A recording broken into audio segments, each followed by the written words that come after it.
Much and God bless you.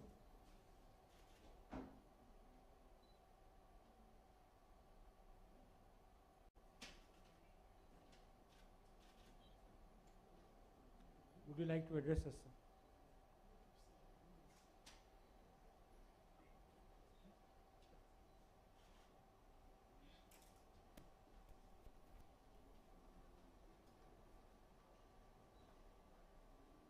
Can you hear me, sir? Oh, you Sir, want me to talk? yes, sir. If you could kindly Oh, give your acceptance. thank you, sir, thank you. Esteemed Sri Samir Kochar ji, esteemed Sri Fali Nariman, esteemed Chief Justice Deepak Mishra ji, esteemed Dr. Vivek Debroy, and all the respected awardees, esteemed invitees, gracious ladies and gentlemen. I am deeply touched by this gesture on the part of Sri Samir Kochar ji choosing me for this award, rescuing me from 30 years of anonymity. I accept this in all humility and reverence, but I seek your kind permission of all of you to dedicate the Constitutional Assembly rose to spiritual heights in response to the ambitions of a great mass of people, great mass of humanity, grimly struggling to be reborn into freedom and a life of dignity. Post-World War aspirations for a conflict-free world and protection of human rights informed our constitutional values and aspirations. Yet our basic ambitions for a clean electoral system, an honest corruption-free public administration, and a system of speedy justice have remained largely unrequited. Confucius cautioned that it is dangerous to live in interesting times. The world of technology transforming our lives every day. Its exploits are mind-blowing. Newer concepts of property and wealth, and newer ideas of economic privileges, hitherto unknown to our economic and legal systems, are emerging. Masses of humanity will be kept out of the reach of these sophisticated mechanisms and aggravated by inept and corrupt and inefficient political responses and innate weaknesses of the legal system. The political systems and political leaders are yet to comprehend and grasp the magnitude of the imminent changes, resulting in cynicism and disillusionment. Cynicism is a tool of destruction and not a tool of reconstruction. Hamilton and John Adams of the United States of America spoke of the destructive power of a disillusioned populace.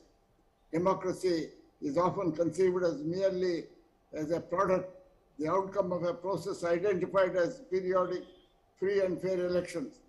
That is the definition of democracy in the Universal Declaration of Human Rights of 1948. But there are other moral, spiritual criteria and inclusive concepts of the idea of a real democracy. Less democracy degenerate into a mere majoritarian elective despotism. Ladies and gentlemen, in regard to the electoral system, John Stuart Mill's sovereign remedy for the ills that attend democracy was proportional representation. In praise of Mill, John Morley, who was his great admirer, said, "Respect for him became an element of men's own self-respect. The right to have a grievance heard was the right to have the grievance redressed. He believed ardently in the justice of proportional representation, a scheme by which like-minded voters of a sufficient number could, as it were, form their own constituency. But Pandit Nehru thought that was a source of perpetual coalition.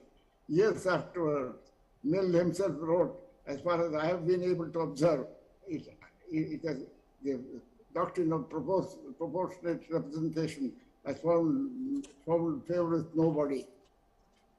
The more immediate and important concerns of today are the way in which we harness the exploits of science and technology. Society is yet unable to grasp the magnitude of the demand that these changes make on the educational, judicial, and administrative systems. Many economic forces unleashed by the new technologies may tend to remain outside the official system and outside state controls. Many share the view that the prime focus should be on the system of administration of justice and legal education. The Bar Council of India has a great responsibility of devising methods to integrate legal education with the consequences of the influence of modern technology on society and the emerging new economies. Law degrees must envisage constant and periodic institutional revision for every graduate to come back to the academia to update his knowledge and skills with regular periodicity. The academic content and curricula need more comprehensive domain knowledge of the areas of law and technology and the intensity of their interaction, Political societies and political states and social organizations were formed by mutual agreement as businessmen organize their own goods to guarantee the right of citizens, because men uncombined found it difficult to make their rights secure. Exercise of physical force became the monopoly of the state. State cannot betray this great trust. Ultimately, the greatest debate of this century will be what we owe each other. A reassessment of the social contract spoken of from time to time, and even from times immemorial, from Plato, John Locke, Rousseau, to modern times. The era of Indian form of quietism is over. Looking back these 70 years since freedom, one dominant emotion that overtakes me is that as a nation, we could have perhaps managed better or mismanaged better. The debate will be on a global scale, in a non-trivial sense. That is the implication of the global democratic urge. Man is incomplete by himself. He needs the companionship of his fellow men for his own fulfillment. Democracy provides the highest and the finest opportunities for this mutual enrichment. Brandeis cautioned, either you have democracy or the concentration of wealth in the hands of a few. You cannot have both. Ladies and gentlemen, people have a right to dream. It's our duty to give meaning to this world. People have a right to dream. It's our duty to give meaning to this world. Worship of humankind is the new religion.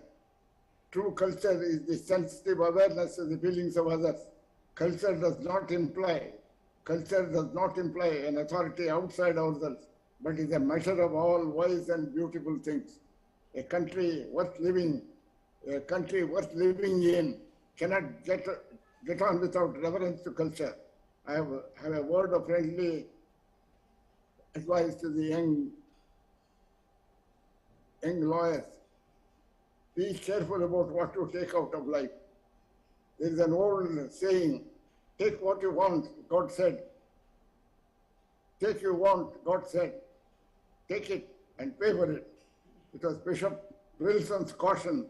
Never go against your best light. Never go against the best light you have. Secondly, take care that your light be not darkness. Ladies and gentlemen, I am deeply touched and moved by the gesture. I am grateful to Samir Kocharji, but I must tell you that in the period in which I had something to do with the work of the Supreme Court, great amount of contribution was from Justice Ahmadi and Justice Verma. Justice Ahmadi masterly guided the process which I started, and result was for everyone to see.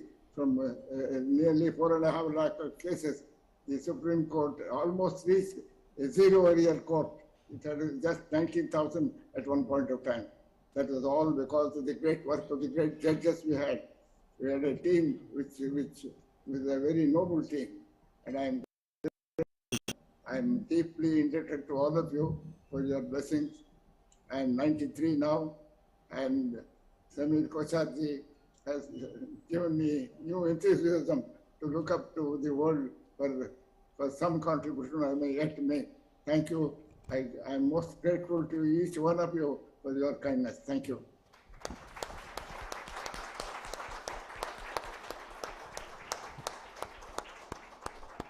Thank you so much, Justice Venkatachalaya, for such inspiring words.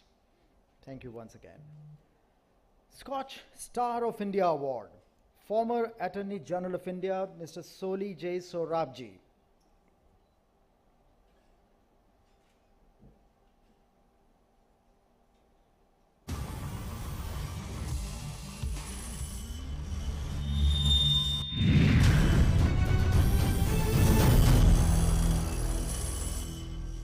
Late Mr. Soli Jahangir Sorabji is amongst those few jurists endowed with great qualities of head and heart, who played many parts and was considered a legend. He was one of the all-time greats both as a lawyer and a man. In 1971, he was designated as the senior advocate of the Bombay High Court, served as Solicitor General of India from 1977 to 1980, and served as Attorney General of India from 1989 to 1990, and once again from 1998 to 2004. He was the only person to have held the office of the Attorney General of India for 2 terms. He was a renowned human rights lawyer appointed by the United Nations as a special rapporteur for Nigeria, and later as chairman of the UN Subcommission on the Promotion and Protection of Human Rights from 1998 to 2004. He was a champion of freedom of speech and expression and defended freedom of press. For about 60 years, Sorabji helped in building brick by brick the edifice of India's constitutional law and the administrative law. A great round of applause for him.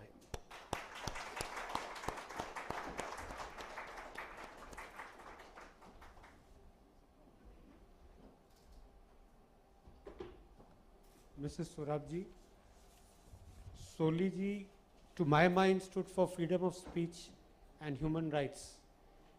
From a grateful civil society, this is a humble token of our affection.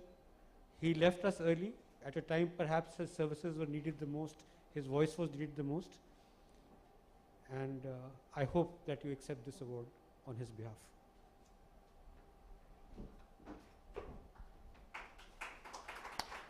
Thank you very much. Mr. Samir Kocharji, Dr. Gursharan Dhanjal, Justice Venkatachalaya, Justice Deepak Mishra, Fali and Sudesh. My family and I, my children and I, are extremely thankful to you for this award. And we do appreciate that you have given this award to him as a special one. Justice Venkatachalaya and Justice Deepak Mishra are also being awarded today, and Soli must be smiling from where he is to know that he is in such distinguished company as Justice Venkatachalaya and Justice Deepak Mishra. He admired both these judges and respected them. And Justice Venkatachalaya, I must tell you that sometimes when Soli came home, he would talk about the erudition in your judgments and was most appreciative. Justice Deepak Mishra was a good friend to Soli, and the two of them went together to Nagpur for some award which the Parsi community was giving them. Soli was always fond of the English language, and Justice Deepak Mishra, I think, was also very fond of the English language and liked to quote literature from there. Soli remembered that. And we had many instances where Soli liked to talk about the various judges. Soli was an extremely good mimic, and he could mimic the judges in the court. He came home, and one would think that this was part of the court proceedings that he was relating, because he was so good at mimicking. He was extremely good also at mimicking lawyers, and many times he fooled the, I'm not very good with the tech, I'm not very good at tech savvy, so therefore I put off the video. Soli would mimic lawyers also, and many times he'd catch them on the wrong foot. His human rights and freedom of speech were two angles where he would never compromise. He would always be fighting for human rights and freedom of speech, and whenever he found that some instance had happened where a person was deprived of human rights and freedom of speech, he would offer his services pro bono so that something could be done for them. Again, when lawyers came to him for advice, he would tell them frankly that law was not a business, and they should take their profession seriously and not think of only accumulating fees. So these were some of the things that I would like to mention about Soli. Where he is just now, he must be smiling at the company that has gathered here today to honor him. And I'm sure, I hope and pray that God has accepted the services that he rendered here whilst he was on earth. Thank you very much.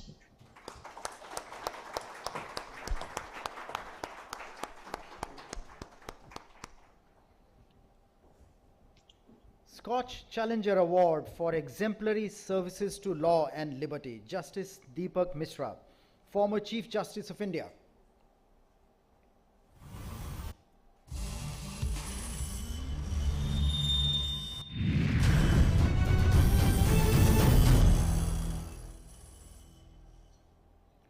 Chief Justice Misra, the 45th Chief Justice of India, has had a long and illustrious career, serving the nation in various judicial capacities, including that of the Chief Justice of the Patna High Court and Chief Justice of the Delhi High Court.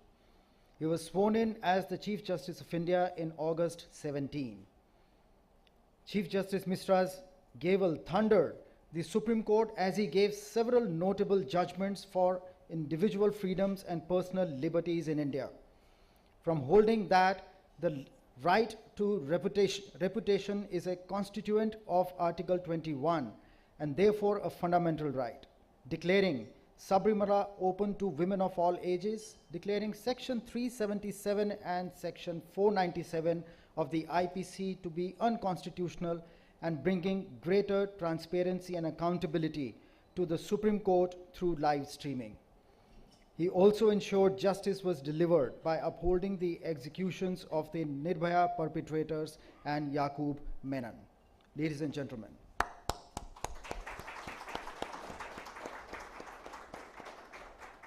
Honorable Justice Venkatachalya, former Chief Justice of India, Honorable Justice Ravindran, Mr. Holius Nariman, Mrs. Soli Sorabji, esteemed dignitaries, ladies and gentlemen. It is always a great pleasure to be conferred an honor along with people of esteem. I feel deeply delighted to be in the company of former Chief Justice Venkatachalya, the grand nonagenarian and innovative jurist with immense passion for justice and liberty. Fali Nariman, whose articulation on any point of law is legally logical and nuanced, but never rhetoric. I deeply miss Soli Sorabji, a great senior, a personal senior friend and crusader of liberty dignity, and justice. I must, without any hesitation and reservation, congratulate Mr. Samir Kochar and his team to conceive the idea of Scotch Hour and include the field of law. All of us speak of law and justice. It is to be borne in mind that justice is the element vital of any adjudicatory system. All of us are obligated to remember what Learned Hand had said, I quote, "If we are to keep our democracy, there must be one commandment, thou shalt not ration justice," unquote. It is true for any civilized democratic body politic, and I must immediately add that liberty is the filament of the concept of justice. Without liberty, the spine of democracy is broken and the ligament is gravely injured. Liberty does not come automatically. It is to be constantly fought for. In this fight of the citizen, the bar and the bench have a primary role. There has to be development of free thought, and the said progress should be celebrated with glory. There is some boundary of law, but that has to be very thin, very narrow.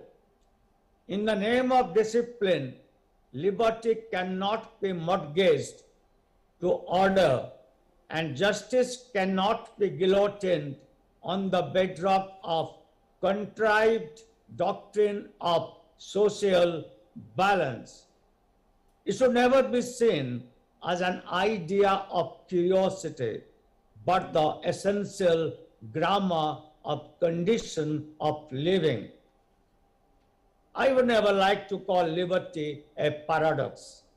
Some of the jurists have emphasized on the idea of adjustment. I am of the view that an imaginative anarchy or situation cannot constitute the anchor of adjustment. It has to be anarchy in reality or a situation in actuality. Otherwise, both liberty and justice shall be sent on a vacation. We as a democracy cannot afford to do it. We should never forget that the citizenry looks up to the adjudicatory system, and I would never like to barter liberty with all the pearls of the sea, or for that matter, with all the diamonds of the earth. The concept of justice mothers liberty. The intent should be that mother's concern and the child's love are sustained. The sustenance should not be statistical but realistically pure, and the locomotion of liberty should never be arrested.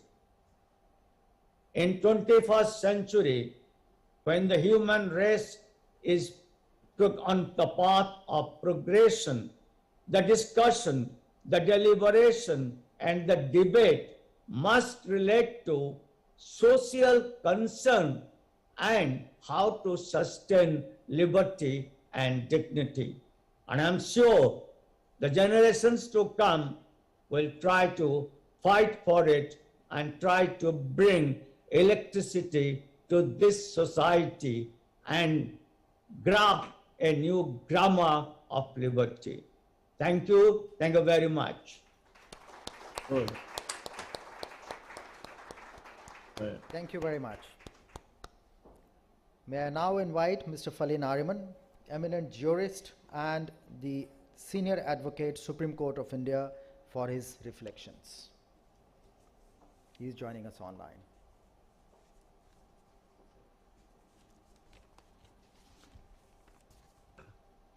Distinguished ladies and gentlemen. Sudesh Pai and I have been asked to say a few words about Justice Venkatachalaya. Referring to him in a few words is difficult, almost impossible, but I will try. But first of all, let me say that I am delighted that today there have been citations for my very old and great colleague of yesteryear, Soli Sorabji, a citation in respect of which has been received by his wife Zina, also a very old and dear friend of my wife Bapsy and of mine, as well as a citation for a Chief Justice before whom I had practiced frequently, Chief Justice Mishra, and who figures in a book that I have written in the year 2018 titled God Save the Honorable Supreme Court. It was soon out of print, but it has been reprinted in 2021. And if you haven't read it, I do request you to try and get it and read it. I salute the memory of dear Soli and heartily congratulate the distinguished Chief Justice of yesteryear, Deepak Mishra. I miss dear Soli at the bar, and I sorely miss Deepak Mishra on the bench. And now, ladies and gentlemen, to the subject of my talk. You may be surprised that a judge who held office for almost 8 years in the country's highest court is today being honored and feted nearly 3 decades after he ceased to hold office as judge. But believe me, I am not surprised, because honoring a man most noble in heart and mind does not have a time frame. Not the senior most judge of the High Court of Karnataka, from where he was elevated. Justice Venkatachalaya was appointed judge of the Supreme Court in October 1987 because news of his expertise and skills as a high-ranking judicial dignitary had circulated far and wide. But Chief Justice Pathak, who was the son of that learned and delightful stalwart from Eastern India, Gopal Swarup Pathak, who honored the country by becoming its vice president. As I said, Chief Justice Pathak did not rely on mere hearsay. He himself went to Bangalore, inquired from members of the bar and bench, came back to Delhi and made his recommendation to government.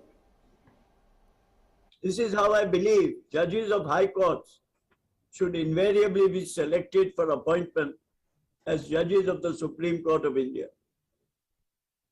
That is because the Chief Justice himself has looked into his or her superior merits and has approved the same. When this is not done, and judges of the High Court are picked out from a long list of names from out of a hat, it causes heartburning amongst the senior most who have given of their best in the High Courts. But let me tell you why I speak today about a person whom I regard as having been a great judge. I am not surprised, Mr. Kochhar, that you are today honoring Chief Justice Venkatachalaya. Justice Rohinton Nariman, soon after he retired from his 7-year stint on the bench, published only last year a book in 2 volumes titled Discordant Notes, The Voice of Dissents in the Court of Last Resort. In it he records and recalls what he calls the great dissents since 1950. And would you believe it, there are only 9 of such great dissents. The 1988 judgment of Justice Venkatachalaya in Antule's case, a judgment handed down very soon after he joined the court, Supreme Court, is one of them. This is how Justice Nariman puts it, and I quote, The dissenting judgment of Venkatachalaya J in Antule is remarkable in that it is an emphatic repudiation of every single conclusion reached by the majority judges, being a majority of 5 in a 7-judge bench of the Supreme Court. What is more, even more remarkable, is the courage shown by Justice Venkatachalaya as the junior-most member of the bench, being certain that the law as he saw it was flouted on every score, only in order to set right what the majority saw as being an injustice done to the petitioner. Unquote. The majority judgment with which Justice Venkatachalaya disagreed had held, contrary to a binding 9-judge bench decision of 1967 in Mirajkar's case, that a judicial order by a constitution bench of the Supreme Court can never violate fundamental rights. In the year 1960, an American author, Harper Lee, wrote a novel.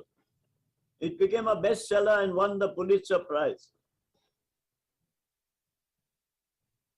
Its title was To Kill a Mockingbird. It has become a classic of modern American literature, and it is taught in the United States in high schools and middle schools. In it, there is the following sentence: the one thing that doesn't abide by majority rule is a person's conscience. The one thing that doesn't abide by majority rule is a person's conscience. The conscience of Justice Venkatachalaya, then one of the junior-most judges of the Supreme Court, did not permit him to agree with the majority view, and that is why he boldly disagreed. I recall that more than 30 years ago, I had attended with my wife an inaugural address delivered in New York to members of the International Bar Association. It was a big event.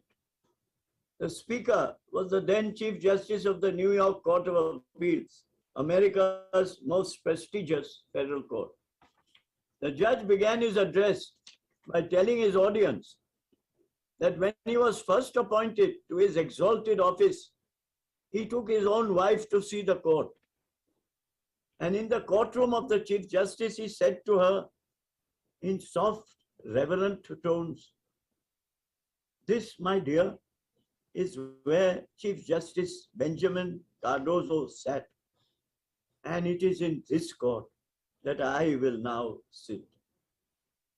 He believed that his wife would be suitably impressed, but she was not. All that his wife said to him, not too softly, not too reverentially, was, "Yes, my dear, and after 50 more years and 5 more Chief Justices, it will still be Justice Benjamin Cardozo's court." After practicing exclusively and continuously in this country's highest court for nearly 70 years, before a long succession of innumerable Chief Justices, I have come to regard court number 1 in the Supreme Court of India as the Venkatachalaya court. And this is not just because he was a robust and erudite judge, but to me, he had that enduring quality which no judge of the Supreme Court has yet exhibited. That rare gift of sharing his phenomenal knowledge and learning with all his fellow beings.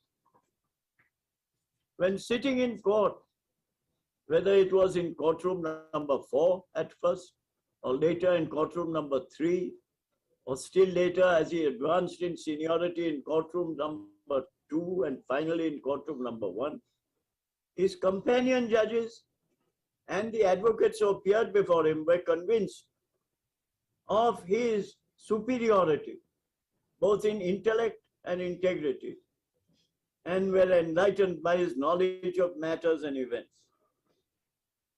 I recall that I got to know and appreciate him when he handed over to me one afternoon in court number 1 in a case which had nothing to do with the book at all that he handed over. A most famous book. It was not in print at all, as all published works go, but it was a book handwritten by the hand of the late Lord Hailsham, England's Lord Chancellor, for 10 long years, from 1979 to 1987. And its title was Values, Collapse and Cure. I had never seen or read it before, but it made a profound impression on me. And even at the possible risk of exceeding my allotted time, let me read to you the final paragraph in Lord Hailsham's handwritten book on values. I quote, "Forever, truth is better than falsehood. Kindness is better than brutality. Virtue is better than vice. Beauty is better than ugliness." But what exactly is truth? What falsehood? What exactly in a given context is true kindness? What virtue? What vice? These are questions to which our hypotheses are never more than provisional and always subject to revision as we plod our way through the wilderness of experience. Curiously enough, it is at this final point that we are compelled to say that of which we cannot speak intelligibly is about which one is bound to keep silence. But it is the silence of worship, not of ignorance, unquote. So, ladies and gentlemen, to have known Venkatachala is to have known and appreciated the importance of true wisdom. He is not just a man and a judge, as the title of Sunish Pai's excellent book proclaims. To me, he was and he will always remain a man and a judge for all seasons. Thank you very much.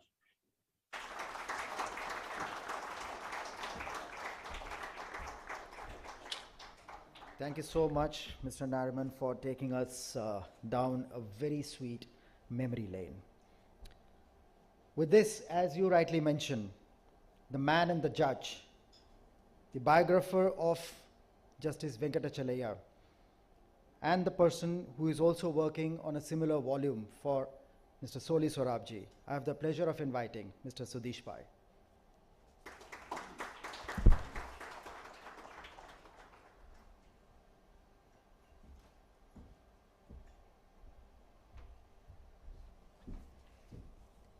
Good day, distinguished ladies and gentlemen, namaskar.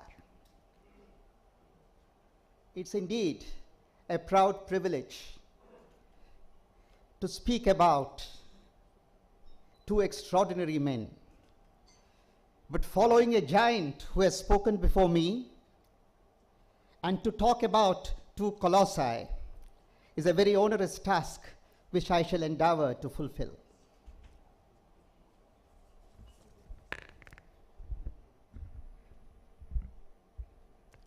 We honor and celebrate the life and work of a great master, Justice Manepalli Narayan Rao Venkatachalaya. And we also light the memory of yet another great master, Soli Jahangir Sorabji. It has been my good fortune to have known both of them very intimately for about 4 decades. And it's not without a lump in my throat that I speak today. Paying tribute to learned hand, Justice Frankfurter wrote, "The individual contribution of judges is absorbed in the anonymity of the coral reef by which the judicial process shapes the law. Their name and fame are writ on water. In the course of a century, the acclaim of a bare handful survives."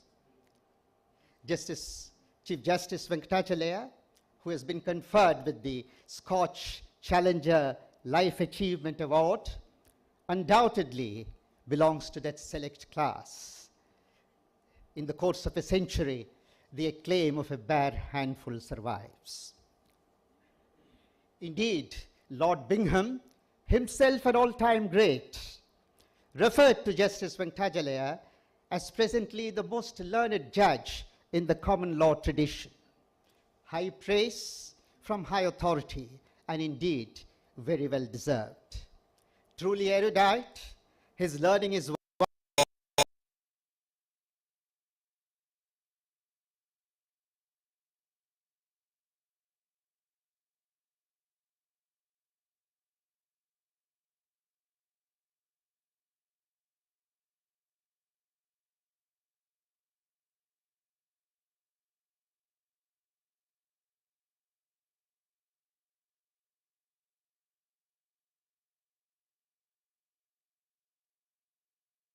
an outlook.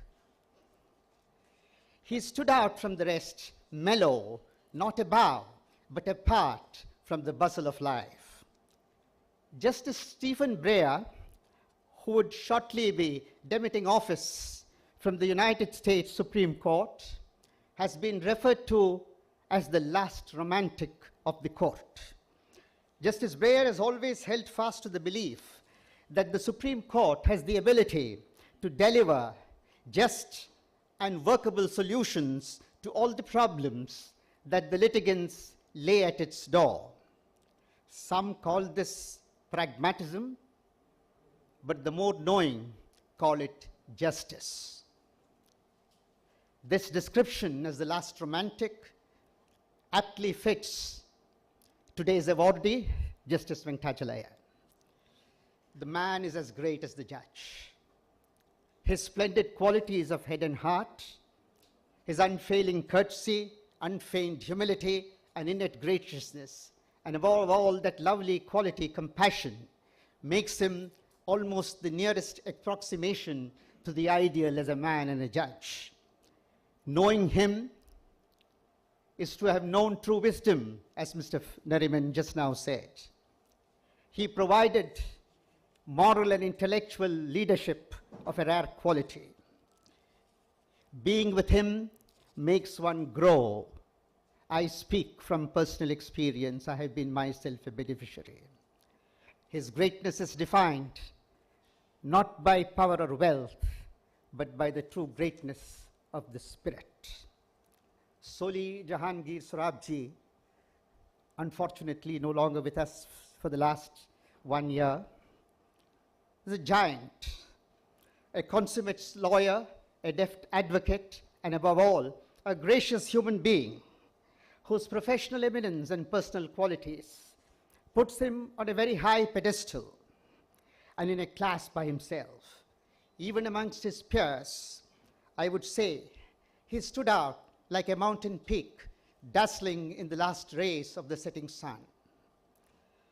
A personality so warm and glittering, his was a career very versatile and colorful.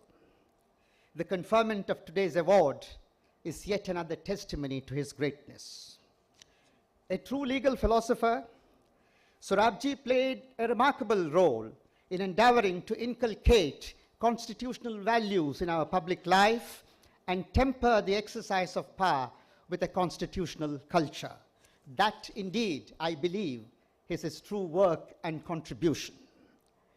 Not many names in the field of law have stirred up the imagination, kindled interest, and evoked respect and admiration, and served as an inspiration as greatly as Soli Sorabji. He was a leader, teacher, and builder. A leader of the bar, he led the profession with his equipment and integrity. He was a teacher who taught by precept and practice, both law and professional ethics. He was a builder who helped raise the edifice of our constitutional and administrative law. In his long and eventful years of practice, he appeared and argued in some of the most important cases and helped in laying down the law. For about half a century, his unmistakable imprint on almost every case of constitutional significance is manifest and telling. It has been said that some of the celebrated opinions of Chief Justice John Marshall are the arguments of Daniel Webster reiterated. So too with Soli. Some of the foremost cases in our public law reverberate with Mr. Sorabji's arguments. The story of Sorabji's life and career, in a sense, is the story of the onward march of public law in India. Carlyle said that tradition is an enormous magnifier. But traditions are not like instant coffee. Each generation would have to imbibe them, cherish and nourish them. Sorabji lived this and taught by his own life and example. His chamber was a nursery for training a large number of lawyers who attained eminence in the profession and some on the bench. His functioning as Attorney General was remarkable. He was, as Palkiwala said, the guardian of public interest and the protector of human rights. Indeed, the present Attorney General, the very distinguished Mr. Venugopal, in a condolence meeting last year said, very few can match Soli's stature, independence and impartiality as Attorney General. Gentle in manners, unfailingly courteous and polite, he was grace personified, great liberality of thought, catholicity of approach, combined with sturdy independence, total fairness and impartiality were his hallmarks. Hero of many a legal battle and celebrated causes, he bore his scars and honors with philosophic indifference. He brought to bear a moral eminence on a highly commercialized legal profession. The man was as great as the lawyer. He fully answered Cardinal Newman's definition of a gentleman. He was a charming person, and when you were in his company, he made you feel that not he, but that you were great. He was a cultivated man, to use the felicitous expression of Justice Frankfurter. Soli's life was truly well lived. He lived it on his own terms. Destiny kindly added years to his life. He wisely added life to his years. The great Nani Palkiwala had told us that while we all joined the profession to do well, we must stay in the profession to do good.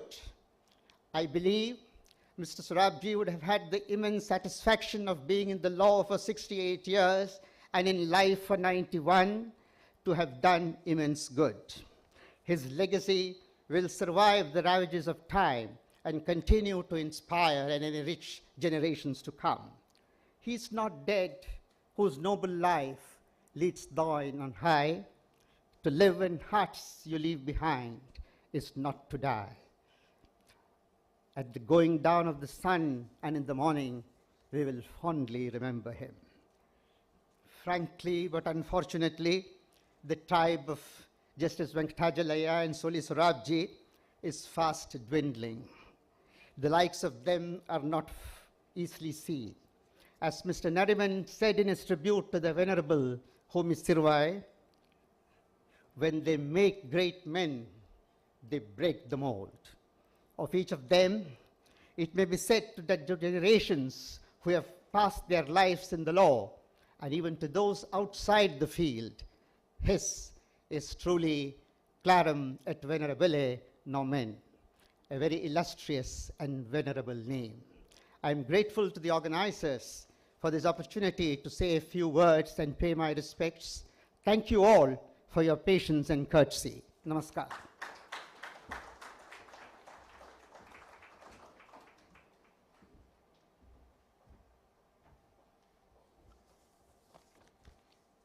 Thank you very much, Mr. Pai. We move on with the announcement of the Scotch Law Award for exemplary service to law, and invite Mr. Fali S. Nariman, Senior Advocate, Supreme Court of India.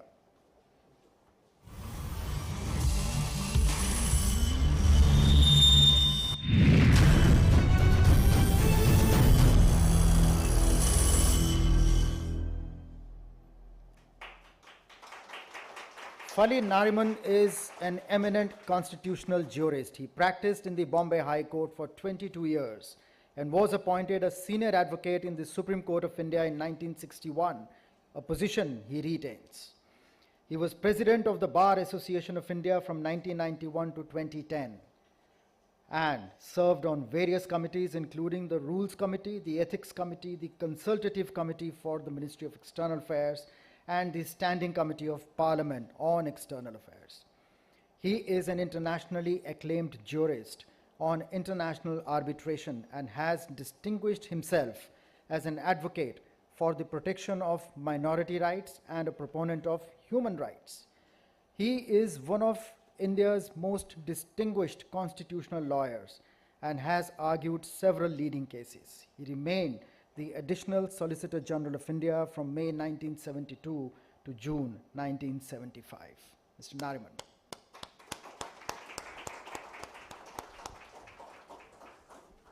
Congratulations, sir. If you would kindly accept the award.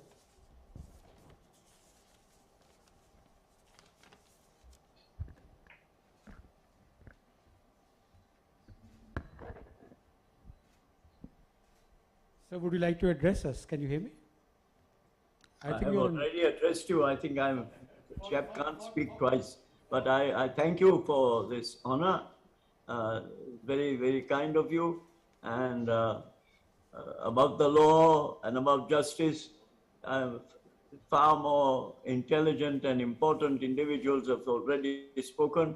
And I only wish to end this this response to the citation by saying that I am deeply grateful for the honor you have done me. Thank you very much.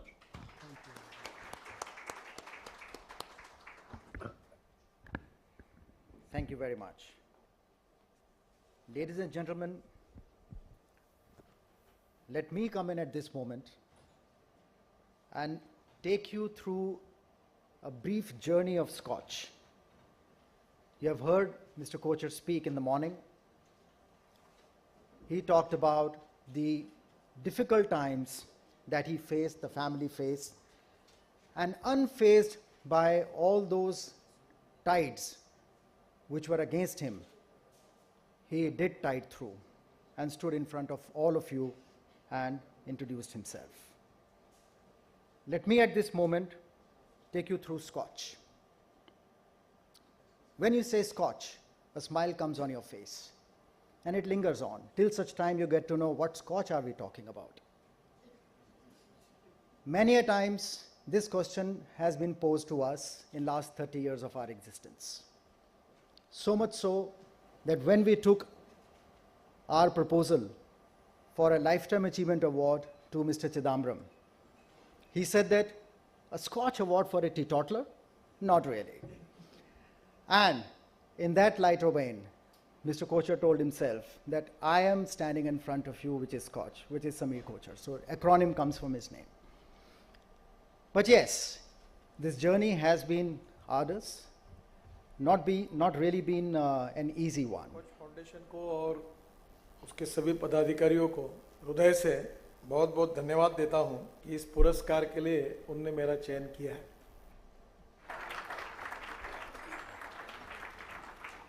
Mr. Samir Kochhar's book on Modinomics is being released today. We've just had the benefit of listening to him. I must say he's a very blunt man. He is really a very resourceful person. Sameer ji, I want to thank you very much. हम लोगों ने सबने अपनी जनता की प्रतिज्ञा ली है समीर जी. ये प्रतिज्ञा लेके सेवा की सोच करके हम यहाँ इस मंच पे आए हैं. मैं फिर से धन्यवाद देती हूँ कोचर जी को, क्योंकि उन्होंने अपनी मेहनत, अपनी लगन से, मैंने अपनी मर्जी से यहाँ आए हैं अपनी टीम के साथ. उन्होंने अपनी जिंदगी का 3 पूरे दिन हमको दिया है. Thank you very much, Samir ji, for this opportunity. You said I've attended, this is my 3rd event at Scotch.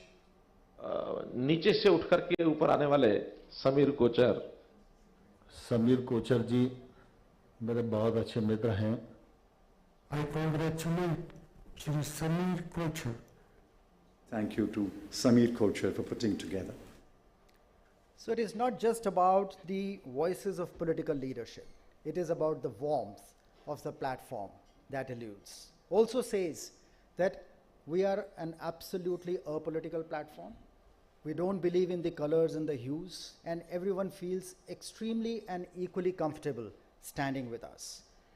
Not just because we are Scotch, but because we have had a history that proves we have walked the straight and narrow, have been the voice of sanity, exactly the way, I can't say and I won't say that it is equivalent to the highest institution of the country, which has maintained its integrity and also at the same time the independence. We have learned a few things from there, and I have tried to keep this high on our shoulders while walk on the ground. We are a 360-degree coverage since 1997. Scotch Consultancy Services is a consulting company. We have a media arm, publishes Inclusion.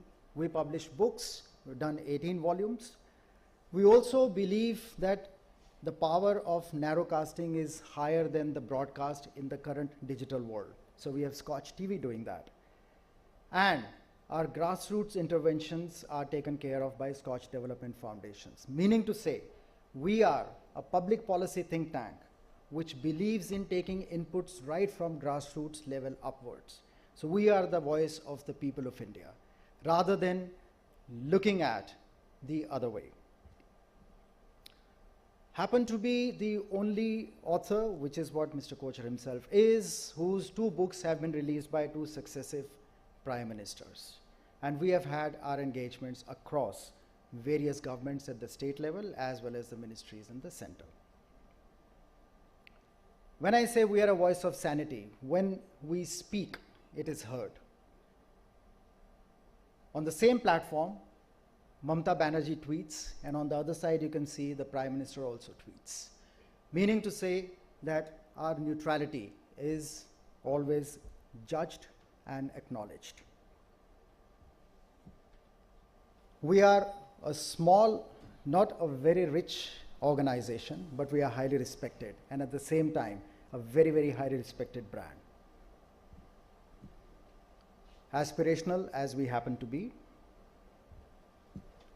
these are some of the covers of the volumes that have been penned down by Mr. Kochhar, and in fact, each and every one of them have had a demonstrable impact on the policy. These are our distinguished fellows, drawn from the bureaucracy, media, industry. And we have been guided in our judgments by the wisdom that we draw from these gentlemen. So when we are finalizing the awards, the proposal is examined by the awards committee, which consists of these and many more.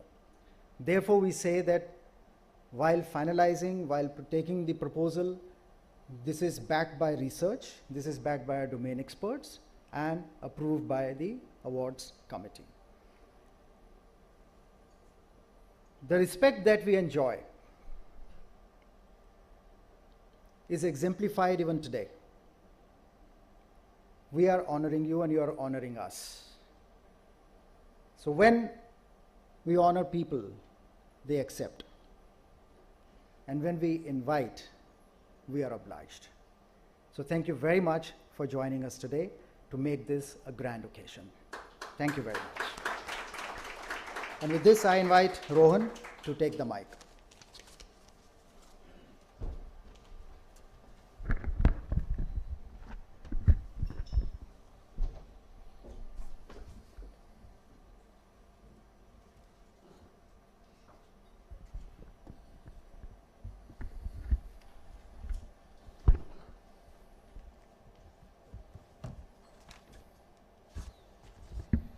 If I have seen further, it is by standing upon the shoulders of giants.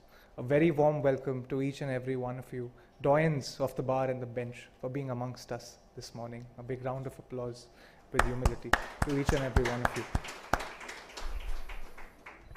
We now move on to the announcements of the Scotch Literature Award. It has been our earnest effort every year to discuss and debate the brightest ideas presented in books by the nation's best minds at the Scotch Lit Fest. From the Trenches by Dr. Abhishek Manu Singhvi.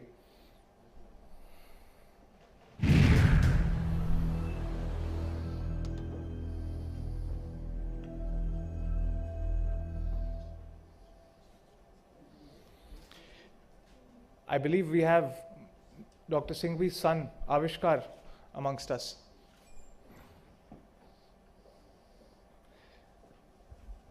Dr. Singhvi's book is a memoir of a lifetime in law. In his magnum opus, Dr. Singhvi has given us a first-hand account of cases that gathered seminal importance and captured national attention from the trenches. This book makes for an excellent read from an insider's viewpoint on some of the most important legal questions that have been raised in India and helps readers in understanding the intricacies of some of the most complex legal battles of our times. Many congratulations. Just like to thank everyone on my father's behalf. I'm here to collect the award and the commemoration on his behalf only. Thank you very much. As you may all aware, he's at the Chintan Shivar that's going on. It's a force majeure kind of a situation. Dr. Singhvi is also being honored with the Law Award, which will be physically handed over to him on Monday. So a round of applause for his award for law as well.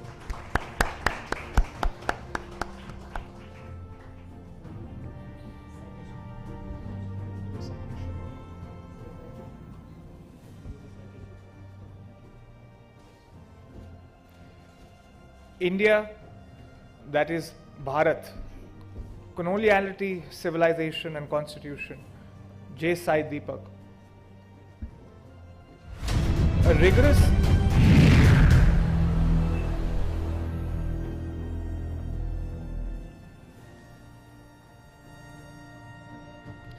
rigorous survey of India's political history since the Papal Bull of 1493.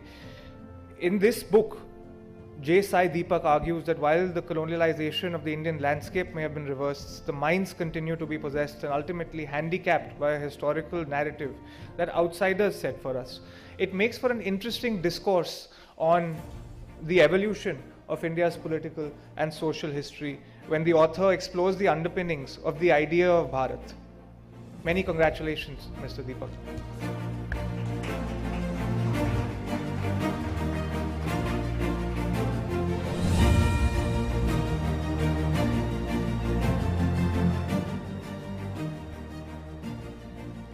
I'd like to thank Scotch Awards for this honor.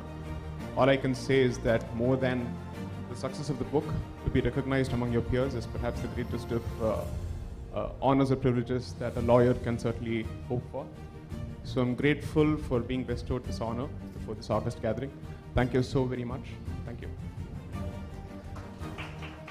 Ladies and gentlemen, a book straight from the heart, My World Within, by Mr. Kapil Sibal, Senior Advocate and Member, Rajya Sabha. In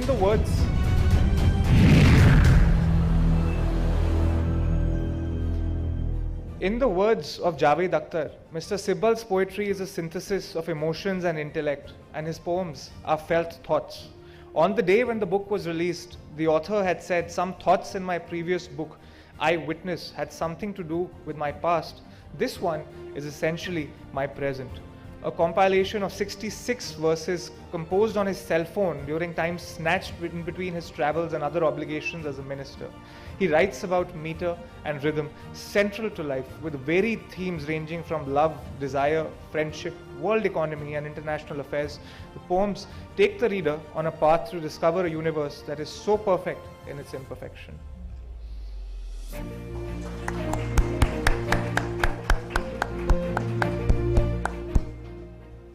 Well, thank you very much for giving this award to me. And I'm really sorry that Dr. Singhvi is not here. I'm sure that Chintan is happening there, but I'm getting the shivers here.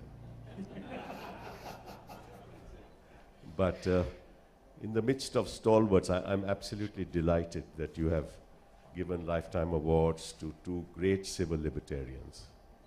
one on the bench and one at the bar. And of course, two of the greatest lawyers this country has produced, Fali and Soli. And we rejoice in the fact that you recognize their contributions to society. I thank you for that.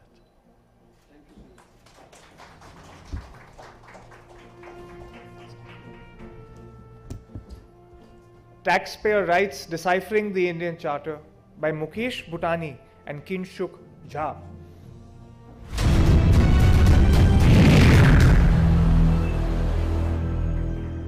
This book aims to further the discourse on the state of taxpayer rights in India in light of the Indian Charter of 2020 and global developments. It critically analyzes and presents the practitioners' and academics' perspectives on the contemporary subject of taxpayer rights and obligations.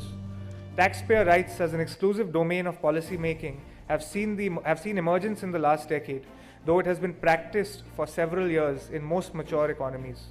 The authors say that if a culture of respecting honest taxpayers and incentivizing the performance of judicious administrators is inculcated, will foster transparency and boost tax morale.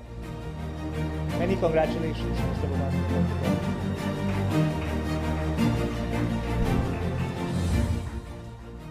Thank you, Samir. It's indeed a privilege and honor. Being enrolled at the bar in 2010 after practicing most of my career as a chartered accountant, still a student of law, so I'm extremely humbled with this. Thank you very much. Well, often it's the observation, the perception that there is a mismatch between what we teach in law schools and what is out there in practice. So I think this endeavor which we embarked on, where it's a bridge which we have tried to draw between practitioners and academics. Thank you so much for the Scotch Group for recognizing this effort.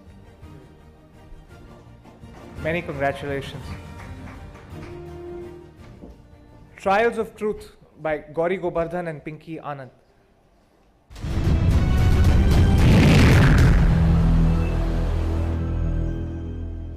Nirbhaya, Priyadarshini Mattu, Jessica Lal, Naina Sani, Vidya Jain.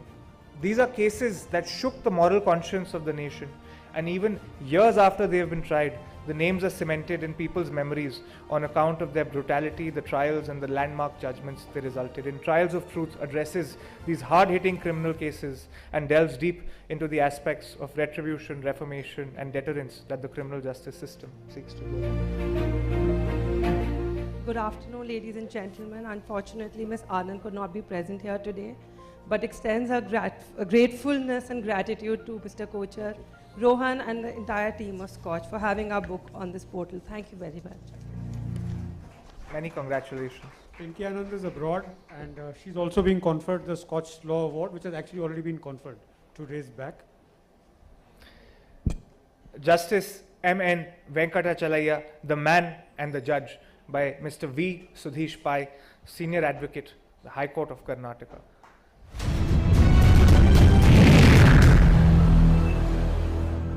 This book is the journey and evolution of Justice Venkatachalaya, who became a revered judge, a judge of the masses. It covers the life and times of a man who started his life from the bar and took it to the bench, and one whose legacy will mark a period in the history of Indian jurisprudence. A man of law, of a select band, an erudite scholar, and a saintly person, Justice Venkatachalaya is one of the most illustrious and revered judges. Mr. Pai has conducted a yeoman service by capturing his life and times. I'm deeply beholden to the Scotch Group for choosing me for this award. I'm indeed grateful. Thank you. Many congratulations, sir. The Scotch Law Award, instituted in 2022, is a non-competitive award and conferred on those who have made exemplary contributions and have had a definitive impact to the field of law. It celebrates and salutes India's leading luminaries in the legal field who have gone beyond their call of duty to make contributions to law and jurisprudence. The roll of honor for exemplary service to law, Dr.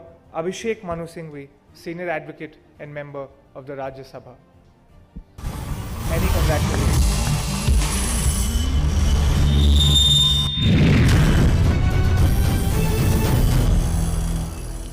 Dr. Singhvi is an eminent jurist, an author, and a parliamentarian, the youngest designated senior advocate at the age of 34, the youngest additional Solicitor General of India at 37, and the youngest elected Vice President of the Supreme Court Bar Association. It's unfortunate that he couldn't join us in person today.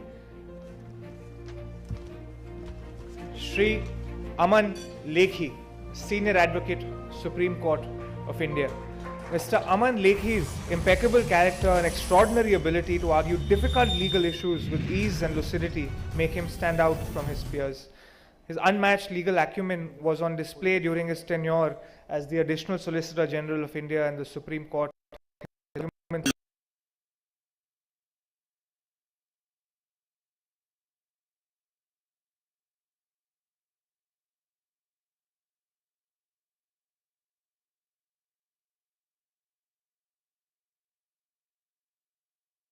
It's very special. Thank you very much for getting me here. Thank you. Many congratulations, Mr. Lekhi. Mr. Arvind Datar, Senior Advocate, Madras High Court, joins us virtually over Zoom.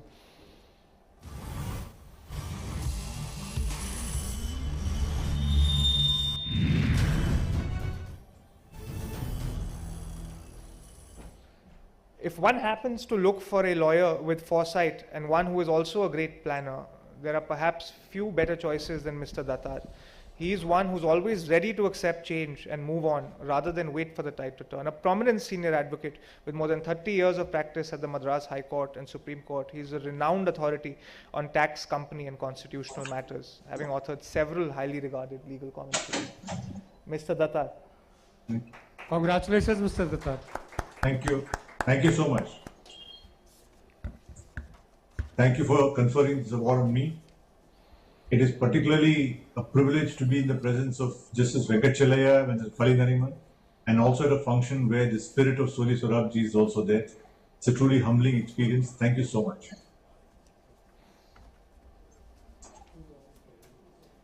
Many congratulations, Mr. Datar, and thank you very much for joining us. Mr. Aryama Sundaram, Senior Advocate, Supreme Court of India. Mr. Sundaram is recognized by his strength, which lies in his ability to think originally, making him easily stand out in the courtroom. He is a huge believer in the freedom of speech. He successfully appeared for Khushwant Singh and secured the release of his book, which had been injuncted on the ground of invading privacy of a particular political luminary.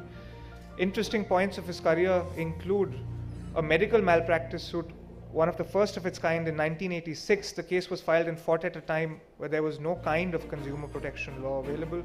The trial lasted more than 5 years when in 1993 the client was awarded 17 lakh rupees as compensation along with interest, the total sum of which was 31 lakhs.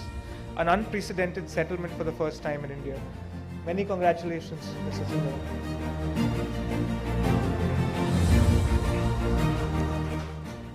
Thank you, Mr. Kochhar and the Scotch family. It's always a feeling of great gratitude and a feeling of wholesomeness when your peers recognize anything you've done. So for whatever I've done, if this is the recognition, thank you very much.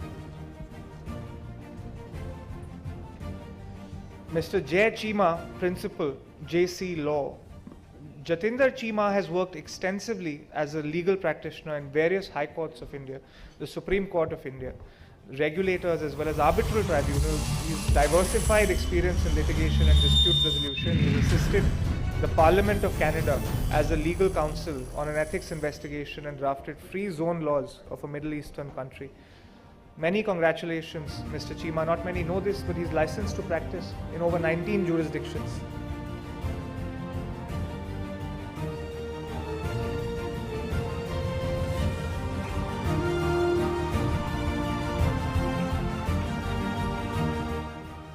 Thank you, Scotch Group.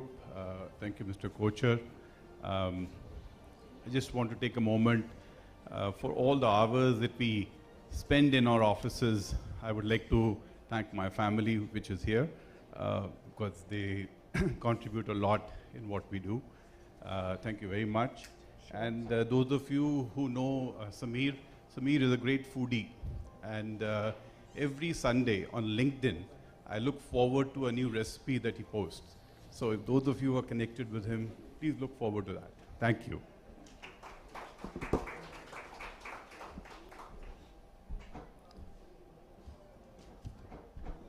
"50 years. 50 years is a long time. And our next awardee completes 50 years at the Supreme Court this September. Mr. Kapil Sibal, Senior Advocate and member of the Rajya Sabha. Mr. Sibal wears several hats, that of a lawyer, a politician and a poet.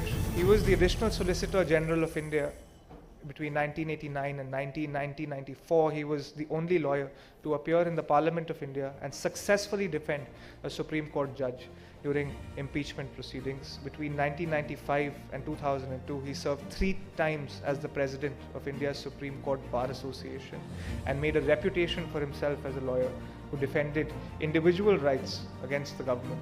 His first cabinet-level assignments were in 2006 when he took on the portfolios for both science and technology and ocean development. In 2009, he became the Minister for Human Resource Development and effected large-scale education reform. Many congratulations, Mr. Sibal.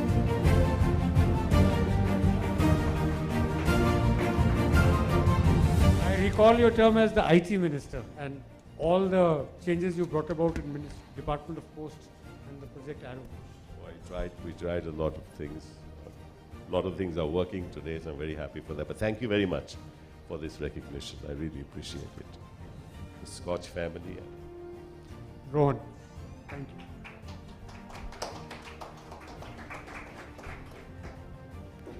Dr. Lalit Bhasin, Managing Partner, Bhasin and Company. Dr. Lalit Bhasin started his law practice in 1962 and developed Bhasin & Co. as one of the largest law firms in India. His leadership skills were recognized very early. At the age of 33, he became the youngest chairman of the Bar Council of Delhi. He was awarded an honorary membership of the IBA in Melbourne in 1994 for outstanding service to the legal profession, and later went on to serve as its Secretary General. He further went on to become the president of the Inter-Pacific Bar Association. It has been his vision to see Indian law firms compete with the best in the world. Many congratulations, Dr. Bhasin.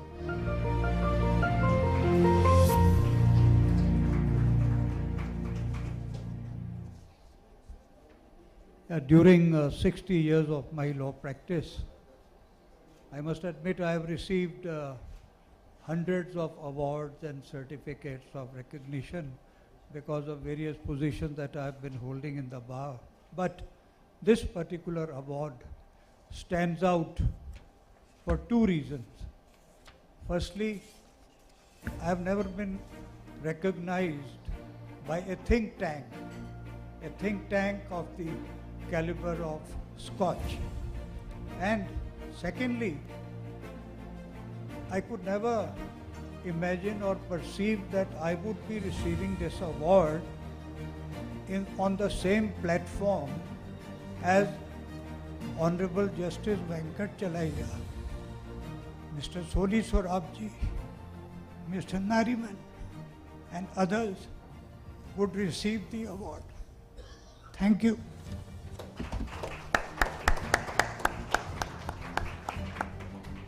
Let me share this thing with you about the Scotch Award. When we did the first award, the Chief Minister of Uttarakhand then was Shri N.D. Tiwari. He got the award for what he did for the state, and the lady awardee, Grassroots Person of the Year, was a lady called Surajna Devi, who was a Gram Pradhan, again from Uttarakhand, and they got the award on the same platform for the reason that God gave him the ability to solve a problem at whatever scale, and he did. And God gave her the ability to solve a problem at a village scale, and she did. Both are equal.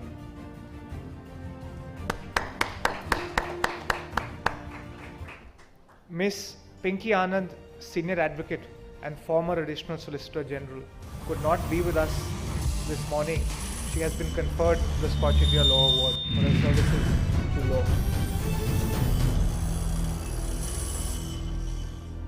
Many congratulations, Madam. Mr. R. Venkataramani, Senior Advocate, Supreme Court of India, has established himself as one of the most erudite and astute lawyers in India. dealing in matters as varied as constitutional law, environmental law, taxation, tribal rights, child and women's rights. Former member of the Law Commission of India, Mr. Venkatramani has completed 42 years of practice in the Supreme Court. He was also a special senior counsel for various departments of the Government of India in the Supreme Court and High Courts between 2004 and 10, and has been an acting counsel of the Supreme Court in matters about the service conditions of employees of the court. He's actively involved in framing laws for several states in India. Many congratulations, Mr. Venkatramani.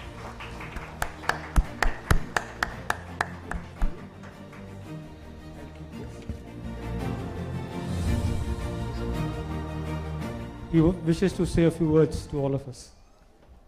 My gratitude to my parents and my great guru, Professor Padma Bhushan Madhav Menon, who made it possible for me to come to Supreme Court, and my partner in life, whom I call fondly my editor-in-chief, Mrs. Vijay Lakshmi. And sharing my gratitude to all, and in the company of Judge Venkatachalaya, fond memories I can talk about in great length. And since we all talk about being part of the great family of a nation, I just want to share a few thoughts.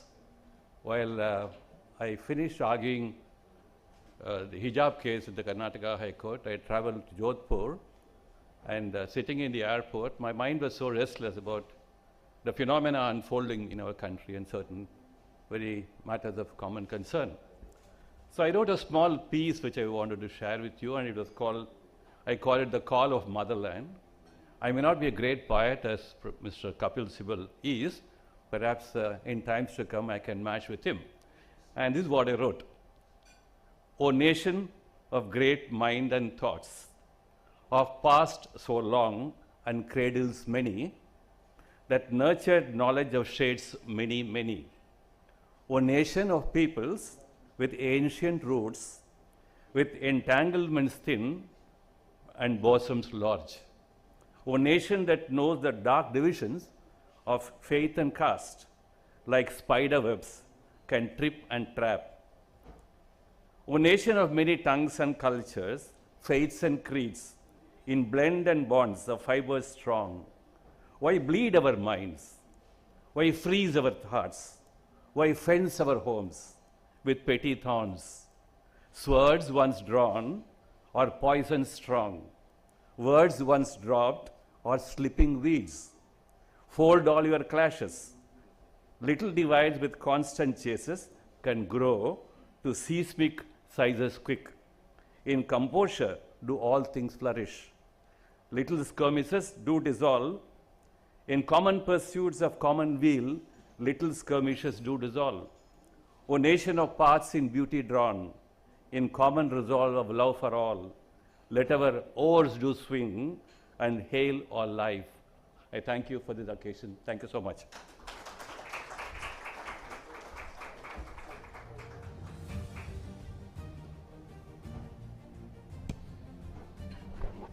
Mr. V. Sudhish Pai, Senior Advocate, the High Court of Karnataka, a distinguished jurist and acclaimed author specializing in constitutional law and administrative law, having been at the bar for over 38 years.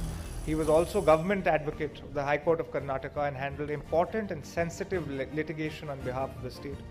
He is a contributor to the Restatement of Indian Law on Legislative Privileges, a project of the Supreme Court, a renowned author whose writings have been quoted at the Supreme Court and High Courts. Due to his academic profoundness, he is often referred to as a legal philosopher. Many congratulations, Mr. Pai.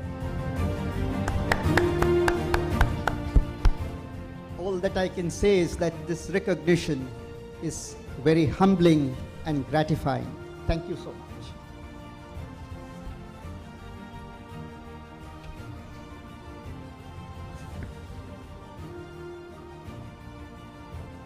Justice flows from you, my honorable lordships. The roll of honor for exemplary service to law for honorable lordships. Justice A.K. Sikri, former judge of the Supreme Court of India. An eminent jurist and a former judge of the Supreme Court of India, Justice Sikri was sworn in as a Supreme Court judge on 12th April 2013, earlier serving as the Chief Justice of the Punjab and Haryana High Court. Presently, he is an international judge at the Singapore International Commercial Court, Singapore Supreme Court. He was sworn in to the post in August 2019 by the President of Singapore. He is also the chairperson of the News Broadcasting Standards Authority. He specializes in constitutional cases, labor service matters, and arbitration matters. Many congratulations, Justice CP.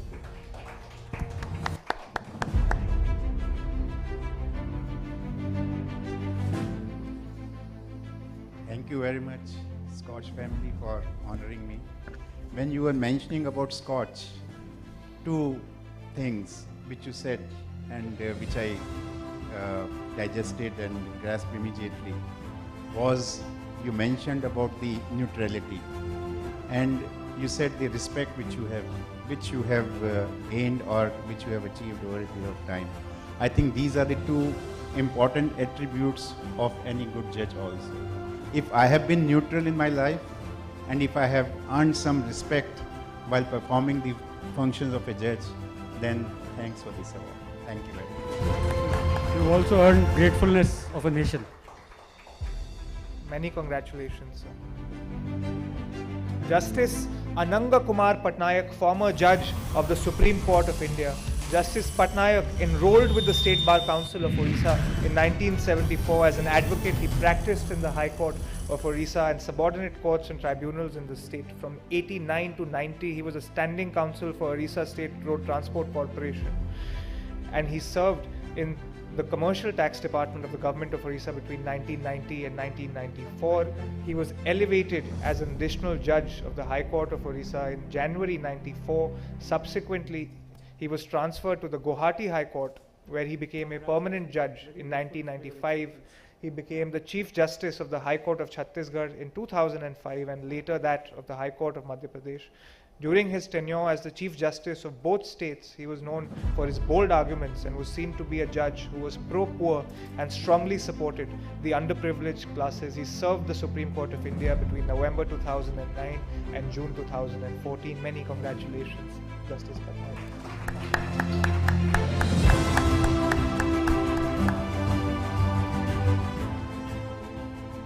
Good afternoon to all of you. When I was about to retire from the Supreme Court in 2014, Mr. Sibbal, who was then the Law Minister of India, came to my house one day and said, "We'd like to have you in a very important assignment." I think you recollect that. And I told him, "Mr. Sibbal, after retirement as Judge of the Supreme Court, I don't think I should take up any assignment." Soon thereafter I retired. That's when the government had changed. And Mr. Soli Sorabji gave the first reception in my honor after retirement in the India International Center. Then two ministers of the Modi government sat on my table. One was Mr. Jaitley, then the Finance Minister. The other was Mr. Ravi Shankar Prasad, the Law Minister. They came and sat beside me and said, "Would you like to take up any government assignment?" I was reminded of what I had told him. I said, "Sorry, both of you, I would not like to take up any government assignment," because I thought then, after Supreme Court, what assignment? That was my approach. And then I always never thought that I would be given an award by anybody. I was not expecting the award also. Years passed by, and then suddenly this award is offered by them. I became very curious, and that day I opened up the pages and I found Chief Justice Venkat Chilia's name there. Lifetime achievement. And mind you, Chief Justice Venkat Chilia was the Chief Justice who cleared my name for Judge of the Supreme Court way back in 1993. And he told my wife later on in Guwahati when he came as the Chairman of Human Rights Commission, when he came as the Chief Justice of India, he was the first person whom I cleared below the age of 45. After ascertaining from your Chief Justice that he was exceptional. And I hope one day he comes to the Supreme Court of India. When I saw Chief Justice Venkatachalaya's name as receiving the award, because we judges are very suspicious about who is giving the award.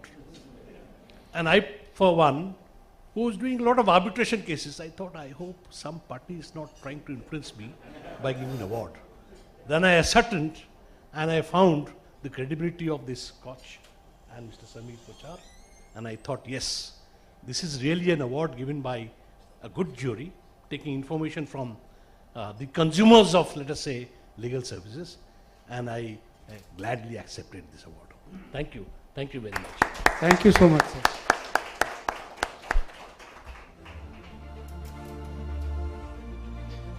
Justice Indu Malhotra, former judge of the Supreme Court of India.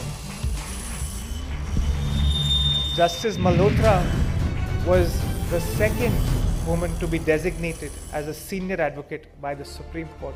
In 2007, she was the first lady advocate to be elevated as a judge of the Supreme Court of India directly from the bar. Justice Malhotra joined the legal profession in 1983 and was enrolled with the Bar Council of Delhi.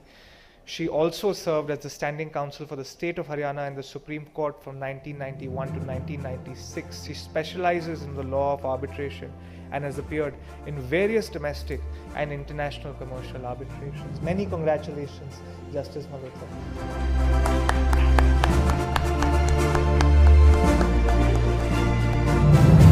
Thank you very much for this recognition.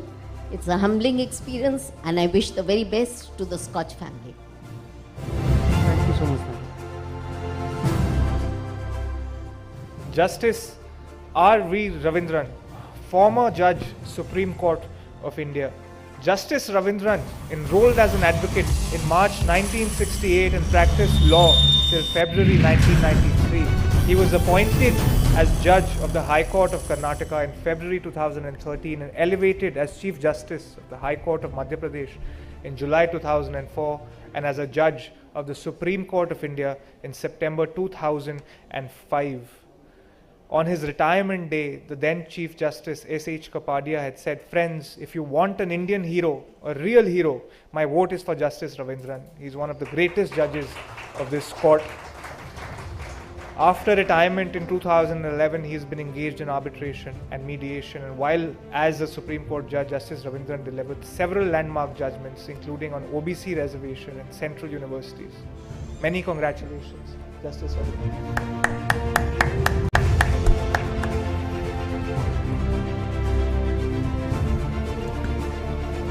Thanks,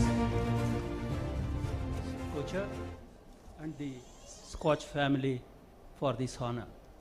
I thought judges are never felicitated or honored after their retirement. They are recognized when they are appointed. Second, their recognition comes on the day when they retire, when the bar judges them. I was always of the opinion there the work of the judge is over and they should not be thereafter felicitated or honored because they are just doing their work. But when my mentor, Justice Venkatachalaya, was being honored and I was in the same list, it was a great honor. I could not refuse. It was a great temptation, but still I would like the jury to think whether judges should be honored for the work they do as judges. Thank you. Judges must be honored with the gratitude of people of India who are the consumers of your justice, and for the reasons of the social contract that I mentioned. It is our moral duty to support the judiciary. Justice Vineet Saran, former Judge, Supreme Court of India, has had a distinguished career at the bar spanning over 30 years in the Allahabad High Court from 1980 to 2002. His innings at the Supreme Court were marked by several landmark judgments on reservations, including Leela Prasad Rao Tamil Nadu Medical Officers Association, and the State of Punjab versus Davinder Singh. Justice Saran authored the judgment in PAM Developments versus State of West Bengal in 2019, and one of his most notable judgments has been that of the 5-judge bench in New India Assurance Company Limited, where he decided on the time of goods and services providers can take to respond to complaints filed against them under COPRA. Many congratulations, Justice Saran.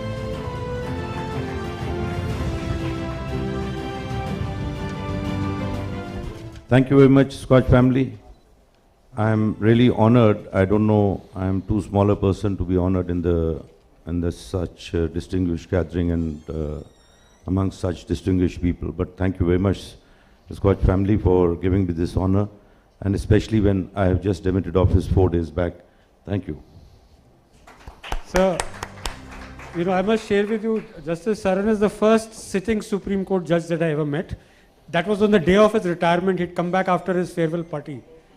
And, you know, I could have a cup of coffee with him to invite him for this function. And sir, while you may have been recently retired, you have given a great impetus to consumer rights. And more important than that, when you said that the government has no special dispensation under arbitration, I think it's a great service.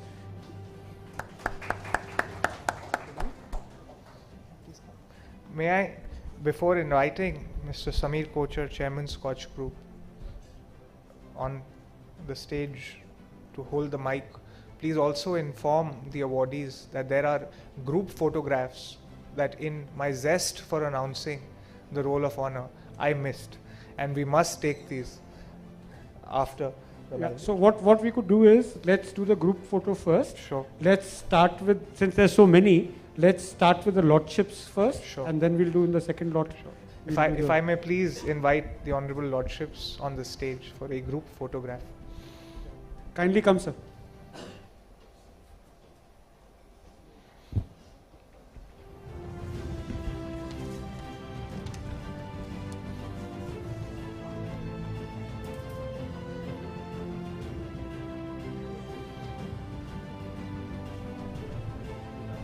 There are 2 other youngsters, 3 youngsters who helped me put this together. One is Rohan, the other is Pranay Lekhi, and his elder brother whose name I keep forgetting. So he's other Lekhi and Lekhi, future.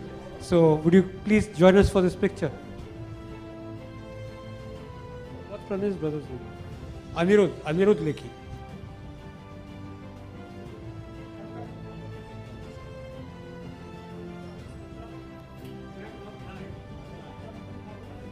If I can have this next to me, it would be very nice.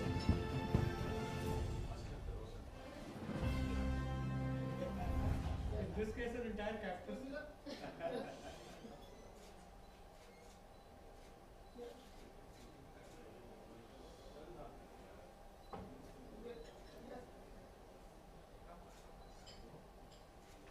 Come.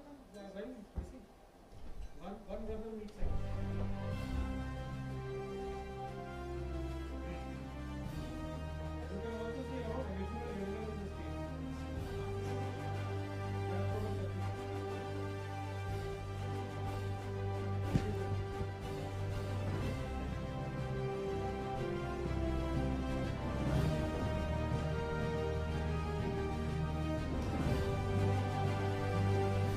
May I now invite the Literature and the Law Award awardees to come and join us.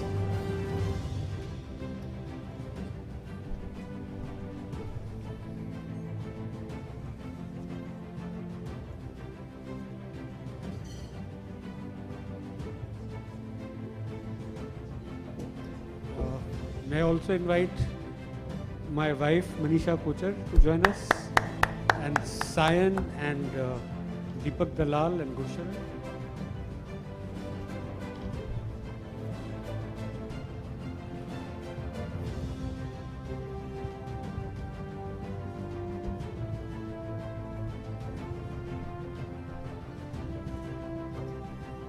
This should be an all-men photo.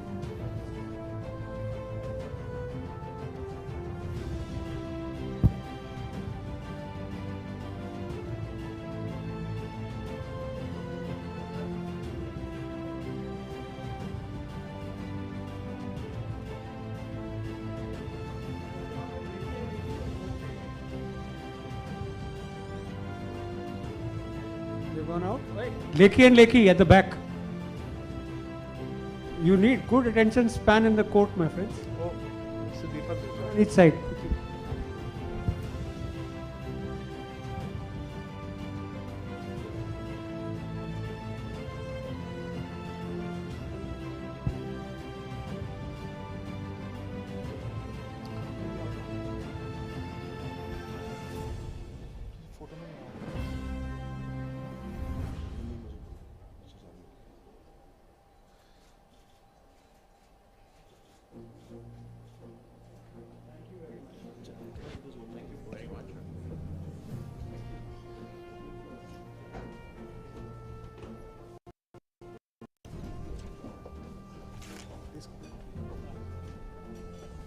So, you know, as I told you that we have a... yeah, just stay on the stage. You know, we have this thing called... I'm a big guy on sanskar, as I keep telling you. And in our Indian culture, we have this concept of Preeti Bhoj. So at the end of every Scotch conference, there's a Preeti Bhoj, which I personally curate. I hope my taste in food is good. And this is something that everyone is invited, and it's a compulsory part of the ward to partake it. Normally such functions have a valedictory address, but since we are Scotch and we are different, instead of a valedictory address, I have invited Mr. Kapil Sibal to recite 2 of his poems, his favorite poem in English and another one in Hindi. So.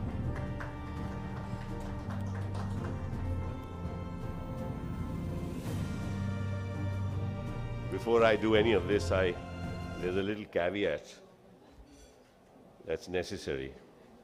You see, Scotch is a neutral platform. And you've called onto stage a man who is by heart not neutral. I always take positions on every matter, wrong or right. Okay? And so, Scotch whiskey is also not neutral. Having said that, let me just recite first a poem in Hindi. मंजिल पे पहुंच के करूंगा क्या, मंजिल पे पहुंच के करूंगा क्या, वहां से वापस भी आना लाजमी है। मंजिल पे पहुंच के करूंगा क्या, वहां से वापस भी आना लाजमी है। ऐसा नशा कि छोड़ कर करूंगा क्या, ऐसा नशा कि छोड़ कर करूंगा क्या, महकाने का दोस्ताना लाजमी है, महकाने का दोस्ताना लाजमी है। दूर होकर भी बता करूंगा क्या, दूर होकर भी बता करूंगा क्या, तेरे शहर में घर बसाना लाजमी है, तेरे शहर में घर बसाना लाजमी है।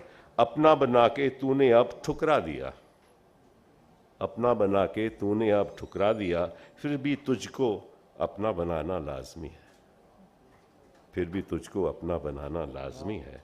गली गली में ये जो आग जल रही है, गली गली में जो आग जल रही है, उस आग को हमें बुझाना लाजमी है, उस आग को हमें बुझाना लाजमी है।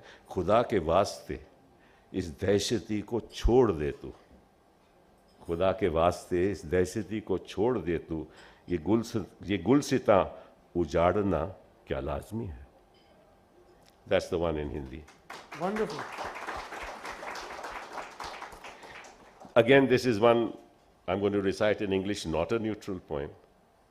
So I hope you don't mind on a neutral platform. It's called Our Gratitude. It says, we are thankful to our Lord who brought us Achhe Din. We're thankful to our Lord who brought us Achhe Din. Farmers no longer protest. Students speak out with zest. Business flourishes for the rest. No hunger, no poverty. Children charter their destiny. They say that jobs abound, yet there are no takers found. The nation has been transformed, all institutions reformed. All of them speak in one voice. That, I believe, is their choice. No signs prevailing of despair. NGOs have no fear. Sedition laws are crystal clear. All minorities are safe. There is no dialogue of hate. Our nation's assets for sale are due, bought only by the chosen few. These Achhe Din I must salute. Our robust democracy is mute. Thank you.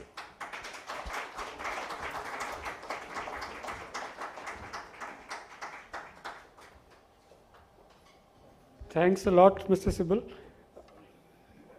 Our neutrality comes out of inclusion.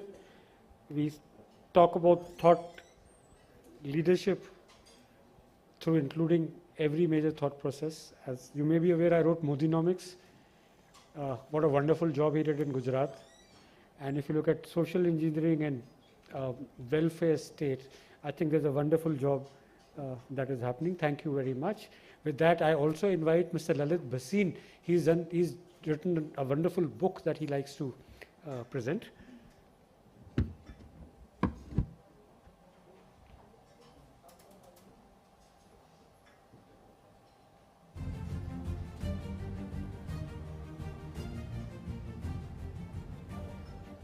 These are two very valuable books. You see, one is on behalf of the Society of Indian Law Firms.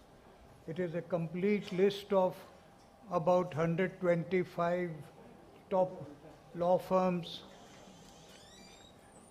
of India. And the second book is 70 Years of India's Constitution, that was released by the Honorable Chief Justice in the year 2020. It's a great pleasure.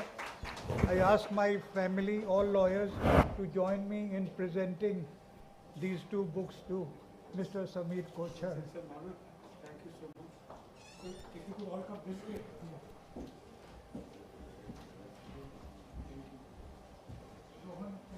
Rohan, join us.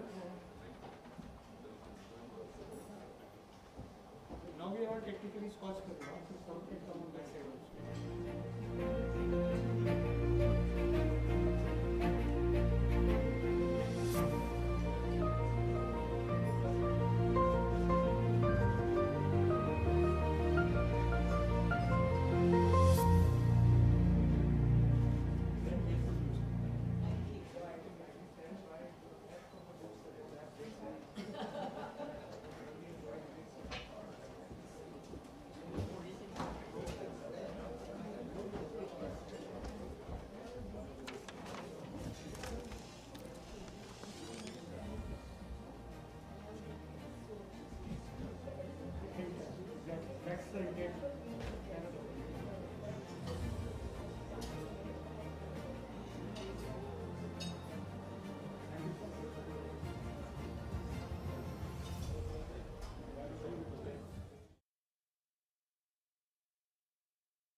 हूँ आपके सामने राजश्री।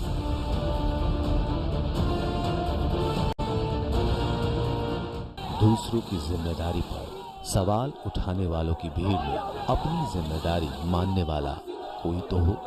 ये तेरी गलती, ये उसका कसूर के शोर शराबे में ये मेरा फर्ज है बोलने वाला कोई तो हो।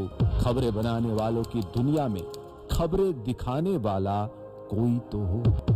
शुक्र है कोई तो है। APN खबर है तो दिखेगी। लोकतंत्र उस महान इंसान का सपना था। शहादत हासिल करके हर सेनानी की उम्मीद थी। जेपी आंदोलन से 16 साल की भूख हड़ताल तक, मजादों से लेकर टहती समाज की दीवार तक,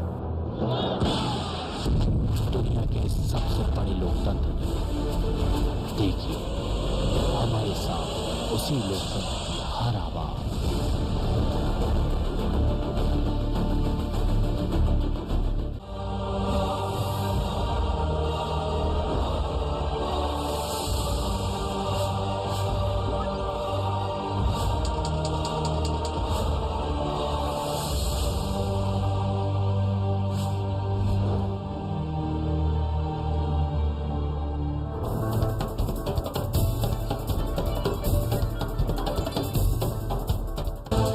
जब खबरों की तो सिर्फ बातों से विश्लेषण नहीं, तह तक जाना है देश की बात। जिंदगी को उसी के घर में टटोलना है, उसकी गूंज देश के सामने ले जाना है देश की बात। खबरों का पूरा सच है देश की बात। नमस्कार, देश की बात के साथ मैं हूँ आपके सामने राजश्री।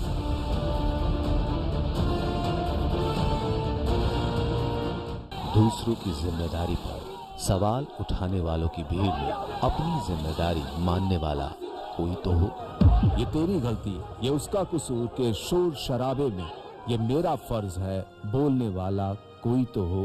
खबरें बनाने वालों की दुनिया में खबरें दिखाने वाला कोई तो हो। शुक्र है कोई तो है। APN खबर है तो दिखेगी। लोकतंत्र उस महान इंसान का सपना था। शहादत हासिल करके हर सेनानी की उम्मीद थी।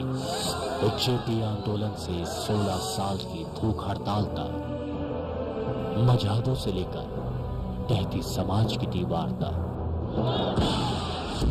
दुनिया के सबसे बड़े लोकतंत्र में देखिए हमारे साथ उसी लोकतंत्र की हर आवाज।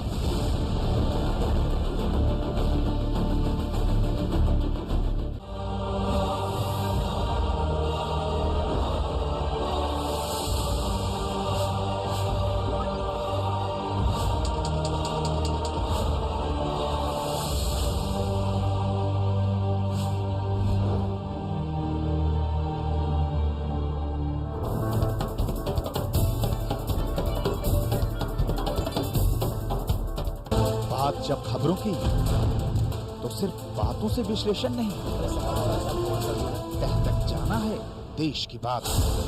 जिंदगी को उसी के घर में टटोलना है, उसकी गूंज देश के सामने ले जाना है देश की बात। खबरों का पूरा सच है देश की बात। नमस्कार, देश की बात के साथ मैं हूँ आपके सामने राजश्री।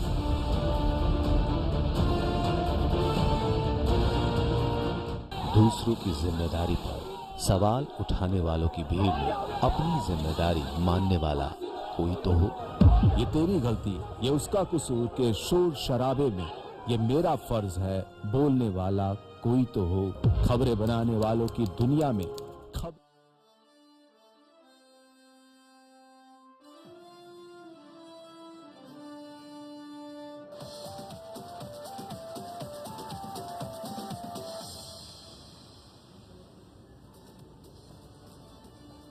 उदयपुर में चल रहे कांग्रेस के नव संकल्प चिंतन शिविर का दूसरा दिन। अलग अलग मुद्दों पर हो रही चर्चा। आरएसएस और बीजेपी की हिंदुत्व की राजनीति से लड़ने की रणनीति पर भी फोकस। चिंतन शिविर के बीच कांग्रेस को लगा झटका। कांग्रेस के वरिष्ठ नेता और पंजाब के पूर्व अध्यक्ष सुनील जाखड़ का पार्टी से इस्तीफा। कांग्रेस आला कमान पर लगाया पक्षपात का आरोप। सभी पदों से हटाने पर छलका दर्द।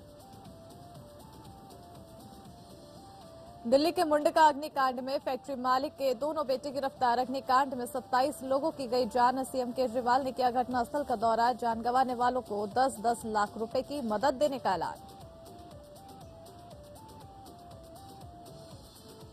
वाराणसी के ज्ञानवापी मस्जिद में आज का सर्वे का काम शांतिपूर्ण तरीके से पूरा। कल भी जारी रहेगा सर्वे का काम। 17 मई को अदालत में पेश की जाएगी रिपोर्ट।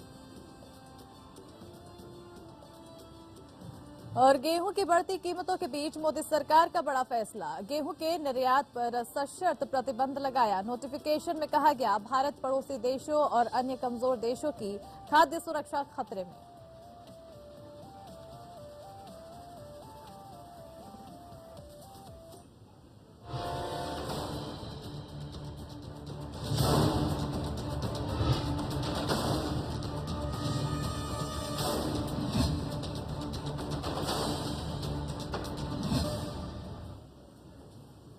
नमस्कार, बहुत स्वागत है आप सभी का। मैं आपके साथ अस्मिता दुबे और वक्त हो चला है राजस्थान स्पेशल का। बुलेटिन की शुरुआत उदयपुर से करेंगे, जहां पर कांग्रेस का चिंतन शिविर चल रहा है। उदयपुर में चल रहे कांग्रेस के नव संकल्प चिंतन शिविर में चल रही अलग अलग चर्चाओं के दौरान आरएसएस और बीजेपी की हिंदुत्व की राजनीति से लड़ने की रणनीति पर भी चर्चा हुई है। सूत्रों से मिली जानकारी के मुताबिक एक प्रस्ताव में कहा गया है कि पार्टी को बीजेपी और आरएसएस के नैरेटिव में ना फंसकर उससे अलग विकल्प देना चाहिए और उस दिशा में राजनीतिक संघर्ष आगे बढ़ाना चाहिए।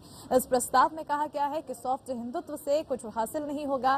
प्रस्ताव में कहा गया है कि एक तरफ जब आरएसएस और बीजेपी हिंदुत्व की राजनीति कर रहे हैं, तब कांग्रेस को उनके इस जाल में नहीं फंसना चाहिए। ऐसे में या तो कांग्रेस हिंदुत्व की राजनीति में देश को आरएसएस बीजेपी से भी ज्यादा मजबूत कोई विकल्प दे, या फिर राजनीतिक सोच और विकल्प देश के सामने रखे। इस प्रस्ताव में कहा गया कि धर्मनिरपेक्षता, सामाजिक समानता और संविधान जैसे मूल्यों को किसी भी कीमत पर छोड़ना नहीं चाहिए और कांग्रेस को सभी धर्मों के प्रति न्यूट्रल यानी समान दृष्टिकोण रखना चाहिए। साथ ही कांग्रेस पार्टी को धार्मिक उन्माद के खिलाफ मजबूत टक्कर देनी चाहिए।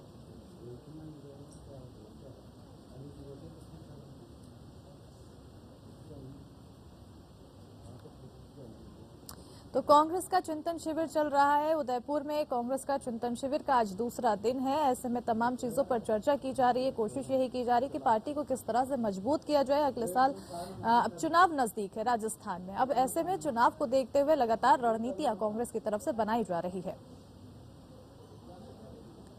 और इसी खबर पर हमारे साथ ज्यादा जानकारी के लिए मनीष राज सिंह, हमारे वरिष्ठ संवाददाता, जुड़ चुके हैं फोन लाइन पर। मनीष जी, लगातार कांग्रेस की तरफ से अपनी पार्टी को धार देने की रणनीति पर चर्चा की जा रही है। अब चिंतन शिविर का आज दूसरा दिन है, क्या कुछ खास रहा है ऐसे में? देखिए, कांग्रेस का जो मंथन शिविर है आज ये दूसरा दिन है और कल हमने देखा कि कांग्रेस का फोकस जो था, कल का जो मंथन हुआ नेताओं के द्वारा, वो कांग्रेस का फोकस युवाओं पर रहा है। और आज की मीटिंग हो रही है सुबह से और जो बातें निकल करके मंथन शिविर से बाहर हो रही है कि आज का मुद्दा जो है वो किसान और किसानों से जुड़ी समस्याएं हैं जो देश के विकास में बाधक हैं। तो ऐसे में कांग्रेस जो है अपने आप को किसानों का हितैषी साबित करना चाहती है और ऐसे मुद्दे उठाना चाहती है जिससे कांग्रेस की पहल किसानों में बसे और इसके जरिए कांग्रेस फिर से अपनी खोई हुई जमीन को वापस लाना चाहती है।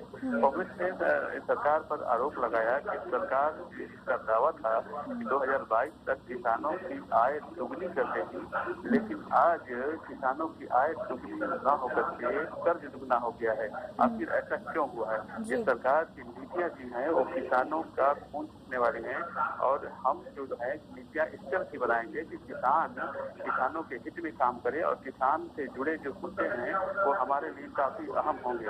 वैसे में आज का जो दूसरा दिन है शिविर का, वो किसान और किसानों से जुड़े मुद्दे उठाए रहे कांग्रेस के नेताओं के मंथन में। ठीक है, इसी के साथ ही मनीष जी, बीजेपी और आरएसएस की नैरेटिव में न फंसने को लेकर भी विकल्प पर चर्चा की गई थी, ऐसी जानकारी निकल कर आ रही है।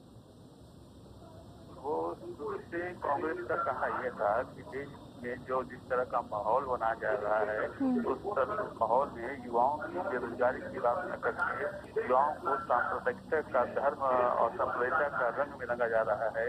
कल मैंने जब एक कांग्रेस नेता है उनसे मैं यही बात पूछी कि आपके उत्तर प्रदेश चुनाव में हाल के विधानसभा चुनाव जो हुए उसमें कांग्रेस की हार की वजह क्या बनी, तो उन्होंने यही कहा कि युवा तक हम अपना संदेश सही तरीके से नहीं पहुंचा पाए। कांग्रेस का कहना था कि युवा जो आज उनके लिए सबसे बड़ा मुद्दा होना चाहिए था बेरोजगारी, उस मुद्दे को नाम पर न वो करके उन्होंने कुछ और मुद्दे लिए और यही हमारी सबसे वजह हार की कारण बनी। तो ऐसे में कांग्रेस कांग्रेस ये जान भी रही है और समझ भी रही है और उसका कहना है कि हम देश को साम्प्रदायिकता के रंग में न रंगने देंगे और देश को एक ऐसे रंग में रखेंगे कि जहाँ पे सबका विकास हो। इस तरह से कांग्रेस बीजेपी द्वारा बरती गई साम्प्रदायिकता से लड़ने की तैयारी उनका मन बना चुकी है। ठीक है। बहुत बहुत शुक्रिया मनीष जी तमाम जानकारी के लिए। और यहीं पर हमारे साथ विजय कौशिक, कांग्रेस के नेता हमारे साथ जुड़ चुके हैं। विजय कौशिक जी, बहुत बहुत स्वागत है आपका हमारे साथ जुड़ने के लिए। अब कांग्रेस लगातार जनता का विश्वास जीतने की कोशिश कर रही है, चिंतन शिविर चल रहा है। आखिर आप ऐसा क्या खास काम कर रहे हैं कि जनता पर आपका जो विश्वास है वो वापस से बरकरार रहे और वापस से आप पर भरोसा कर पाए जनता? देखिए, चिंतन शिविर को आयोजित करने का मकसद यही तो है कि आखिर हमारी क्या कमियां रह गई हैं जिनके चलते हम लोगों का विश्वास जीत पाने में विफल रहे। चाहे वो उत्तर प्रदेश की बात हो, चाहे वो उत्तराखंड चुनाव की बात हो, चाहे वो पंजाब चुनाव की बात हो, इन्हीं सब मुद्दों पर मंथन चल रहा है। और कुछ चीजें तो स्पष्ट हैं कि कहीं ना कहीं कांग्रेस पार्टी ठीक है विजय जी, जिस तरह से आपने पंजाब की बात की, पंजाब में भी मंथन की बात चल रही है, लेकिन पंजाब में तो ऐसी खबर आ रही है कि नेता वहां पर इस्तीफा दे रहे हैं। सुनील जाखड़ जी ने इस्तीफा दे दिया है। आखिर आप जनता का विश्वास जीतने की कोशिश कर रहे हैं लेकिन अपने ही पार्टी के नेताओं का विश्वास नहीं जीत पा रहे हैं, आखिर क्या वजह है इससे? तो मैं यही तो आपसे कह रहा हूँ ना, जो चिंतन शिविर है उसका मकसद यही तो है कि सारे मुद्दों पर चिंतन करना। इसमें हमारी पार्टी के शीर्ष नेतृत्व को इस बात पर भी चिंतन करना है कि वो कौन से कारण है जिसके कारण हमारी पार्टी के कुछ नेता इस्तीफा दे रहे हैं या पार्टी से नाराज हैं। उन सबको कैसे मनाया जाए, उनको कैसे साथ लेकर चला जाए, पहली बात। दूसरी बात, मतभेद हर जगह होते हैं। कोई भाजपा ऐसी पार्टी नहीं है कि जिसमें वहाँ के नेताओं के मतभेद ना हो, और मतभेद नहीं है तो केवल एक कारण से, क्योंकि वहाँ डिक्टेटरशिप है। वहाँ पर जो भी मोदी जी के खिलाफ बोलता है उसको निकाल बाहर कर ठीक है, लेकिन विजय जी मतभेद के बाद लेकिन जनता के सामने अगर आप नहीं उतर कर आ पा रहे, जनता को आप पर विश्वास भी तो नहीं हो रहा है ना। आखिर मतभेद आप सुलझा नहीं पा रहे। जनता का हमारे ऊपर विश्वास पूरा है। उत्तर प्रदेश में क्यों नहीं दिखा, पंजाब में क्यों नहीं दिखा विश्वास?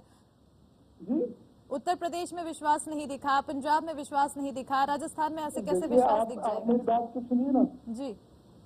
देखिए, सबसे पहले मुद्दा क्या होता है, आदमी अपने परिवार को देखता है, अपनी रोटी को देखता है। आज लोगों के दिमाग में डर बिठा दिया गया है कि अगर कांग्रेस सत्ता में आई तो ये देश मुस्लिम बन जाएगा, आप लोगों की रोजी रोटी छीनकर मुसलमानों के हवाले कर दी जाएगी, आप लोगों को अपने देश में शरणार्थी बना दिया जाएगा। आखिर वो डर बैठाया गया तो आपने उस डर को हटाने के लिए क्या किया विजय जी? तो उसी डर को निकालने के लिए तो हमने चिंतन शिविर रखा है कि इसमें हम अपनी प्लानिंग बनाएंगे कि किस तरीके से लोगों की मानसिकता को बदला जाए। जो ये देश आज तक जितने आधार पर तरक्की की है कि सर्वधर्म सद्भाव और मिलकर हम चले हैं, हिंदू मुस्लिम सिख ईसाई सभी मिलकर चले हैं, तब इस देश ने तरक्की की है। और आज ये देश गड्ढे में जा रहा है, तो आज इन लोगों को बताना है कि हमें मिलकर चलना है। हम जब तक महंगाई, बेरोजगारी और ये जो देश के बिगड़े हुए हालात हैं इनको लेकर मिलकर नहीं चलेंगे तब तक इस देश का कुछ होने नहीं है। ठीक है, कोशिश यही रहेगी और आशा यही रहेगी कि आने वाले समय में जो आपका चिंतन शिविर चल रहा है उस चिंतन में कुछ अच्छी चीजें निकल के आए और जो जनता विश्वास खो चुकी है वो वापस से कांग्रेस में विश्वास जीत सके। बहुत बहुत शुक्रिया विजय जी हमारे साथ जुड़ने के लिए। बढ़ते आगे, जहां कांग्रेस के उदयपुर में हो रहे चिंतन शिविर के बीच कांग्रेस को बड़ा झटका लगा है। कांग्रेस के वरिष्ठ नेता और पंजाब के पूर्व अध्यक्ष सुनील जाखड़ ने पार्टी से इस्तीफा दे दिया है। उन्होंने अपने आधिकारिक फेसबुक पेज से लाइव होकर कांग्रेस छोड़ने का ऐलान किया है। पंजाब कांग्रेस के पूर्व अध्यक्ष ने कांग्रेस में जातिगत समीकरण को ध्यान में रखकर की जा रही राजनीति पर सवाल उठाए हैं और आलाकमान पर निशाना साधा है। उन्होंने कांग्रेस आलाकमान पर आरोप लगाया है कि कैप्टन अमरिंदर सिंह को हटाए जाने के बाद सीएम की नियुक्ति के मुद्दे पर पंजाब के एक खास नेता की बात सुनी गई। सुनील जाखड़ ने अंबिका सोनी का नाम लेते हुए सोनिया गांधी से उनके खिलाफ कार्रवाई करने की मांग की। सुनील जाखड़ ने कहा है कि उनके परिवार की 3 पीढ़ियों ने 50 साल तक कांग्रेस की सेवा की, इसके बावजूद पार्टी लाइन पर नहीं चलने के लिए पार्टी के सभी पदों को छीन लिए जाने से उनका दिल टूट गया था। आपको बता दें कि कांग्रेस ने हाल ही में सुनील जाखड़ के खिलाफ अनुशासनात्मक कार्रवाई की थी और उन्हें पार्टी के सभी पदों से हटा दिया गया था। पंजाब कांग्रेस ने उन्हें 2 साल के लिए पार्टी से सस्पेंड करने की सिफारिश की थी, जिस पर सोनिया गांधी को फैसला लेना था। सुनील जाखड़ ने पहले 13 मई को उदयपुर में प्रेस कॉन्फ्रेंस करने का फैसला किया था, लेकिन बाकायदा फ्लाइट की टिकट भी बुक करवा ली थी, लेकिन बाद में उन्होंने अपना विचार बदल दिया और अपने दर्द बयां किए।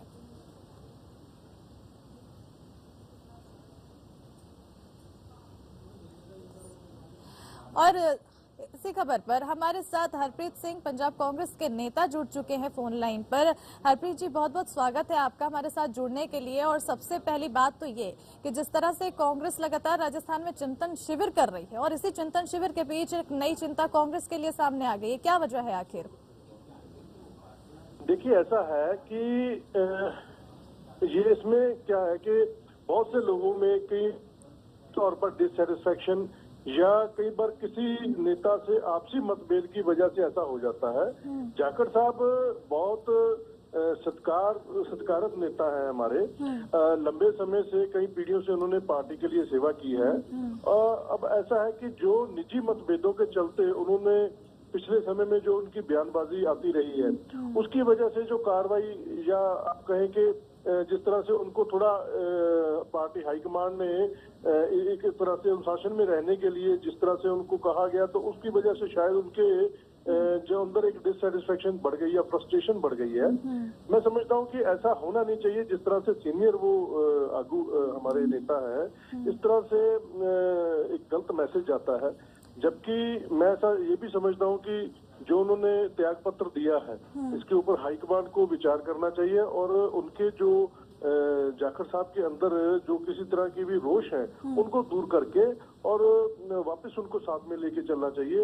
ऐसा नहीं होना चाहिए कि किसी सीनियर हरप्रीत जी, जो मनभेद की खबरें हैं, मनभेद की खबरें कांग्रेस पार्टी से आए दिन आती रहती है। कई नेताओं के ऐसे मनभेद है, उनका मन नहीं लग रहा है पार्टी में, कई तरह से उनकी ऐसी जानकारी आती रहती है कि उनकी बातें नहीं सुनी जा रही है। अब इसी बीच अब चिंतन शिविर भी चल रहा है, कोशिश ये की जा रही है शिविर के माध्यम से कि लोगों का भरोसा जोड़ा जाए वापस से पार्टी के लिए और जो लोगों के लिए है वो काम अच्छे से किया जाए। लेकिन आखिर पार्टी अपने ही पार्टी के अंदर जो मनमुटाव है उसको क्यों नहीं सुलझा पा रही है? नहीं, देखिए, ये तो हर संगठन में कहीं ना कहीं मतभेद होते हैं। थोड़ा कांग्रेस पार्टी क्योंकि सत्ता से बाहर है, इसलिए मैं समझता हूँ कि मीडिया और पब्लिक की निगाहें इसमें रहती हैं कि अब ये पावर से बाहर जाने के बाद इसमें इनसे क्या टूट फूट होने वाली है या क्या होने वाला है। जो सत्तासीन पार्टियां हैं, जो सत्ता के ऊपर बैठे लोग हैं, उनमें भी तो मतभेद आपस में हो ही जाते हैं। बिल्कुल, हरप्रीत जी, नजर उन पे भी जाती है, उन पे भी अगर मनभेद ऐसे होते हैं, मनमुटाव होते हैं, तो खबरें उनकी भी दिखाई जाती है। लेकिन अब कांग्रेस में जिस तरह से जो मनमुटाव हो रहे हैं, उसका असर सीधा सीधा देखने को मिल रहा है कि वापस सत्ता में नहीं आ पा रही है कांग्रेस। नहीं, ऐसा नहीं है। देखिए, ये तो एक कुदरती सर्कल है, पुराने लोग जाते हैं, नए लोग आ जाते हैं, तो ऐसा नहीं होता कि इसकी वजह से कांग्रेस सत्ता में नहीं आ पा रही है। वो चीजें दूसरी हैं कि क्योंकि लंबा समय कांग्रेस ने कौन सी चीज है हरप्रीत जी, आखिर किस वजह से नहीं आ पा रही? मैं वही बता रहा था, लंबा समय कांग्रेस पार्टी ने सत्ता में रहकर देश की सेवा की है। लोगों को ये जो हमारे विपक्षी हैं, उन्होंने गलत तरीके से भड़काकर कहीं ना कहीं उनमें आपसी जो है ना धार्मिक सद्भावना को थोड़ा कम करके इस तरह से कोशिश है कि हम लोगों को ये दिखाएं कि कांग्रेस ने जो किया उससे बेहतर हम कर सकते थे। तो थोड़ा इस वजह से पब्लिक का ध्यान उस तरफ गया है। मैं समझता हूँ कि परिवर्तन संसार का नियम है और परिवर्तन पहले भी होते रहे, परिवर्तन आगे भी होंगे, ऐसी बात नहीं है। कांग्रेस पार्टी बड़ी शान से सत्ता में वापस आएगी। मतलब अभी कांग्रेस परिवर्तन का इंतजार कर रही है कि आने वाले समय में कांग्रेस अभी इस परिवर्तन के इंतजार में है कि आ सकती है सत्ता में वापस। लेकिन बात जिस तरह से आपने कही है कि जो बीजेपी पार्टी है, जो पक्ष की पार्टी है, वो उन्होंने धार्मिक चीजें लोगों के मन में बसा दी है। लेकिन अब यहाँ पर सवाल ये भी बनता है कि आखिर आपके द्वारा उस जो डर है, जो बीजेपी की तरफ से जो बातें फैलाई गई है, धार्मिक चीजों को, धार्मिक भावनाओं को जनता के बीच बढ़ाया गया है, आखिर उसको आपने संतुलन में क्यों नहीं रखा? ये भी एक सवाल आपके सामने खड़ा होता है। लेकिन बहरहाल बहुत बहुत शुक्रिया हमारे साथ जुड़कर हरप्रीत जी, अब तमाम जानकारी देने के लिए। चलिए बढ़ते हैं आगे, जहां राजस्थान के जयपुर कलेक्ट्रेट सभागार में एक बैठक का आयोजन किया गया और इस दौरान स्वायत्त शासन मंत्री और जयपुर जिला प्रभारी शांति धारीवाल ने कहा है कि राज्य सरकार की कल्याणकारी योजनाओं को बेहतर तरीके से क्रियान्वयन करते हुए आमजन को राहत देने के लिए हर संभव प्रयास किए जाएं। उन्होंने फ्लैगशिप योजनाओं के तहत निर्धारित लक्ष्य को प्राप्त करने के लिए संबंधित अधिकारियों को निर्देश दिए हैं।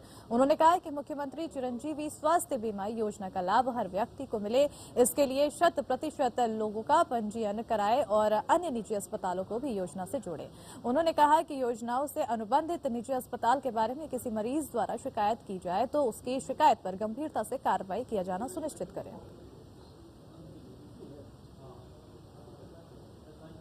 खबर राजस्थान के भरतपुर से है, जहां दबंगों के हौसले बुलंद होते जा रहे हैं। वहीं एक बार फिर ताजा मामला सामने आया है। यहां पर रंगदारी ना देने पर दबंगों ने एक युवक की जमकर पिटाई कर दी है।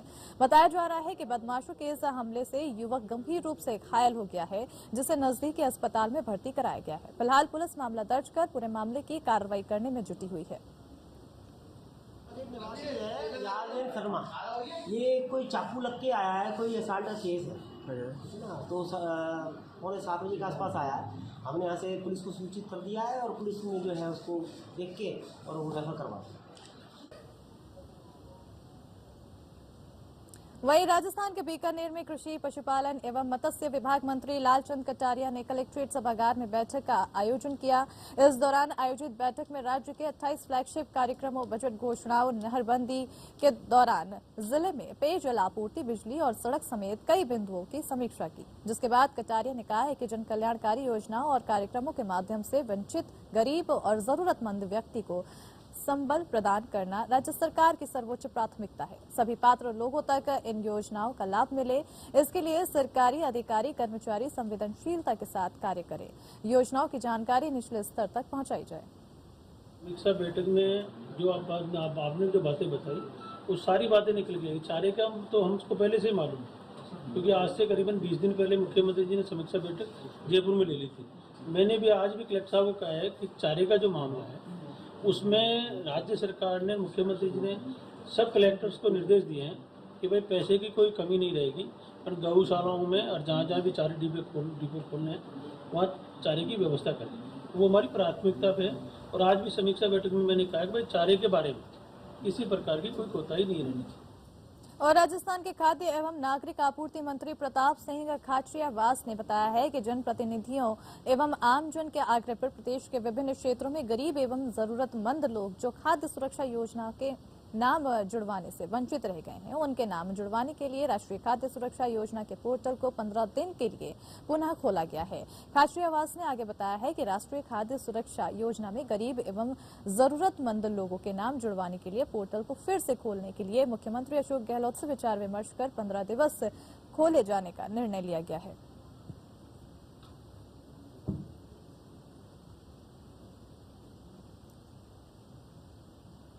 और यूपी की धर्म नगरी वाराणसी के श्रृंगार गौरी मामले में आज ज्ञानवापी मस्जिद का सर्वे पूरा हो गया है। कल फिर सर्वे होगा। हिंदू पक्ष के वकील का दावा है कि सारे सबूत हमारे पक्ष में हैं। सर्वे के लिए एडवोकेट कमिश्नर, उनके सहायक, वादी और प्रतिवादी के साथ ही दोनों पक्षों के वकील भी ज्ञानवापी मस्जिद परिसर में सर्वे के लिए पहुंचे थे।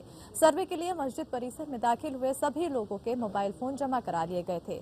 ज्ञानवापी मस्जिद में पहुंचते ही एडवोकेट कमिश्नर ने तहखाने का सर्वेक्षण किया और बताया जाता है कि तहखाने में कुल 4 कमरे हैं। इनमें से 3 कमरे मुस्लिम पक्ष और 1 हिंदू पक्ष के पास है। तहखाने के 4 कमरों का पूरे सर्वे कर लिया गया है। तहखाने के सर्वे के बाद जिलाधिकारी कौशल राज शर्मा और पुलिस कमिश्नर ए सतीश गणेश के साथ ही एडवोकेट कमिश्नर की टीम परिसर से निकल गई है। बताया जा रहा है कि सर्वे का काम 15 मई को भी जारी रहेगा। 15 मई को ज्ञानवापी मस्जिद के भीतर और ऊपर के कुछ कमरों के साथ ही पश्चिमी दीवार और अन्य दीवारों का भी सर्वे होगा। सर्वे का काम कड़ी सुरक्षा के बीच शांतिपूर्ण तरीके से हुआ है।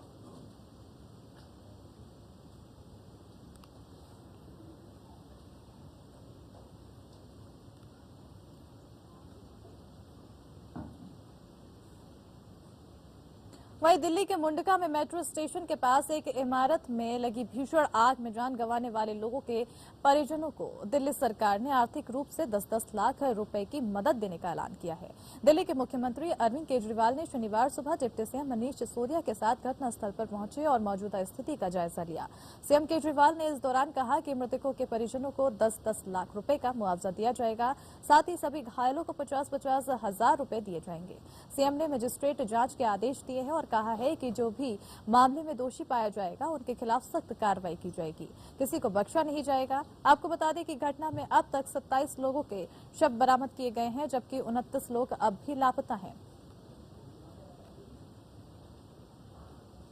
चलिए इसी के साथ ही बुलेटिन में फिलहाल इतना ही। मुझे दीजिए इजाजत। नमस्कार।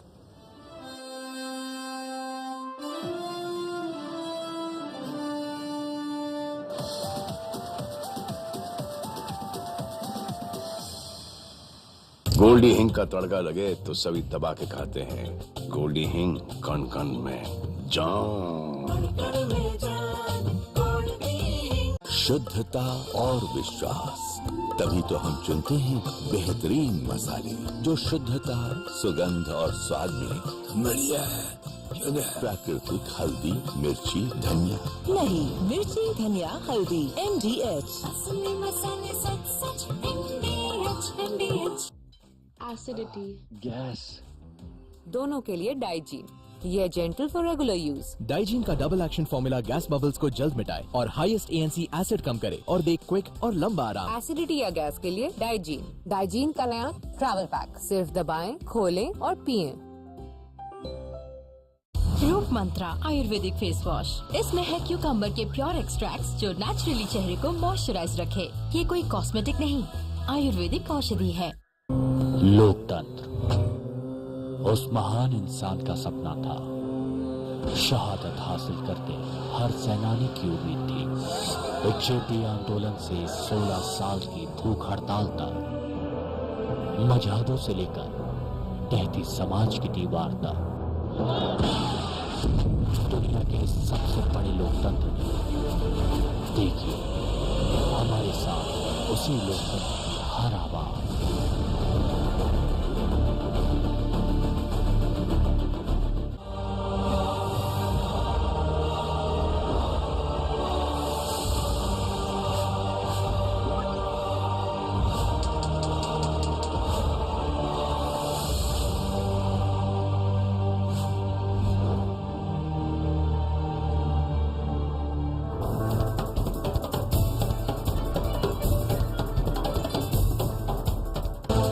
जब खबरों की तो सिर्फ बातों से विश्लेषण नहीं, तह तक जाना है देश की बात।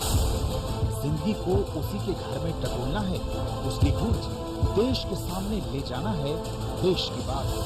खबरों का पूरा सच है देश की बात। नमस्कार, देश की बात के साथ मैं हूं आपके सामने राजश्री।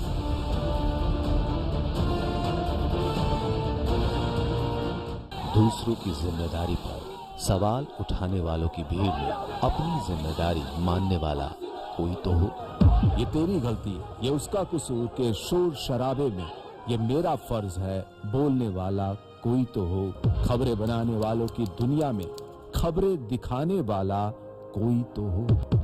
शुक्र है कोई तो है। APN खबर है तो दिखेगी। लोकतंत्र उस महान इंसान का सपना था। शहादत हासिल करके हर सेनानी की उम्मीद थी। जेपी आंदोलन से 16 साल की भूख हड़ताल तक, मजहबों से लेकर टहती समाज की दीवार तक, दुनिया के सबसे बड़े लोकतंत्र में देखिए हमारे साथ उसी लोकतंत्र की हर आवाज।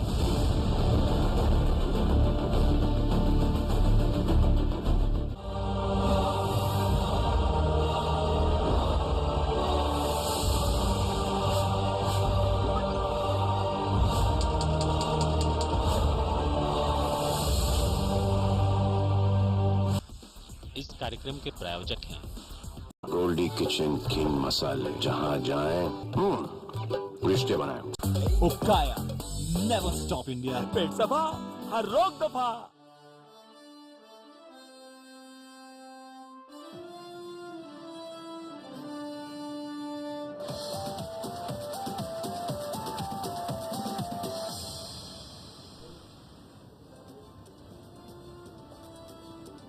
उदयपुर में चल रहे कांग्रेस के नवसंकल्प चिंतन शिविर का दूसरा दिन अलग अलग मुद्दों पर हो रही चर्चा। आरएसएस और बीजेपी की हिंदुत्व की राजनीति से लड़ने की रणनीति पर भी फोकस।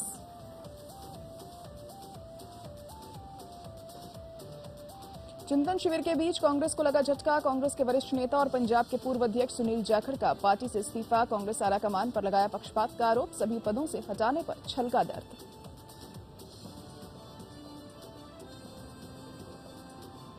दिल्ली के मुंडका अग्निकांड में फैक्ट्री मालिक के दोनों बेटे गिरफ्तार। अग्निकांड में 27 लोगों की गई जान। सीएम केजरीवाल ने किया घटनास्थल का दौरा। जान गंवाने वालों को 10-10 लाख रुपए की मदद देने का ऐलान।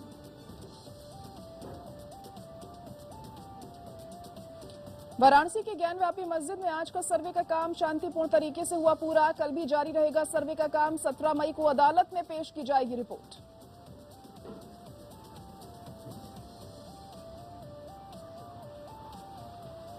गेहूं की बढ़ती कीमतों के बीच मोदी सरकार का बड़ा फैसला। गेहूं के निर्यात पर सशर्त प्रतिबंध लगाया। नोटिफिकेशन में कहा गया भारत पड़ोसी देशों और अन्य कमजोर देशों की खाद्य सुरक्षा खतरे में।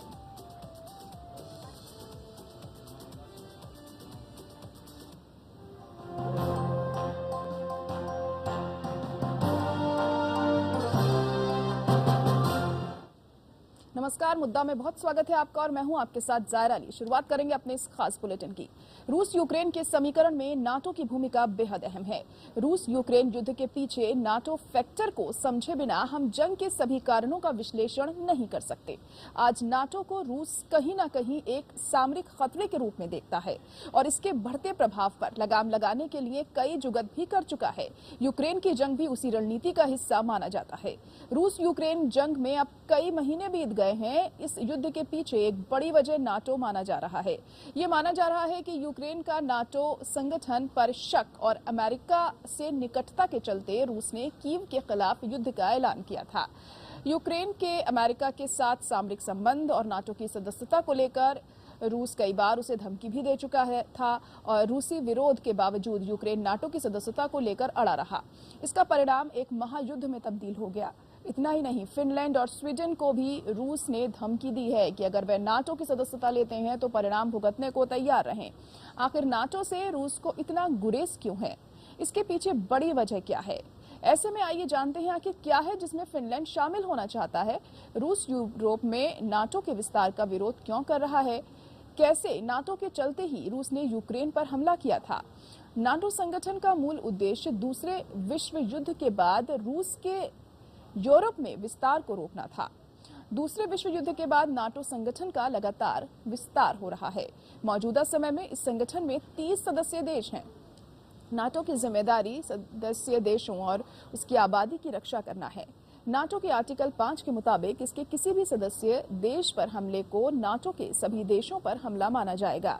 नाटो संगठन में सर्वाधिक सैनिक अमेरिका के ही हैं। संगठन के सदस्य देशों की सुरक्षा के नाम पर नाटो सैनिकों ने रूस की पूरी घेराबंदी की है।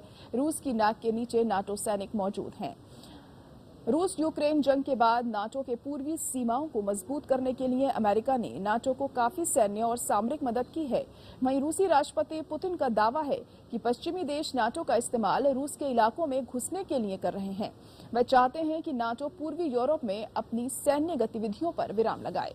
दिसंबर 2021 में यूक्रेन ने अमेरिकी दबदबे वाले दुनिया के सबसे ताकतवर सैन्य गठबंधन नाटो से जुड़ने की इच्छा जाहिर की थी। यूक्रेन की ये कोशिश रूस को नागवार गुजरी है और उसने यूक्रेन पर फरवरी में हमला कर दिया।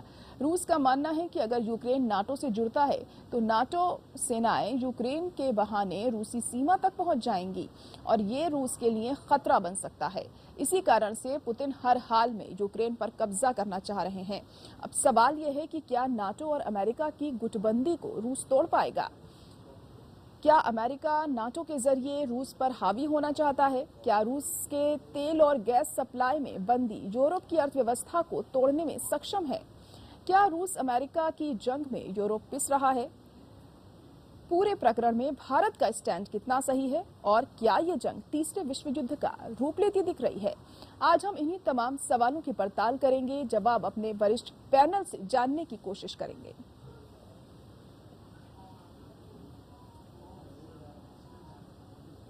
खास मेहमान भी हमारे साथ जुड़ चुके हैं, आपका तारुफ उनसे करा देते हैं। मंजू सेठ हमारे साथ जुड़ चुकी हैं जो कि एक्स डिप्लोमेट हैं। इसके अलावा संजीव श्रीवास्तव जी हमारे साथ जुड़ चुके हैं जो कि स्ट्रैटेजिक एक्सपर्ट हैं। आप दोनों का ही बहुत स्वागत है हमारे इस खास प्रोग्राम में। मंजू सेठ जी, पहले आप ही के पास आना चाहूंगी। अभी जैसे हम हालात देख रहे हैं यहाँ पे, शुरू से ही अगर बात करें इस जंग की, रूस और यूक्रेन के बीच जो शुरू हुई, नाटो मेन मुद्दा रहा इसमें। यूक्रेन ने अपनी दिलचस्पी दिखाई नाटो में जाने की, जिसके बाद रूस की तरफ से ये जंग छिड़ी है। और अब हम देख रहे हैं कि स्वीडन और फिनलैंड तो पहले ही अपनी दिलचस्पी दिखा चुका है, स्वीडन की तरफ से भी ऐसी बातें सामने आ रही हैं, वो भी नाटो में जाना चाहता है। तो ऐसे में जो पुतिन है वो काफी अब कहा जा सकता है कि आक्रामक अंदाज में उन्होंने ये कहा भी है कि अंजाम भुगतने को आप तैयार रहें स्वीडन और फिनलैंड से, अगर ऐसा कुछ आप लोग करते हैं तो किस तरह से देखा जाए इसको? जी बिल्कुल, क्योंकि अगर आप देखेंगे थोड़ा हिस्टोरिकल पर्सपेक्टिव, तो नाटो जब बना था वो सेकेंड वर्ल्ड वॉर के बाद बना था। उसके बाद तो जब कोल्ड वॉर के दौरान और सोवियत यूनियन का भी जब खत्म हुआ तो तब डिसाइड कर दिया था कि सब डिस्मेंटल कर दिए, लेकिन नहीं हुआ, ऐसा डिस्मेंटल नहीं हुआ। और ये भी एग्रीमेंट हुआ था कि और एक्सपेंशन नहीं होगी नाटो की। फॉर्मर सोवियत यूनियन के जो हिस्से वाले देश थे वो इसमें नहीं शामिल हो, लेकिन धीरे धीरे ये बढ़ता गया इसका, और बढ़ती गई और बिल्कुल रूस के बॉर्डर तक पहुंच गई है ऑलमोस्ट। और अगर आप फिनलैंड और स्वीडन भी ज्वाइन करते हैं और यूक्रेन भी कह रहा है हम ज्वाइन करना चाहते हैं, तो रूस को डेफिनेटली इसका थ्रेट है उनको कि हमें घेरने की कोशिश। लेकिन मुझे लगता है ये जो यूक्रेन की जो लड़ाई हुई है, शुरू तो इसी से हुई थी कि यूक्रेन को उन्होंने वार्न किया था कि आप नहीं ज्वाइन कर सकते नेटो में, लेकिन वो फिर भी उन्होंने कहा नहीं हम करेंगे ज्वाइन। तो ये शुरुआत जो वॉर की हुई है, जंग की हुई, वो इसी से शुरू हुई। लेकिन उसके बाद जो उसका मकसद बदला है और जैसे आगे चलती चली जा रही है, इतने दिन हो गए हैं, 4 महीने 3.5 महीने से ज्यादा हो गए, तो चलता ही चला जा रहा है क्योंकि अब कुछ का जो रीजन है वो सब अलग हो गया है और तो जो एम है वो भी मुझे लग रहा है बदल गया है। और जियोपॉलिटिकल रियलिटी तो ये है कि यूएस और उस आपस में अपना जो पावर प्ले है वो दिखा रहे हैं और अपना स्तर बढ़ाना चाह रहे हैं, और उसी में ये हमारे यूरोप और कुछ देश हैं वो थोड़े से इसमें फंस गए हैं जी। लेकिन अब कोई ऑप्शन नहीं है। और स्वीडन और ने कहा था वो नहीं ज्वाइन करना चाहते नाटो, और ऑनलाइन सॉर्ट ऑफ पॉलिसी रखी हुई थी इतने सालों से। लेकिन जब रूस ने अटैक किया यूक्रेन पे तो वो उनको लगा कि अब तो डेंजर और थ्रेट है बिल्कुल हमारे बॉर्डर पे आ गया है और किसी वक्त भी अपना ये रवैया बदल सकते हैं रूस। तो इसलिए रूस के अब चलती जा रही है वॉर एक्चुअली थ्रेटन फील कर रहे हैं जी। और वो अप्लाई कर रहे हैं अप्लाई करने के लिए नेटो में, ताकि उनको प्रोटेक्शन मिले, जो अब देख रहे हैं यूक्रेन को बिल्कुल नहीं मिली क्योंकि यूक्रेन मेंबर नहीं है नाटो। अगर वो उसमें आ जाते हैं टाइम लगेगा ये तो है नहीं कि जी। और कहीं ना कहीं मैम ये कहा जा सकता है कि देखिए अमेरिका और रूस के बीच में ये जो लड़ाई है, इसे कहें तो गलत नहीं होगा, कहीं यूरोपीय देश इसमें पिसते हुए हमें दिखाई दे रहे हैं। संजीव श्रीवास्तव जी, आपको क्या लगता है, क्योंकि पुतिन अब पूरी तरह से नाटो से डरे हुए हैं और शायद यही वजह है कि वो स्वीडन और फिनलैंड को भी धमकी दे चुके हैं कि आप अंजाम देख चुके हैं, यूक्रेन का क्या हुआ है आपके साथ भी यही होगा। आप इस पूरे घटनाक्रम को किस तरह से देख रहे हैं? देखिए, एक बात बहुत स्पष्ट है कि रशिया के राष्ट्रपति व्लादिमीर पुतिन बेहद महत्वाकांक्षी हैं और वो अपने बयानों के माध्यम से, चाहे वो अपने आर्टिकल के माध्यम से, अपने राष्ट्र के नाम संबोधन के माध्यम से, अनेकों तरीकों से वो इस बात को स्पष्ट कर चुके हैं कि वो ये चाहते हैं कि रशिया की जो विदेश नीति, रशिया की जो रक्षा नीति का गौरव उसी तरीके का स्थापित हो जैसा कि सोवियत यूनियन के समय में हुआ करता था। और वो सोवियत यूनियन के पुराने गौरव को हासिल करने के लिए जो रशिया के जो स्फीयर ऑफ इन्फ्लुएंस है, रशिया का जो डोमिनेंस है, जो प्रभाव है, उसको बढ़ाने की कोशिश कर रहे हैं, उसकी वो मंशा रखते हैं, ऐसी महत्वाकांक्षा रखते हैं। और इस महत्वाकांक्षा को हासिल करने के लिए उन्होंने जो रास्ता चुना है वो ये है कि वो अमेरिका की और जो वेस्टर्न कंट्रीज की जो हेजेमनीज हैं उसको वो चैलेंज करने की कोशिश कर रहे हैं। अभी एक ऐसे समय में कि जब अमेरिका इंडो पैसिफिक रीजन पे ज्यादा फोकस होने जा रहा था, इराक, सीरिया, लीबिया और अफगानिस्तान जैसे थिएटर से वो निकल करके वो जब इंडो पैसिफिक रीजन पे अपने फोकस को ज्यादा करने जा रहा था, तो ऐसे में राष्ट्रपति पुतिन को ऐसा लगा कि उनके लिए एक बहुत ही अच्छा अवसर है कि वो यूरोपियन थिएटर में अपने प्रभाव को गहरा करने के लिए अमेरिका और नेटो की हेजेमनी को चैलेंज कर दें। और जिस प्रक्रिया में उन्होंने यूक्रेन को एक मोहरा बनाया, यूक्रेन को एक बहाना बनाया और यूक्रेन के माध्यम से और यूक्रेन के जो पूरे स्थिति को उन्होंने नेटो के एक्सपेंशन से जोड़ दिया कि नेटो का क्योंकि एक्सपेंशन हो रहा है, इससे रशिया की सुरक्षा को खतरा पैदा हो रहा है, इसलिए मैं यूक्रेन के ऊपर हमला करूंगा, क्योंकि यूक्रेन नहीं नाटो का पार्ट बनता है तो ये तो रशिया के लिए एक सिक्योरिटी का थ्रेट बन जाएगा। तो ये उन्होंने बहाना चुना है, मेरा विचार है, मेरा असेसमेंट है। वास्तविक रूप से जो उनका लक्ष्य है वो रशिया के प्रभाव को यूरोपियन क्षेत्र में और गहरा करने का और बढ़ाने का, और इस प्रक्रिया में अमेरिका और नेटो की हेजेमनी को चैलेंज करने का है। और जाहिर है कि ये जो उनकी मंशा है ये बहुत स्पष्ट है। अमेरिका और नेटो ने इस बात को बहुत अच्छी तरह से एहसास किया है कि यूक्रेन एक मोहरा है। आने वाले समय में कई ऐसे मोहरे हो सकते हैं जो कि रशिया का निशाना बन सकते हैं, और जो अन्य जो देश हैं जैसे कि स्वीडन और फिनलैंड की अगर बात करें तो इन देशों को भी इस बात का एहसास है कि ये एक नया मोहरा हो सकते हैं, इनकी भी स्थिति यूक्रेन जैसी हो सकती है। जी बिल्कुल, ये जो देश है यूरोपीय एक मोहरे की तरह हो सकते हैं, अमेरिका मोहरे की तरह इस्तेमाल कर सकता है इन्हें आने वाले दिनों में, क्योंकि अगर यही स्थिति बनी रही तो, क्योंकि रूस भी पीछे हटने को तैयार नहीं है और अमेरिका भी लगातार कुछ ना कुछ बड़ा कदम उठा रहा है ताकि वो रूस को दबाव में ले सके, लेकिन हम देख रहे हैं इस चीज का कोई फायदा होता हुआ नहीं दिखाई दे रहा है। ऐसे में रूस क्या कर सकता है, क्योंकि जो गुटबंदी है अमेरिका की और नाटो की उसको तोड़ना तो काफी मुश्किल फिलहाल हमें दिखाई दे रहा है। मंजू सेठ जी क्या कहेंगे आप इस पर? वो तो अभी तो बहुत ही स्ट्रॉन्ग उनका जो गठबंधन है वो रहेगा भी, और स्ट्रेंथन करने की कोशिश कर रहे हैं ताकि वो अपना, जैसे संदीप जी ने कहा, अपना जो स्फीयर ऑफ इन्फ्लुएंस है और अपना वहाँ पे वो और बढ़ाना चाहते हैं यूरोप में और कायम रखना चाहते हैं।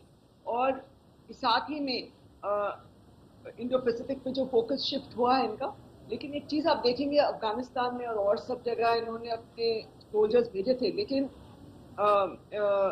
यूक्रेन में बिल्कुल एक भी अपना भेजा नहीं है, क्योंकि वो इनके थ्रू कर रहे हैं, यूक्रेन के थ्रू और अपना नाटो के थ्रू आर्म सप्लाई और सब कुछ और सपोर्ट जो है वहीं से वो करने की कोशिश कर रहे हैं। और बिल्कुल मुद्दा बन गया है यूक्रेन अनफॉर्चुनेटली, और आगे चल के भी फिनलैंड और स्वीडन भी इस जियोपॉलिटिकल बार्गेन और माप में भी बन सकते हैं मोहरे। तो ये इस वक्त स्थिति जो है यूरोप बहुत ही not in a good situation बिल्कुल भी, किसी भी हालत में। अब देख ही रहे हैं उनका जो डिपेंडेंसी थी जो पेट्रोल और गैस पे, उसकी क्या बंद करिए वहाँ के लोगों का तो मुश्किलें पड़ने वाली हैं अगर वहाँ का पेट्रोल सडनली बंद कर दे। और उसके पास एक वो बार्गेनिंग पॉइंट है, वो सडनली उन्हें अनाउंस किया था हम बंद कर रहे हैं, आज हम हमारा गैस बंद, हमारा आज से था। तो अगर वो करेंगे तो भी यूरोप को ही भुगतना पड़ेगा उसका आउटकम, और उसके जितने भी एक्शन लेंगे साइबर अटैक। जी बिल्कुल, भुगतना पड़ेगा यूरोप को, तमाम देशों को। जो हम देख रहे हैं कि यहाँ पर जैसे आप फिनलैंड और स्वीडन की बात भी यहाँ पर सामने आ रही है, उनको भी धमकी दी गई है पुतिन की तरफ से, लेकिन आने वाले दिनों में क्या कुछ होता है ये देखना दिलचस्प होगा। फिलहाल आप बनी रहिए हमारे साथ, एक छोटे से ब्रेक के लिए हम यहाँ पे रुक रहे हैं, चर्चा जारी रहेगी।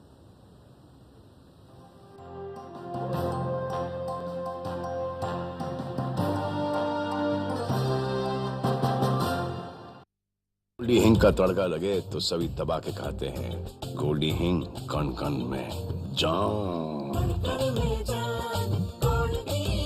MDH किचन किंग मसाले को किंग क्यों कहते हैं? अगर MDH का किचन किंग किचन में हो तो हम सब कुछ बना सकते हैं। बैंगन का भरता, आलू गोभी, भिंडी मसाला, मिक्स वेजिटेबल, मटर पनीर और भी बहुत कुछ। ये तो मैजिक है। बहुत बढ़िया। Like magic. दूसरों की जिम्मेदारी पर सवाल उठाने वालों की भीड़ में अपनी जिम्मेदारी मानने वाला कोई तो हो। ये तेरी गलती, ये उसका कसूर के शोर शराबे में ये मेरा फर्ज है बोलने वाला कोई तो हो। खबरें बनाने वालों की दुनिया में खबरें दिखाने वाला कोई।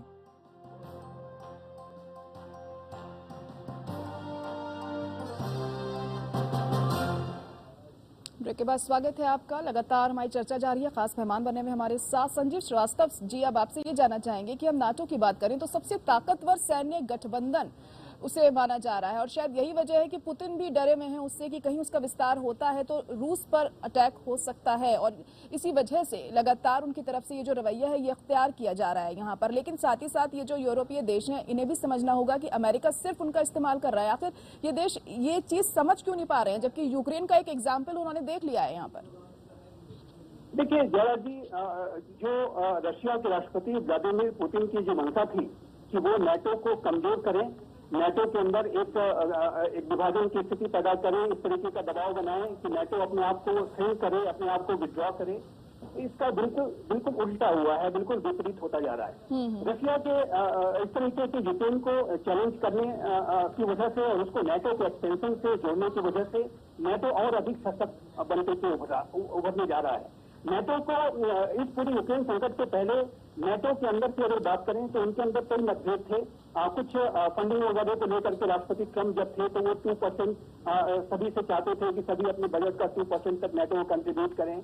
अन्य जो यूरोपियन जो यूनिटी थी उसमें भी कुछ मुद्दे होते थे जिसकी की वजह से जो नाटो के अंदर भी एक बहुत एक संगठित स्वरूप जो उसका है वो उसमें दिखराव जैसी स्थिति तो मैं नहीं कहूँगा, लेकिन एक कहीं न कहीं मतभेद जैसी स्थितियां अनेक मुद्दों पर हो जाती थी। लेकिन रशिया के इस तरीके के यूक्रेन पर हमला करने से और उसके नाटो के एक्सपेंशन से उसे जोड़ देने से नाटो को एक नया आधार मिल गया है और नाटो और अधिक सशक्त रूप से अपने एक्सपेंशन को करने जा रहा है। क्योंकि रशिया के राष्ट्रपति व्लादिमीर पुतिन की जो महत्वाकांक्षाओं के बारे में, चाहे वो नाटो के देश हो चाहे वो अमेरिका हो, इस बात को अच्छी तरह से समझ रहे हैं कि ये जो रशिया है ये आने वाले समय में अमेरिका और नाटो को चैलेंज करेगा। और रशिया का जो चैलेंज है वो चाइना के साथ मिल करके भी हो सकता है, इस बात की संभावना से भी इनकार नहीं किया जा सकता।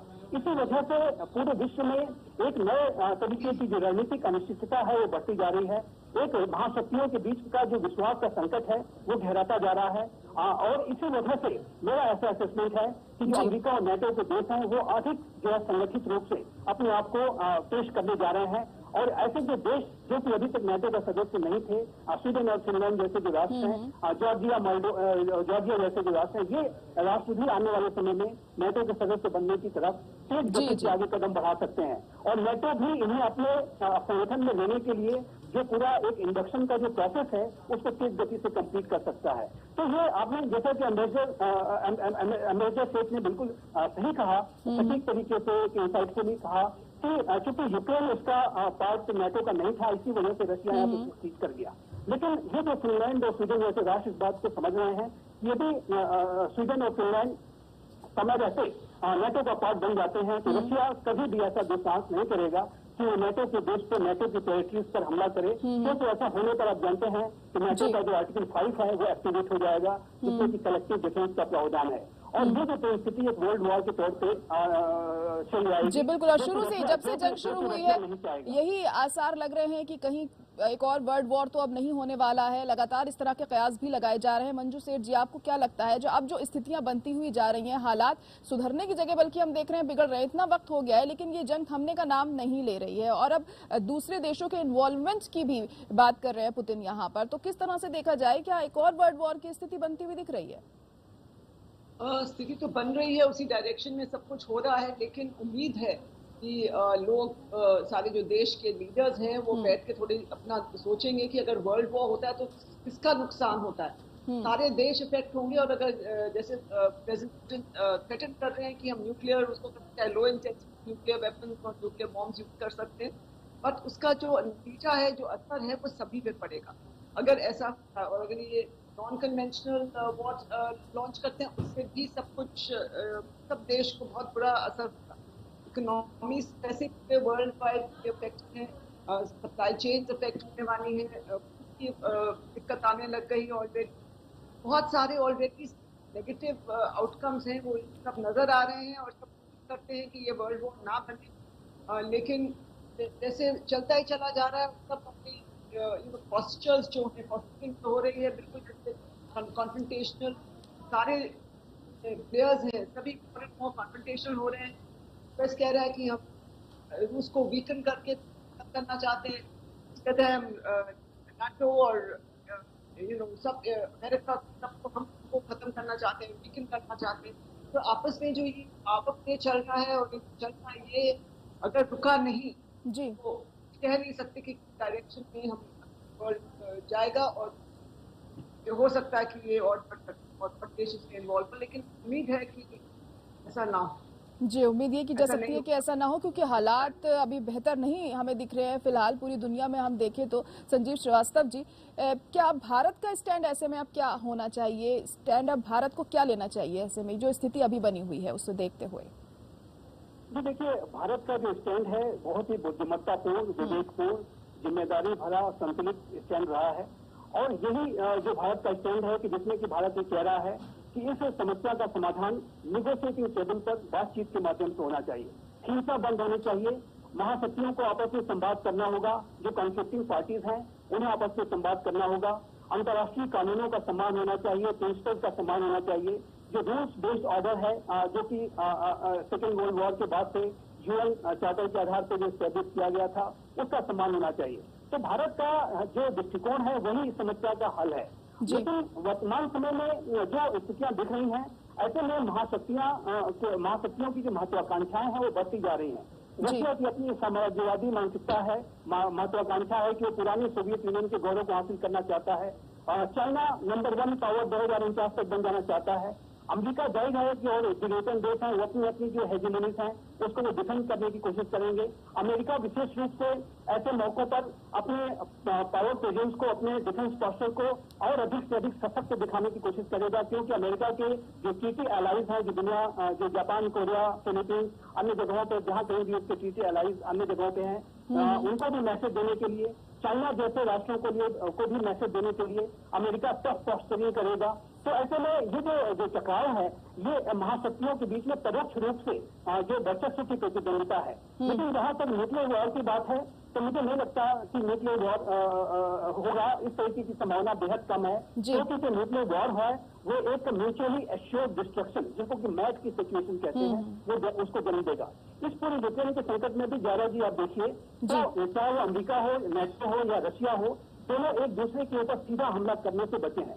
एक भी रशिया का कोई बम, एक भी कोई गोली नेटो की टेरिटरी पर अब तक नहीं चली है और जिसकी कोई संभावना नहीं है, क्योंकि रशिया जानता है कि जो अमेरिका और नेटो की जो संयुक्त शक्ति है, जो उनकी मिलिट्री माइट है, उसकी तुलना में रशिया की शक्ति काफी कम है। और संजीव जी, एक और चीज हम देखते हैं यहाँ पर, देखिए कि अमेरिका लगातार यूक्रेन को साथ देने की बात तो करता है, और यूक्रेन काफी अरसे से बल्कि नाटो में आने की मांग करता रहा है। 2008 और 9 के करीब से ही वो ये मांग कर रहा है, लेकिन नाटो उसे शामिल नहीं कर रहा है। लेकिन साथ देने की बात अमेरिका लगातार कर रहा है, तो उसे शामिल भी नहीं कर रहे हैं आप नाटो में, और फोर्स कर रहे हैं, एक तरीके से पुश कर रहे हैं कि आप रूस के अगेंस्ट ही रहें। तो इसे किस तरह से देखा जाए, क्योंकि यूक्रेन को ये बात समझ में नहीं आ रही है?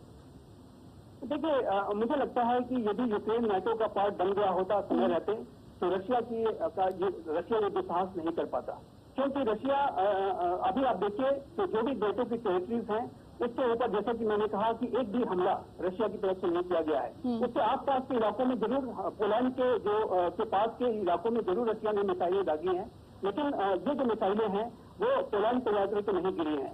यदि नेटो का पार्ट यूक्रेन समय रहते बन गया होता तो आज यूक्रेन की ऐसी स्थिति नहीं हुई होती, ये बात बिल्कुल स्पष्ट है। और ऐसा लगता है कि स्वीडन और फिनलैंड जैसे राष्ट्र इसी बात का लेसन ले रहे हैं कि जिस तरीके से अब उनकी सुरक्षा के ऊपर खतरा पैदा रशिया कर रहा है, उसको ध्यान में रखते हुए वो जल्द से जल्द नेटो का पार्ट बन जाना चाहते हैं। लेकिन जो आपने एक लार्जर जो क्वेश्चन किया है कि ये जो यूक्रेन की जो क्राइसिस है, जो वास्तविक रूप से देखें तो महाशक्तियां ही परोक्ष रूप से लड़ रही हैं। यूक्रेन तो उसका एक मोहरा है, बहाना है। यूक्रेन के कंधों पर बंदूक रख के चलाई जा रही है। वहाँ के लोग, सबसे बड़ी जो त्रासदी हुई है वहाँ के आम लोगों की हुई है। सबसे ज्यादा वहाँ के जो तबाही बर्बादी अगर किसी की हुई है तो यूक्रेन की हुई है, वहाँ के साधारण नागरिकों की हुई है। लेकिन ये जो पूरी लड़ाई है ये महाशक्तियों के बीच में वर्चस्व की प्रतिद्वंदिता है, और ये प्रतिद्वंदिता आने वाले समय में लंबे समय तक जारी रह सकती है, जो वर्षों और दशकों तक भी ये चल सकता है। एक नए शीत युद्ध का खतरा पूरे विश्व पर मंडरा रहा है और पोलराइजेशन बढ़ता जा रहा है महाशक्तियों के बीच में। चलिए ठीक है जी संजीव जी। मनोज सेठ जी, एक आखिरी आपसे ये सवाल मैं पूछना चाहूंगी कि अब आगे हमें क्या कदम उठाना चाहिए कि जो स्थितियां हैं वो बेहतर हो सकें, हालात बेहतर हो सकें? आपके हिसाब से क्या स्ट्रैटेजी होनी चाहिए? स्ट्रैटेजी जो बातचीत, डिप्लोमेसी, गिव एंड नेगोशिएशंस हैं तो थोड़ा कम होना पड़ेगा, से थोड़ा सा पैक करना पड़ेगा, तब उम्मीद है कि कुछ जा निकले, समझ निकले। लेकिन इस वक्त महाशक्तियां जैसे में काम लगे हुए हैं दूसरे नीचे दिखाने में और जोर करने में, दिखाने में जोर है। इसीलिए ये सिर्फ नेगोशिएशन, डिप्लोमेटिक तरीके, तौर तरीके अपना के और थोड़ा गिव एंड टेक करके और अपनी जो पोजीशन जिस वक्त अटके हुए हैं उनसे पीछे थोड़ा हट के दोनों सारे जितने लोग हैं इंक्लूडिंग यूक्रेन, यूएस और नाटो और रूस जी को थोड़ा बहुत नेगोशिएट करना पड़ेगा तभी। जी बिल्कुल, नेगोशिएशन बहुत जरूरी है। ये नेगोशिएट नहीं होगा तो चीजें और ज्यादा खराब हो सकती हैं। बहुत शुक्रिया आप दोनों का हमारे साथ जुड़ने के लिए इस खास पेशकश में। और इसी के साथ मुद्दा में इतना ही, मुझे दीजिए इजाजत, नमस्कार।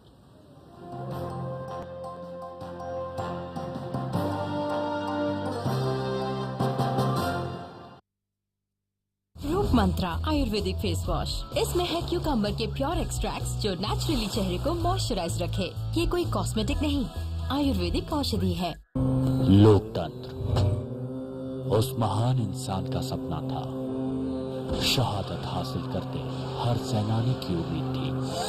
जेपी आंदोलन से 16 साल की भूख हड़ताल तक, मजहदों से लेकर तहती समाज की दीवार तक, दुनिया के सबसे बड़े लोकतंत्र में देखिए हमारे साथ उसी लोकतंत्र की हर आवाज।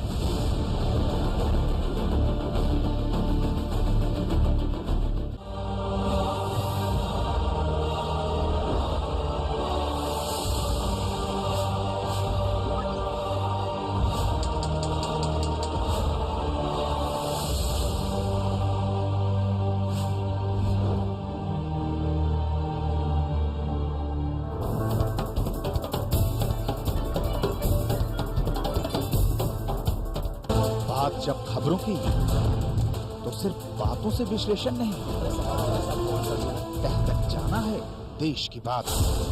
जिंदगी को उसी के घर में टटोलना है, उसकी गूंज देश के सामने ले जाना है देश की बात। खबरों का पूरा सच है देश की बात। नमस्कार, देश की बात के साथ मैं हूँ आपके सामने राजश्री।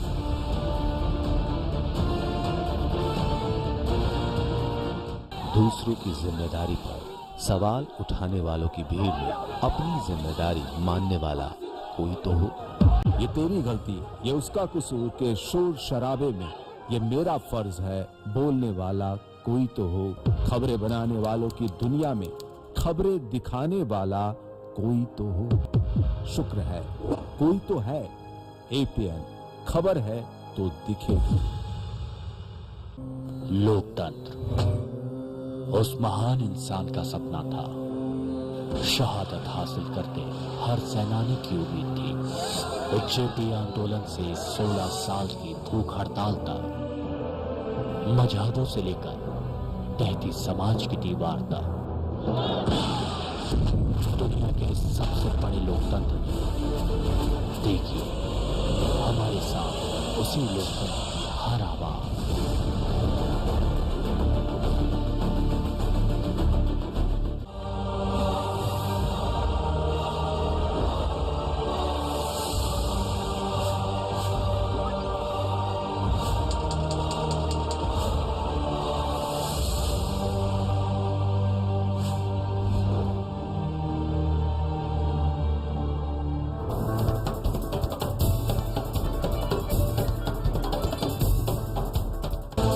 जब खबरों की तो सिर्फ बातों से विश्लेषण नहीं, तह तक जाना है देश की बात। जिंदगी को उसी के घर में टटोलना है, उसकी गूंज देश के सामने ले जाना है देश की बात। खबरों का पूरा सच है देश की बात। नमस्कार, देश की बात के साथ मैं हूँ आपके सामने राजश्री।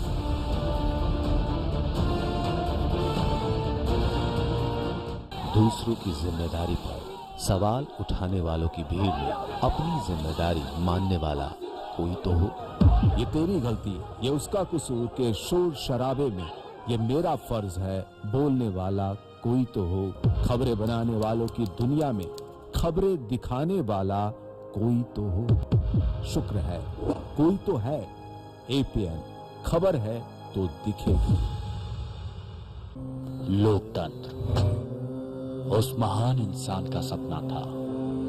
शहादत हासिल करते हर सेनानी की उम्मीद थी। जेपी आंदोलन से 16 साल की भूख हड़ताल तक। This programme is sponsored by Digene tablets. कब्ज के लिए क्रेमाफिन सौम्य है, जल्द है और इसकी आदत बिल्कुल।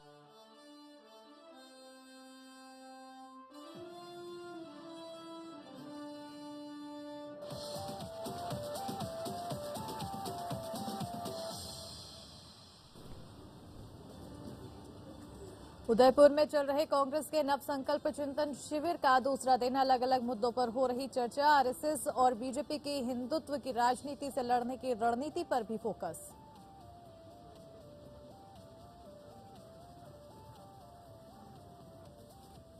चिंतन शिविर के बीच कांग्रेस को लगा झटका। कांग्रेस के वरिष्ठ नेता और पंजाब के पूर्व अध्यक्ष सुनील जाखड़ का पार्टी से इस्तीफा। कांग्रेस आलाकमान पर लगाया पक्षपात का आरोप। सभी पदों से हटाने पर छलका दर्द।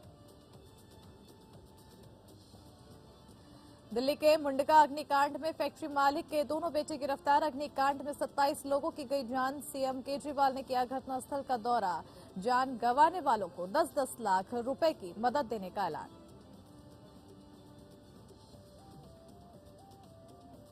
वाराणसी के ज्ञानवापी मस्जिद में आज का सर्वे का काम शांतिपूर्ण तरीके से पूरा। कल भी जारी रहेगा सर्वे का काम। 17 मई को अदालत में पेश की जाएगी रिपोर्ट। और गेहूं की बढ़ती कीमतों के बीच मोदी सरकार का बड़ा फैसला। गेहूं के निर्यात पर सशर्त प्रतिबंध लगाया। नोटिफिकेशन में कहा गया भारत पड़ोसी देशों और अन्य कमजोर देशों की खाद्य सुरक्षा खतरे में।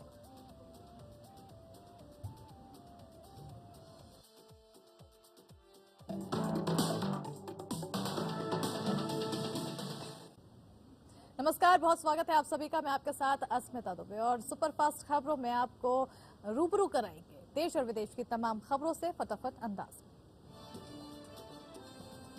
राजस्थान के उदयपुर में कांग्रेस के 3 दिवसीय नवसंकल्प चिंतन शिविर का आज दूसरा दिन है। चिंतन शिविर के दूसरे दिन आंतरिक चर्चाओं का दौर जारी रहेगा। आज पी चिदम्बरम, भूपेंद्र सिंह हुड्डा और सलमान खुर्शीद अलग अलग प्रेस कॉन्फ्रेंस करेंगे। चिंतन शिविर की शुरुआत करते हुए पार्टी अध्यक्ष सोनिया गांधी ने 2 टूक कहा कि संगठन के सामने अभूतपूर्व स्थिति है।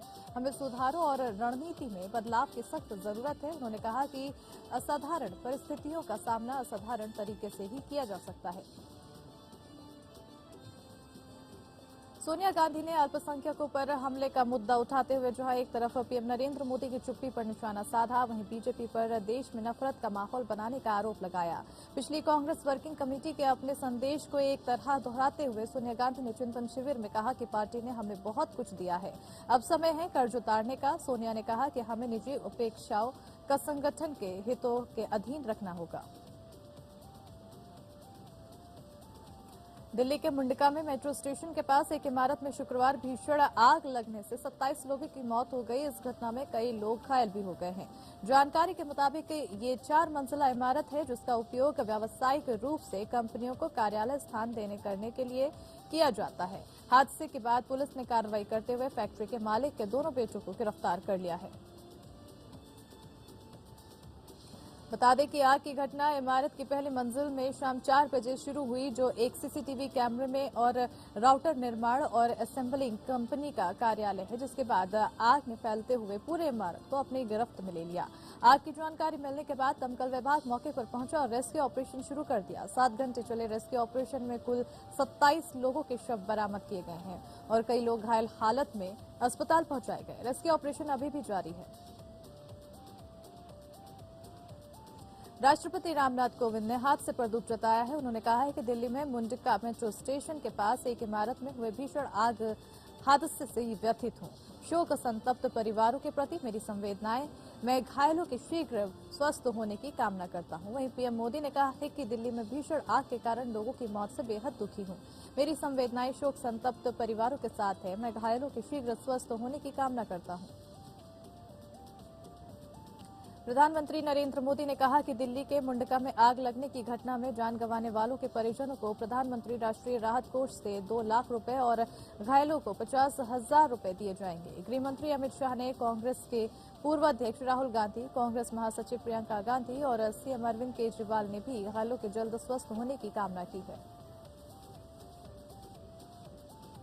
वाराणसी के ज्ञानवापी मामले को लेकर माहौल गरमाया हुआ है, तो वहीं आज सुबह 8 बजे से वाराणसी के ज्ञानवापी में फिर सर्वे का काम शुरू हो गया है।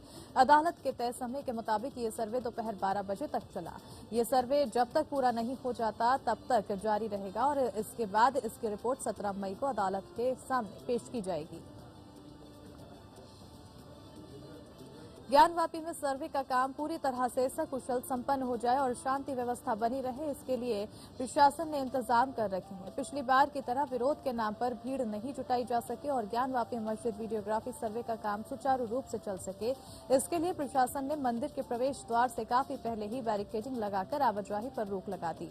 आदेश आने के बाद से ही जिलाधिकारी ने पुलिस कमिश्नर के साथ सभी पक्षों के लोगों के साथ बैठक कर सहयोग करने का अपील किया है। रूस और यूक्रेन के बीच युद्ध को 2 महीने से ज्यादा हो गए। दोनों देश पीछे हटने को तैयार नहीं हैं, तो वहीं रूस यूक्रेन युद्ध के 79वें दिन रूसी सेना ने एक बार फिर पूर्वी यूक्रेन क्षेत्र में हमले बढ़ा दिए हैं। रूस ने चेरनीहिव पर हमला किया और स्कूलों को निशाना बनाया और इस बीच काला सागर में यूक्रेनी नौसैनिक बलों ने एक हमले में रसद पहुंचाने वाले रूसी जहाज को क्षतिग्रस्त कर दिया। यूक्रेन के राष्ट्रपति वोलोडिमीर जेलेंस्की ने कहा है कि रूसी सेना ने ये हमले तब शुरू किए जबकि वो रूसी राष्ट्रपति व्लादिमीर पुतिन से बात करने को तैयार हैं ताकि समझौता हो सके। इस बीच रूसी सेना ने दोनबास पर कब्जा जमाने के लिए मध्य और उत्तरी यूक्रेन पर भी हमले किए हैं। वहीं यूक्रेन ने उत्तर पूर्व में कुछ शहरों और गांवों को फिर से अपने कब्जे में ले लिया है। यही नहीं बल्कि यूक्रेनी नौसैनिकों ने दक्षिण पश्चिम में ओडेसा क्षेत्र में काला सागर स्थित एक रूसी रसद जहाज को क्षतिग्रस्त कर दिया है। भारतीय पुरुष बैडमिंटन टीम ने इतिहास रच दिया है। बता दें कि टीम ने प्रतिष्ठित थॉमस कप टूर्नामेंट के फाइनल में जगह बना ली है। सेमीफाइनल में भारत ने डेनमार्क को कड़े मुकाबले में 3-2 से हरा दिया है। थॉमस कप का आयोजन 1949 से हो रहा है और यानी 73 साल में पहली बार भारतीय टीम किताबी मुकाबला जीत खेलेगी। बता दें कि फाइनल में रविवार को इंडोनेशिया से भारत का मुकाबला होगा। सेमीफाइनल में पहुंचते ही भारत का मेडल पक्का हो गया था। भारतीय टीम पहली बार थॉमस या उबर कप में मेडल जीत रही है। महिला वर्ग में यह टूर्नामेंट उबर कप के नाम से खेला जाता है। भारतीय महिला टीम का क्वार्टर फाइनल में थाईलैंड के खिलाफ 0-3 से हार झेलनी पड़ी थी। महाराष्ट्र के विधायक नीतीश राणे ने विवादास्पद ट्वीट कर कहा कि महाराष्ट्र में नामर्दों की सरकार है। अगर 10 मिनट के लिए पुलिस हटा लो तो इसे औरंगजेब के पास नहीं पहुंचा दिया तो हम शिवराया के औलाद नहीं। उत्तर प्रदेश की योगी सरकार के मुंबई में ऑफिस खोलने के ऐलान के बाद अब महाराष्ट्र की राजनीति भी तेज हो गई है। दरअसल योगी सरकार मुंबई में उत्तर प्रदेश से आए हुए लोगों के लिए यूपी में रोजगार कारोबार करने वालों को यहां से सहायता प्रदान करने के उद्देश्य से इस हेल्प डेस्क की शुरुआत करने जा रही है।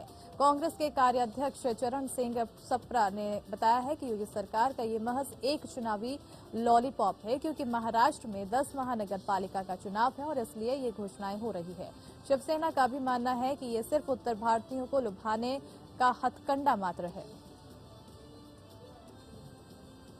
औरैया जनपद में पहुंचे राज्य मंत्री मयंकेश्वर शरण ने जनपद में विकास कार्यों का जायजा लिया। उन्होंने 100 शैय्या अस्पताल और मेडिकल कॉलेज में चल रहे काम को लेकर भी अधिकारियों की लापरवाही के चलते नाराजगी दिखाई है।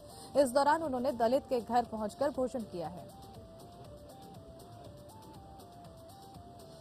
योगी सरकार में सहकारिता मंत्री जेपीएस राठौड़ ने Uttar Pradesh cooperative bank limited के कार्यक्रम में शिरकत की। राजधानी लखनऊ के इंदिरा नगर में आयोजित इस कार्यक्रम में सहकारिता मंत्री ने केंद्र सरकार के माध्यम से नाबार्ड के एआईएफ योजना के अंतर्गत निर्मित 33 गोदामों का लोकार्पण किया।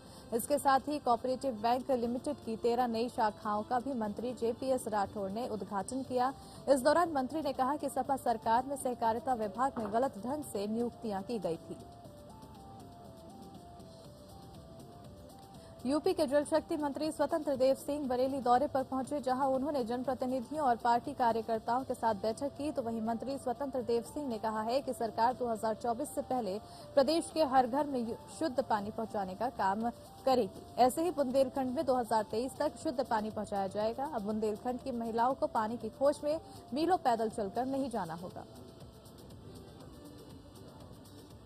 फतेहपुर जिले में समीक्षा बैठक में भाग लेने के लिए आए कैबिनेट मंत्री धर्मपाल सिंह ने विकास भवन में आयोजित प्रेस वार्ता के दौरान अधिकारियों को सख्त निर्देश देते हुए कहा कि ग्राम पंचायतों की चारागाह की जमीनों में जो अवैध कब्जे हैं उन चारागाहों को भूमाफियाओं से शीघ्र खाली कराया जाए और उन चारागाहों में हरा चारा की बुआई कराई जाए जिससे गौशाला में हरा चारा उपलब्ध कराया जा सके। वहीं उन्होंने कहा कि दूध न देने वाली गायों को खुला छोड़ने वाले किसानों पर कार्रवाई की जाए।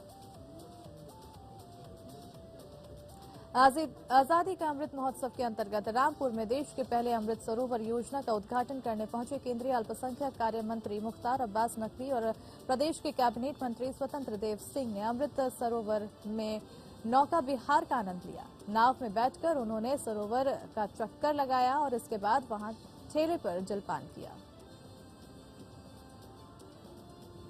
संभल में राजकीय इंटर कॉलेज में डीएम के निरीक्षण के दौरान गंदगी और अनुशासनहीनता देखने को मिली। एक इंटर कॉलेज में बच्चे क्लास में मिले लेकिन टीचर क्लास से गायब थे। कॉलेज की छत पर शराब की खाली बोतलें मिली। इसके बाद डीएम ने चौकीदार को डांट लगाई। औचक निरीक्षण के बाद डीएम ने कॉलेज के प्रिंसिपल को कारण बताओ नोटिस देकर स्पष्टीकरण मांगा है। वहीं डीएम के औचक निरीक्षण के बाद दोनों कॉलेज में हड़कंप मचा हुआ है। आजमगढ़ के लखनऊ बलिया मार्ग पर दो मोटरसाइकिल सवार की आमने सामने टक्कर हो गई जिसमें एक बाइक पर सवार दो की मौत हो गई, दूसरी बाइक पर सवार एक की मौत हुई है जबकि एक अन्य गंभीर रूप से घायल है। जिसके बाद सूचना पर पुलिस बल के साथ एम्बुलेंस मौके पर पहुंची जिसके बाद घायलों को सामुदायिक स्वास्थ्य केंद्र भिजवाया गया। बिजनौर के नूरपुर मुरादाबाद मार्ग पर बाइक सवार अधेड़ की ट्रक की चपेट में आने से मौके पर मौत हो गई जबकि एक शख्स गंभीर रूप से घायल हो गया। हादसे के बाद ट्रक मौके से फरार हो गया लेकिन दौलतपुर पुलिस ने अपनी मुस्तैदी दिखाते हुए रास्ते में ही ट्रक को पकड़ लिया। हालांकि ट्रक ड्राइवर फरार हो गया। पुलिस ने शव को कब्जे में लेकर पोस्टमार्टम के लिए भेज दिया है। गाजीपुर कलेक्ट्रेट परिसर के पास कामरेड सरजू पांडे पार्क में सुहेल देव भारतीय समाज पार्टी के राष्ट्रीय अध्यक्ष ओम प्रकाश राजभर धरने पर बैठ गए। उनके साथ सहयोगी दल और सपा के विधायक भी धरने पर रहे। बीते 10 तारीख को पुलिस ने ओपी राजभर के खिलाफ केस दर्ज किया था जिससे नाराज ओम प्रकाश राजभर धरने पर बैठ गए। उन्होंने कहा कि आगामी 24 मई को इसका फैसला लखनऊ में होगा। कुशीनगर पुलिस ने 8 वाहन चोर को गिरफ्तार किया है। ये सभी वाहन चोर पड़ोसी जनपद देवरिया के बताए जा रहे हैं और इनके साथ चोरी की 8 मोटरसाइकिल और 7 मोबाइल फोन भी बरामद हुए हैं। ये सफलता जनपद के हाटा कोतवाली पुलिस को मिली है। एसपी धवल जायसवाल ने बताया है कि ये गाड़ी की चोरी के बाद पड़ोसी जनपदों में बेचा करते हैं। ये गाड़ियों को चिन्हित कर बेचते हैं और जिन्हें बेचते हैं पुलिस इसकी तहकीकात में जुट गई है।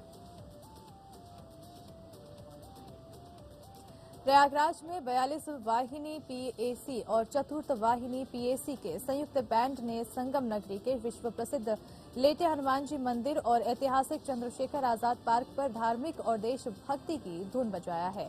इस धुन ने श्रद्धालुओं और आम जनमानस में धर्म और देशभक्ति की भावनाओं को जागृत कर लोगों को मोहित कर दिया है। हमीरपुर जिले में एक नवविवाहिता की हत्या कर घटना को छिपाने के लिए घर के बाहर लगे पेड़ में फांसी के फंदे पर लटका दिया गया। घर पर महिला अकेली थी। सुबह घर पहुंचे परिजनों में शव देख हड़कंप मच गया। घटना की जानकारी होने पर पहुंची पुलिस ने शव को कब्जे में लेकर पोस्टमार्टम के लिए भेज दिया और मामले के खुलासे को लेकर डॉग स्क्वाड टीम जांच कर रही है।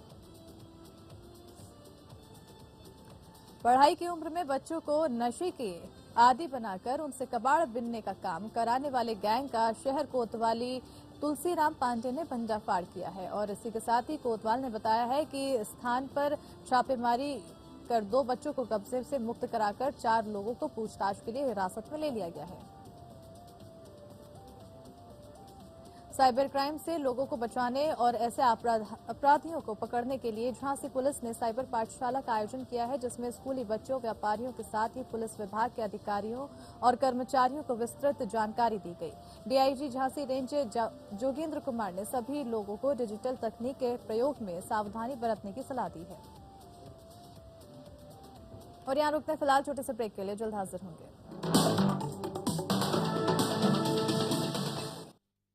गोल्डी हिंग का तड़का लगे तो सभी दबा के खाते हैं। गोल्डी हिंग कण कण में जान। एसिडिटी, गैस, दोनों के लिए डाइजीन। यह gentle for regular use. Digene का double action formula gas bubbles को जल्द मिटाए और हाईएस्ट ANC एसिड कम करे और दे क्विक और लंबा आराम। एसिडिटी या गैस के लिए डाइजीन। डाइजीन का नया ट्रैवल पैक, सिर्फ दबाएं, खोलें और पिएं। बारी बरसी खटन गया सी खट के ले आंदी चाबी भंगड़ा तां सजदा जद नचे मुंडे दी भाभी। बारी बरसी खटन गया सी खट के ले आंदे चने भंगड़ा तां सजदा जद नचदे सारे जने। चने का असली स्वाद MDH चना मसाला। असली मसाले सच सच MDH।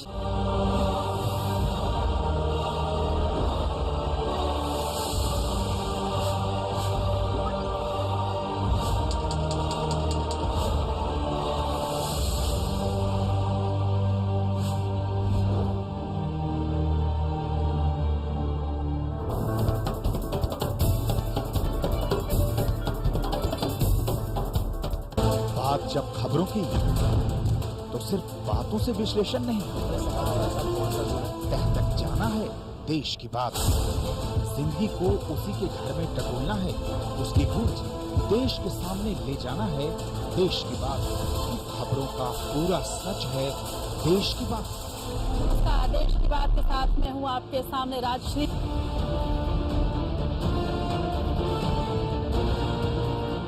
दूसरों की जिम्मेदारी पर सवाल उठाने वालों की भीड़ में अपनी जिम्मेदारी मानने वाला कोई तो हो। ये तेरी गलती, ये उसका कसूर के शोर शराबे में ये मेरा फर्ज है बोलने वाला कोई तो हो। खबरें बनाने वालों की दुनिया में खबरें दिखाने वाला कोई तो हो। शुक्र है कोई तो है। APN खबर है तो दिखेगी। लोकतंत्र।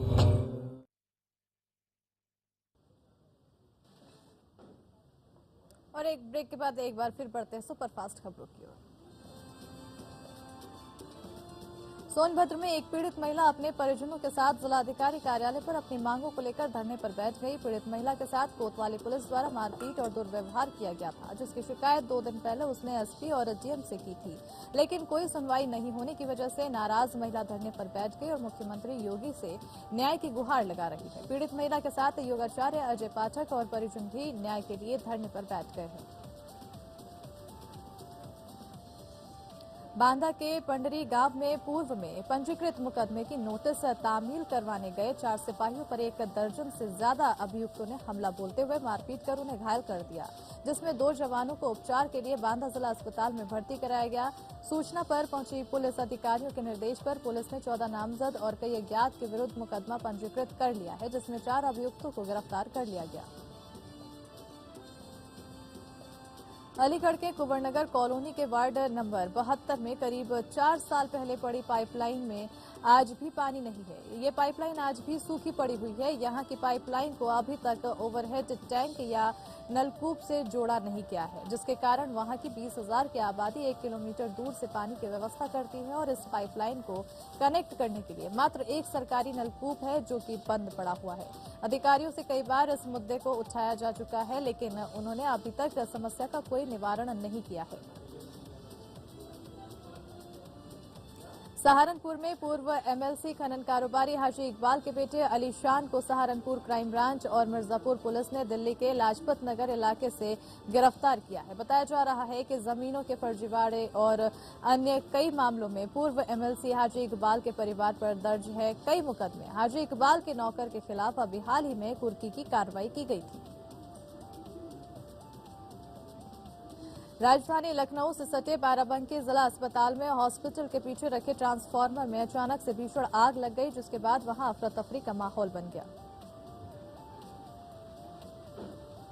प्रयागराज में करोड़ों रुपए की साइबर ठगी करने वाले अंतर्राज्यीय गिरोह का खुलासा किया गया है। यहां पर बताया जा रहा है कि साइबर क्राइम थाना प्रयागराज ने मुख्य संचालक, वेबसाइट डेवलपर और मुख्य सहयोगी को गिरफ्तार किया है।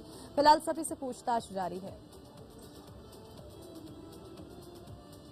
गाजीपुर के सरजू पांडे पार्क में ओम प्रकाश राजभर धरने पर बैठ गए हैं। ओम प्रकाश राजभर के समर्थन में सपा विधायक भी धरने पर बैठ गए, जिसमें सपा के जिला अध्यक्ष रामधारी यादव, जखनिया से सुभाषपा विधायक बेदीराम, जंगीपुर से सपा विधायक वीरेंद्र यादव शामिल हैं।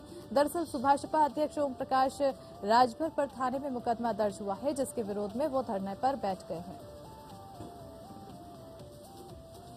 अंबेडकर नगर में छात्र को रौंदती एम्बुलेंस का सीसीटीवी फुटेज सामने आया है। 13 अप्रैल को बोर्ड परीक्षा देने जा रहे 3 छात्र सड़क दुर्घटना में हुए थे घायल, जिसमें से एक छात्र को एम्बुलेंस चालक ने रौंद डाला था। एम्बुलेंस चालक सड़क पर तड़पते छात्र को छोड़कर फरार हो गया था। एम्बुलेंस के नीचे फंसे छात्र को अस्पताल पहुंचाने के बजाय गाड़ी आगे पीछे कर रौंदती हुई निकल गई।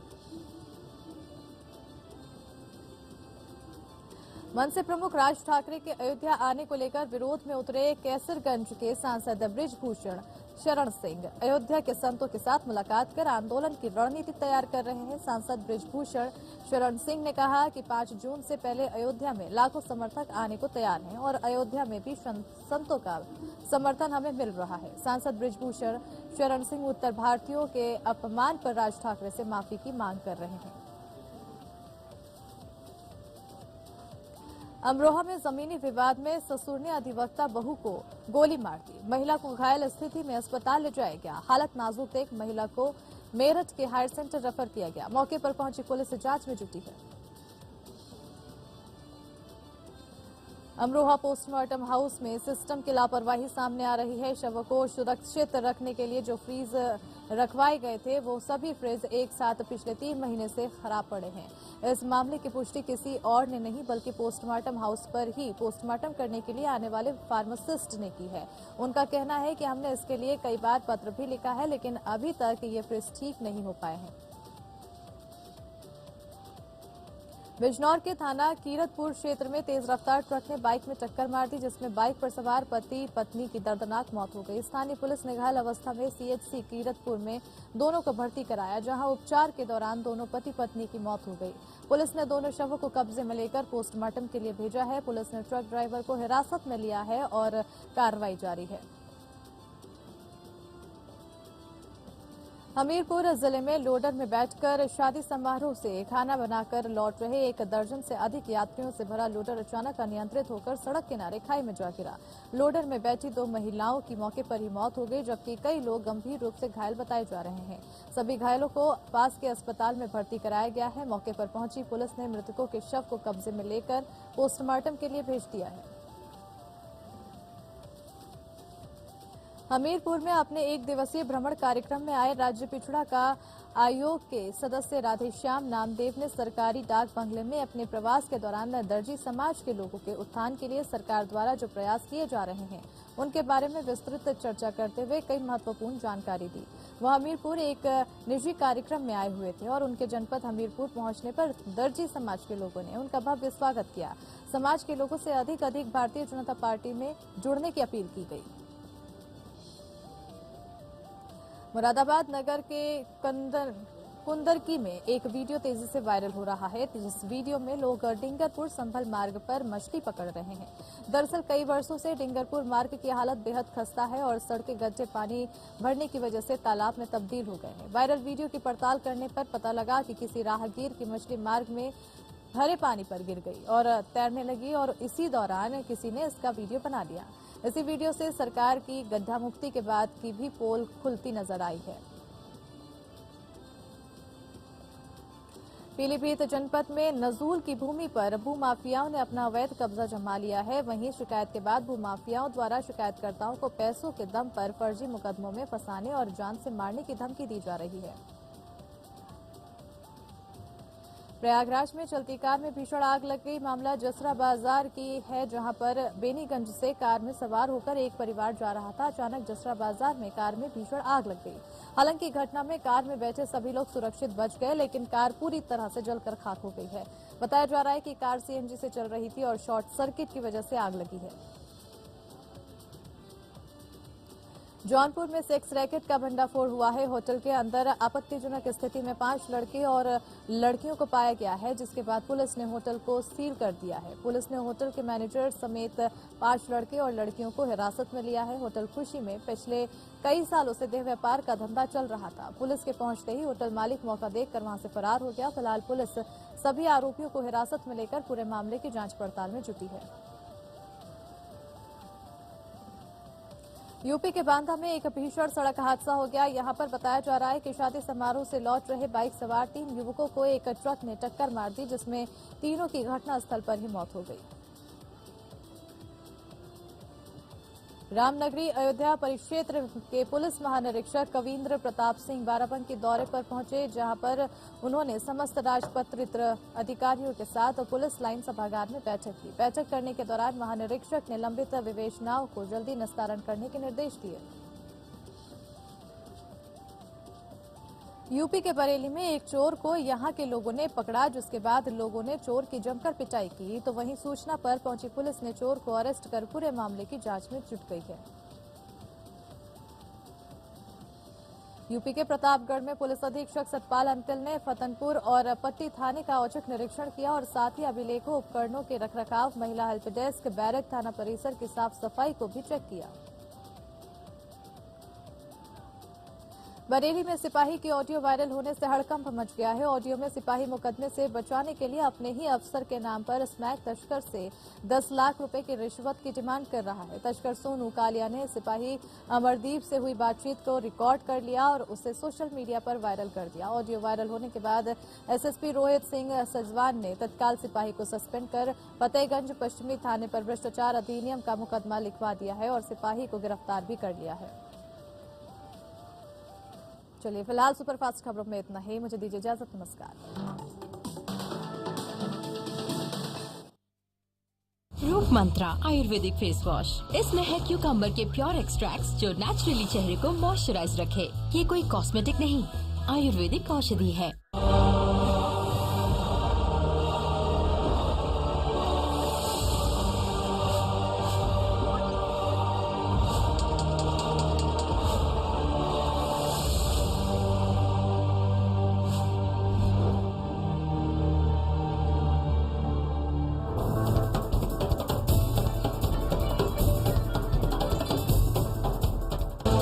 जब खबरों की तो सिर्फ बातों से विश्लेषण नहीं, तह तक जाना है देश की बात।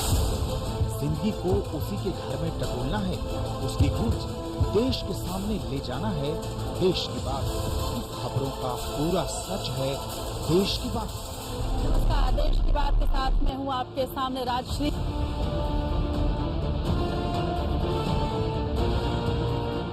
दूसरों की जिम्मेदारी पर सवाल उठाने वालों की भीड़ में अपनी जिम्मेदारी मानने वाला कोई तो हो। ये तेरी गलती, ये उसका कसूर के शोर शराबे में ये मेरा फर्ज है बोलने वाला कोई तो हो। खबरें बनाने वालों की दुनिया में खबरें दिखाने वाला कोई तो हो। शुक्र है कोई तो है। एपीएन खबर है तो दिखेगी। लोकतंत्र उस महान इंसान का सपना था। शहादत हासिल करके हर सेनानी की उम्मीद थी। जेपी आंदोलन से 16 साल की भूख हड़ताल तक, मजहबों से लेकर तहती समाज की दीवार तक, दुनिया के सबसे बड़े लोकतंत्र में देखिए हमारे साथ उसी लोकतंत्र की हर आवाज।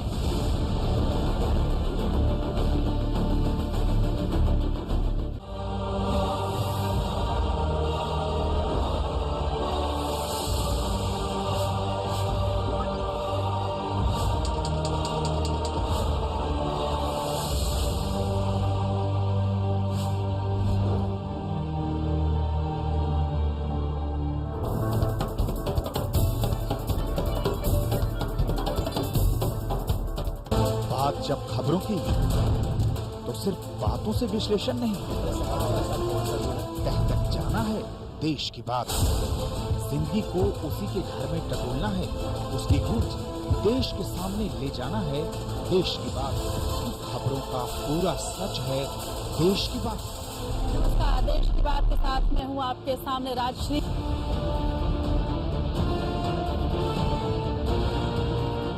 दूसरों की जिम्मेदारी पर सवाल उठाने वालों की भीड़ में अपनी जिम्मेदारी मानने वाला कोई तो हो।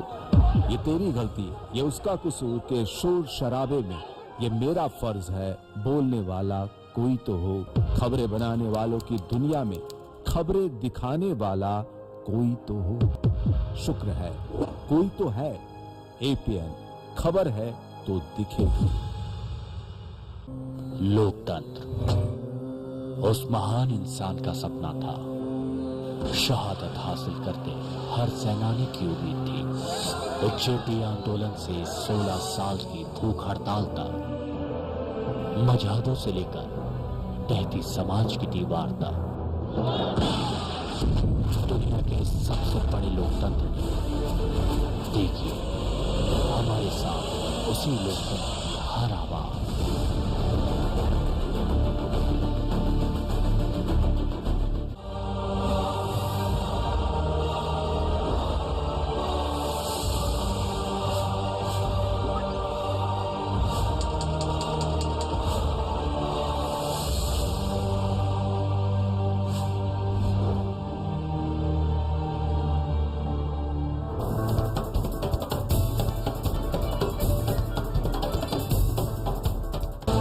जब खबरों की तो सिर्फ बातों से विश्लेषण नहीं, तह तक जाना है देश की बात। जिंदगी को उसी के घर में टटोलना है, उसकी गूंज देश के सामने ले जाना है देश की बात। खबरों का पूरा सच है देश की बात। नमस्कार, देश की बात के साथ मैं हूँ आपके साथ। इस कार्यक्रम के प्रायोजक हैं गोल्डी किचन किंग मसाले। जहाँ जाएं रिश्ते बनाएं। उपकाया नेवर स्टॉप इंडिया। पेट सफा हर रोग दफा।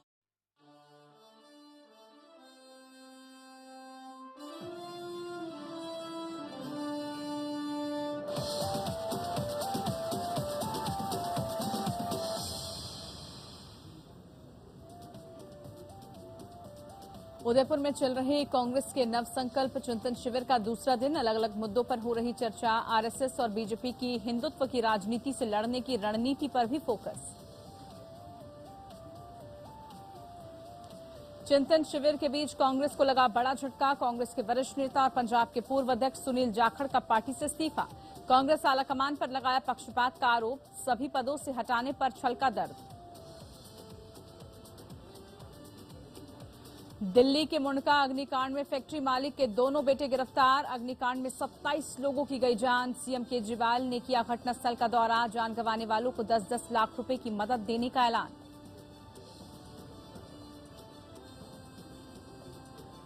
वाराणसी के ज्ञानव्यापी मस्जिद में आज का सर्वे का काम शांतिपूर्ण तरीके से पूरा। कल भी जारी रहेगा सर्वे का काम। 27 मई को अदालत में पेश की जाएगी रिपोर्ट।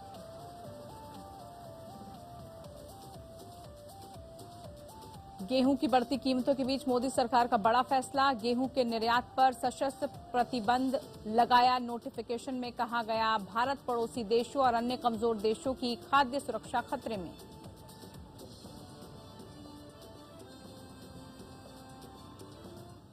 नमस्कार, स्वागत है आप सभी का आपके साथ। मैं हूं पूजा कविया गोमा। खबरों में बात सबसे पहले उदयपुर की, जहां पर चल रहे कांग्रेस के नव संकल्प चिंतन शिविर में चल रही अलग अलग चर्चाओं के दौरान आरएसएस और बीजेपी की हिंदुत्व की राजनीति से लड़ने की रणनीति पर भी चर्चा हुई। सूत्रों से मिली जानकारी के मुताबिक एक प्रस्ताव में कहा गया कि पार्टी को बीजेपी और आरएसएस के नैरेटिव में न फंसाकर उससे अलग विकल्प देना चाहिए और उस दिशा में राजनीतिक संघर्ष आगे बढ़ाना चाहिए।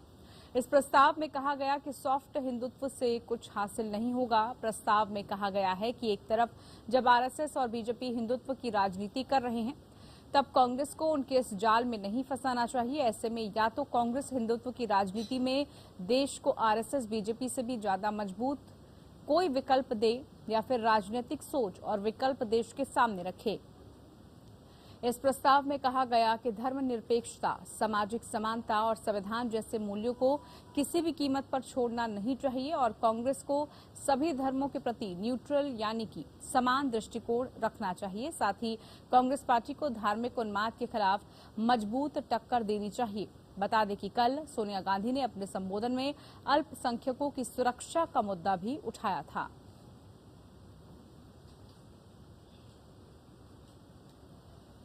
तो चिंतन शिविर का आज दूसरा दिन और कई मुद्दों को लेकर चर्चा। दरअसल कांग्रेस इस चिंतन शिविर के माध्यम से एकजुटता से लेकर नेतृत्व तक सब चीजों में कुछ परिवर्तन से लेकर और साथ ही साथ किस तरह से अब कांग्रेस आगामी दिनों में काम करेगी, कैसे पार्टी को मजबूत किया जाए, मजबूती कैसे लाई जाए, पार्टी में जो बिखराव है, पार्टी में जो इस वक्त हालात चल रहे हैं उसको कैसे दुरुस्त किया जाए।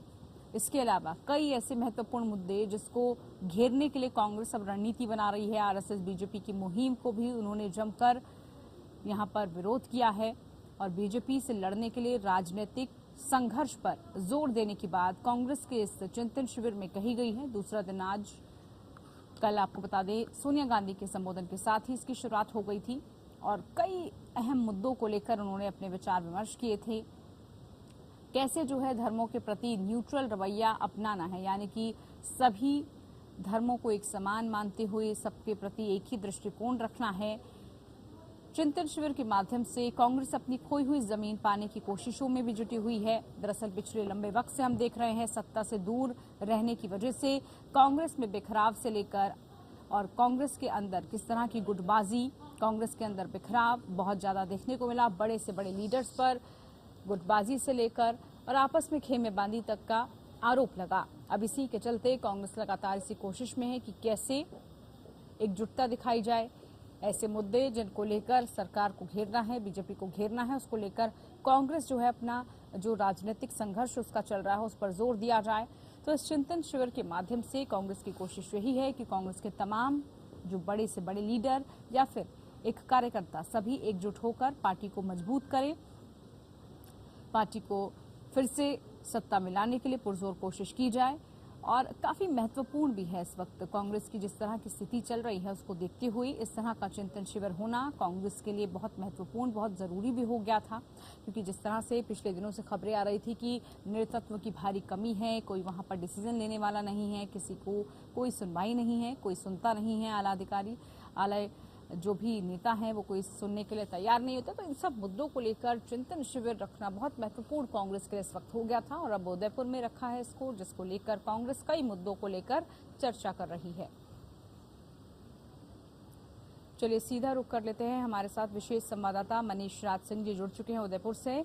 मनीष जी, आज दूसरा दिन कांग्रेस के चिंतन शिविर का और दूसरे दिन कई महत्वपूर्ण मुद्दों पर चर्चा, कई ऐसे विशेष फोकस वाले टॉपिक वहां पर आए हैं जिसको लेकर बातचीत की गई है। क्या वहां से जानकारी मिल रही है, क्या अपडेट है? देखिए, कल के चिंतन शिविर में जिस तरह की बातें आई थी उसमें ये साफ था कि कल युवा मुद्दे पर फोकस किया गया था। आज का चिंतन शिविर जो है वो किसानों के मुद्दे पर फोकस है और इससे जो बातें सामने आ रही है कि कांग्रेस जो है किसानों को जो उत्पीड़न है, किसानों के जो मुद्दे हैं वो कांग्रेस के लिए एक बड़ा मसला बनते जा रहे हैं। और कांग्रेस ने आज जब मीडिया से वार्ता की तो उसमें यही दिखाया रहे, कांग्रेस का कहना था कि मोदी सरकार जो वादा करती थी कि 2022 तक किसानों की आय दुगनी हो जाएगी, वो आय दुगनी न हो सके, वो आय आधी हुई और कर्ज न हो। तो ऐसे में कांग्रेस जो है किसानों की समस्याओं को प्रमुखता से उठाएगी और किसानों के लिए कांग्रेस प्रमुखता से उठाएगी और किसानों के लिए कांग्रेस ने कई तरह की नीतियों की भी घोषणा की कि कांग्रेस आने वाले दिनों में यदि उसकी सरकार बनती है तो किसानों के लिए क्या क्या करने जा रही है। उसके लिए उसने 3-4-5 चीज़ें गिनाई। उसमें सबसे अहम बात है कि किसानों की बच्चों के लिए अच्छी शिक्षा नवोदय विद्यालय की जा रही है या आधुनिक स्कूलों की स्थापना देश भर के कोने कोने में की जाएगी ताकि किसानों के बच्चे को एक अच्छी शिक्षा मिले। दूसरी बात जो है कि किसानों के जो ट्रैक्टर हैं, हार्वेस्टर हैं, ये सब जो है अभी के जो वर्तमान कानून है वो 15 साल के बाद एनजीटी कानून के तहत बेकार कर दिए जाते हैं। तो किसान उस कानून को हटाएगी और उनको एनजीटी के दायरे से बाहर करेगी। तीसरी बात जो सामने आई कि किसानों के लिए एक राष्ट्रीय किसान कोष की स्थापना की जाएगी जिससे किसानों के हित के लिए उसमें से व्यय किया जाएगा। एक और बात सामने आई कि कांग्रेस का कहना है कि पेट्रोल और डीजल जैसे उत्पादों पर जो केंद्र सरकार अपना अंश लेती है उस अंश से एक हिस्सा लेकर के किसानों पर खर्च किया जाएगा। इस तरह कांग्रेस के पास कई तरह की नीतियां बनी हैं और मंथन शिविर में उन पर चर्चा जारी है कि किसानों के लिए और क्या किया जा सकता है और किसानों के लिए किस तरह से एक ऐसा मापदंड तैयार किया जाए कि कांग्रेस के साथ किसान जुड़े और किसान कांग्रेस में अपना हित देखें। तो इस तरह से ये लगता है कि कांग्रेस युवाओं के बाद किसानों पर अपना फोकस करने जा रही है। बिल्कुल मनीष जी, जैसे आपने बताया किसानों पर फोकस, दूसरे दिन की जो पूरी चर्चा रही, मुद्दे जो रहे उसमें एक जो है ये निकलकर नजर आ रहा है कि किसानों पर पूर्ण फोकस रह रहा है। आपकी कई वहां पर बातचीत हुई होगी कई नेताओं से जो वहां पर पहुंचे हैं। एक बड़ा मसला जिसको कांग्रेस को सुलझाना है, जिस पर मंथन करना है, जिसको लेकर चिंतन शिविर है, वो ये भी है कि कैसे आपको एकजुटता दिखानी है, कैसे कांग्रेस की जो स्थिति है इस वक्त कांग्रेस के अंदर की, चाहे हम खेमेबाजी की बात कर लें, गुटबाजी की बात कर लें, नेतृत्व की कमी की बात कर लें, उन सब मुद्दों को लेकर भी कांग्रेस को यहाँ पर कोई विचार विमर्श करना है ताकि आगामी दिनों में जहां जहां जिन जिन राज्यों में चुनाव है कम से कम ऐसी स्थिति भीतरघात वाली अन्य राज्यों में ना हो। तो इस पर भी क्या केंद्र रखा गया है, इस पर भी क्या फोकस किया जा रहा है?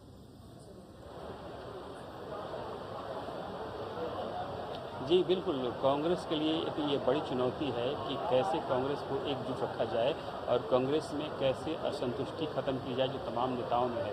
एक बड़े नेता से बात हो रही थी तो मैंने उनसे पूछा कि कांग्रेस जब इस तरह की नीति ला रही है कि 50 साल तक के युवाओं को तरजीह देगी कांग्रेस और उनको संगठन में एक अच्छी भूमिका सौंपेगी, तो इससे क्या जो बुजुर्ग नेता हैं क्या उनकी अहमियत क्या रहेगी और वो अपने आप को किस रोल में देखते हैं।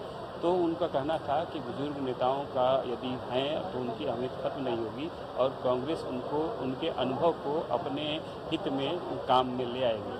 लेकिन फिर भी आज एक बड़े नेता ने जिस तरीके से कांग्रेस पार्टी छोड़ी है और इस सवाल के जवाब पर कांग्रेस नेताओं ने यह कहा कि अभी उन मुद्दों पर चर्चा नहीं की जाएगी, अभी आज किसानों के मुद्दे पर बात होगी, उन्हीं पर चर्चा की जाएगी। तो यह इससे साफ लगता है कि कहीं न कहीं कांग्रेस में अभी भी असंतोष के स्वर और कांग्रेस पार्टी नेतृत्व को लेकर के कई तरह के सवाल कांग्रेस के ही नेताओं में हैं जो कि हल किए जाने जरूरी हैं। बिल्कुल, और उन्हीं मुद्दों को लेकर लग रहा था कि चिंतन शिविर रखा गया है, इनका हल निकालना बहुत ज्यादा जरूरी है। बहुत शुक्रिया मनीष जी, आपका अपडेट आपसे लेते रहेंगे। इधर कांग्रेस के उदयपुर में हो रहे चिंतन शिविर के बीच कांग्रेस को झटका लग चुका है। कांग्रेस के वरिष्ठ नेता और पंजाब के पूर्व अध्यक्ष सुनील जाखड़ ने पार्टी से इस्तीफा दे दिया। उन्होंने अपने आधिकारिक फेसबुक पेज से लाइव होकर कांग्रेस छोड़ने का ऐलान किया। पंजाब कांग्रेस के पूर्व अध्यक्ष ने कांग्रेस में जातिगत समीकरण को ध्यान में रखकर की जा रही राजनीति पर सवाल उठाए और आलाकमान पर भी निशाना साधा। उन्होंने कांग्रेस आलाकमान पर आरोप लगाया कि कैप्टन अमरिंदर सिंह को हटाए जाने के बाद सीएम की नियुक्ति के मुद्दे पर पंजाब के एक खास नेता की बात सुनी गई। सुनील जाखड़ ने अंबिका सोनी का नाम लेते हुए सोनिया गांधी से उनके खिलाफ कार्रवाई करने की मांग की। सुनील जाखड़ ने कहा कि उनके परिवार की 3 पीढ़ियों ने 50 साल तक कांग्रेस की सेवा की, इसके बावजूद पार्टी लाइन पर नहीं चलने के लिए पार्टी के सभी पदों को छीन लिए जाने से उनका दिल टूट गया था। आपको बता दें कि कांग्रेस ने हाल ही में सुनील जाखड़ के खिलाफ अनुशासनात्मक कार्रवाई की थी और उन्हें पार्टी के सभी पदों से हटा दिया था। पंजाब कांग्रेस ने उन्हें 2 साल के लिए पार्टी से सस्पेंड करने की सिफारिश की थी, जिस पर सोनिया गांधी को फैसला लेना था। सुनील जाखड़ ने पहले 13 मई को उदयपुर में प्रेस कॉन्फ्रेंस करने का फैसला किया था। इसके लिए बकायदा फ्लाइट की टिकट भी बुक करा ली थी, लेकिन बाद में उन्होंने अपना विचार बदल दिया और अपना दर्द बयां किया।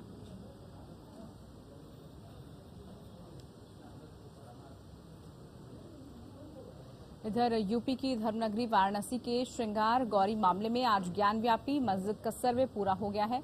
कल फिर सर्वे होगा। हिंदू पक्ष के वकील का दावा है कि सारे सबूत हमारे पक्ष में हैं। सर्वे के लिए एडवोकेट कमिश्नर, उनके सहायक, वादी और प्रतिवादी के साथ ही दोनों पक्षों के वकील भी ज्ञानव्यापी मस्जिद परिसर में सर्वे के लिए पहुंचे थे। सर्वे के लिए मस्जिद परिसर में दाखिल हुए सभी लोगों को मोबाइल फोन जमा करा दिया गया था। ज्ञानव्यापी मस्जिद में पहुंचते ही एडवोकेट कमिश्नर ने तहखाने का सर्वेक्षण शुरू किया। बताया जा रहा है कि तहखाने में कुल 4 कमरे हैं। इनमें से 3 कमरे मुस्लिम पक्ष और 1 हिंदू पक्ष के पास है। तहखाने के चारों कमरों का सर्वे पूरा करा लिया गया है।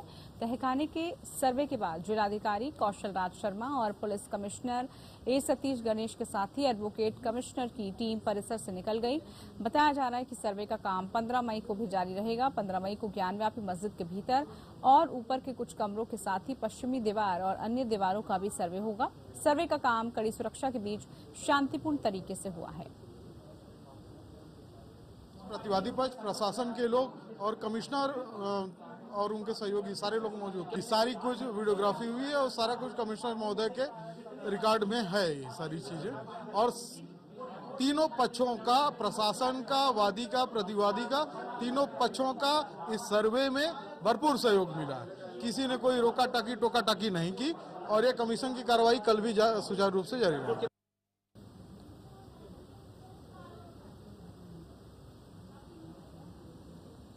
तो ज्ञानव्यापी मस्जिद मामला, कल भी इसमें सर्वे का काम जारी रहेगा। आपको बता दें आज शांतिपूर्ण तरीके से सर्वे का काम जारी रहा। वाराणसी ज्ञानव्यापी मामले में 17 मई को अदालत में जो रिपोर्ट है वो पेश की जाएगी। उससे पहले सर्वे का काम लगातार चल रहा है। कल भी सर्वे का काम किया जाएगा। आज का जो सर्वे का काम है वो पूरा हो चुका है और शांतिपूर्ण तरीके से पूरा सर्वे किया गया है। तो कल भी सर्वे का काम जो है जारी रहेगा और उसके बाद आपको बता दें कि 17 मई को रिपोर्ट जो है वो दी जाएगी, रिपोर्ट पेश की जाएगी अदालत में और उसके बाद ही स्पष्ट हो पाएगा इस पूरे विवाद में आखिरकार क्या होता है। बात अब दिल्ली के मुंडका की, जहां पर मेट्रो स्टेशन के पास एक इमारत में लगी भीषण आग में जान गंवाने वाले लोगों के परिजनों को दिल्ली सरकार ने आर्थिक रूप से 10-10 लाख रुपए की मदद देने का ऐलान किया। दिल्ली के मुख्यमंत्री अरविंद केजरीवाल ने शनिवार सुबह डिप्टी सीएम मनीष सिसोदिया के साथ घटनास्थल पर पहुंचे और मौजूदा स्थिति का जायजा लिया। सीएम केजरीवाल ने इस दौरान कहा कि मृतकों के परिजनों को 10-10 लाख रुपए का मुआवजा दिया जाएगा। साथ ही सभी घायलों को 50-50 हजार रुपए दिए जाएंगे। सीएम ने मजिस्ट्रेट जांच के आदेश दिए और कहा कि जो भी मामले में दोषी पाया जाएगा उनके खिलाफ सख्त कार्रवाई की जाएगी, किसी को बख्शा नहीं जाएगा। आपको बता दें कि घटना में अब तक 27 लोगों के शव बरामद किए गए हैं, जबकि 29 लोग अभी भी लापता हैं। हमने डीएम की तरफ से हेल्प डेस्क भी लगाया है। जो लोग मिसिंग रिपोर्ट कर रहे हैं उन लोगों की मदद के लिए और एफएसएल के जरिए डीएनए की जांच करके आइडेंटिफाई कर पाएंगे कि किसकी बॉडी किस फैमिली की है। दिल्ली सरकार की तरफ से हम मैजिस्ट्रियल इंक्वायरी मैंने ऑर्डर कर दी है। अभी डीएम यहीं पे मौजूद थी और मैजिस्ट्रियल इंक्वायरी की जाएगी और जो लोगों की डेथ हो गई है उन्हें दिल्ली सरकार की तरफ से 10-10 लाख रुपए। चलिए रुकते हैं ब्रेक के लिए, जल्द लौटेंगे।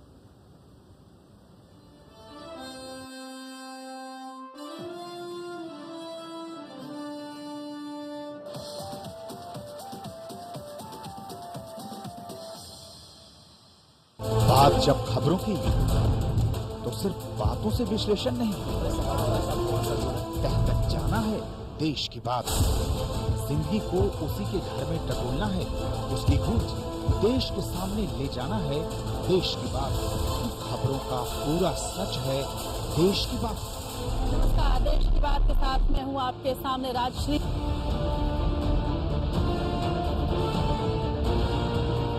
दूसरों की जिम्मेदारी पर सवाल उठाने वालों की भीड़ में अपनी जिम्मेदारी मानने वाला कोई तो हो। ये तेरी गलती, ये उसका कसूर के शोर शराबे में ये मेरा फर्ज है बोलने वाला कोई तो हो। खबरें बनाने वालों की दुनिया में खबरें दिखाने वाला कोई तो हो। शुक्र है कोई तो है। एपीएन खबर है तो दिखेगी। लोकतंत्र उस महान इंसान का सपना था। शहादत हासिल करके हर सेनानी की उम्मीद थी। जेपी आंदोलन से 16 साल की भूख हड़ताल तक, मजहबों से लेकर टहती समाज की दीवार तक,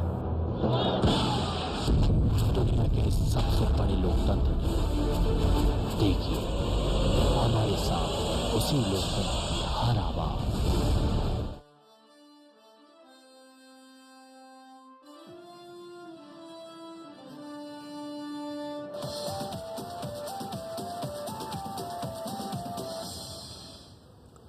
ब्रेक के बाद स्वागत है आप सभी का। योगी सरकार में सहकारिता मंत्री JPS Rathore Uttar Pradesh cooperative bank limited के कार्यक्रम में वो शामिल हुए। इस दौरान कार्यक्रम में सहकारिता मंत्री ने केंद्र सरकार के माध्यम से नाबार्ड के AIF योजना के अंतर्गत निर्मित 33 गोदामों का लोकार्पण किया। साथ ही कोऑपरेटिव बैंक लिमिटेड की 13 नई शाखाओं का भी मंत्री जेपीएस राठौर ने उद्घाटन किया। इस दौरान मंत्री ने कहा कि सपा सरकार में सहकारिता विभाग में गलत ढंग ने नियुक्तियां की गई थी।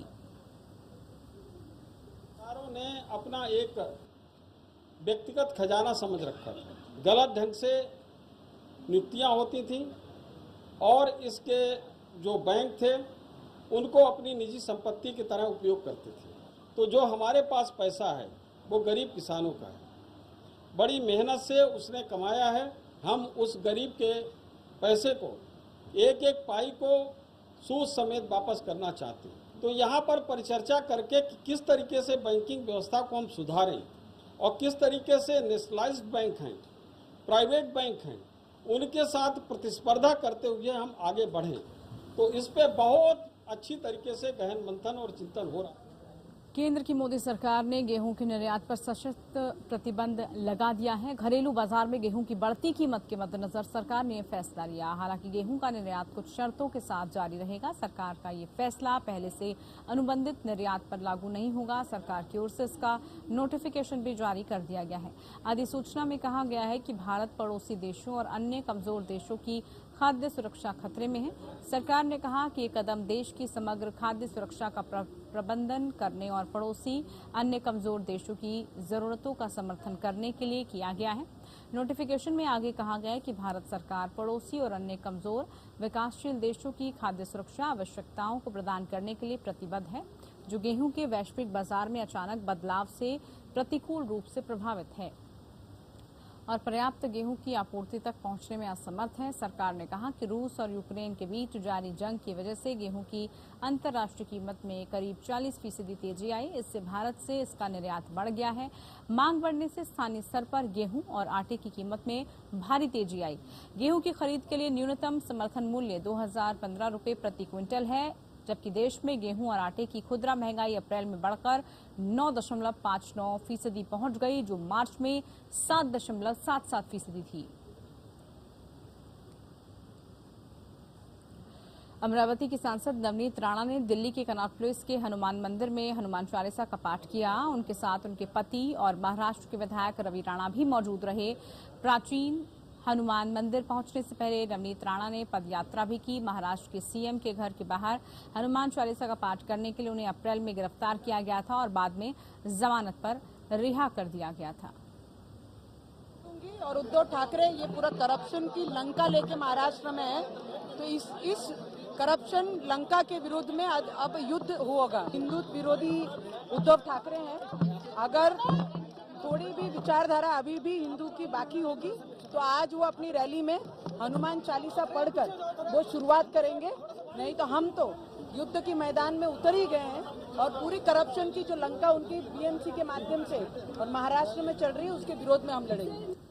मध्य प्रदेश के गुना जिले में देर रात पुलिस और शिकारियों में मुठभेड़ हो गई। इसमें 3 पुलिसकर्मियों की मौत हो गई। इस मामले में मुख्यमंत्री शिवराज सिंह चौहान ने अपने निवास पर आपात बैठक के बाद तीनों पुलिसकर्मियों के परिवारों को 1 करोड़ रुपए की सम्मान निधि देने की घोषणा की। घटनास्थल पर देरी से पहुंचने के लिए ग्वालियर आईजी अनिल शर्मा को हटाने का फैसला किया गया। गुना के आरोन इलाके में जंगल में शनिवार सुबह पुलिसकर्मी काले हिरण के शिकार के मामले में सर्चिंग करने गए थे। यहां शिकारियों ने छिपकर उन पर फायरिंग की। गुना पुलिस का कहना है कि सगा बरखेड़ा की तरफ से बदमाशों के जाने की सूचना मिली थी। इनकी घेराबंदी के लिए 3 से 4 पुलिस टीम लगाई गई थी।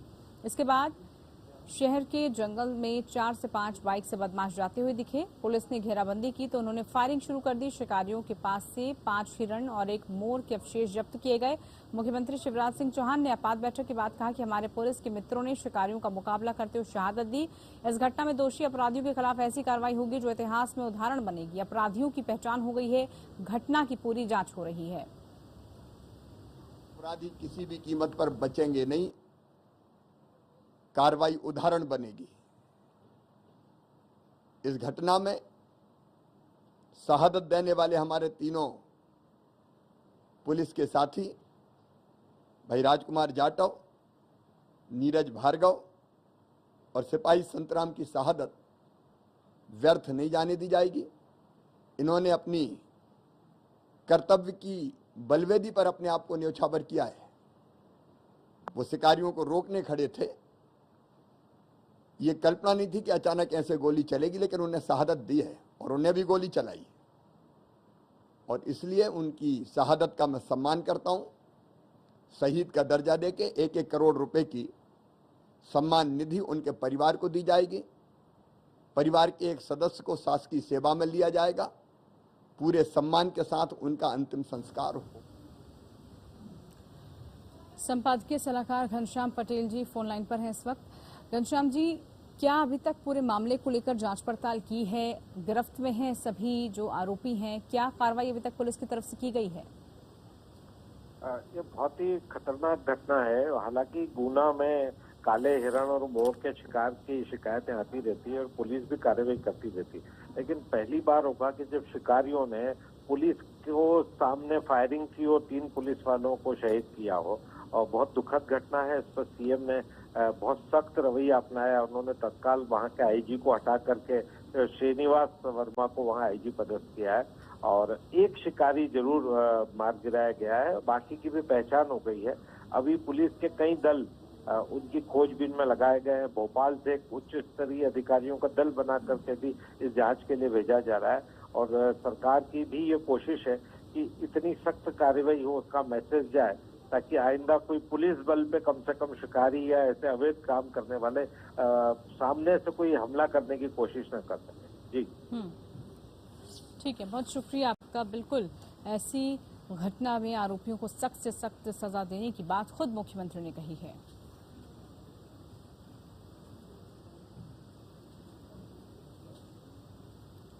चलिए इसी के साथ खबरों में फिलहाल के लिए इतना ही। नमस्कार।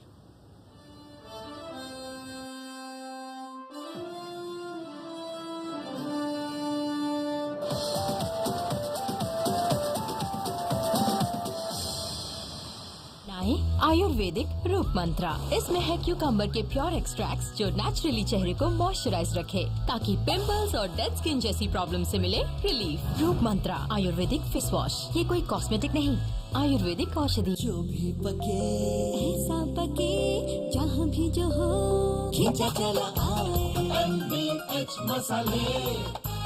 किचन किंग हो या गरम मसाला, पाव भजिया चंकी चाट मसाला, असली मसाले सच सच MBH। बात जब खबरों की तो सिर्फ बातों से विश्लेषण नहीं, तह तक जाना है देश की बात। जिंदगी को उसी के घर में टटोलना है, उसकी गूंज देश के सामने ले जाना है देश की बात। खबरों का पूरा सच है देश की बात। नमस्कार, देश की बात के साथ मैं हूँ आपके सामने राजश्री।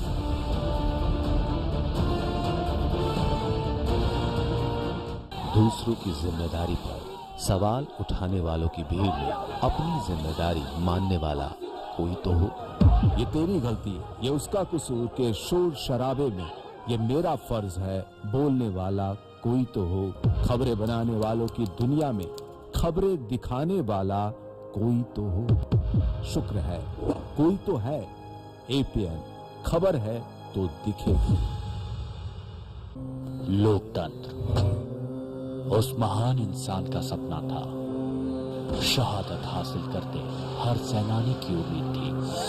जेपी आंदोलन से 16 साल की भूख हड़ताल तक, मजहबों से लेकर टहती समाज की दीवार तक, दुनिया के सबसे बड़े लोकतंत्र में देखिए हमारे साथ उसी लोकतंत्र की हर आवाज।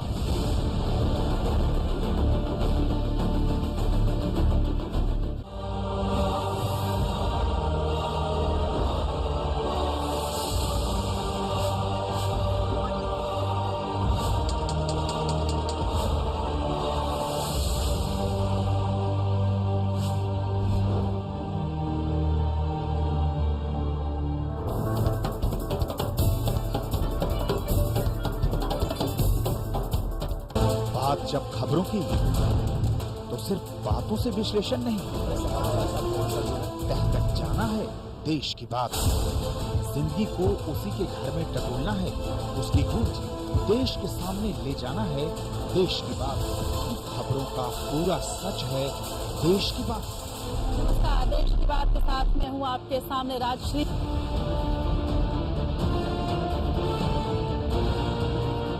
दूसरों की जिम्मेदारी पर सवाल उठाने वालों की भीड़ में अपनी जिम्मेदारी मानने वाला कोई तो हो।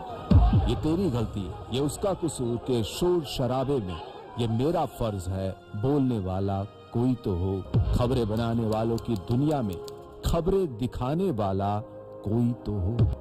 शुक्र है कोई तो है, एपीएन खबर है तो दिखेगी।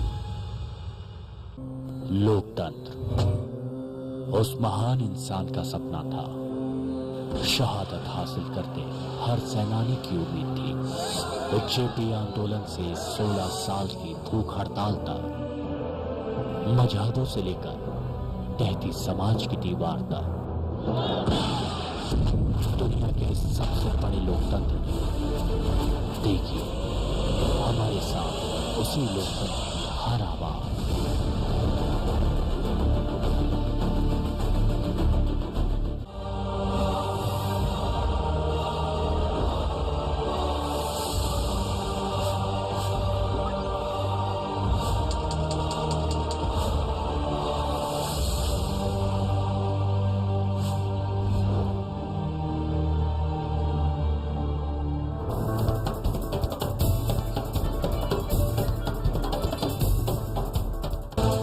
जब खबरों की तो सिर्फ बातों से विश्लेषण नहीं, तह तक जाना है देश की बात। जिंदगी को उसी के घर में टटोलना है, उसकी गूंज देश के सामने ले जाना है, देश की बात खबरों का पूरा सच है, देश की बात। नमस्कार, देश की बात के साथ में हूँ आपके सामने राजश्री।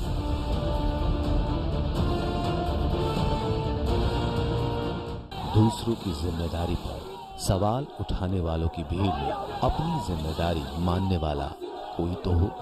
ये तेरी गलती, ये उसका कसूर के शोर शराबे में ये मेरा फर्ज है बोलने वाला कोई तो हो। खबरें बनाने वालों की दुनिया में खबरें दिखाने वाला कोई तो हो। शुक्र है कोई तो है, एपीएन खबर है तो दिखेगी। लोकतंत्र उस महान इंसान का सपना था, शहादत हासिल करते हर सेनानी की उम्मीद थी। जेपी आंदोलन से 16 साल की भूख हड़ताल तक, मजहदों से लेकर टहती समाज की दीवार तक, दुनिया के सबसे बड़े लोकतंत्र में देखिए हमारे साथ उसी लोकतंत्र की हर आवाज।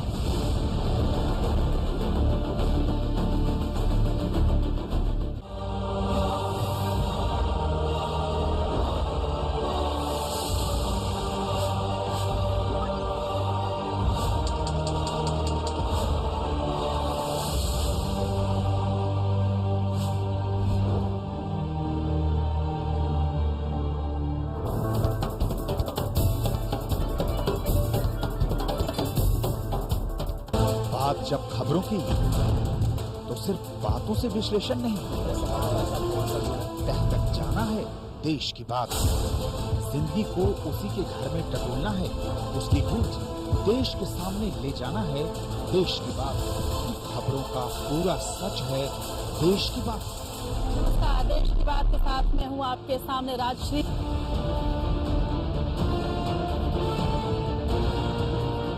दूसरों की जिम्मेदारी पर सवाल उठाने वालों की भीड़ में अपनी जिम्मेदारी मानने वाला कोई तो हो। ये तेरी गलती, ये उसका कसूर के शोर शराबे में ये मेरा फर्ज है बोलने वाला कोई तो हो। खबरें बनाने वालों की दुनिया में खबरें दिखाने वाला कोई तो हो। शुक्र है कोई तो है, एपीएन खबर है तो दिखेगी। लोकतंत्र उस महान इंसान का सपना था, शहादत हासिल करते हर सेनानी की उम्मीद थी। जेपी आंदोलन से 16 साल की भूख हड़ताल तक, मजहदों से लेकर टहती समाज की दीवार तक, दुनिया के सबसे बड़े लोकतंत्र में देखिए हमारे साथ उसी लोकतंत्र की हर आवाज।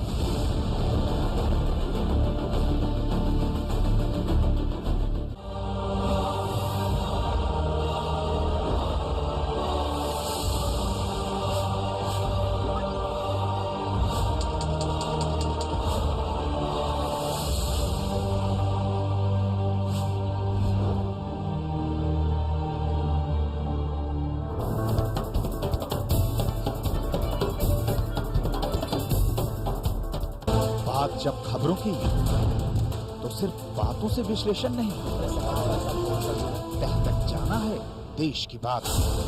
जिंदगी को उसी के घर में टटोलना है, उसकी गूंज देश के सामने ले जाना है देश की बात। खबरों का पूरा सच है देश की बात। नमस्कार, देश की बात के साथ मैं हूँ आपके सामने राजश्री।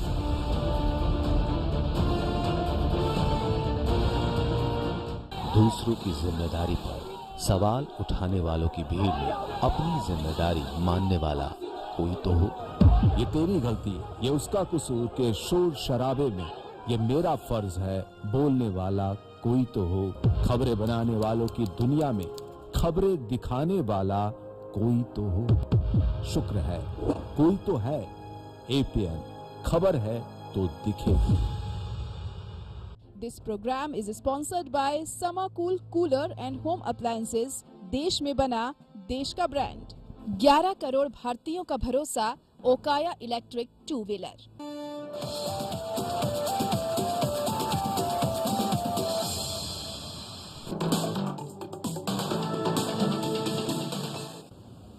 नमस्कार, बहुत स्वागत है आप सभी का। मैं आपके साथ अस्मिता दुबे और सुपरफास्ट खबरों में आपको रूबरू कराएंगे देश और विदेश की तमाम खबरों से फटाफट अंदाज।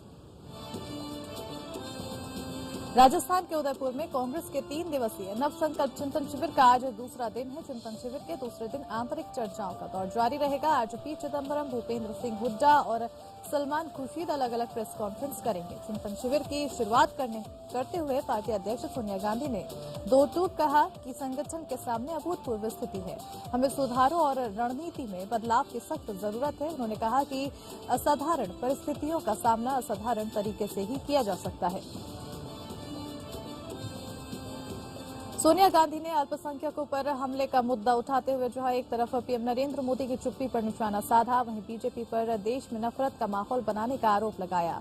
पिछली कांग्रेस वर्किंग कमेटी के अपने संदेश को एक तरह दोहराते हुए सोनिया गांधी ने चिंतन शिविर में कहा कि पार्टी ने हमें बहुत कुछ दिया है, अब समय है कर्ज उतारने का। सोनिया ने कहा कि हमें निजी उपेक्षाओं का संगठन के हितों के अधीन रखना होगा।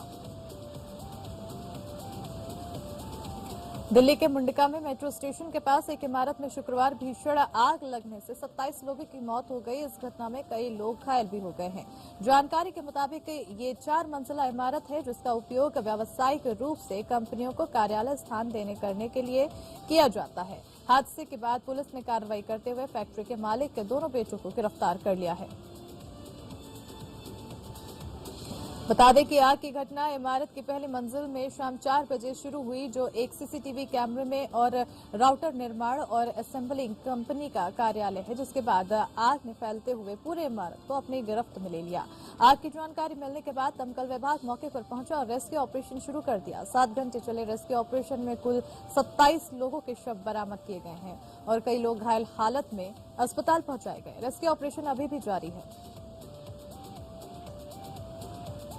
राष्ट्रपति रामनाथ कोविंद ने हादसे पर दुख जताया है। उन्होंने कहा है कि दिल्ली में मुंडिका मेट्रो स्टेशन के पास एक इमारत में हुए भीषण आग हादसे से व्यथित हूं। शोक संतप्त परिवारों के प्रति मेरी संवेदनाएं।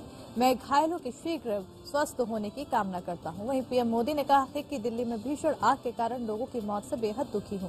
मेरी संवेदनाएं शोक संतप्त परिवारों के साथ है। मैं घायलों के शीघ्र स्वस्थ होने की कामना करता हूं। प्रधानमंत्री नरेंद्र मोदी ने कहा कि दिल्ली के मुंडिका में आग लगने की घटना में जान गंवाने वालों के परिजनों को प्रधानमंत्री राष्ट्रीय राहत कोष से 2 लाख रुपए और घायलों को 50,000 रुपए दिए जाएंगे। गृह मंत्री अमित शाह ने कांग्रेस के पूर्व अध्यक्ष राहुल गांधी, कांग्रेस महासचिव प्रियंका गांधी और सीएम अरविंद केजरीवाल ने भी घायलों के जल्द स्वस्थ होने की कामना की है। वाराणसी के ज्ञानवापी मामले को लेकर माहौल गरमाया हुआ है, तो वहीं आज सुबह 8 बजे से वाराणसी के ज्ञानवापी में फिर सर्वे का काम शुरू हो गया है। अदालत के तय समय के मुताबिक ये सर्वे दोपहर 12 बजे तक चला। ये सर्वे जब तक पूरा नहीं हो जाता तब तक जारी रहेगा और इसके बाद इसकी रिपोर्ट 17 मई को अदालत के सामने पेश की जाएगी। ज्ञानवापी में सर्वे का काम पूरी तरह से सकुशल संपन्न हो जाए और शांति व्यवस्था बनी रहे, इसके लिए प्रशासन ने इंतजाम कर रखे हैं। पिछली बार की तरह विरोध के नाम पर भीड़ नहीं जुटाई जा सके और ज्ञानवापी मस्जिद वीडियोग्राफी सर्वे का काम सुचारू रूप से चल सके, इसके लिए प्रशासन ने मंदिर के प्रवेश द्वार से काफी पहले ही बैरिकेडिंग लगाकर आवाजाही पर रोक लगा दी। आदेश आने के बाद से ही जिलाधिकारी ने पुलिस कमिश्नर के साथ सभी पक्षों के लोगों के साथ बैठक कर सहयोग करने का अपील किया है। रूस और यूक्रेन के बीच युद्ध को 2 महीने से ज्यादा हो गए, दोनों देश पीछे हटने को तैयार नहीं हैं। तो वहीं रूस यूक्रेन युद्ध के 79वें दिन रूसी सेना ने एक बार फिर पूर्वी यूक्रेन क्षेत्र में हमले बढ़ा दिए हैं। रूस ने चेरनीहिव पर हमला किया और स्कूलों को निशाना बनाया और इस बीच काला सागर में यूक्रेनी नौसैनिक बलों ने एक हमले में रसद पहुंचाने वाले रूसी जहाज को क्षतिग्रस्त कर दिया। यूक्रेन के राष्ट्रपति वोलोडिमीर जेलेंस्की ने कहा है कि रूसी सेना ने ये हमले तब शुरू किए जबकि वो रूसी राष्ट्रपति व्लादिमीर पुतिन से बात करने को तैयार हैं ताकि समझौता हो सके। इस बीच रूसी सेना ने दोनबास पर कब्जा जमाने के लिए मध्य और उत्तरी यूक्रेन पर भी हमले किए हैं। वहीं यूक्रेन ने उत्तर पूर्व में कुछ शहरों और गांवों को फिर से अपने कब्जे में ले लिया है। यही नहीं बल्कि यूक्रेनी नौसैनिकों ने दक्षिण पश्चिम में ओडेसा क्षेत्र में काला सागर स्थित एक रूसी रसद जहाज को क्षतिग्रस्त कर दिया है। भारतीय पुरुष बैडमिंटन टीम ने इतिहास रच दिया है। बता दें कि टीम ने प्रतिष्ठित थॉमस कप टूर्नामेंट के फाइनल में जगह बना ली है। सेमीफाइनल में भारत ने डेनमार्क को कड़े मुकाबले में 3-2 से हरा दिया है। थॉमस कप का आयोजन 1949 से हो रहा है और यानी 73 साल में पहली बार भारतीय टीम खिताबी मुकाबला जीत खेलेगी। बता दें कि फाइनल में रविवार को इंडोनेशिया से भारत का मुकाबला होगा। सेमीफाइनल में पहुंचते ही भारत का मेडल पक्का हो गया था। भारतीय टीम पहली बार थॉमस या उबर कप में मेडल जीत रही है। महिला वर्ग में यह टूर्नामेंट उबर कप के नाम से खेला जाता है। भारतीय महिला टीम का क्वार्टर फाइनल में थाईलैंड के खिलाफ 0-3 से हार झेलनी पड़ी थी। महाराष्ट्र के विधायक नीतीश राणे ने विवादास्पद ट्वीट कर कहा कि महाराष्ट्र में नामर्दों की सरकार है। अगर 10 मिनट के लिए पुलिस हटा लो तो इसे औरंगजेब के पास नहीं पहुंचा दिया तो हम शिवराया के औलाद नहीं। उत्तर प्रदेश की योगी सरकार के मुंबई में ऑफिस खोलने के ऐलान के बाद अब महाराष्ट्र की राजनीति भी तेज हो गई है। दरअसल योगी सरकार मुंबई में उत्तर प्रदेश से आए हुए लोगों के लिए यूपी में रोजगार कारोबार करने वालों को यहां से सहायता प्रदान करने के उद्देश्य से इस हेल्प डेस्क की शुरुआत करने जा रही है। कांग्रेस के कार्याध्यक्ष चरण सिंह सप्रा ने बताया है कि योगी सरकार का ये महज एक चुनावी लॉलीपॉप है क्योंकि महाराष्ट्र में 10 महानगर पालिका का चुनाव है और इसलिए ये घोषणाएं हो रही है। शिवसेना का भी मानना है कि ये सिर्फ उत्तर भारतीयों को लुभाने का हथकंडा मात्र है। औरैया जनपद में पहुंचे राज्य मंत्री मयंकेश्वर शरण ने जनपद में विकास कार्यों का जायजा लिया। उन्होंने 100 शैय्या अस्पताल और मेडिकल कॉलेज में चल रहे काम को लेकर भी अधिकारियों की लापरवाही के चलते नाराजगी दिखाई है। इस दौरान उन्होंने दलित के घर पहुंचकर भोजन किया है। योगी सरकार में सहकारिता मंत्री जेपीएस राठौड़ ने Uttar Pradesh cooperative bank limited के कार्यक्रम में शिरकत की। राजधानी लखनऊ के इंदिरा नगर में आयोजित इस कार्यक्रम में सहकारिता मंत्री ने केंद्र सरकार के माध्यम से नाबार्ड के एआईएफ योजना के अंतर्गत निर्मित 33 गोदामों का लोकार्पण किया। इसके साथ ही कोऑपरेटिव बैंक लिमिटेड की 13 नई शाखाओं का भी मंत्री जेपीएस राठौड़ ने उद्घाटन किया। इस दौरान मंत्री ने कहा कि सपा सरकार में सहकारिता विभाग में गलत ढंग से नियुक्तियां की गई थी। यूपी के जल शक्ति मंत्री स्वतंत्र देव सिंह बरेली दौरे पर पहुंचे, जहां उन्होंने जनप्रतिनिधियों और पार्टी कार्यकर्ताओं के साथ बैठक की। तो वहीं मंत्री स्वतंत्र देव सिंह ने कहा है कि सरकार 2024 से पहले प्रदेश के हर घर में शुद्ध पानी पहुंचाने का काम करेगी। ऐसे ही बुंदेलखंड में 2023 तक शुद्ध पानी पहुंचाया जाएगा। अब बुंदेलखंड की महिलाओं को पानी की खोज में मीलों पैदल चलकर नहीं जाना होगा। फतेहपुर जिले में समीक्षा बैठक में भाग लेने के लिए आए कैबिनेट मंत्री धर्मपाल सिंह ने विकास भवन में आयोजित प्रेस वार्ता के दौरान अधिकारियों को सख्त निर्देश देते हुए कहा कि ग्राम पंचायतों की चारागाह की जमीनों में जो अवैध कब्जे हैं उन चारागाहों को भूमाफियाओं से शीघ्र खाली कराया जाए और उन चारागाहों में हरा चारा की बुआई कराई जाए जिससे गौशाला में हरा चारा उपलब्ध कराया जा सके। वहीं उन्होंने कहा कि दूध न देने वाली गायों को खुला छोड़ने वाले किसानों पर कार्रवाई की जाए। आजादी का अमृत महोत्सव के अंतर्गत रामपुर में देश के पहले अमृत सरोवर योजना का उद्घाटन करने पहुंचे केंद्रीय अल्पसंख्यक कार्य मंत्री मुख्तार अब्बास नकवी और प्रदेश के कैबिनेट मंत्री स्वतंत्र देव सिंह ने अमृत सरोवर में नौका विहार का आनंद लिया। नाव में बैठकर उन्होंने सरोवर का चक्कर लगाया और इसके बाद वहां ठेले पर जलपान किया। संभल में राजकीय इंटर कॉलेज में डीएम के निरीक्षण के दौरान गंदगी और अनुशासनहीनता देखने को मिली। एक इंटर कॉलेज में बच्चे क्लास में मिले लेकिन टीचर क्लास से गायब थे। कॉलेज की छत पर शराब की खाली बोतलें मिली। इसके बाद डीएम ने चौकीदार को डांट लगाई। औचक निरीक्षण के बाद डीएम ने कॉलेज के प्रिंसिपल को कारण बताओ नोटिस देकर स्पष्टीकरण मांगा है। वहीं डीएम के औचक निरीक्षण के बाद दोनों कॉलेज में हड़कंप मचा हुआ है। आजमगढ़ के लखनऊ बलिया मार्ग पर दो मोटरसाइकिल सवार की आमने सामने टक्कर हो गई जिसमें एक बाइक पर सवार 2 की मौत हो गई, दूसरी बाइक पर सवार 1 की मौत हुई है जबकि एक अन्य गंभीर रूप से घायल है। जिसके बाद सूचना पर पुलिस बल के साथ एम्बुलेंस मौके पर पहुंची जिसके बाद घायलों को सामुदायिक स्वास्थ्य केंद्र भिजवाया गया। बिजनौर के नूरपुर मुरादाबाद मार्ग पर बाइक सवार अधेड़ की ट्रक की चपेट में आने से मौके पर मौत हो गई जबकि एक शख्स गंभीर रूप से घायल हो गया। हादसे के बाद ट्रक मौके से फरार हो गया लेकिन दौलतपुर पुलिस ने अपनी मुस्तैदी दिखाते हुए रास्ते में ही ट्रक को पकड़ लिया। हालांकि ट्रक ड्राइवर फरार हो गया। पुलिस ने शव को कब्जे में लेकर पोस्टमार्टम के लिए भेज दिया है। गाजीपुर कलेक्ट्रेट परिसर के पास कामरेड सरजू पांडे पार्क में सुहेल देव भारतीय समाज पार्टी के राष्ट्रीय अध्यक्ष ओम प्रकाश राजभर धरने पर बैठ गए। उनके साथ सहयोगी दल और सपा के विधायक भी धरने पर रहे। बीते 10 तारीख को पुलिस ने ओपी राजभर के खिलाफ केस दर्ज किया था जिससे नाराज ओम प्रकाश राजभर धरने पर बैठ गए। उन्होंने कहा कि आगामी 24 मई को इसका फैसला लखनऊ में होगा। कुशीनगर पुलिस ने 8 वाहन चोर को गिरफ्तार किया है। ये सभी वाहन चोर पड़ोसी जनपद देवरिया के बताए जा रहे हैं और इनके साथ चोरी की 8 मोटरसाइकिल और 7 मोबाइल फोन भी बरामद हुए हैं। ये सफलता जनपद के हाटा कोतवाली पुलिस को मिली है। एसपी धवल जायसवाल ने बताया है कि ये गाड़ी की चोरी के बाद पड़ोसी जनपदों में बेचा करते हैं। ये गाड़ियों को चिन्हित कर बेचते हैं और जिन्हें बेचते हैं पुलिस इसकी तहकीकात में जुट गई है। प्रयागराज में 42 वाहिनी पीएसी और चतुर्थ वाहिनी पीएसी के संयुक्त बैंड ने संगम नगरी के विश्व प्रसिद्ध लेटे हनुमान जी मंदिर और ऐतिहासिक चंद्रशेखर आजाद पार्क पर धार्मिक और देशभक्ति की धुन बजाया है। इस धुन ने श्रद्धालुओं और आम जनमानस में धर्म और देशभक्ति की भावनाओं को जागृत कर लोगों को मोहित कर दिया है।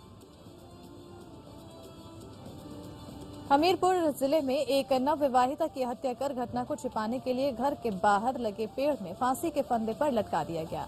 घर पर महिला अकेली थी। सुबह घर पहुंचे परिजनों में शव देख हड़कंप मच गया। घटना की जानकारी होने पर पहुंची पुलिस ने शव को कब्जे में लेकर पोस्टमार्टम के लिए भेज दिया और मामले के खुलासे को लेकर डॉग स्क्वाड टीम जांच कर रही है।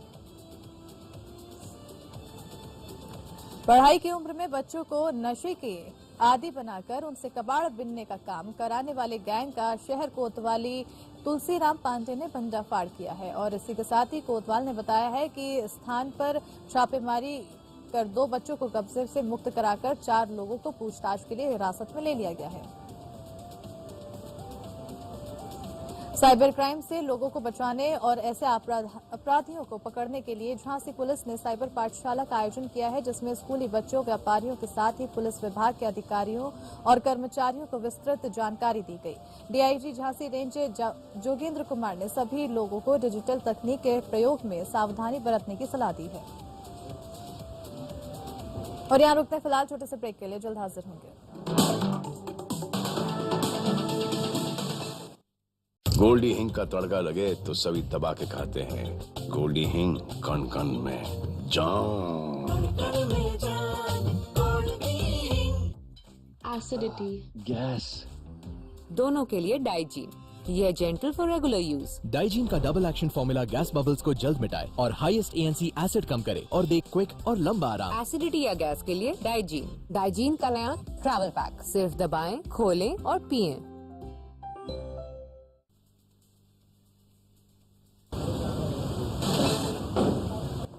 और एक ब्रेक के बाद एक बार फिर बढ़ते हैं सुपरफास्ट खबरों की ओर। सोनभद्र में एक पीड़ित महिला अपने परिजनों के साथ जिलाधिकारी कार्यालय पर अपनी मांगों को लेकर धरने पर बैठ गई। पीड़ित महिला के साथ कोतवाली पुलिस द्वारा मारपीट और दुर्व्यवहार किया गया था, जिसकी शिकायत 2 दिन पहले उसने SP और DM से की थी, लेकिन कोई सुनवाई नहीं होने की वजह से नाराज महिला धरने पर बैठ गई और मुख्यमंत्री योगी से न्याय की गुहार लगा रही है। पीड़ित महिला के साथ योगाचार्य अजय पाठक और परिजन भी न्याय के लिए धरने पर बैठ गए हैं।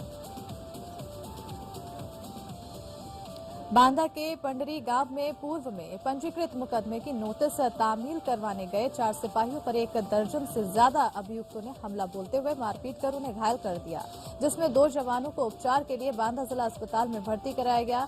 सूचना पर पहुंची पुलिस अधिकारियों के निर्देश पर पुलिस ने 14 नामजद और कई अज्ञात के विरुद्ध मुकदमा पंजीकृत कर लिया है, जिसमें 4 अभियुक्तों को गिरफ्तार कर लिया गया। अलीगढ़ के कुंवरनगर कॉलोनी के वार्ड नंबर 72 में करीब 4 साल पहले पड़ी पाइपलाइन में आज भी पानी नहीं है। ये पाइपलाइन आज भी सूखी पड़ी हुई है। यहाँ की पाइपलाइन को अभी तक ओवरहेड टैंक या नलकूप से जोड़ा नहीं गया है, जिसके कारण वहाँ की 20,000 की आबादी 1 किलोमीटर दूर से पानी की व्यवस्था करती है और इस पाइपलाइन को कनेक्ट करने के लिए मात्र एक सरकारी नलकूप है, जो कि बंद पड़ा हुआ है।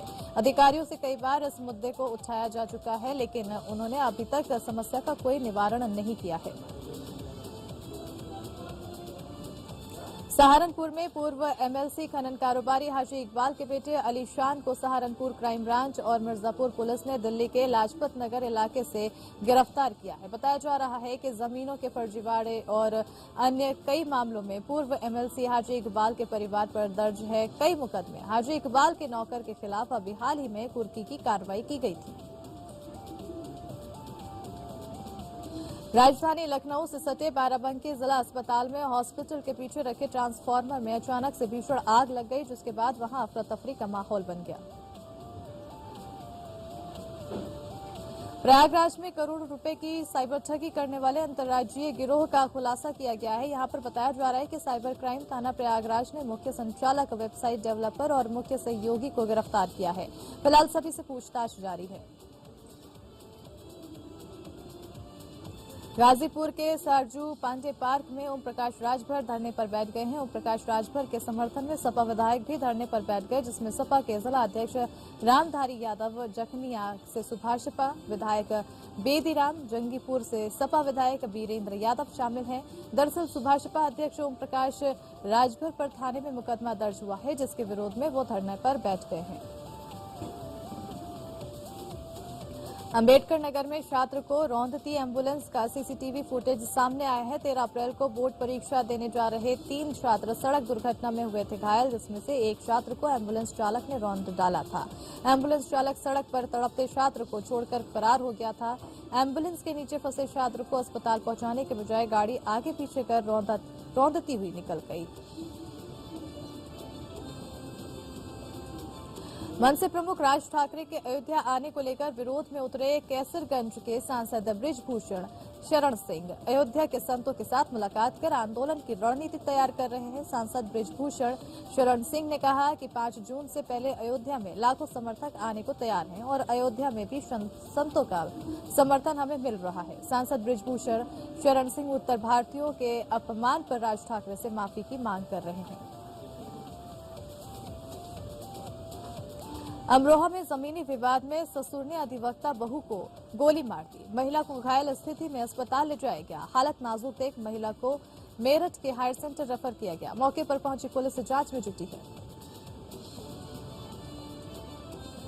अमरोहा पोस्टमार्टम हाउस में सिस्टम की लापरवाही सामने आ रही है। शवों को सुरक्षित रखने के लिए जो फ्रीज रखवाए गए थे, वो सभी फ्रीज एक साथ पिछले 3 महीने से खराब पड़े हैं।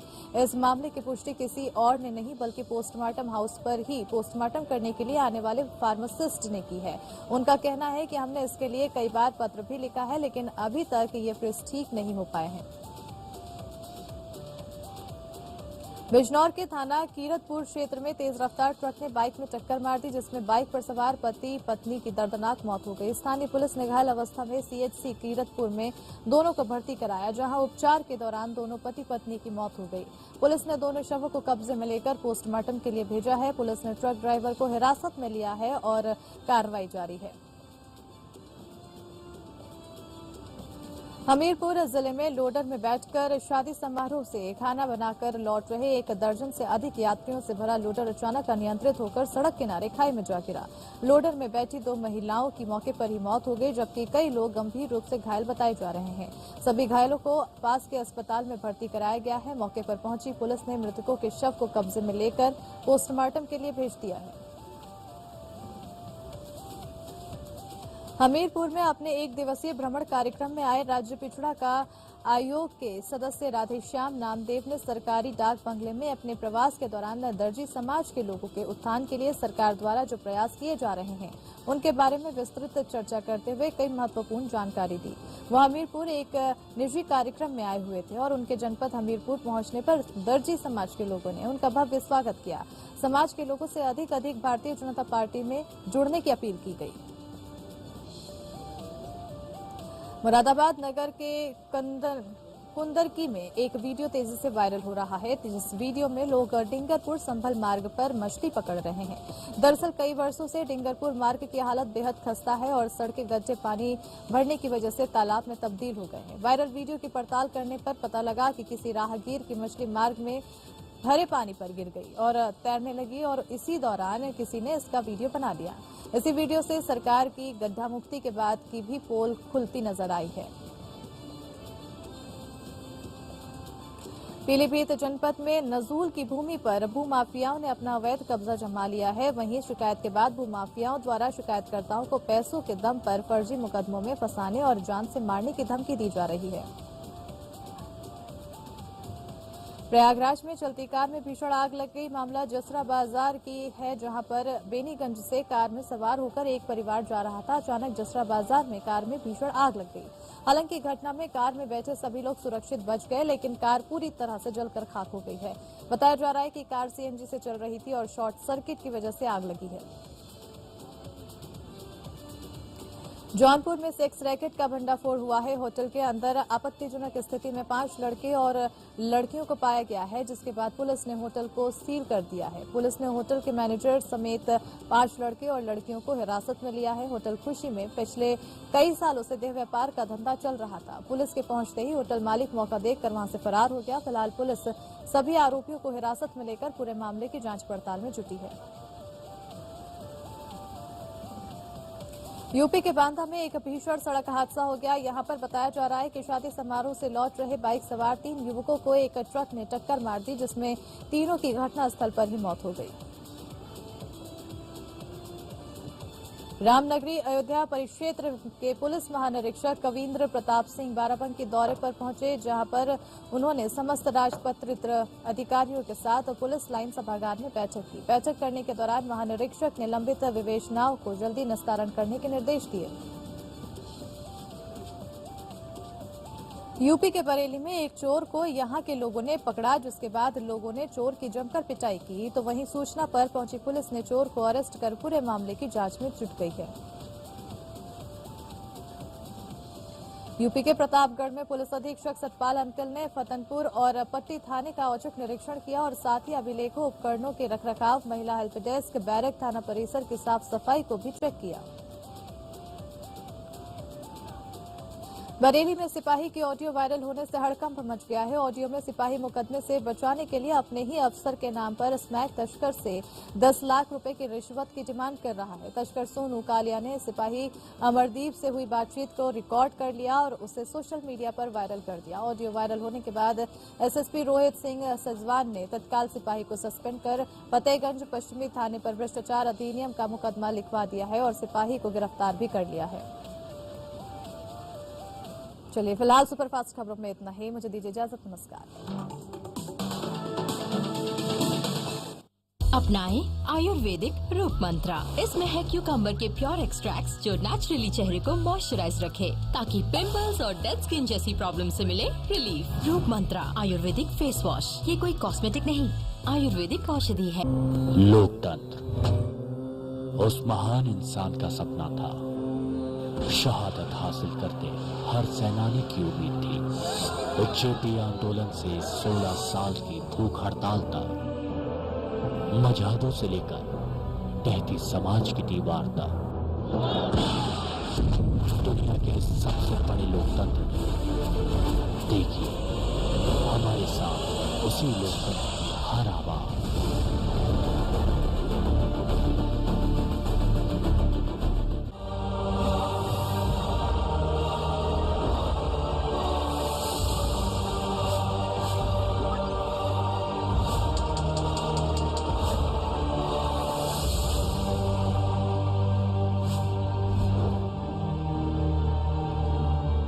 This program is sponsored by Digene tablets.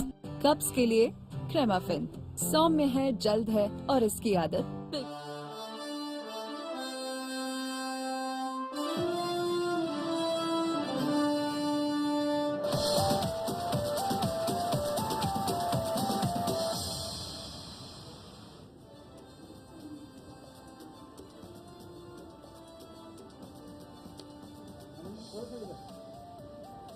Udaipur में चल रहे कांग्रेस के नव संकल्प चिंतन शिविर का दूसरा दिन। अलग अलग मुद्दे पर हो रही चर्चा। आरएसएस और बीजेपी की हिंदुत्व की राजनीति से लड़ने की रणनीति पर भी फोकस। चिंतन शिविर के बीच कांग्रेस को लगा झटका। कांग्रेस के वरिष्ठ नेता और पंजाब के पूर्व अध्यक्ष सुनील जाखड़ का पार्टी से इस्तीफा। कांग्रेस आलाकमान पर लगाया पक्षपात का आरोप। सभी पदों से हटाने पर छलका दर्द।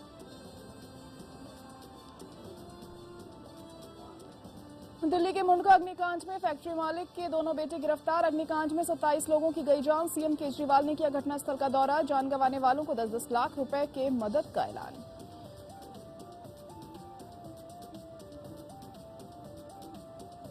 वाराणसी की ज्ञानवापी मस्जिद में आज का सर्वे का काम शांतिपूर्ण तरीके से हुआ पूरा। कल भी जारी रहेगा सर्वे का काम। 17 मई को अदालत में पेश की जाएगी रिपोर्ट।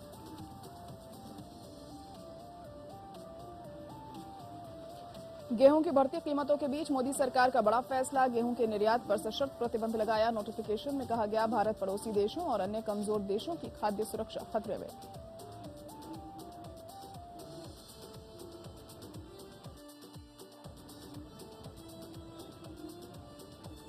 नमस्कार, मैं हूं जायरा। शुरुआत बुलेटिन की करेंगे। झारखंड के बोकारो में गोमिया और पेटरवार प्रखंड में हो रहे पहले चरण के पंचायत चुनाव को लेकर प्रशासन पूरी तरह से मुस्तैद नजर आ रहा है। इस दौरान पहले चरण का चुनाव शांतिपूर्ण तरीके से खत्म हुआ। यहां पर बताया जा रहा है कि सुबह 6 बजे मतदान की प्रक्रिया शुरू की गई। प्रतिशत की अगर बात करें तो उग्रवाद प्रभावित गोमिया प्रखंड में 56% और पेटरवार प्रखंड में 58% मतदान हुआ। तो वहीं एसपी चंदन कुमार झा ने बताया कि अपवाद प्रभावित गोमिया प्रखंड में पुलिस की मौजूदगी में शांतिपूर्ण तरीके से मतदान कराया गया। पेज में मतदान की जो स्थिति है उसको देखने के लिए उपायुक्त महोदय के साथ हम लोग विजिट कर रहे हैं। यहाँ पे आप खुद देख रहे होंगे सभी जगह, चाहे वो हमारे सिविल के पदाधिकारी हो, पुलिस फोर्स हो, सभी फोर्स यहाँ पे तैनात है। और जैसा कि बताया गया, हम लोग इंश्योर करेंगे कि चारों फेज में कहीं भी कोई घटना नहीं हो, पीसफुली इलेक्शन है। वहीं गुमला के रायडी, सिसई और भरनों में त्रिस्तरीय पंचायत चुनाव के प्रथम चरण का मतदान सुबह 7 बजे से शुरू हुआ, जहां पर ग्रामीण क्षेत्रों के भारी संख्या में महिला, पुरुष, वृद्ध, युवा, युवती मतदाता पहुंचकर कतार में खड़े होकर उन्होंने अपने मत का इस्तेमाल किया। इस बीच रायडी प्रखंड के सीलम गांव के बूथ संख्या 81, 82, 83, 84 में सुबह के 7 बजे के समय से मतदान शुरू हो गया। हालांकि कई जगहों पर 5 से 10 मिनट का विलंब भी हुआ। झारखंड में अभी त्रिस्तरीय पंचायत चुनाव जो हो रहा है, बहुत खुशी की बात है कि गांव की सरकार, अपनी सरकार चुनने के लिए हम लोग आए हैं। हम लोग ऐसा सुजोग व्यक्ति को चुनेंगे जो हमारे गरीब गुरुआओं को अपना देख के साथ लेके चलेंगे, अपने वृद्ध माता पिता और हमारे गांव के विकास को जो लेके चलेंगे उसी को हम लोग मत देंगे। उत्सुकता तो इतना है ना कि उसको व्यक्त नहीं किया जा सकता है। बहुत उत्सुकता है। यहाँ इतना खुशी का माहौल है। 7 बजते तक इतना लोग यहाँ पर लाइन कतार में आ चुके हैं, तो इसको देखते ही पता चलता है कि लोगों में कितना उत्सुकता है। पंचायत चुनाव को लेकर लोगों में उत्साह देखा गया। गांव की सरकार चुनने के लिए लोगों ने आगे आकर वोट डाला। तो वहीं सुबह से ही मतदान केंद्रों पर लंबी कतारें देखी गई। मतदान को लेकर महिलाओं में विशेष उत्साह दिखाई दिया। मतदान को लेकर सुरक्षा के व्यापक प्रबंध भी किए गए और इस बीच बड़ी बात यह रही कि जिले में मतदान को लेकर कोई बड़ी अप्रिय घटना नहीं हुई। भारी उत्साह के साथ चल रहा है और जितने भी अभी नया वोटर हैं, वोटर में एकदम काफी उत्साह देखा जा रहा है। अभी देखिए कितना सुबह से लाइन लगा हुआ है, अभी भी बहुत आपने देखा होगा। इसमें कुछ जो प्रशासन की चूक हुई, जो कुछ लोगों का कहना है, कुछ पार्टी लोग का कहना है, प्रत्याशी लोग को कहना है, एक दूसरे में आरोप लगा रहे हैं कि नहीं इतना मीटर में दूरी में रहना चाहिए, करना है वो करना है, तो ऐसी बात नहीं है। यहाँ कुछ प्रशासन पुलिस फोर्स की कुछ कमी है। प्रशासन का, सरकार का जो नियम है चुनाव आयोग का, उस आधार पर यहाँ से 150 मीटर दूर से ही लोगों को प्रेरित करना है, लेकिन यहाँ देखा जा रहा है कि लोग अंदर बाहर होते जा रहे हैं, किसी को कोई रोक टोक करने वाला यहाँ नहीं। यहाँ दिक्कत ये है कि प्रचारक लोग जो है सो अंदर घुस घुस के मतदान कर्मी को समझा रहा है। संविधान के अनुसार वैसा नहीं है, जिसका मैं विरोध कर रहा हूँ। वहीं झारखंड के रांची गुमला NH 23 के लालगुटवा के पास एक बस में अचानक आग लग गई, जिसके बाद वहां अफरा तफरी का माहौल बन गया। यहां पर बताया जा रहा है कि बस बच्चों को ड्रॉप कर वापस जा रही थी। इसी दौरान डीजल टंकी का क्लिप टूट गया और टंकी सड़क से रगड़ खाने लगी, जिससे चिंगारी निकली और उसने बस को अपनी चपेट में ले लिया, जिसके बाद वहां के स्थानीय लोगों की मदद से आग पर काबू पाया गया।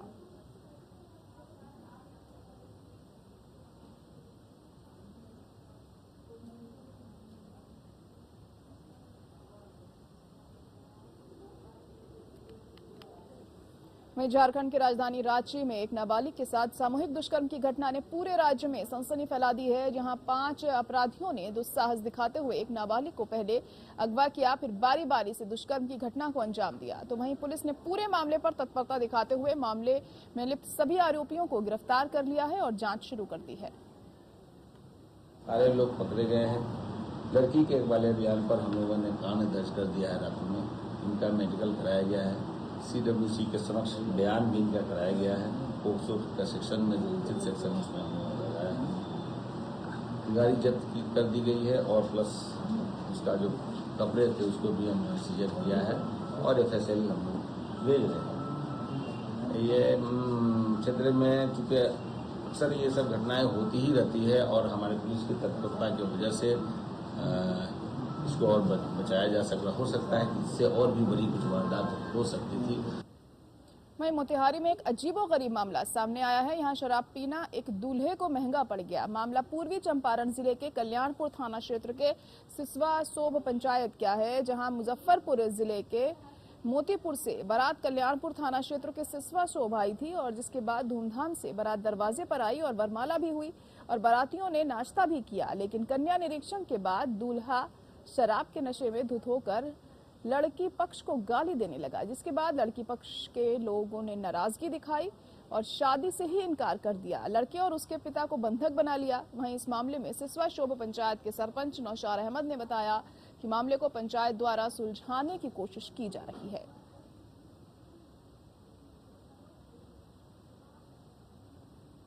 वहीं बिहार के मोतिहारी केसरिया गांव में 2 सगे भाइयों की हत्या से मामले में अब दहशत का माहौल देखने को मिल रहा है, जिसके बाद पूरे गांव में पुलिस को छाननी में पुलिस ने तब्दील कर दिया। यहां पर बताया जा रहा है कि बारात के दौरान 2 पक्षों में जमकर मारपीट हुई, जिसके बाद ग्रामीणों के द्वारा बीच बचाव करते हुए झगड़े को समाप्त कर दिया गया। लेकिन मामला शांत होने के बाद एक बार फिर विवाद हो गया, जिसमें एक पक्ष के लोगों ने दूसरे पक्ष के दोनों भाइयों पर चाकू से जानलेवा हमला कर दिया, जिससे एक भाई की मौत घटनास्थल पर ही हो गई, जबकि दूसरे ने अस्पताल में दम तोड़ दिया। तो वहीं इस पूरे मामले को लेकर 3 लोगों को गिरफ्तार किया गया है और मामले की पूछताछ की जा रही है।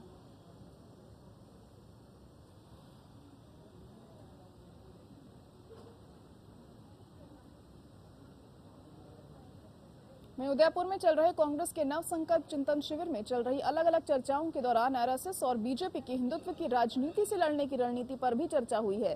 सूत्रों से मिली जानकारी के मुताबिक एक प्रस्ताव में कहा गया है कि पार्टी को बीजेपी और आरएसएस के नैरेटिव में ना फंसकर उससे अलग विकल्प देना चाहिए और उस दिशा में राजनीतिक संघर्ष आगे बढ़ाना चाहिए।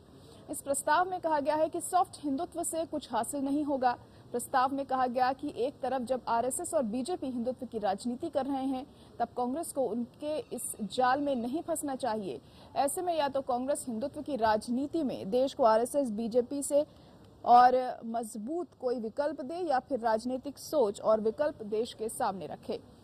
इस प्रस्ताव में कहा गया है कि धर्मनिरपेक्षता, समाज समानता और संविधान जैसे मूल्यों को किसी भी कीमत पर छोड़ना नहीं चाहिए और कांग्रेस को सभी धर्मों के प्रति न्यूट्रल यानी समान दृष्टिकोण रखना चाहिए। साथ ही कांग्रेस पार्टी को धार्मिक उन्माद के खिलाफ मजबूत टक्कर देनी चाहिए।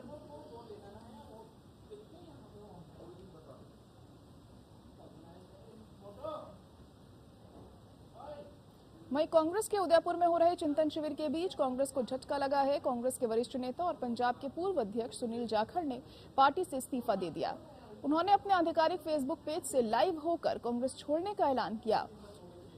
पंजाब कांग्रेस के पूर्व अध्यक्ष ने कांग्रेस के जातिगत समीकरण को ध्यान में रखकर की जा रही राजनीति पर सवाल उठाए और आलाकमान पर निशाना साधा।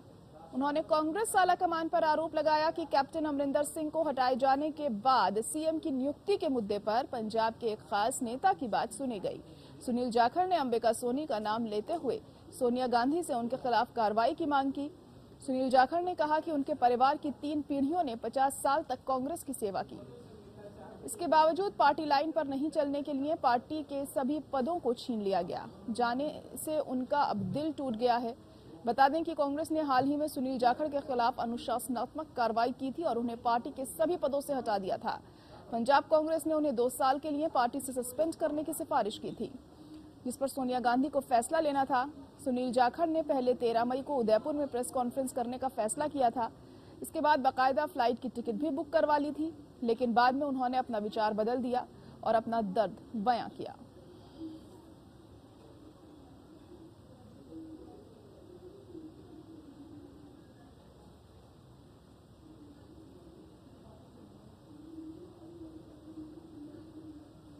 वहीं राजस्थान के जयपुर कलेक्ट्रेट सभागार में एक बैठक का आयोजन किया गया। इस दौरान स्वायत्त शासन मंत्री और जयपुर जिला प्रभारी शांति धारीवाल ने कहा कि राज्य सरकार की जन कल्याणकारी योजनाओं को बेहतर तरीके से क्रियान्वयन करते हुए आमजन को राहत देने के लिए हर संभव प्रयास किए जाएं।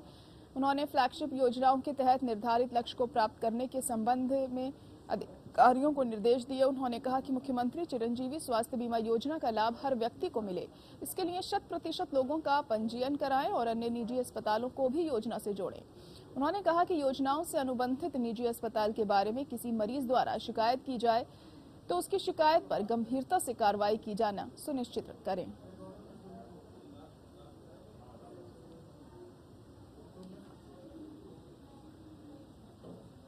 वहीं राजस्थान के भरतपुर में दबंगों के हौसले बुलंद हैं, तो वहीं एक बार फिर ताजा मामला ऐसा ही सामने आया। यहां पर रंगदारी ना देने पर दबंगों ने एक युवक की जमकर पिटाई कर दी। बताया जा रहा है कि बदमाशों के इस हमले में युवक गंभीर रूप से घायल हो गया, जिसे नजदीकी अस्पताल में भर्ती कराया गया है। फिलहाल पुलिस ने मामला दर्ज कर मामले की कार्रवाई करने में वो शुरू कर दी है। देखिए, बूढ़ागेट निवासी है यादवेंद्र शर्मा, ये कोई चाकू लग के आया है, कोई असल्ट का केस है ना। तो 6:45 बजे के आसपास आया है। हमने यहाँ से पुलिस को सूचित कर दिया है और पुलिस ने जो है उसको देख के और वो रेफर करवा दिया। वहीं राजस्थान के बीकानेर में कृषि पशुपालन एवं मत्स्य विभाग मंत्री लालचंद कटारिया ने कलेक्ट्रेट सभागार में बैठक का आयोजन किया। इस दौरान आयोजित बैठक में राज्य के 28 फ्लैगशिप कार्यक्रमों, बजट घोषणाओं, नहरबंदी के दौरान जिले में पेयजल आपूर्ति, बिजली और सड़क समेत कई बिंदुओं की समीक्षा की गई। जिसके बाद कटारिया ने कहा कि जन कल्याणकारी योजनाओं और कार्यक्रमों के माध्यम से वंचित, गरीब और जरूरतमंद व्यक्ति को संबल प्रदान करना राज्य सरकार की सर्वोच्च प्राथमिकता है। सभी पात्र लोगों तक इन योजनाओं का लाभ मिले, इसके लिए सरकारी अधिकारी, कर्मचारी संवेदनशीलता के साथ कार्य करें। योजनाओं की जानकारी निचले स्तर तक पहुंचाई जाए। ये समीक्षा बैठक में जो आपने जो बातें बताई वो सारी बातें निकल गई। चारे का तो हमको पहले से ही मालूम है, क्योंकि आज से करीबन 20 दिन पहले मुख्यमंत्री जी ने समीक्षा बैठक जयपुर में ले ली थी। मैंने भी आज भी कलेक्टर साहब को कहा है कि चारे का जो मामला है उसमें राज्य सरकार ने, मुख्यमंत्री जी ने सब कलेक्टर्स को निर्देश दिए हैं कि भाई पैसे की कोई कमी नहीं रहेगी और गौशालाओं में और जहाँ जहाँ भी चारे डिपो खोलने हैं वहाँ चारे की व्यवस्था करें। वो हमारी प्राथमिकता पे है और आज भी समीक्षा बैठक में मैंने कहा कि भाई चारे के बारे में किसी प्रकार की कोई कोताही। वहीं राजस्थान के खाद्य एवं नागरिक आपूर्ति मंत्री प्रताप सिंह खाचरियावास ने बताया कि जनप्रतिनिधियों एवं रामजन के आग्रह पर प्रदेश के विभिन्न क्षेत्रों में गरीब एवं जरूरतमंद लोगों को जो खाद्य सुरक्षा योजना में नाम जुड़वाने से वंचित रह गए हैं, उनके नाम जुड़वाने के लिए राष्ट्रीय खाद्य सुरक्षा योजना के पोर्टल को 15 दिन के लिए पुनः खोला गया है। खाचरियावास ने आगे बताया कि राष्ट्रीय खाद्य सुरक्षा योजना में गरीब और जरूरतमंद लोगों के नाम जुड़वाने के लिए पोर्टल को फिर से खोलने के लिए मुख्यमंत्री अशोक गहलोत से विचार विमर्श कर 15 दिवस खोले जाने के लिए जो निर्णय लिया गया है।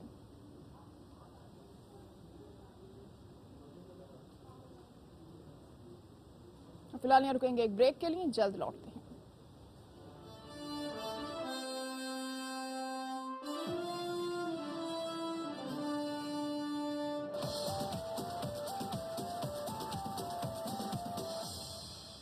नए आयुर्वेदिक रूप मंत्रा। इसमें है क्यूकम्बर के प्योर एक्सट्रैक्ट्स जो नेचुरली चेहरे को मॉइस्चराइज रखे ताकि पिंपल्स और डेड स्किन जैसी प्रॉब्लम से मिले रिलीफ। रूप मंत्रा आयुर्वेदिक फेस वॉश, ये कोई कॉस्मेटिक नहीं, आयुर्वेदिक औषधि। दूसरों की जिम्मेदारी पर सवाल उठाने वालों की भीड़ में अपनी जिम्मेदारी मानने वाला कोई तो हो। ये तेरी गलती, ये उसका कसूर के शोर शराबे में ये मेरा फर्ज है बोलने वाला कोई तो हो। खबरें बनाने वालों की दुनिया में खबरें दिखाने वाला कोई तो हो। शुक्र है कोई तो है। एपीएन खबर है तो दिखेगी। लोकतंत्र उस महान इंसान का सपना था। शहादत हासिल करते हर सेनानी की उम्मीद थी। जेपी आंदोलन से 16 साल की भूख हड़ताल तक, मजहबों से लेकर 33 समाज की दीवार तक, दुनिया के सबसे बड़े लोकतंत्र में देखिए हमारे साथ उसी लोकतंत्र की हर आवाज।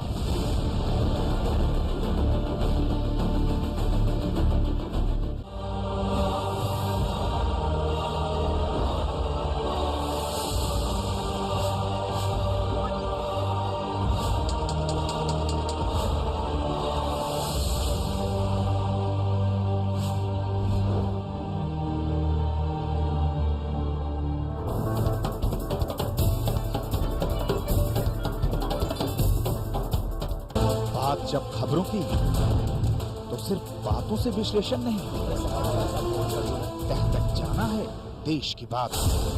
जिंदगी को उसी के घर में टटोलना है, उसकी गूंज देश के सामने ले जाना है देश की बात। खबरों का पूरा सच है देश की बात। नमस्कार, देश की बात के साथ मैं हूँ आपके सामने राजश्री।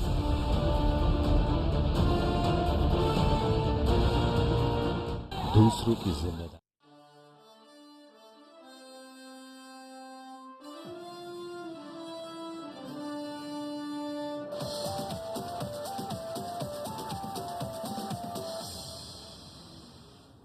ब्रेक के बाद स्वागत है आपका। आगे बढ़ेंगे। कुशीनगर की खबर आपको बता दें, यहाँ पर एक जमीनी विवाद में लेखपाल पर एक पक्षीय कार्रवाई करने और विपक्ष द्वारा रात में पीड़ित का झोपड़ी जला देने का आरोप लगा है।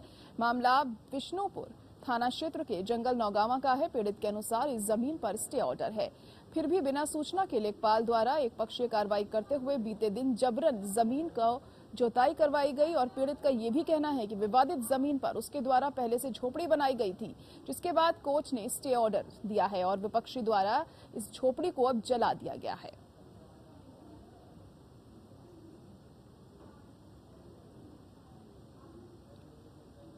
तो कुशीनगर का ये जो मामला है आपको बता रहे हैं, जहां पर झोपड़ी में आग लगा दी गई। आपको बता दें कि लेखपाल पर एक पक्षीय कार्रवाई का आरोप लगा हुआ है। कुशीनगर में एक जमीनी विवाद में लेखपाल पर एक पक्षीय कार्रवाई का आरोप लगाया गया है। विपक्ष द्वारा रात में पीड़ित की झोपड़ी जला देने का आरोप है। मामला विष्णुपुर गांव का है और यहां पर आपको बता दें कि पीड़ित के अनुसार इस जमीन पर स्टे ऑर्डर है, इसके बावजूद भी ये कदम उठाया गया। फिर भी बिना सूचना के लेखपाल द्वारा एक पक्षीय कार्रवाई करते हुए बीते दिन जबरन जमीन की जुताई करवाई गई। पीड़ित का ये भी कहना है कि विवादित जमीन पर उसके द्वारा पहले से झोपड़ी बनाई गई थी, जिसके बाद कोर्ट ने स्टे ऑर्डर दिया है और विपक्ष द्वारा इस झोपड़ी को जला दिया गया है। और हमारे संवाददाता राजकुमार गिरी इस वक्त फोन लाइन पर जुड़ चुके हैं। राजकुमार, आखिर क्या कुछ पूरा मामला है, ये तफसील से जानना चाहेंगे। ये पूरा मामला जंगल नौगावा का है, जो कि बिशनपुरा थाना क्षेत्र अंतर्गत आता है। यहाँ पर बीती रात एक झोपड़ी जलाई गई है। बताया जा रहा है कि वो झोपड़ी एक विवादित जमीन में थी, जिस पर स्टे ऑर्डर था। पीड़ित का ये कहना है कि बिना सूचना दिए उसके जमीन पे स्टे ऑर्डर था, जो स्टेम कोर्ट में निलंबित है तमकुही राज्य में, और उस पे बिना सूचना के लेखपाल ने जुतवा दिया और उसके बाद से उसी रात को विपक्ष के द्वारा उसमें जो झोपड़ी मौजूद था कब्जे के रूप में, उसको जला दिया गया है। तो ये आरोप पीड़ित का है। हालांकि अब जांच का विषय है, पुलिस इस पर जांच कर रही है और आगे इस पर क्या होता है तो जांच का विषय। लेकिन फिलहाल जैसा कि आरोप ये भी है कि लेखपाल फोन भी नहीं उठा रहे हैं। इस संबंध में बात की जा रही है, कोई भी जवाब चाहिए तो लेखपाल फोन भी नहीं उठा रहे हैं। तो कहीं न कहीं ये किसी दूसरे मामले पर इशारा करता है, लेखपाल का फोन न उठाना, मामले पर कुछ नहीं बोलना। जी चलिए, शुक्रिया राजकुमार सारी जानकारी के लिए। यूपी की धर्मनगरी वाराणसी के श्रृंगार गौरी मामले में आज ज्ञानवापी मस्जिद का सर्वे पूरा हो गया। कल फिर से सर्वे होगा। हिंदू पक्ष के वकील का दावा है कि सारे सबूत हमारे पक्ष में हैं। सर्वे के लिए एडवोकेट कमिश्नर, उनके सहायक, वादी और प्रतिवादी के साथ ही दोनों पक्षों के वकील भी ज्ञानव्यापी मस्जिद परिसर में सर्वे के लिए पहुंचे थे। सर्वे के लिए मस्जिद परिसर में दाखिल हुए सभी लोगों के मोबाइल फोन जमा कर लिए गए थे। ज्ञानवापी मस्जिद में पहुंचते ही एडवोकेट कमिश्नर ने तहखाने का सर्वेक्षण शुरू किया। बताया जाता है कि तहखाने में कुल 4 कमरे हैं। इनमें से 3 कमरे मुस्लिम पक्ष और 1 हिंदू पक्ष के पास है। तहखाने के चारों कमरों का सर्वे पूरा कर लिया गया है। तहखाने के सर्वे के बाद जिलाधिकारी कौशल राज शर्मा और पुलिस कमिश्नर ए सतीश गणेश के साथ ही एडवोकेट कमिश्नर की टीम परिसर से निकल गई है। बताया जा रहा है कि सर्वे का काम 15 मई को भी जारी रहेगा। 15 मई को ज्ञानवापी मस्जिद के भीतर और ऊपर के कुछ कमरों के साथ ही पश्चिमी दीवार और अन्य दीवारों का भी सर्वे होगा। सर्वे का काम कड़ी सुरक्षा के बीच शांतिपूर्ण तरीके से हुआ। प्रतिवादी पक्ष, प्रशासन के लोग और कमिश्नर और उनके सहयोगी सारे लोग मौजूद थे। सारी कुछ वीडियोग्राफी हुई है और सारा कुछ कमिश्नर महोदय के रिकॉर्ड में है ये सारी चीजें। और तीनों पक्षों का, प्रशासन का, वादी का, प्रतिवादी का, तीनों पक्षों का इस सर्वे में भरपूर सहयोग मिला है। किसी ने कोई रोका टाकी टोका टाकी नहीं की और ये कमीशन की कार्रवाई कल भी सुचारू रूप से जारी रहेगी। वहीं मध्य प्रदेश के गुना जिले में देर रात पुलिस और शिकारियों में मुठभेड़ हो गई। इसमें 3 पुलिसकर्मियों की मौत हो गई है। इस मामले में मुख्यमंत्री शिवराज सिंह चौहान ने अपने निवास पर आपात बैठक के बाद तीनों पुलिसकर्मियों के परिवारों को 1-1 करोड़ रुपए का सम्मान निधि देने की घोषणा की। घटनास्थल पर देरी से पहुंचने के लिए ग्वालियर आईजी अनिल शर्मा को हटाने का फैसला किया गया है। गुना के आरोन इलाके के जंगल में शनिवार सुबह पुलिसकर्मी काले हिरन का शिकार के मामले में सर्च करने के लिए गए थे। यहां शिकारियों ने छिपकर उन पर फायरिंग की। गुना पुलिस का कहना है कि सगा बरखेड़ा की तरफ से बदमाशों के जाने की सूचना मिली थी। उनकी घेराबंदी के लिए 3-4 पुलिस की टीमें लगाई गई थीं। इसके बाद शहरोक के जंगल में 4-5 बाइक से बदमाश जाते हुए दिखे। पुलिस ने घेराबंदी की तो उन्होंने फायरिंग शुरू कर दी। शिकारियों के पास से 5 हिरण और 1 मोर के अवशेष भी जब्त किए गए। मुख्यमंत्री शिवराज सिंह चौहान ने आपात बैठक के बाद कहा कि हमारे पुलिस के मित्रों ने शिकारियों का मुकाबला करते हुए शहादत दी। इस घटना में दोषी अपराधियों के खिलाफ ऐसी कार्रवाई होगी कि इतिहास में उदाहरण बनेगा। अपराधियों की पहचान हो गई है। घटना की पूरी जांच की जा रही है। अपराधी किसी भी कीमत पर बचेंगे नहीं, कार्रवाई उदाहरण बनेगी। इस घटना में शहादत देने वाले हमारे तीनों पुलिस के साथी भाई राजकुमार जाटव, नीरज भार्गव और सिपाही संतराम की शहादत व्यर्थ नहीं जाने दी जाएगी। इन्होंने अपनी कर्तव्य की बलवेदी पर अपने आप को न्यौछावर किया है। वो शिकारियों को रोकने खड़े थे। ये कल्पना नहीं थी कि अचानक ऐसे गोली चलेगी, लेकिन उन्हें शहादत दी है और उन्हें भी गोली चलाई और इसलिए उनकी शहादत का मैं सम्मान करता हूं। शहीद का दर्जा देके 1-1 करोड़ रुपए की सम्मान निधि उनके परिवार को दी जाएगी। परिवार के एक सदस्य को शासकीय सेवा में लिया जाएगा। पूरे सम्मान के साथ उनका अंतिम संस्कार होगा।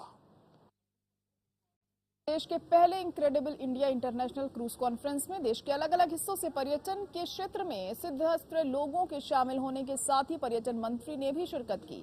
कई चुनौतियों के साथ नई ऊंचाइयों को छूने के लिए अपने अपने भविष्य के कार्यक्रम की रूपरेखा भी सामने रखी।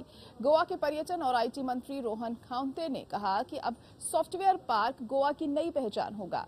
गोवा अब तक सूर्य, समुद्र और रेत के रूप में मशहूर था, लेकिन अब सॉफ्टवेयर के लिए भी जाना जाएगा।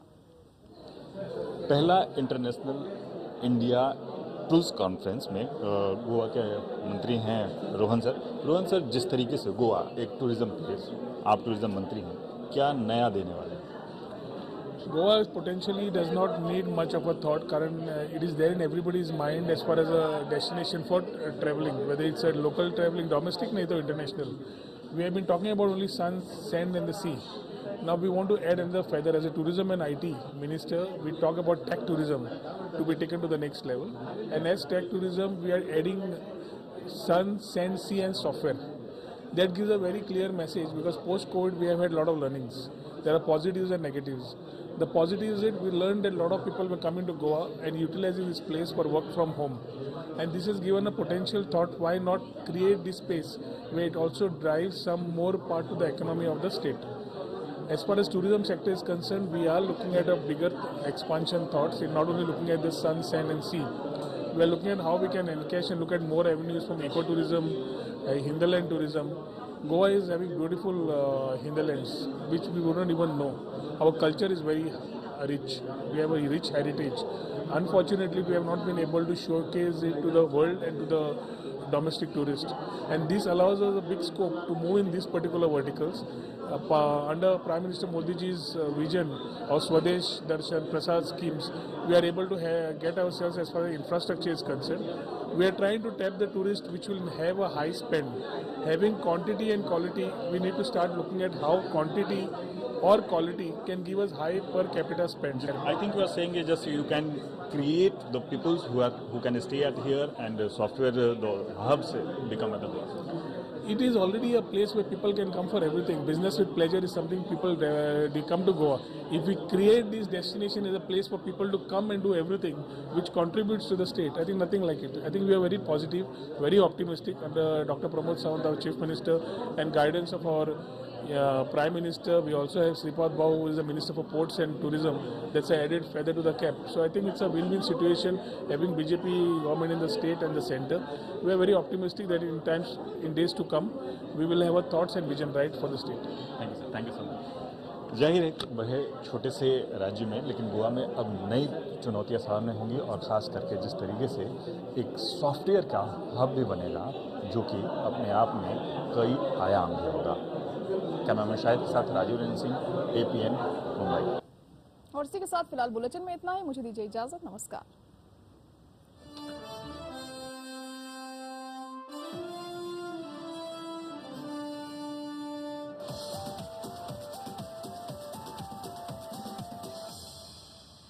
तो आ गए, रो क्यों रही है? सब तो आ गए, लेकिन स्वाद नहीं आया।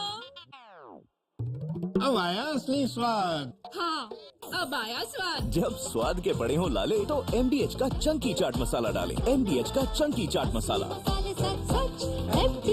MDH अपनाएं आयुर्वेदिक रूप मंत्रा। इसमें है क्यूकम्बर के प्योर एक्सट्रैक्ट्स, जो नेचुरली चेहरे को मॉइस्चराइज रखे, ताकि पिंपल्स और डेड स्किन जैसी प्रॉब्लम से मिले रिलीफ। रूप मंत्रा आयुर्वेदिक फेस वॉश, ये कोई कॉस्मेटिक नहीं, आयुर्वेदिक औषधि है। लोकतंत्र उस महान इंसान का सपना था। शहादत हासिल करके हर सेनानी की उम्मीद थी।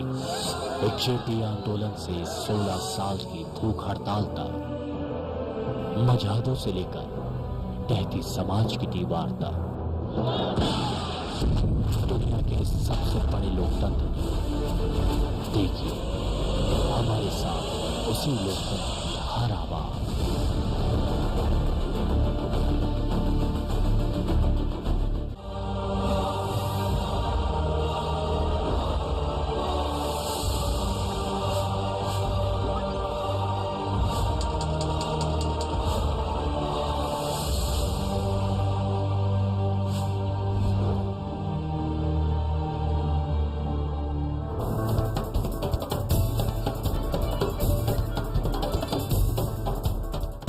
बात जब खबरों की तो सिर्फ बातों से विश्लेषण नहीं, तह तक जाना है देश की बात। जिंदगी को उसी के घर में टटोलना है, उसकी गूंज देश के सामने ले जाना है देश की बात। खबरों का पूरा सच है देश की बात। नमस्कार, देश की बात के साथ मैं हूं आपके सामने राजश्री।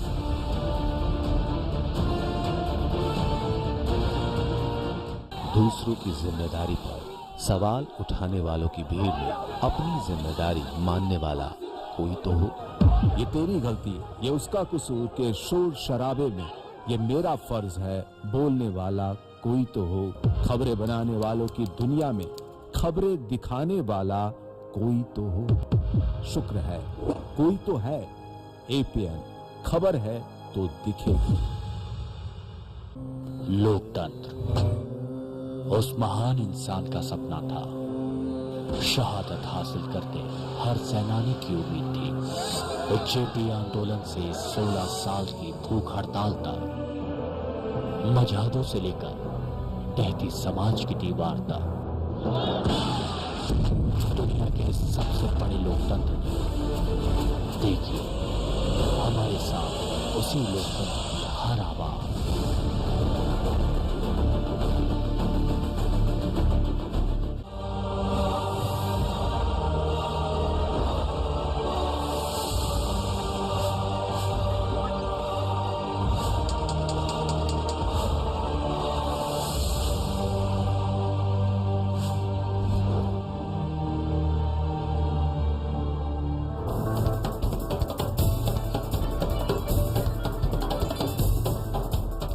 बात जब खबरों की तो सिर्फ बातों से विश्लेषण नहीं, तह तक जाना है देश की बात। जिंदगी को उसी के घर में टटोलना है, उसकी गूंज देश के सामने ले जाना है देश की बात। खबरों का पूरा सच है देश की बात। नमस्कार, देश की बात के साथ मैं हूं आपके सामने राजश्री।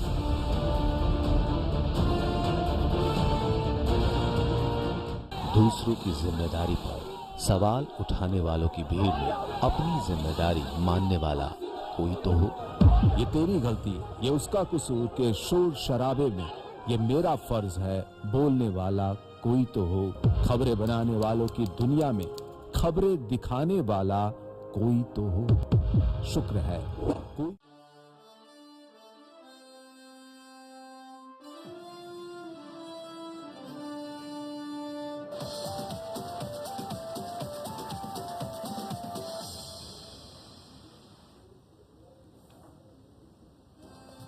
उदयपुर में चल रहे कांग्रेस के नव संकल्प चिंतन शिविर का दूसरा दिन। अलग अलग मुद्दों पर हो रही चर्चा। आरएसएस और बीजेपी की हिंदुत्व की राजनीति से लड़ने की रणनीति पर भी फोकस।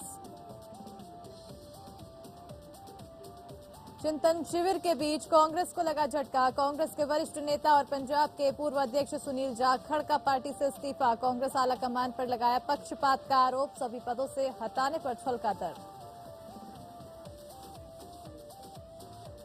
दिल्ली के मुंडका अग्निकांड में फैक्ट्री मालिक के दोनों बेटे गिरफ्तार। अग्निकांड में 27 लोगों की गई जान। सीएम केजरीवाल ने किया घटनास्थल का दौरा। जान गंवाने वालों को 10-10 लाख रुपए की मदद देने का ऐलान। वाराणसी के ज्ञानवापी मस्जिद में आज का सर्वे का काम शांतिपूर्ण तरीके से पूरा। कल भी जारी रहेगा सर्वे का काम। 17 मई को अदालत में पेश की जाएगी रिपोर्ट। गेहूं की बढ़ती कीमतों के बीच मोदी सरकार का बड़ा फैसला। गेहूं के निर्यात पर सशर्त प्रतिबंध लगाया। नोटिफिकेशन में कहा गया भारत पड़ोसी देशों और अन्य कमजोर देशों की खाद्य सुरक्षा खतरे में।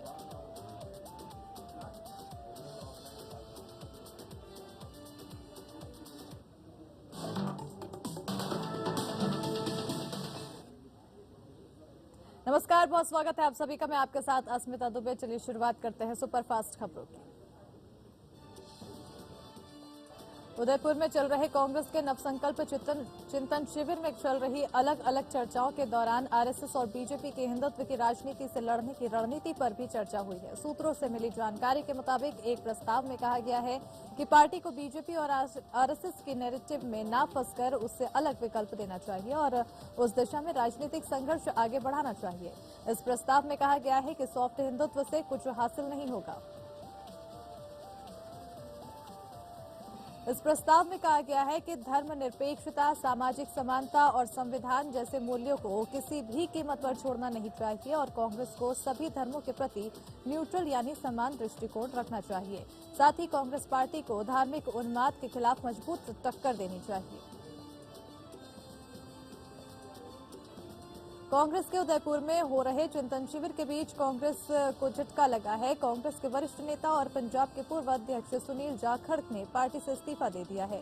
उन्होंने अपने आधिकारिक फेसबुक पेज से लाइव होकर कांग्रेस छोड़ने का ऐलान किया है। पंजाब कांग्रेस के पूर्व अध्यक्ष ने कांग्रेस में जातिगत समीकरण को ध्यान में रखकर की जा रही राजनीति पर सवाल उठाए और आलाकमान पर निशाना साधा।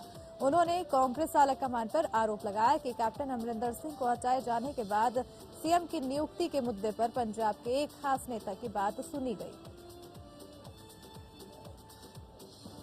सुनील जाखड़ ने अंबिका सोनी का नाम लेते हुए सोनिया गांधी से उनके खिलाफ कार्रवाई करने की मांग की। सुनील जाखड़ ने कहा कि उनके परिवार की 3 पीढ़ियों ने 50 साल तक कांग्रेस की सेवा की।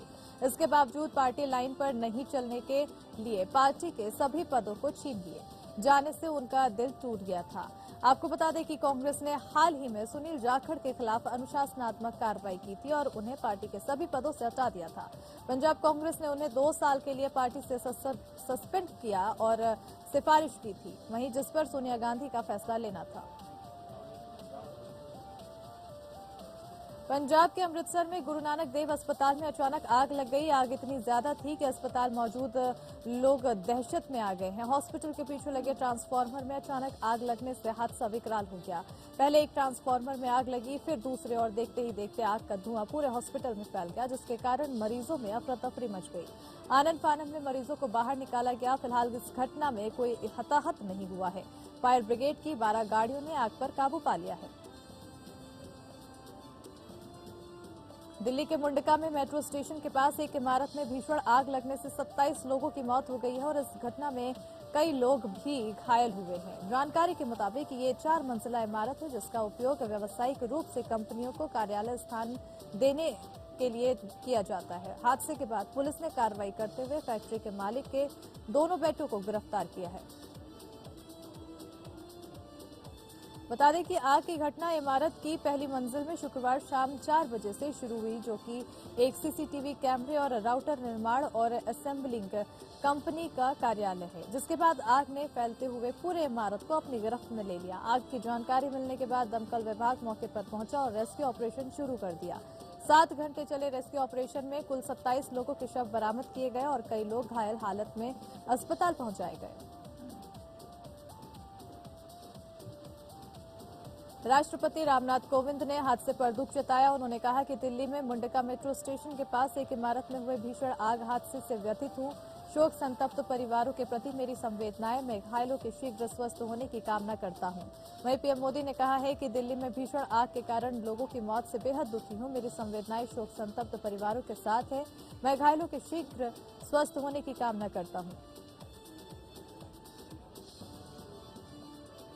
प्रधानमंत्री नरेंद्र मोदी ने कहा कि दिल्ली के मुंडका में आग लगने की घटना में जान गंवाने वालों के परिजनों को प्रधानमंत्री राष्ट्रीय राहत कोष से 2 लाख रुपए और घायलों को 50,000 रुपए दिए जाएंगे। गृह मंत्री अमित शाह ने कांग्रेस के पूर्व अध्यक्ष राहुल गांधी, कांग्रेस महासचिव प्रियंका गांधी और सीएम अरविंद केजरीवाल ने भी घायलों के जल्द स्वस्थ होने की कामना की है। दिल्ली के मुंडका में मेट्रो स्टेशन के पास एक इमारत में लगी भीषण आग में जान गंवाने वाले लोगों के परिजनों को दिल्ली सरकार ने 10-10 लाख रुपए की मदद देने का ऐलान किया है। साथ ही सभी घायलों को 50-50 हजार रुपए दिए जाएंगे। दिल्ली के मुख्यमंत्री अरविंद केजरीवाल शनिवार सुबह चिफ्ट सीएम मनीष सिसोदिया के साथ घटनास्थल पर पहुंचे और मौजूदा स्थिति का जायजा लिया। सीएम ने मजिस्ट्रेट जांच के आदेश दिए और कहा कि जो भी मामले में दोषी पाया जाएगा उनके खिलाफ सख्त कार्रवाई की जाएगी।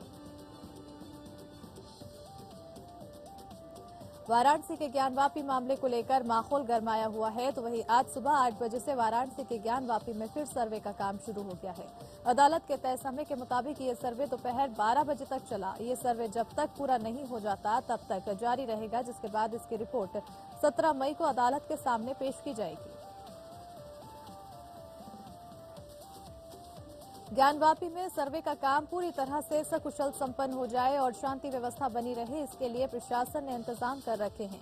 पिछली बार की तरह विरोध के नाम पर भीड़ नहीं जुटाई जा सके और ज्ञानवापी मस्जिद वीडियोग्राफी सर्वे का काम सुचारू रूप से चल सके। इसके लिए प्रशासन ने मंदिर के प्रवेश द्वार से काफी पहले ही बैरिकेडिंग लगाकर आवाजाही पर रोक लगा दी।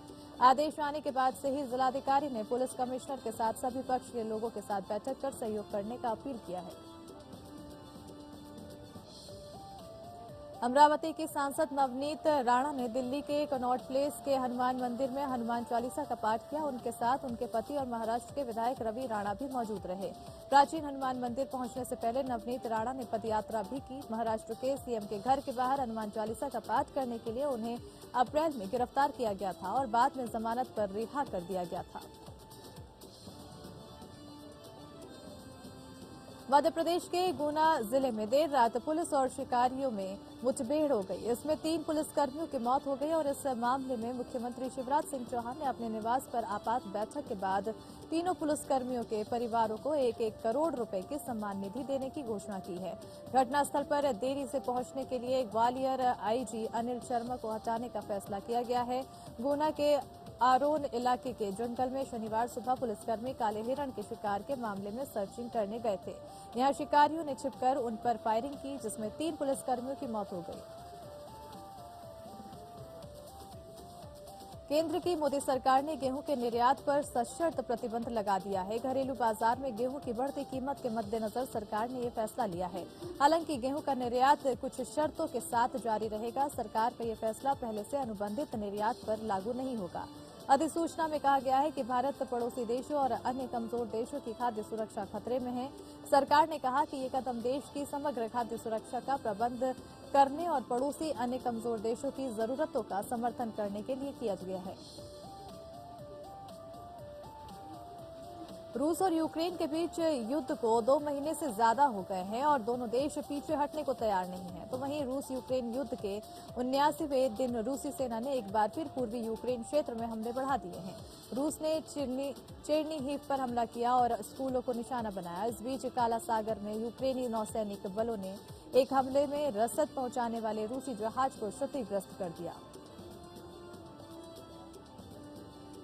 यूक्रेन के राष्ट्रपति वोलोडिमिर जेलेंस्की ने कहा कि रूसी सेना ने ये हमले तब शुरू किए जबकि वो रूसी राष्ट्रपति व्लादिमीर पुतिन से बात करने को तैयार हैं, ताकि समझौता हो सके। और इस बीच रूसी सेना ने डोनबास पर कब्जा जमाने के लिए मध्य और उत्तरी यूक्रेन पर भी हमला किए हैं। वहीं यूक्रेन ने उत्तर पूर्व में कुछ शहरों और गांवों को फिर से अपने कब्जे में ले लिया है। यही नहीं बल्कि यूक्रेनी नौसैनिकों ने दक्षिण पश्चिमी ओडेसा क्षेत्र में काला सागर स्थित एक रूसी रसद जहाज को क्षतिग्रस्त कर दिया है।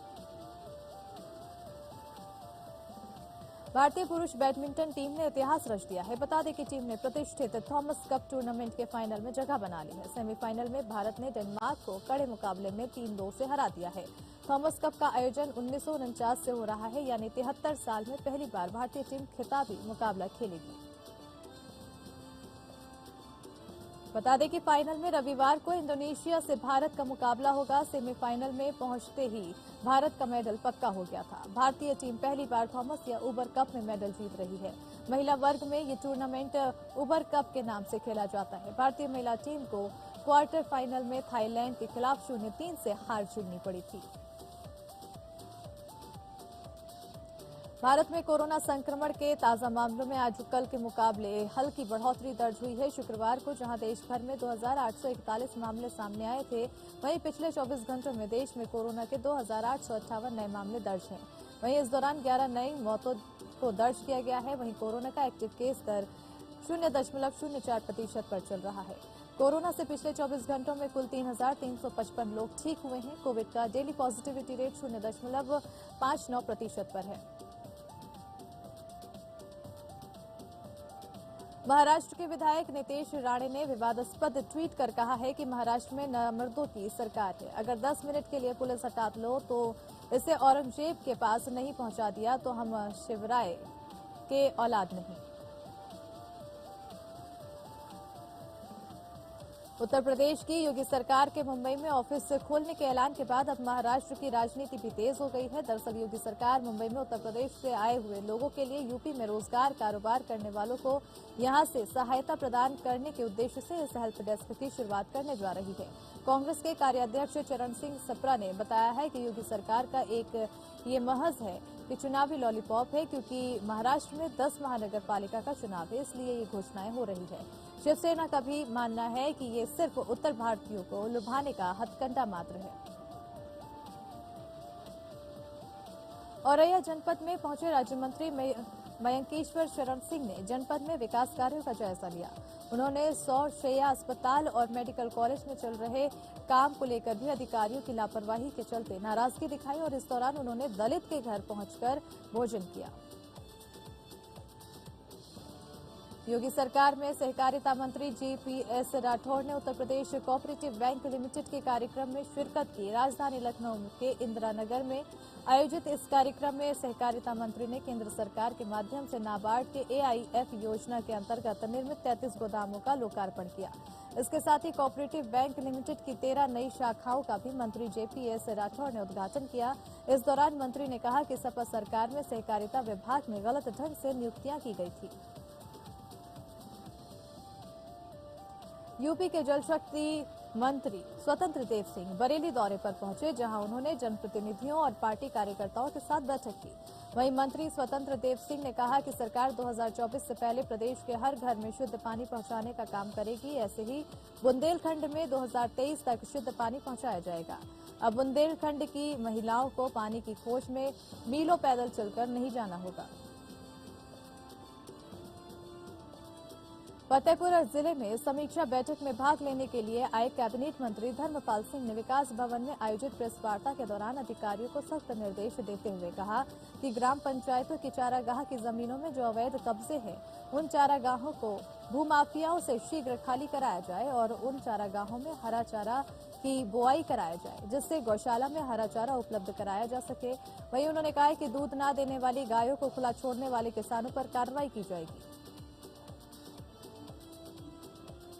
आजादी का अमृत महोत्सव के अंतर्गत रामपुर में देश के पहले अमृत सरोवर योजना का उद्घाटन करने पहुंचे केंद्रीय अल्पसंख्यक कार्य मंत्री मुख्तार अब्बास नकवी और प्रदेश के कैबिनेट मंत्री स्वतंत्र देव सिंह ने अमृत सरोवर में नौका विहार का आनंद लिया। नाव में बैठकर उन्होंने सरोवर का चक्कर लगाया और इसके बाद वहां ठेले पर जलपान किया। संभल में राजकीय इंटर कॉलेज में डीएम के निरीक्षण के दौरान गंदगी और अनुशासनहीनता देखने को मिली और एक इंटर कॉलेज में बच्चे क्लास में मिले, लेकिन टीचर क्लास से गायब थे। कॉलेज की छत पर शराब की खाली बोतलें मिली और इसके बाद डीएम ने चौकीदार को डांट लगाई। औचक निरीक्षण के बाद डीएम ने कॉलेज के प्रिंसिपल को कारण बताओ नोटिस देकर स्पष्टीकरण मांगा है। वहीं डीएम के औचक निरीक्षण के बाद दोनों कॉलेज में हड़कंप मचा हुआ है। आजमगढ़ के लखनऊ बलिया मार्ग पर 2 मोटरसाइकिल सवार के आमने सामने टक्कर हो गई, जिसमें एक बाइक पर सवार 2 की मौत हो गई है, दूसरी बाइक पर सवार 1 की मौत हुई है, जबकि एक अन्य गंभीर रूप से घायल है। जिसके बाद सूचना पर पुलिस बल के साथ एम्बुलेंस मौके पर पहुंची, जिसके बाद घायलों को सामुदायिक स्वास्थ्य केंद्र भिजवाया गया। और यहाँ रुकते हैं फिलहाल छोटे से ब्रेक के लिए, जल्द हाजिर होंगे।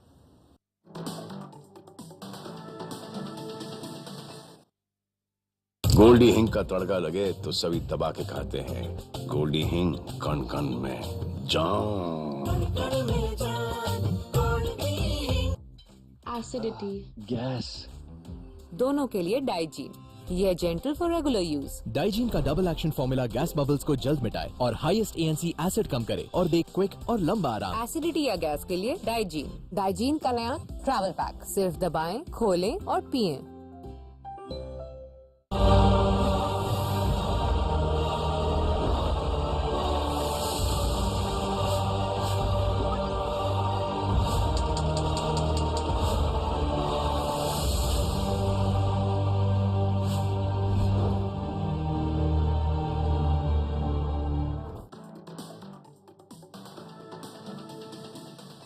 ब्रेक के बाद एक बार फिर बढ़ते हैं सुपरफास्ट खबरों की ओर।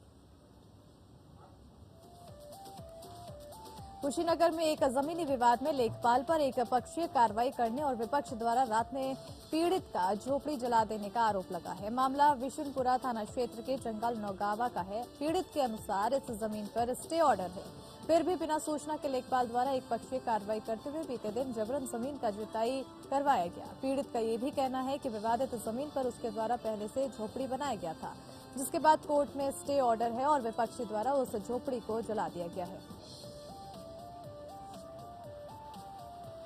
बिजनौर के नूरपुर मुरादाबाद मार्ग पर बाइक सवार अधेड़ की ट्रक की चपेट में आने से मौके पर मौत हो गई, जबकि एक शख्स गंभीर रूप से घायल हो गया। हादसे के बाद ट्रक मौके से फरार हो गया, लेकिन दौलतपुर पुलिस ने अपनी मुस्तैदी दिखाते हुए रास्ते में ही ट्रक को पकड़ लिया। हालांकि ट्रक ड्राइवर फरार हो गया। पुलिस ने शव को कब्जे में लेकर पोस्टमार्टम के लिए भेज दिया है।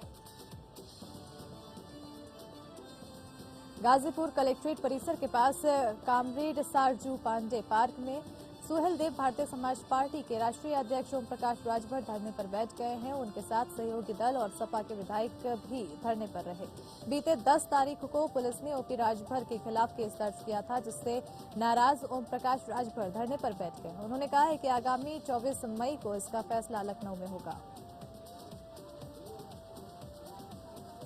कुशीनगर पुलिस ने 8 वाहन चोर को गिरफ्तार किया है। ये सभी वाहन चोर पड़ोसी जनपद देवरिया के बताए जा रहे हैं। इनके साथ चोरी की 8 मोटरसाइकिलें और 7 मोबाइल भी बरामद किए गए हैं।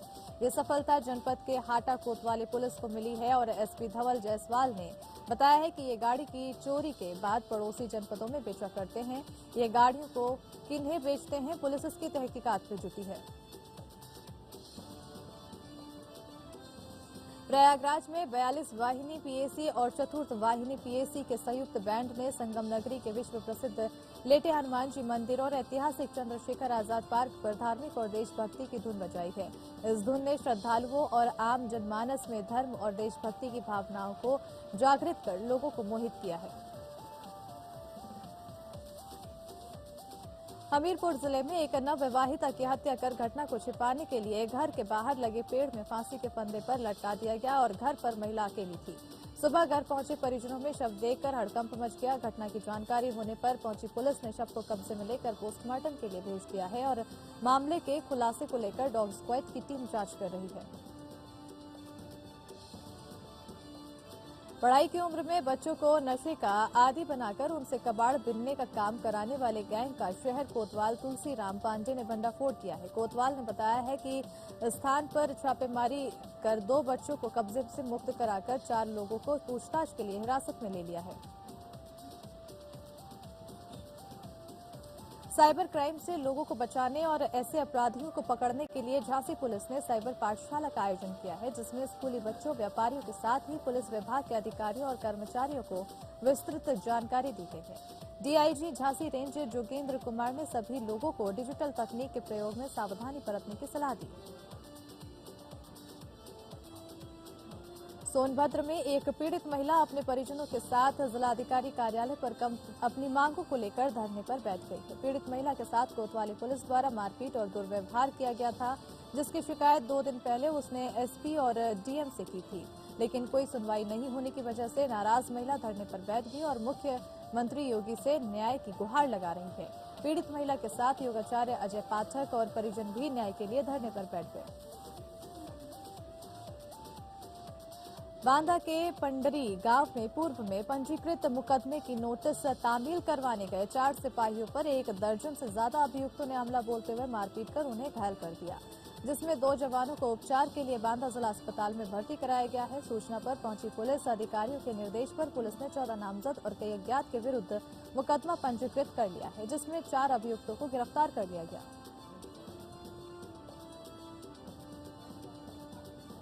अलीगढ़ के कुंवरनगर कॉलोनी के वार्ड नंबर 72 में करीब 4 साल पहले पड़ी पाइपलाइन में आज भी पानी नहीं है।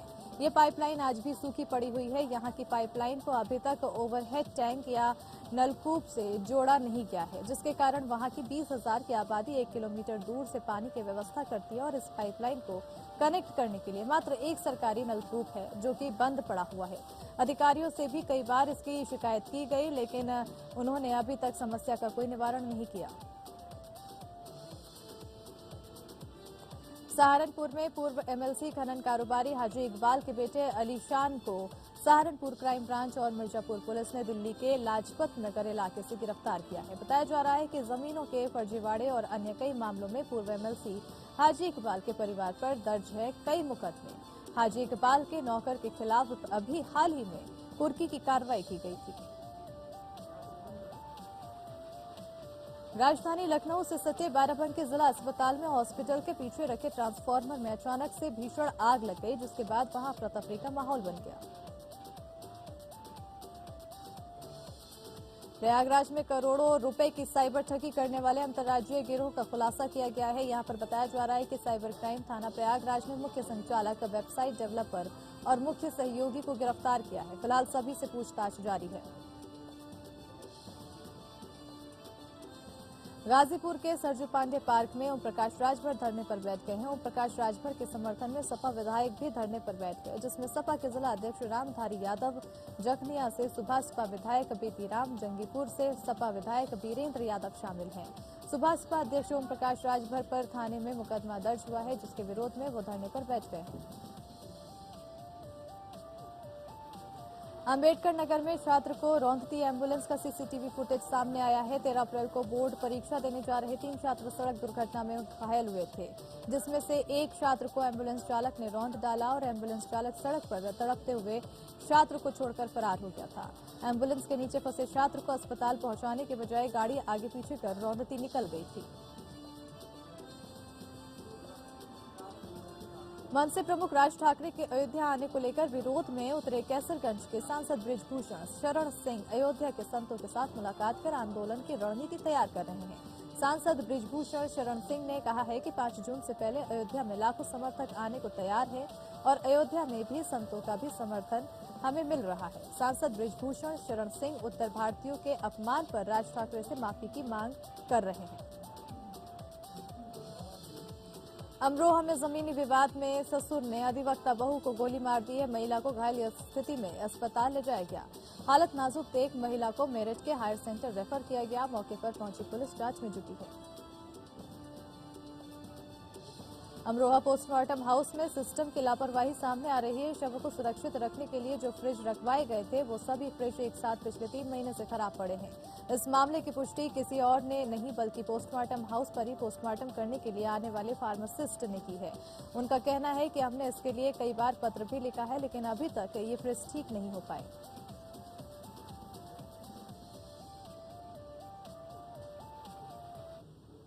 और इसी के साथ ही सुपरफास्ट खबरों में फिलहाल इतना ही। मुझे दीजिए इजाजत। नमस्कार।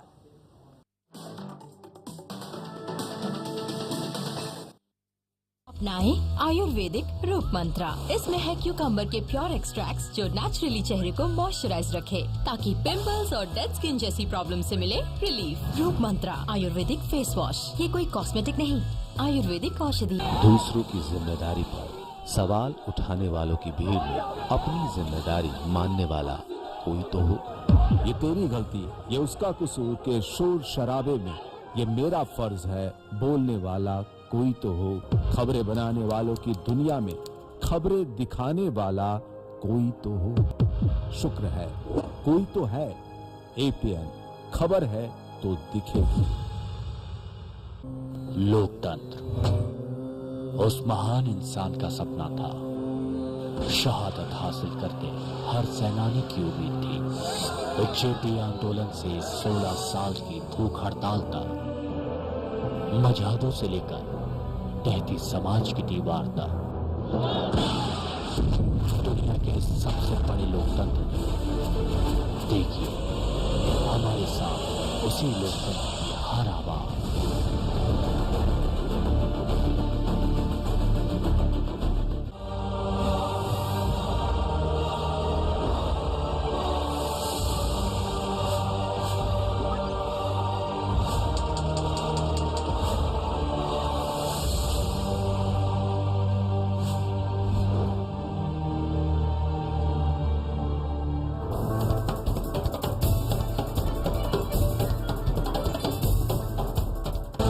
जब खबरों की तो सिर्फ बातों से विश्लेषण नहीं, तह तक जाना है देश की बात।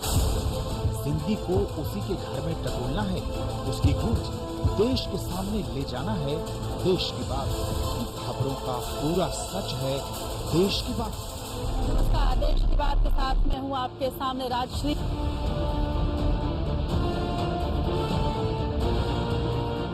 दूसरों की जिम्मेदारी पर सवाल उठाने वालों की भीड़ में अपनी जिम्मेदारी मानने वाला कोई तो हो। ये तेरी गलती, ये उसका कसूर के शोर शराबे में ये मेरा फर्ज है बोलने वाला कोई तो हो। खबरें बनाने वालों की दुनिया में खबरें दिखाने वाला कोई तो हो। शुक्र है कोई तो है।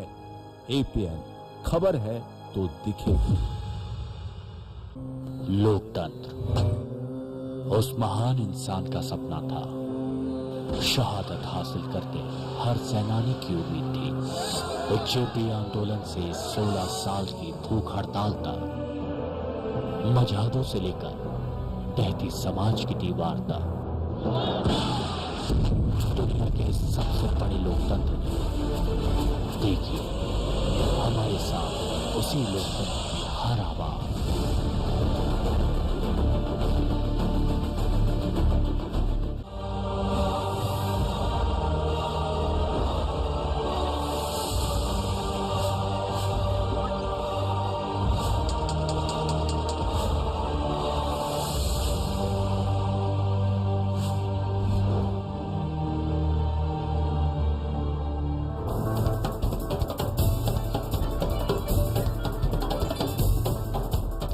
बात जब खबरों की तो सिर्फ बातों से विश्लेषण नहीं, तह तक जाना है देश की बात। जिंदगी को उसी के घर में टटोलना है, उसकी गूंज देश के सामने ले जाना है, देश की बात। खबरों का पूरा सच है, देश की बात। नमस्कार, देश की बात के साथ मैं हूं आपके सामने राजश्री।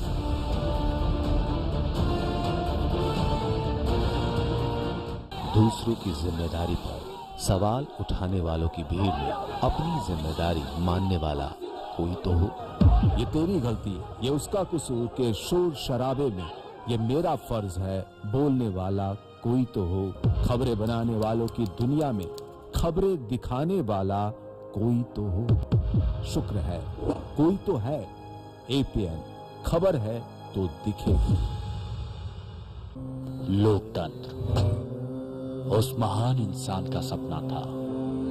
शहादत हासिल करके हर सेनानी की उम्मीद थी।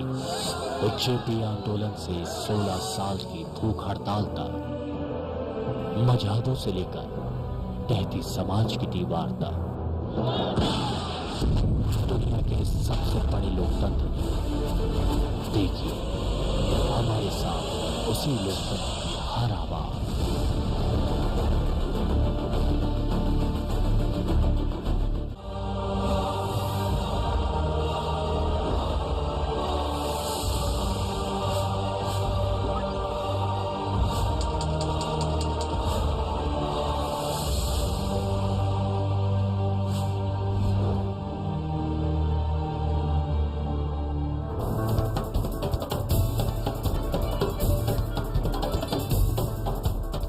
बात जब खबरों की तो सिर्फ बातों से विश्लेषण नहीं, तह तक जाना है देश की बात। जिंदगी को उसी के घर में टटोलना है, उसकी गूंज देश के सामने ले जाना है, देश की बात। खबरों का पूरा सच है, देश की बात। नमस्कार, देश की बात के साथ मैं हूं आपके सामने राजश्री।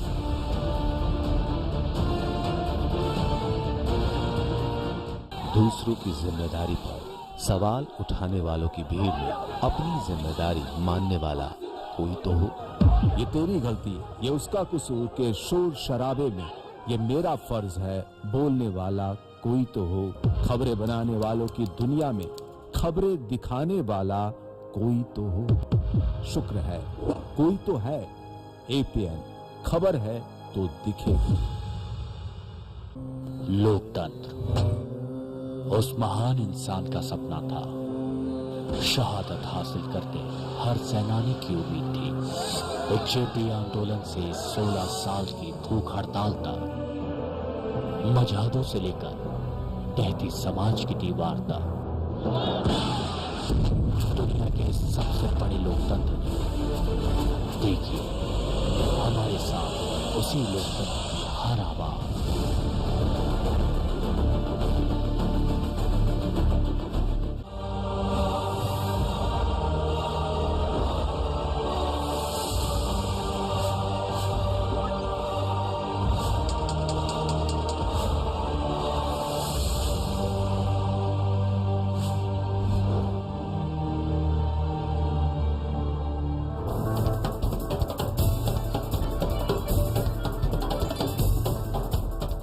बात जब खबरों की तो सिर्फ बातों से विश्लेषण नहीं, तह तक जाना है देश की बात।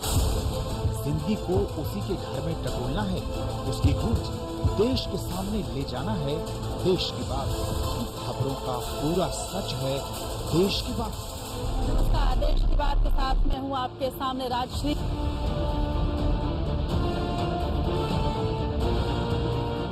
दूसरों की जिम्मेदारी पर सवाल उठाने वालों की भीड़ में अपनी जिम्मेदारी मानने वाला कोई तो हो। ये तेरी गलती है, ये उसका कसूर के शोर शराबे में ये मेरा फर्ज है बोलने वाला कोई तो हो। खबरें बनाने वालों की दुनिया में खबरें दिखाने वाला कोई तो हो। शुक्र है कोई तो है। एपीएन खबर है तो दिखेगी। लोकतंत्र उस महान इंसान का सपना था। शहादत हासिल करके हर सेनानी की उम्मीद थी।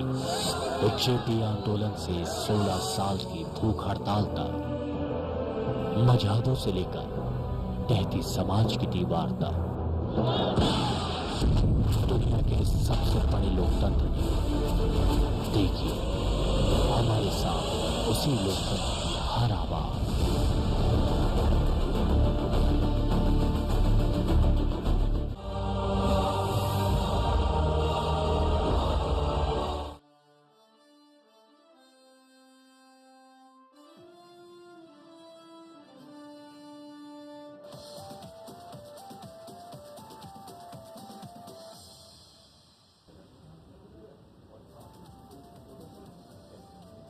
उदयपुर में चल रहे कांग्रेस के नव संकल्प चिंतन शिविर का दूसरा दिन। अलग अलग मुद्दों पर हो रही चर्चा। आरएसएस और बीजेपी की हिंदुत्व की राजनीति से लड़ने की रणनीति पर भी फोकस। चिंतन शिविर के बीच कांग्रेस को लगा झटका। कांग्रेस के वरिष्ठ नेता और पंजाब के पूर्व अध्यक्ष सुनील जाखड़ का पार्टी से इस्तीफा। कांग्रेस आलाकमान पर लगाया पक्षपात का आरोप। सभी पदों से हटाने पर छलका दर्द। दिल्ली के मुंडका अग्निकांड में फैक्ट्री मालिक के दोनों बेटे गिरफ्तार। अग्निकांड में 27 लोगों की गई जान। सीएम केजरीवाल ने किया घटनास्थल का दौरा। जान गंवाने वालों को 10-10 लाख रुपए देने का ऐलान। वाराणसी के ज्ञानव्यापी मस्जिद में आज का सर्वे का काम शांतिपूर्ण तरीके से हुआ पूरा। कल भी जारी रहेगा सर्वे का काम। 17 मई को अदालत में पेश की जाएगी रिपोर्ट।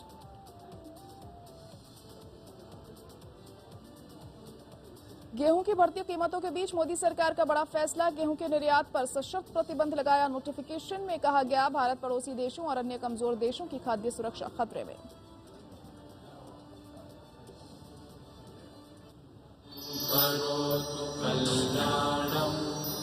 आरोग्यं धनसंपदः लक्ष्मी कौस्तुभपारिजातकसुरा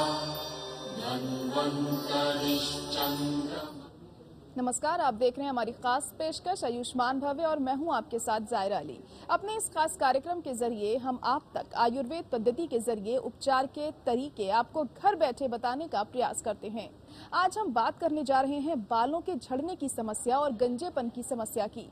खासतौर पर आजकल कम उम्र में बाल झड़ रहे हैं। आज हम इसके कारणों को जानेंगे और बाल झड़ने से रोकने के लिए आयुर्वेदिक उपचार की भी जानकारी देंगे। सौंदर्य की दृष्टि से बालों का लंबा, काला और मजबूत होना महत्वपूर्ण है, लेकिन बाल झड़ना, गंजापन होना आम बात हो गई है। इसके कारण रूसी होना, फंगस लगना और सिर में फोड़े और फुंसी होना एक तनाव का भी एक वजह हो सकती है और बदली दिनचर्या से भी बाल झड़ते हैं।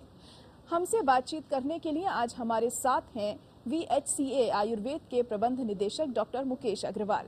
आप आयुर्वेद के विशेषज्ञ हैं, सीनियर स्पेशलिस्ट हैं और बालों से जुड़ी समस्या के उपचार के लिए जाने जाते हैं।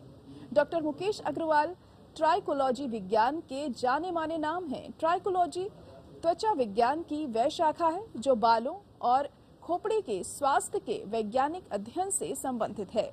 ट्राइकोलॉजी को लेकर जागरूकता पैदा करने के लिए आपने कई स्तर पर काम किए हैं। साथ में लोगों के बालों और त्वचा संबंधी बीमारियों के निदान में भी आप लगातार परामर्श और दवाइयां देते रहे हैं। डॉक्टर मुकेश अग्रवाल एक और मकसद से भी काम करते हैं, वो है आयुर्वेद रिसर्च और आयुर्वेद और मॉडर्न ट्राइकोलॉजी के बारे में विस्तार से लोगों के बीच जागरूकता पैदा करना, जिससे कि लोग बाल और त्वचा संबंधी बीमारियों का आयुर्वेदिक तरीके से इलाज कर राहत पा सकें। तो ये तो था डॉक्टर मुकेश अग्रवाल का संक्षिप्त परिचय। डॉक्टर मुकेश अग्रवाल आज हमें कम उम्र में बाल झड़ने की समस्या की जानकारी देंगे। अगर आप भी हमारे इस खास कार्यक्रम का हिस्सा बनना चाहते हैं और बालों के झड़ने की समस्या और गंजेपन का इलाज जानना चाहते हैं तो आप हमारे साथ इस कार्यक्रम के माध्यम से जुड़ सकते हैं और अपना सवाल कर सकते हैं।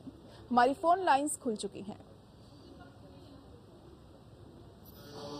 कल्याणं आरोग्यं धनसम्पदः लक्ष्मीः कौस्तुभपारिजातकसुरा धन्वन्तरिश्चन्द्रमा। डॉक्टर मुकेश अग्रवाल इस वक्त जुड़ चुके हैं हमारे साथ। सर, बहुत स्वागत है आपका हमारे इस खास प्रोग्राम में। और पहला सवाल आपसे ये जानना चाहेंगे कि बाल झड़ने के कारण की आयुर्वेद की क्या थ्योरी होती है? पहले तो मैं आपके सभी दर्शकों का स्वागत करता हूं और धन्यवाद और आभार करता हूं आपके शानदार कार्यक्रम के लिए साथ दिया। जैसा कि आप सब जानते हैं कि बाल हमारे स्वास्थ्य का आईना होता है। जैसा हमारा शरीर होता है, जैसे हमारे शरीर का स्वास्थ्य होता है, वैसे ही हमारे बाल नजर आते हैं। यानी जो हमारे अंदर चल रहा होता है वही हमारे बाहर घटित होता है। हमारी त्वचा और हमारे जो बाल हैं वो आईना होता है हमारे स्वास्थ्य का। जी। अगर हमारे बाल अच्छे हैं तो हम कह सकते हैं कि हमारा स्वास्थ्य अच्छा है, और यदि हमारे बाल अच्छे नहीं है, वो रफ है, बेजान है, ड्राई है, फ्रिजी है, तो इसका अर्थ ये है कि हमारे शरीर के अंदर कुछ ना कुछ ऐसा घटित हो रहा है जो अच्छा नहीं है। तो बाल बिल्कुल आईना है। बाल को आप देख के जज कर सकते हैं कि हमारा शरीर कैसा काम कर रहा है। तो जहाँ तक आयुर्वेद की बात है, आयुर्वेद विश्व का सबसे प्राचीनतम चिकित्सा शास्त्र है और वो क्यूरेटिव से ज्यादा प्रिवेंटिव पे काम करता है कि हम बीमार ही ना हो, कि हम अपनी दिनचर्या को ऐसा बनाएं कि हम स्वस्थ रहें। बालों के बारे में आयुर्वेद का जो मानना है, आयुर्वेद के अनुसार बाल को अस्थि का मल कहा जाता है। हमारे यहाँ 7 धातुएं होती हैं, रक्त, मांस, मेद, अस्थि, मज्जा और शुक्र। जब हम कोई भी भोजन ग्रहण करते हैं, जो उसका पोषण होता है वो इसी उत्तरोत्तर अनुपात के अंदर हमारे शरीर को मिलता है। और ऐसे ही सारे अंग हमारे पोषित होते हैं, ऐसे ही हमारे बाल भी पोषित होते हैं। तो अस्थि का जो एक पार्ट है वो बाल के माध्यम से हमारे सामने आता है। तो अच्छे बालों के लिए हमें अस्थि बनती है कैल्शियम से। अस्थि माने हड्डियां, है ना, और अच्छी अस्थियों के लिए हमें अच्छा कैल्शियम चाहिए होता है। तो ऐसे ही बाल के लिए भी अच्छा मिनरल चाहिए, प्रोटीन चाहिए, विटामिन चाहिए। अगर हम मॉडर्न साइंस की बात करें तो बालों की कंपोजिशन में सबसे अहम रोल होता है कैराटिन नामक प्रोटीन का। कैराटिन नामक प्रोटीन से बाल बनते हैं। तो हमारी आहार के अंदर वो चीजें ज्यादा होनी चाहिए जिससे हमें मिनरल्स, प्रोटीन ज्यादा मिल सके, विटामिन ज्यादा मिल सके, तभी हमारे बाल अच्छे रहेंगे। जी। डॉक्टर साहब, आजकल हम देखते हैं कि कम उम्र में भी बाल झड़ने की काफी समस्या आजकल आम सी हो गई है। कम उम्र में बाल झड़ने के पीछे आखिर क्या कारण हो सकते हैं और ये समस्या इन दिनों बहुत देखने को मिल रही है? देखो, बालों की जो मुख्य समस्याएं हैं वो 2 ही कारणों से होती है, स्पेशली कम उम्र की अगर हम बात करें। पहली होती है जेनेटिक, कि हमें माता पिता से जो गुणसूत्र मिलते हैं, जो जीन्स मिलते हैं, वो किस तरह के हैं। क्योंकि आपने देखा होगा कि जिन लोगों के माता पिता कम उम्र के अंदर ही गंजेपन का शिकार होते हैं, जिनको बाल्डनेस आ जाती है, उनके बच्चों के अंदर भी ये संभावना ज्यादा दिखाई देती है। तो यदि हमारी जेनेटिक इस तरह की है, मदर या फादर से हमें ऐसे जीन्स मिलते हैं, तो बच्चों में संभावना बढ़ जाती है। दूसरा कारण है एनवायरमेंटल फैक्टर्स। आजकल जितनी तेजी से पिछले 20 सालों से हमारा लाइफस्टाइल बदला है, जिस तरीके से हमारा रहन सहन, खान पान हुआ है, उसने हमारे बहुत सारी लाइफस्टाइल डिसऑर्डर्स पैदा किए हैं। जैसे अगर हम बड़ों की बात करें, एडल्ट की बात करें, वयस्कों की बात करें, तो ब्लड शुगर जिसे हम डायबिटीज कहते हैं, जिसे हम मधुमेह कहते हैं, वो बहुत तेजी से प्रिवेलेंस हमारे समाज के अंदर, इंडिया के अंदर ही 7-8 करोड़ लोग मधुमेह से ग्रस्त हैं, ऐसे ही हाइपरटेंशन से। ऐसे ही बालों की समस्या भी हमारे लाइफस्टाइल पे बहुत ज्यादा निर्भर करती है। हमारा रहन सहन, खान पान कैसा है, हमारी सेडेंटरी लाइफ होने की वजह से हमारे बालों पे सीधा असर आता है। हम फिजिकल एक्टिविटी कम करते हैं, उसकी वजह से बाल हमारे खराब हो जाते हैं। हम तनाव में रहते हैं, स्ट्रेस में रहते हैं, उसकी वजह से बाल हमारे ड्राई हो जाते हैं, रफ हो जाते हैं, बेजान हो जाते हैं। हम पानी कम पीते हैं, उसकी वजह से हमारे बालों पे अच्छा असर नहीं पड़ता और बाल की जो ऊपर की लेयर होती है क्यूटिकल, वो खराब होना शुरू हो जाती है। हम बहुत सारे बाह्य उत्पाद यूज करते हैं, बहुत सारे केमिकल यूज करते हैं, बिना जाने, बिना समझे, बिना परखे, बिना उसका वैज्ञानिक विश्लेषण किए, बिना किसी चिकित्सक की सलाह लिए ऑनलाइन या फिजिकली हम उनकी शॉपिंग करते हैं और अपने बालों पे अंधाधुंध इस्तेमाल करते हैं, उससे हमारे बाल खराब होते हैं। ठीक है, रिबॉन्डिंग, परमिंग, है ना, इस तरह की जो आजकल जो कॉस्मेटिक प्रोसीजर आए हैं मैकेनिकल और केमिकल, वो हमारे बालों को खराब करते हैं। तो ये सारे कारण मिलके आजकल बहुत कम उम्र के अंदर बालों के गंजेपन की शिकायत को, समस्या को बढ़ा रहे हैं। जी बिल्कुल, ये कई सारे कारण हैं जो वजह हो सकते हैं कि जो आजकल हम देख रहे हैं कि बाल कमजोर हो रहे हैं। लेकिन डॉक्टर साहब, हम आजकल देखते हैं लोग अपने बालों को झड़ना रोकने के लिए अलग अलग प्रोडक्ट्स इस्तेमाल करते हैं, शैम्पूस चेंज करते हैं, तेल चेंज करते हैं, लेकिन कहीं ना कहीं जो समस्या होती है वो हमारे अंदर होती है। हमारे खान पान सबसे ज्यादा महत्वपूर्ण होता है इन सारी चीजों में, तो उसको लेकर क्या सलाह देना चाहेंगे? हाँ, सबसे संतुलित भोजन का एक अहम रोल है हमारे स्वास्थ्य में, और बाल भी हमारे स्वास्थ्य का एक अहम हिस्सा है, हमारे सौंदर्य का एक अहम हिस्सा है। तो आपको अपने भोजन को संतुलित रखने के लिए आपको उसके अंदर protein, vitamin, minerals, carbohydrates, fats, इन सब का एक बैलेंस बनाना होगा। इसका अच्छा तरीका तो ये है कि आप किसी अच्छे आयुर्वेद विशेषज्ञ से संपर्क करें और अपने शरीर के हिसाब से, अपनी प्रकृति के हिसाब से जो चीज आपके लिए अच्छी है उसका एक अच्छा सा विश्लेषण करने के बाद एक चार्ट बना लें और उसको आप फॉलो करें, अपना डाइटरी रिजाइम फॉलो करें। उसके अलावा आप अगर ये चाहते हैं कि मेरा खान पान इस तरह का नहीं है कि मेरे बाल स्वस्थ रह सके, तो आप किसी ऐसे ट्राइकोलॉजिस्ट या किसी डर्मेटोलॉजिस्ट से स्पेशली जो बालों पे काम करते हैं। आजकल क्योंकि विज्ञान जैसे जैसे संबल होता गया है, जैसे जैसे नई रिसर्चेज आती गई हैं, ट्राइकोलॉजी एक नया फील्ड उभर के आया है। इंडिया में अभी 4-5 साल से ही लोग समझने लगे हैं ट्राइकोलॉजी क्या है। ट्राइको मैंने होता है बाल और लॉजी मैंने होता है साइंस, यानी बालों की एक साइंस बिल्कुल अलग से डेवलप हो रही है। इससे पहले डर्मेटोलॉजिस्ट जो डॉक्टर होते थे, जो चमड़ी के डॉक्टर होते थे, वही बालों को ज्यादा देखते थे। तो अच्छा यही है कि आप किसी अच्छे ट्राइकोलॉजिस्ट से या किसी अच्छे आयुर्वेद विशेषज्ञ से अपने बालों की जांच करा लें, अपने बालों की टाइप के हिसाब से और अपने शरीर के स्वास्थ्य के हिसाब से अपना एक डाइट का चार्ट बनवा लें और उसे आप फॉलो करें, तो बेहतर ढंग से आप अपने आप को अपने बालों को स्वस्थ रख पाएंगे। जी डॉक्टर साहब, आपने अभी बताया था थोड़ी देर पहले कि केराटिन प्रोटीन ही बालों से बनता है, और आजकल हम देखते हैं बहुत सारे ऐसे ट्रीटमेंट्स होते हैं, केराटिन ट्रीटमेंट होता है, तो वो बालों के लिए कैसा होता है? क्योंकि अक्सर लोग इस चीज को करवाते हैं बालों को और बेहतर बनाने के लिए। क्या जो आर्टिफिशियल केराटिन उतना ही फायदेमंद होता है? ये डिपेंड करता है कि आपका स्किन टाइप कैसा है, आपकी हेयर टाइप कैसी है। हर आदमी को हर ट्रीटमेंट बिना सोचे समझे लिया जाना अच्छा नहीं माना जाता। तो अगर आप केराटिन ट्रीटमेंट भी लेना चाहते हैं तो आप अपने ट्राइकोलॉजिस्ट से या डर्मेटोलॉजिस्ट से सलाह कर लें, उसके बाद ही कोई ट्रीटमेंट लें। कई बार ये ट्रीटमेंट जिनके अंदर जो केमिकल इस्तेमाल किए जाते हैं वो बहुत ज्यादा हार्श होते हैं और बालों को फायदा करने की बजाय आपको नुकसान कर देते हैं। तो इस तरह की कोई चीज आपके साथ घटित ना हो, तो उससे बेटर यही है कि कोई भी इस तरह का ट्रीटमेंट लेने से पहले आप अपने चिकित्सक की सलाह अवश्य लें। जी बिल्कुल, सलाह लेना बहुत जरूरी यहाँ पर हो जाता है और बिना सोचे समझे कुछ करना नहीं चाहिए जाहिर तौर पर। डॉक्टर साहब, हम देखते हैं कि पेट की समस्या का भी बालों से काफी इसको जोड़कर देखा जाता है, बालों की हेल्थ से भी उसका संबंध होता है, तो आयुर्वेद का इस विषय पर क्या कहना है? जी बिल्कुल, कोई भी सबसे पहला जैसा हम आहार ग्रहण करते हैं वैसा ही हमारा शरीर और मन बनता है। तो यदि हमारे आहार के अंदर वो सारे पोषक तत्व नहीं है जो हमारे शरीर को स्वास्थ्य प्रदान करने के लिए और बालों को अच्छा रखने के लिए जरूरी है, तो हमारे बालों पे भी और स्वास्थ्य पे भी उसका असर पड़ेगा। तो इसलिए आपका डाइजेस्टिव सिस्टम, जो आपका पाचन तंत्र है, वो बहुत अच्छा होना चाहिए, बहुत मजबूत होना चाहिए, और आपका खान पान भी फिर उसके अकॉर्डिंग ही होना चाहिए। तो आपने बिल्कुल सही कहा कि हमारा जो डाइजेस्टिव सिस्टम है वो बहुत सही होना चाहिए अच्छे बालों के लिए। जी बिल्कुल, डाइजेस्टिव सिस्टम बहुत महत्वपूर्ण है। ऐसे में आपसे चर्चा जारी रखेंगे और भी बहुत कुछ जानेंगे बालों से जुड़ी हुई तमाम समस्याओं के बारे में, लेकिन फिलहाल एक छोटे से ब्रेक के लिए हम यहाँ पे रुक रहे हैं। जल्द लौटते हैं, देखते रहिए आयुष्मान भव। कल्याणम् आरोग्यं धनसम्पदः लक्ष्मीः कौस्तुभपारिजातकसुरा धन्वन्तरिश्चन्द्र। विश्लेषण नहीं, तह तक जाना है देश की बात। जिंदगी को उसी के घर में टटोलना है, उसकी गूंज देश के सामने ले जाना है देश की बात। खबरों का पूरा सच है देश की बात। नमस्कार, देश की बात के साथ मैं हूँ आपके सामने राजश्री।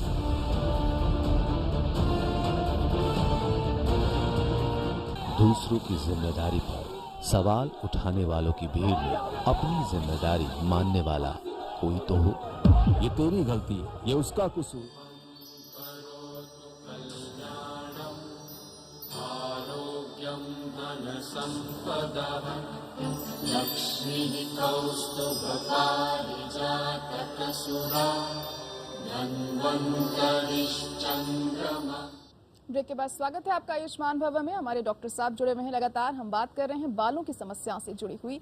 डॉक्टर साहब, आपसे अब ये जानना चाहेंगे कि हम बालों की देखभाल आखिर कैसे कर सकते हैं, क्योंकि आजकल पोल्यूशन बहुत ज्यादा है और इसका भी असर बालों पर पड़ता है और दिनचर्या भी बहुत ज्यादा बिगड़ती जा रही है लोगों की। स्वास्थ्य चीजें लोग नहीं खा पा रहे हैं। ऐसे में कैसे की जाए बालों की देखभाल?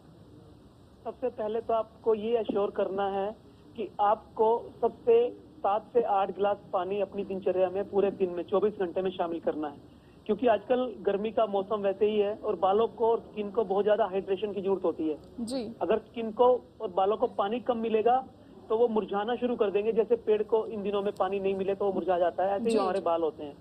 तो सबसे पहला आप पानी पूरा लें, बढ़िया 7 से 8 गिलास, और कम से कम 7 से 8 घंटे की नींद अवश्य लें, क्योंकि जितना आप चार्ज होंगे, जितना आप शरीर को नींद अच्छी देंगे, उतना ही आपके शरीर के अंदर से टॉक्सिन्स जो है वो रिलीज होंगे, और जितने टॉक्सिन्स निकलेंगे उतना आपका स्वास्थ्य भी बेहतर होगा और उतने आपके बाल भी बेहतर होंगे।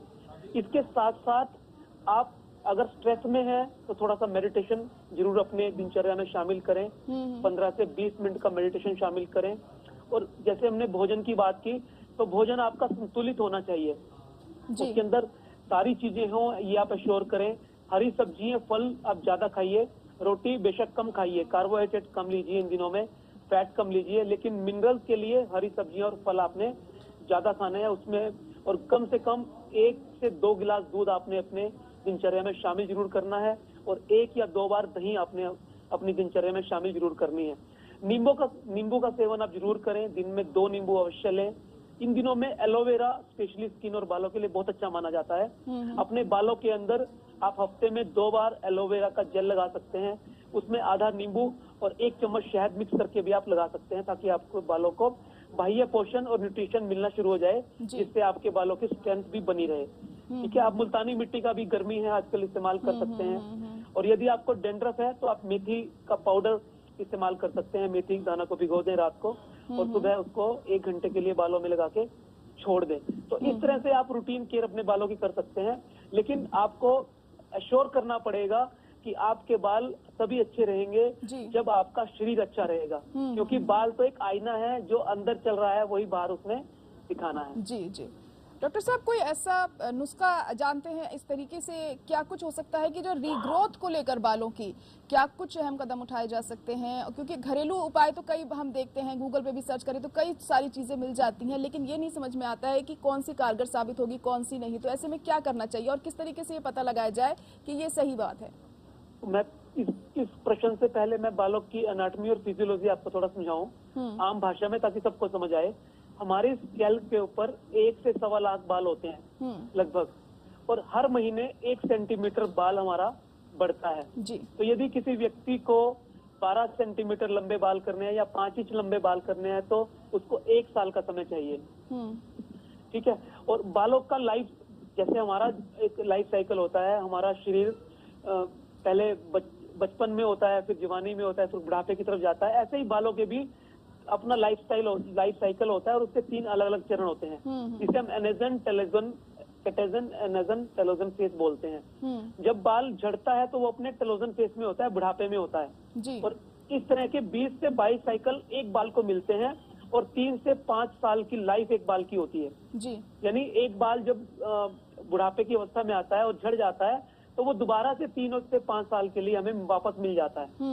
तो इस दृष्टि से अगर देखें तो बालों को बढ़ाने के लिए आयुर्वेद के अंदर बहुत सारी चीजें, बहुत सारे नुस्खे बताए गए हैं। आपने भृंगराज के बारे में सुना होगा। जी जी। भृंगराज एक हर्ब होती है, एडाटोडा वसैका बोलते हैं उसको। वो हर्ब बालों के लिए, ग्रोथ के लिए बहुत कारगर है। उसका तेल भी बना हुआ आता है, भृंगराज तेल, जो क्लासिकल औषधि है हमारी, बहुत सारे शास्त्रों में, चरक संहिता, शुश्रूष संहिता कईयों में वो दी गई है। उसकी आप मसाज कर सकते हैं। भृंगराज को आप स्वरस के रूप में, उसका स्वरस मिक्सी में उसको पीस के उसका स्वरस पानी निकाल के उसको पी सकते हैं। उसको आप पाउडर के रूप में ले सकते हैं। उसके अंदर आंवला मिक्स कर सकते हैं। एक नुस्खा मैं आपको सबके लिए बता देता हूँ, अगर आप उसको इस्तेमाल करेंगे तो आपके बाल अच्छे हो जाएंगे। आप भृंगराज, आंवला, ब्रह्मी, अश्वगंधा और गिलोय, भृंगराज, आंवला, ब्रह्मी, अश्वगंधा और गिलोय, ये 5 जड़ी बूटियां बराबर मात्रा में मिक्स कर लें। 50-50 ग्राम ले लें तो 250 ग्राम आपके पास जड़ी बूटियां ये होगी। और इनको पीस लें और इस बराबर मात्रा में ही चीनी इसके अंदर या मिश्री मिला लें, है ना, मिश्री को पाउडर करके मिला लें। और इसको आप 1 चम्मच सुबह, 1 चम्मच शाम को अगर लेंगे दूध के साथ, तो ये आपके बालों की हाइजीन के लिए, आपके बालों के फ्लोरा फोना के लिए और आपके बालों की ग्रोथ और शाइनिंग के लिए बहुत अच्छा कारगर नुस्खा साबित हो सकता है। ठीक है, तो इसको आप करें तो आपको बहुत अच्छे बिल्कुल बहुत अच्छा नुस्खा आपने बताया है। उम्मीद है हमारे दर्शकों को भी जरूर फायदा पहुंचेगा इससे। डॉक्टर साहब, शैम्पू को इस्तेमाल को लेकर भी अक्सर हम सुनते हैं कि हमें इस्तेमाल नहीं करना चाहिए, परहेज करना चाहिए, और अगर वाकई में ये नुकसानदेह साबित होता है तो बालों को आखिर किस चीज से ऐसे धोएं कि बाल की सेहत भी बनी रहे और बाल साफ भी हो जाए? देखिए, बाल हमारे 3 किस्म के होते हैं, एक ड्राई होते हैं, एक मिक्स होते हैं और एक ऑयली होते हैं। जिन लोगों में, मैं अगर थोड़ा सा ये डमी दिखाऊं आपको जी, अगर देखिए तो यहाँ पे ये हमारे स्किन और बाल की डमी है। जब यहाँ पे सेबेशियस ग्लैंड, ये बाल जब फॉलिकल हमारा निकलता है तो यहाँ पे सेबेशियस ग्लैंड होती है और इन ग्लैंड के साथ ऑयल आ जाता है ऊपर स्किन पे। और ऑयल अगर बहुत ज्यादा आए, यानी ऑयली ग्लैंड, सेबेशियस ग्लैंड अगर ज्यादा एक्टिव हो तो ये प्लगिंग कर देती है। प्लगिंग होने की वजह से डैंड्रफ आ जाता है, जिसे हम ऑयली डैंड्रफ बोलते हैं। ठीक है, तो जिन लोगों की स्कैल्प ऑयली है उनको फ्रीक्वेंसी शैम्पू की ज्यादा करनी चाहिए। मेल के अंदर जिनके बाल छोटे होते हैं वो डेली शैम्पू करें, और फीमेल जिनके लंबे बाल होते हैं वो 1 दिन छोड़ के शैम्पू करें जी। जिनके बाल ड्राई होते हैं उनकी फ्रीक्वेंसी शैम्पू की कम होनी चाहिए, क्योंकि पहले ड्राई है, अगर आप ज्यादा शैम्पू करेंगे तो और ज्यादा ड्राईनेस बढ़ जाएगी, फ्रिजीनेस बढ़ जाएगी। और जिनके मिक्स हैं वो इंटरमीडिएट यानी बीच में कहीं रह सकते हैं, हफ्ते में 2 बार शैम्पू कर सकते हैं। और जहां तक शैम्पू की क्वालिटी का प्रश्न है, आप कोई भी ऐसा शैम्पू यूज करें जो माइल्ड हो, जिसके अंदर हार्श केमिकल ज्यादा ना हो जी। ठीक है, और साबुन, मेरा एक यहाँ सुझाव है कि साबुन आप बालों में बिल्कुल इस्तेमाल ना करें। साबुन एल्कलाइन होती है, वो हमारी स्किन के लिए होती है, बालों के लिए बिल्कुल नहीं होती जी जी जी। चलिए ठीक है, बहुत शुक्रिया डॉक्टर साहब हमारे साथ जुड़ने के लिए। बहुत अहम जानकारी आपने दी हमारे दर्शकों को बालों की समस्याओं से जुड़ी हुई, कि किस तरीके से आप बालों को स्वस्थ रख सकते हैं, लंबा रह सकते हैं, घना रख सकते हैं, और बहुत बेहतरीन नुस्खा भी आपने बताया। बहुत शुक्रिया। और इसी के साथ आयुष्मान भव में आज के लिए इतना ही। मुझे दीजिए इजाजत, नमस्कार। आरोग्यं धनसम्पदः लक्ष्मीः कौस्तुभपारिजातकसुरा धन्वन्तरिश्चन्द्रमा। अपनाएं आयुर्वेदिक रूप मंत्रा। इसमें है क्यूकम्बर के प्योर एक्सट्रैक्ट्स जो नेचुरली चेहरे को मॉइस्चराइज रखे, ताकि पिंपल्स और डेड स्किन जैसी प्रॉब्लम से मिले रिलीफ। रूप मंत्रा आयुर्वेदिक फेस वॉश, ये कोई कॉस्मेटिक नहीं, आयुर्वेदिक औषधि। बारी बरसी खटन गया सी, खट के ले आंदी चाबी, भंगड़ा तां सजदा जद नचे मुंडे दी भाभी। बारी बरसी खटन गया सी, खट के ले आंदे चने, भंगड़ा तां सजदा जद नचदे सारे जने। चने का असली स्वाद MDH चना मसाला। असली मसाले सच सच MDH। लोकतंत्र उस महान इंसान का सपना था, शहादत हासिल करके हर सेनानी की उम्मीद थी। जेपी आंदोलन से 16 साल की भूख हड़ताल तक, मजहदों से लेकर तहती समाज की दीवार तक, दुनिया के सबसे बड़े लोकतंत्र ने देखिए हमारे साथ उसी लोकतंत्र की हर आवाज।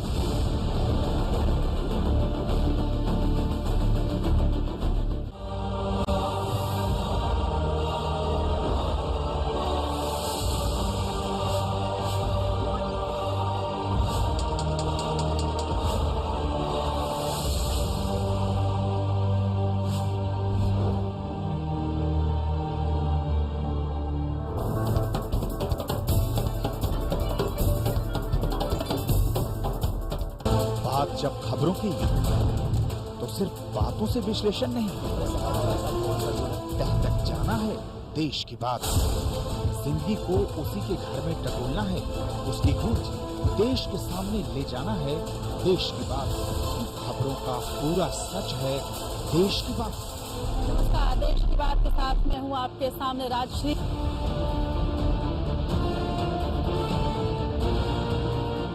दूसरों की जिम्मेदारी पर सवाल उठाने वालों की भीड़ में अपनी जिम्मेदारी मानने वाला कोई तो हो। ये तेरी गलती है, ये उसका कसूर के शोर शराबे में ये मेरा फर्ज है बोलने वाला कोई तो हो।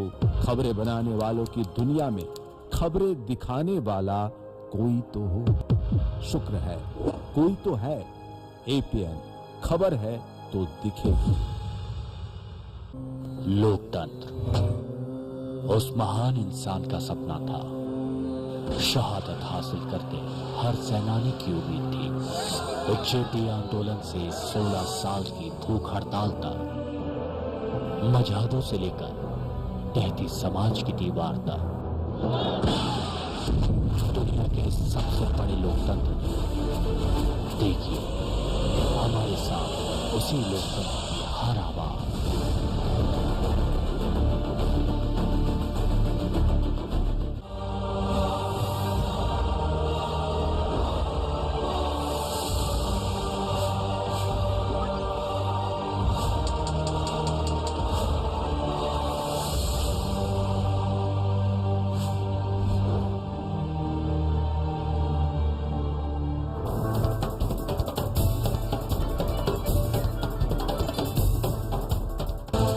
जब खबरों की तो सिर्फ बातों से विश्लेषण नहीं, तह तक जाना है देश की बात।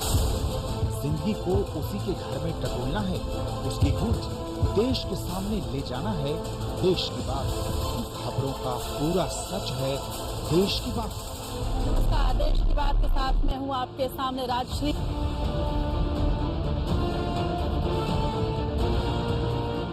दूसरों की जिम्मेदारी पर सवाल उठाने वालों की भीड़ में अपनी जिम्मेदारी मानने वाला कोई तो हो। ये तेरी गलती है, ये उसका कसूर के शोर शराबे में ये मेरा फर्ज है बोलने वाला कोई तो हो। खबरें बनाने वालों की दुनिया में खबरें दिखाने वाला कोई तो हो। शुक्र है कोई तो है। एपीएन खबर है तो दिखेगी। लोकतंत्र उस महान इंसान का सपना था। शहादत हासिल करके हर सेनानी की उम्मीद थी। उच्चेटी आंदोलन से 16 साल की भूख हड़ताल तक, मजहदों से लेकर तहती समाज की दीवार तक, दुनिया के सबसे बड़े लोकतंत्र ने देखिए हमारे साथ उसी लोकतंत्र की हर आवाज।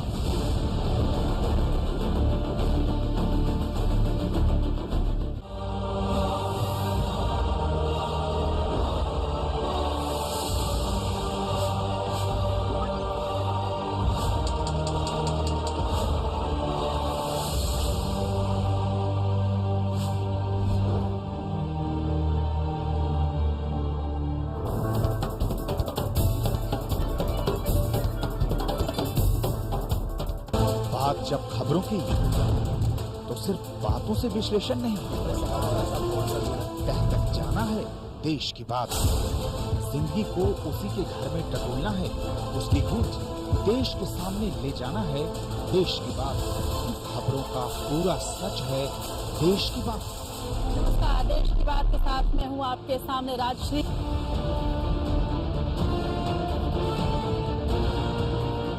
दूसरों की जिम्मेदारी पर सवाल उठाने वालों की भीड़ में अपनी जिम्मेदारी मानने वाला कोई तो हो।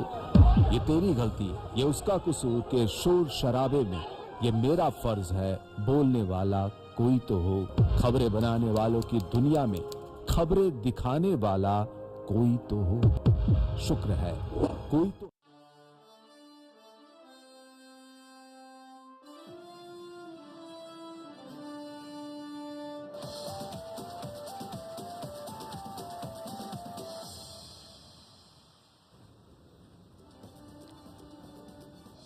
उदयपुर में चल रही कांग्रेस के नव संकल्प चिंतन शिविर का दूसरा दिन। अलग अलग मुद्दों पर हो रही चर्चा। आरएसएस और बीजेपी की हिंदुत्व की राजनीति से लड़ने की रणनीति पर फोकस।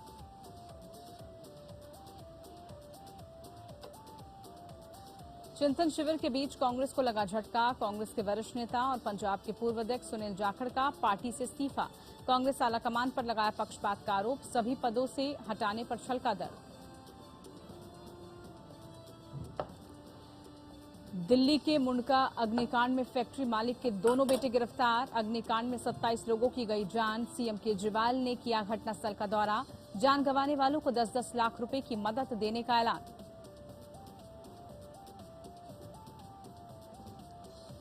वाराणसी के ज्ञानव्यापी मस्जिद में आज का सर्वे का काम शांतिपूर्ण तरीके से पूरा। कल भी जारी रहेगा सर्वे का काम। 17 मई को अदालत में पेश की जाएगी रिपोर्ट।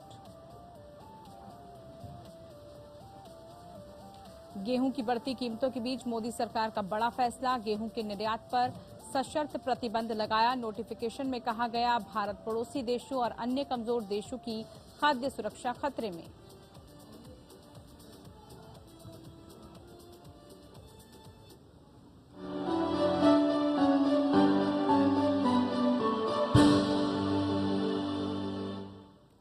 नमस्कार, आपके साथ मैं हूं पूजा कविया गोमा। एपीएन के लोकप्रिय कानूनी प्रोग्राम लीगल हेल्पलाइन में आप सभी का स्वागत है। इसमें हमारे कानूनी विशेषज्ञ रोजमर्रा की जिंदगी की समस्याओं से जुड़ी कानूनी मसलों पर आपकी शंकाओं का समाधान करते हैं। आप भी इस प्रोग्राम से जुड़ सकते हैं और फोन करके कानूनी राय ले सकते हैं। आज हम आपको सबूत या साक्ष्य से जुड़े कानूनी प्रावधान की जानकारी देंगे। कोर्ट में जब भी किसी केस की सुनवाई होती है तो दोनों पक्ष अपनी दलीलों को बल देने के लिए सबूत पेश करते हैं। साक्ष्य या सबूत साक्ष्य के बारे में भारतीय साक्ष्य अधिनियम 1872 में विस्तार से धाराओं का वर्णन है।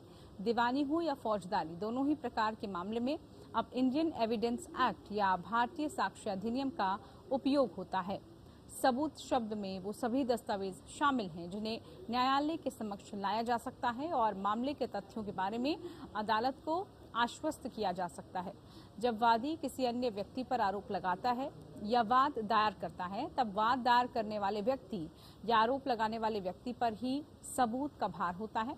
ऐसे में सबूत की महत्वता बढ़ जाती है। मौखिक साक्ष्य में मामले के तथ्यों के मामलों के संबंध में गवाह द्वारा प्रस्तुत सभी बयान शामिल हैं, जबकि दस्तावेजी साक्ष्य में सभी दस्तावेज शामिल होते हैं जिनमें इलेक्ट्रॉनिक रिकॉर्ड भी शामिल होते हैं।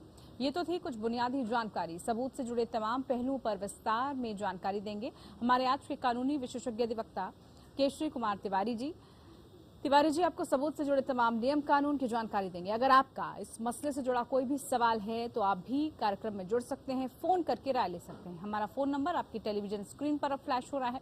हमारा नंबर है 01206127 इसके अलावा एक और अन्य नंबर 01206127 इन नंबर्स पे कॉल करके सबूत से जुड़ी कानूनी जानकारी आप प्राप्त कर सकते हैं। खास मेहमान हमारे साथ जुड़ चुके हैं, अधिवक्ता हमारे साथ जुड़ चुके हैं। बहुत स्वागत है कार्यक्रम में आपका तिवारी जी। सबसे पहले आपसे एविडेंस के बारे में ही पूछना चाहेंगे क्योंकि आज का टॉपिक उसी से जुड़ा हुआ है। तो एविडेंस या सबूत की जब हम बात कर रहे हैं तो वो होता क्या है? सबसे पहले जो इसकी परिभाषा है वो समझना चाहेंगे। देखिए पूजा जी, भारतीय साक्ष्य अधिनियम की धारा 3 के पैरा 6 में इसके बारे में विस्तृत रूप से दिया गया है। साक्ष्य से हमारा मतलब ये है कि ऐसे स्टेटमेंट जिसके जांचाधीन तथ्यों को के विषय में न्यायालय अपने सामने साक्षियों द्वारा किए जाने की को अलाउ करता है या अपेक्षा करता है, ऐसे साक्ष्यों को मौखिक साक्ष्य कहा जाता है। और ऐसे साक्ष्य जो कि न्यायालय में निरीक्षण के लिए प्रस्तुत किए जाते हैं, जिनको दस्तावेज के रूप में प्रस्तुत किया जाता है, जिसे दस्तावेजी साक्ष्य कहा जाता है। तो ये दो तरह के साक्ष्यों के बारे में दिया गया है। ठीक है, ये तो रही कि एविडेंस से सबूत होते क्या हैं। अब अगर हम बात करें डॉक्यूमेंट्री दस्तावेजों की या ओरल एविडेंस की, तो इसमें क्या डिफरेंस होता है, क्या अंतर होता है? दस्तावेज सबूतों की वैधता कैसे साबित हो सकती है सर? दस्तावेज लिखत को लिखत द्वारा प्रूव किया जाएगा। धारा सेक्शन 91 ऑफ एविडेंस एक्ट में क्लियरली मेंशन है, जो भी लिखित में होगा उसका लिखत ही साक्ष्य दिया जाएगा। अब किन बिंदुओं की जब बात करें तो किन बिंदुओं पर गवाही दी जा सकती है? वो कौन कौन से अहम मुद्दे रहते हैं? किस किस पर जो कोई गवाह है वो अपनी गवाही पेश कर सकता है? जो भी विवादक तथ्य होते हैं, फैक्ट्स इन इशू, और जो भी रिलेवेंट फैक्ट होते हैं उनका ही साक्ष्य दिया जा सकता है। गवाही दे कौन सकता है सर, और क्या गवाहों की जो संख्या है वो निर्धारित होती है कि इस केस में इतने गवाह ही माने जाएंगे, इतनों को ही मान्यता मिलेगी? ये किस तरह से डिफरेंशिएट और किस तरह से कैटेगराइज किया जाता है इन सबको? साक्ष्य अधिनियम में क्लियरली मेंशन है कि कोई भी व्यक्ति सक्षम गवाह होगा जो कि प्रश्न के न्यायालय जिसे रिजनेबल समझ सके, कोई भी क्वेश्चन करती है तो उसका उत्तर युक्तियुक्त तरीके से देता है, तो वह सक्षम गवाह माना जाता है। और गवाहों की संख्या एक भी हो सकती है, मोर देन वन भी हो सकती है। इसके लिए सेक्शन 134 में मेंशन किया गया है कि ये निश्चित नहीं है कि कितनी संख्या होनी चाहिए। किसी केस को प्रूव करने के लिए एक भी गवाह की गवाही हो सकती है और मोर देन वन भी हो सकती है। ठीक है, मतलब निर्धारित नहीं किया गया है ये कि कितने जो है गवाह दिए जा सकते हैं, लेकिन गवाही की जो क्रम है और सबूत किस आधार पर दिए जाते हैं, कौन से गवाह मान्य होंगे नहीं मान्य होंगे, और सबूत से जुड़ी जो तमाम जानकारी है वो आज हम अपने दर्शकों तक पहुंचा रहे हैं। आप भी कार्यक्रम में जुड़ सकते हैं, जुड़कर जो भी सवाल है आप पहुंचा सकते हैं हम तक, उससे जुड़ी जानकारी ले सकते हैं। टेलीफोन लाइंस लगातार खुली हुई है, नंबर्स आपकी टेलीविजन स्क्रीन पर हम लगातार फ्लैश करें, इन नंबर्स पर आप कॉल करके तमाम जानकारी प्राप्त कर सकते हैं। सर, आगे आपसे समझना चाहेंगे हम, जब हम गवाहों की बात कर रहे हैं तो गवाही किस क्रम में दी जाती है, मतलब किस आधार पर, किस क्रम में इसको जो है पेश किया जाता है? गवाहों के क्रम में उसका कोई निश्चित हार्ड एंड फास्ट रूल नहीं है, किसी भी क्रम में गवाह को बुलाया जा सकता है। ये कोर्ट के डिस्क्रिप्शन पर डिपेंड करता है जी। वैसे तो कंप्लेंट को पहले बुलाया जाता है, लेकिन ये कोई जो कंप्लेंट ही पहले है, कोई भी गवाह जो उपस्थित है तो उसका एग्जामिनेशन किया जा सकता है। अब आगे बढ़ते हुए आपसे डाइंग डिक्लेरेशन या मरने से पहले दिए गए बयान, उसके बारे में समझना चाहेंगे। उस बयान के बतौर सबूत कितने वैध उसको माना जाता है और कब इस पर सवाल खड़े उठ सकते हैं? देखिए, section 32 of the evidence act में डाइंग डिक्लेरेशन के बारे में निश्चित रूप से दिया गया है। तो कोई भी व्यक्ति, इसके डाइंग डिक्लेरेशन होता क्या है, कोई भी व्यक्ति अपने मृत्यु के बारे में जो अपना स्टेटमेंट देता है मृत्यु के बारे में, और या उन परिस्थितियों में जिसके कारण उसकी मृत्यु हुई, उस ऐसे कथन को डाइंग डिक्लेरेशन कहा जाता है। और डाइंग डिक्लेरेशन में किसी व्यक्ति जो मरने वाला होता है, अबाउट टू डाई, इसलिए ये नहीं कहा जा सकता कि उसका ऐसा प्रिजम्पशन है कि जो भी मरता हुआ व्यक्ति कभी झूठ नहीं बोलता, यानी ये प्रिजम्पशन माना जाता है जनरली। और उसके मुख पर जो भी वचन आएंगे, जो भी स्टेटमेंट आएंगे, वो सत्य ही होंगे, इसलिए डाइंग डिक्लेरेशन को ट्रू माना जाता है। तो कैसे जी, क्या कोर्ट में भी, इसी से जुड़ा सवाल है ये कि क्या कोर्ट में भी इन सब बातों का कोई आधार है? जैसे आपने जिक्र किया कि कहा जाता है ऐसा कि मरने वाला शख्स झूठ नहीं बोलता, उसके शब्दों में जो होती सच्चाई होती है, क्या कोर्ट इन सब बातों को वेरीफाई करता है? क्या कोर्ट इन सब बातों को मानता है गवाही के तौर पर? जनरल रूल बनाए गए हैं। किसी पहली बात तो ट्यूटरिंग नहीं होना चाहिए। कोई भी व्यक्ति जैसे मरने वाला है, अबाउट टू डाई, तो उसकी ट्यूटरिंग नहीं होनी चाहिए। इसके लिए जनरली कहा जाता है कि मजिस्ट्रेट के समक्ष होना चाहिए। लॉ ये परमिट करता है कि मजिस्ट्रेट समक्ष होना है, लेकिन ये हार्ड एंड फास्ट रूल नहीं है। किसी भी व्यक्ति के समक्ष हो सकता है डाइंग डिक्लेरेशन। उसकी अलग अलग एविडेंसी वैल्यू होती है। जैसे कभी कभी मरने के बाद कभी कभी आदमी अबाउट टू डाई, मरने ही वाला होता है लेकिन किसी कारण से बच जाता है, जी। तो उसके एविडेंस की वैल्यू चेंज हो जाती है। तब वो डाइंग डिक्लेरेशन में न आके उसकी वैल्यू आ जाती है सेक्शन 157 में कोरबोरेटिव एविडेंस की तरह यूज किया जाता है। सेक्शन 145 ऑफ एविडेंस एक्ट में उसके रिबटल के लिए कोई अगर पहले स्टेटमेंट दिया है तो उसके रिबटल के लिए यूज कर सकते हैं। इस तरह से हम यूज कर सकते हैं। ठीक है, बिल्कुल सबूत से जुड़ी तमाम जानकारी दर्शकों तक पहुंचा रहे हैं हम, और भी इससे जुड़े सवाल आपसे समझने की कोशिश करेंगे और भी जानकारियां लेंगे। फिलहाल एक ब्रेक के लिए रुक रहे हैं, जल्द लौटते हैं।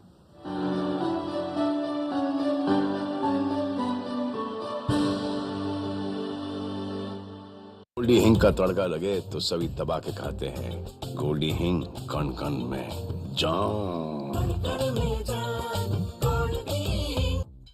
एसिडिटी, गैस, दोनों के लिए डाइजीन। ये gentle for regular use. Digene का double action formula gas bubbles को जल्द मिटाए और हाईएस्ट ANC एसिड कम करे और दे क्विक और लंबा आराम। एसिडिटी या गैस के लिए डाइजीन। डाइजीन का नया ट्रैवल पैक, सिर्फ दबाएं, खोलें और पिएं।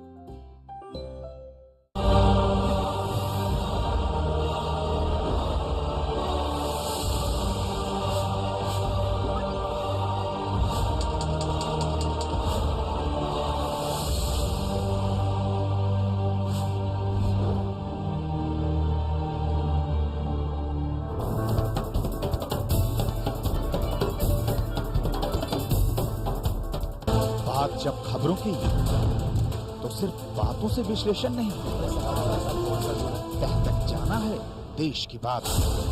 जिंदगी को उसी के घर में टटोलना है, उसकी गूंज देश के सामने ले जाना है देश की बात। खबरों का पूरा सच है देश की बात। नमस्कार, देश की बात के साथ मैं हूँ आपके सामने राजश्री।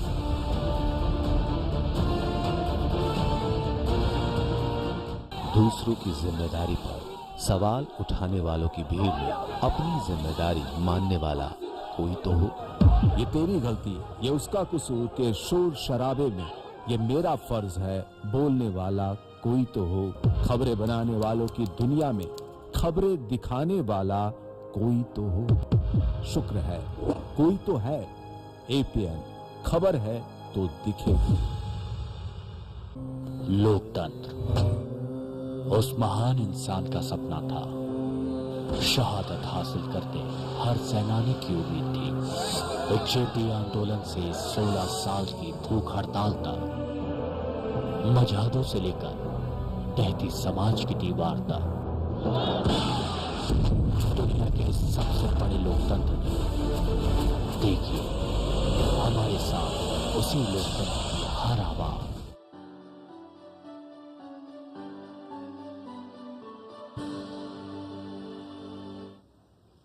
ब्रेक के बाद स्वागत है आप सभी का लीगल हेल्पलाइन में। आज हम बात कर रहे हैं साक्ष्य से जुड़ी कानूनी प्रक्रिया की, सबूत से जुड़ी कानूनी पहलू क्या है उसके बारे में अधिवक्ता महोदय हमें तमाम जानकारी दे रहे हैं। आगे बढ़ते हैं कार्यक्रम में। अब आपसे जानना चाहेंगे सर कि क्या जो परिस्थिति जन्य साक्ष्य हैं उसकी पुष्टि की आवश्यकता होती है क्या? देखिए, परिस्थिति जन साक्ष्य जो होता है टोटल सर्कमस्टांस परिस्थिति पर डिपेंड करता है, इसलिए उसको प्रूव करने के लिए उसके चेन को कंप्लीट करना पड़ता है। अगर चेन की एक भी कड़ी ब्रेक हो जाती है तो एविडेंस तो उसको हम प्रूव नहीं कर सकते और एक्यूज को एक्विटल मिल जाता है। इसलिए उसमें हर कड़ी पर ध्यान देना जरूरी है। जैसे ही एक दूसरे को कोरिलेट करने के लिए हमें हर कड़ी को पुष्ट करना आवश्यक है। अब सेक्शन 144 की बात करें तो एविडेंस एक्ट क्या कहता है और उसका महत्व क्या है? देखिए, सेक्शन 144 में दिया गया कि कोई भी व्यक्ति अगर किसी कंटेंट के बारे में, जैसे कॉन्ट्रैक्ट है या इसके अलावा एक दो, जैसे कोई संविदा कर लिया है, कॉन्ट्रैक्ट है या अनुदान कर लिया या संपत्ति का डिस्पोजल के बारे में गवाही देता है तो उसके बारे में उसे प्रूव करना पड़ता है। अगर वो हाँ में करता है, हाँ वह जिस समय गवाही दे रहा था, साक्ष्य दे रहा था, तो उसके विषय में विरोधी पक्षकार कोई क्वेश्चन पूछ सकता है कि मौखिक साक्ष्य के बारे में आपत्ति कर सकता है कि क्या वह क्यों ऐसा दे रहा है और मूल को प्रोड्यूस करने के लिए रिक्वेस्ट कर सकता है। जी, अब आपसे जानना चाहेंगे कि जो कृष्ण जी सेकेंडरी एविडेंस होता है उसकी जरा परिभाषा बताइए, क्या होता है सेकेंडरी एविडेंस, कैसे उसको कंसीडर किया जाता है, क्या महत्व है इसका? Secondary evidence section 63 of evidence act में मेंशन है। इसमें 5 तरह के दिए गए हैं कि 5 तरह के डॉक्यूमेंट जो प्रोड्यूस किए जाएंगे वो सेकेंडरी एविडेंस में आएंगे। जैसे मूल कॉपी है जी, मूल कॉपी का अगर फोटो कॉपी प्रोड्यूस करते हैं वो सेकेंडरी एविडेंस में आएगा। इसी तरह से मूल को देखकर कॉपी बनाई गई है तो वो भी सेकेंडरी एविडेंस में आता है। इसी तरह से 5 तरह की कंडीशन डिस्क्राइब की गई है, अगर उसको कवर करता है तो वो एविडेंस सेकेंडरी एविडेंस में आता है। सीसीटीवी फुटेज की बात करें तो सीसीटीवी फुटेज बतौर सबूत कितना प्रभावी है या कानूनी तौर पर कितना वैध है? क्योंकि आजकल हम केसेस में देखते हैं कि ज्यादातर केसेस में सीसीटीवी फुटेज को तवज्जो दी जाती है, वही जो है साक्ष्य के आधार पर, सबूत के आधार पर दिखाया जाता है। तो कितना वैध कानून की कोर्ट की नजर में? सीसीटीवी फुटेज वैलिड माना जाता है, लेकिन इसके लिए सेक्शन 65B में इलेक्ट्रॉनिक सेक्शन 65B में उसके इलेक्ट्रॉनिक प्रूफ का एविडेंस दिया जाता है। उसके अगर वो एविडेंस एफिडेविट दिया जाता है वो करेक्ट है तो कोर्ट उस पर बिलीव करती है। इसलिए कभी भी सीसीटीवी फुटेज को इतने हल्के में नहीं लेना चाहिए, वह पूर्ण रूप से एविडेंस माना जाता है। ठीक है, अब अगर हम एफएसएल रिपोर्ट की बात करें तो वो क्या होता है, उसके बारे में जरा विस्तार से बताइए, उसका महत्व क्या है वो भी बताइए। एफएसएल फॉरेंसिक साइंस लेबोरेटरी के द्वारा एक रिपोर्ट तैयार किया जाता है। किसी भी आपराधिक मुकदमे में अगर कोई जांच का मटेरियल दिया जाता है, जैसे कोई दस्तावेज दिया जाता है या कोई डॉक्यूमेंट दिया जाता है, तो एफएसएल ये फॉरेंसिक लेबोरेटरी रिपोर्ट लेबोरेटरी द्वारा दी जाती है। तो उसके रिगार्डिंग उसमें जांच करके दिया जाता है और ये एक ऑथेंटिक रिपोर्ट होती है। अब क्या पुलिस द्वारा अवैध रूप से एकत्रित किए गए जो साक्ष्य हैं वो स्वीकार्य होते हैं, क्या वो एक्सेप्टेबल है? एविडेंस किसी भी तरीके से अगर वो इलीगल भी कलेक्ट किया जाता है, अगर वो सपोर्ट करता है केस को, दैट उसको वैलिड माना जाता है। और सर किन मामलों में अप्रत्यक्ष मौखिक या साक्ष्य की अनुमति दी जा सकती है, उसमें किसमें अनुमति दे दी जाती है? किसी भी मैटर में दे सकते हैं, सर्कमस्टेंशियल कोई भी इनडायरेक्ट सिचुएशन है तो उसमें हम मौखिक साक्ष्य दे सकते हैं, बशर्ते वो ट्रू होना चाहिए और केस को सपोर्ट करना चाहिए। बिल्कुल। इसके अलावा आपसे ये भी जानना चाहेंगे कि क्या जो है जानकारी जुटानी चाहिए कि कभी भी कोई केस हो जाए कि सबसे पहले जो है आप अपने साक्ष्य को ध्यान से रखें, अपने सबूत वो मिस ना हो जाए, इसके बारे में ज़रा लोगों को बताइए कि कई बार जो है सबूतों के अभाव में आपके पास एविडेंस नहीं होते तो आप सच बोलते हुए भी गुनाहगार बन जाते हैं, आप अपना सच साबित नहीं कर पाते हैं। तो उस कंडीशन में क्या किया जाए, क्या लोगों को आपकी सलाह है?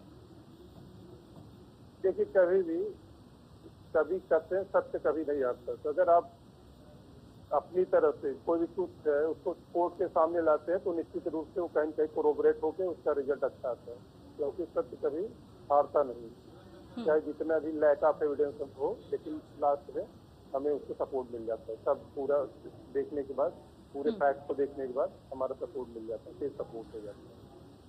बिल्कुल। और जैसे आपने बताया कि कितना ज़रूरी है लोगों के लिए कि वो इस बात को समझें कि सबूत आपके पास होने चाहिए। अगर नहीं है, इसी को मैं आगे बढ़ाकर ये सवाल पूछना चाहूँगी कि अगर नहीं है, कैसे वो साबित कर सकते हैं, क्या उनके पास विकल्प रह जाते हैं, कैसे जो है वो यकीन दिलाएं कि उनका जो केस है वो कमतर नहीं है, वो अपना केस कैसे डिफेंड कर सकते हैं आगे? देखिए, जो भी किसी भी केस में अगर अभियोजन प्रोसिक्यूशन की तरफ से जो भी एविडेंस है, जितने जल्दी हो उसको कलेक्ट करना चाहिए। अगर उसमें देरी होती तो धीरे धीरे उसमें फ्यूचरिंग या कुछ डिस्ट्रॉय होने की संभावना बढ़ जाती है। इसलिए कभी भी केस को करते हैं, लॉ उसी की हेल्प करता है जो उसकी हेल्प करता है, लॉ की।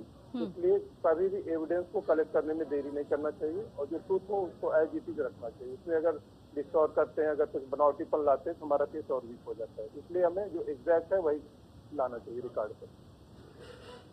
बिल्कुल केशरी जी, आपने सबूत से जुड़ी तमाम जानकारी पहुंचाई हमारे दर्शकों तक। बहुत शुक्रिया, आप कार्यक्रम में जुड़कर आपने बताया कितना महत्व है साक्ष्यों का, सबूतों का। फिलहाल के लिए लीगल हेल्पलाइन में इतना ही। नमस्कार।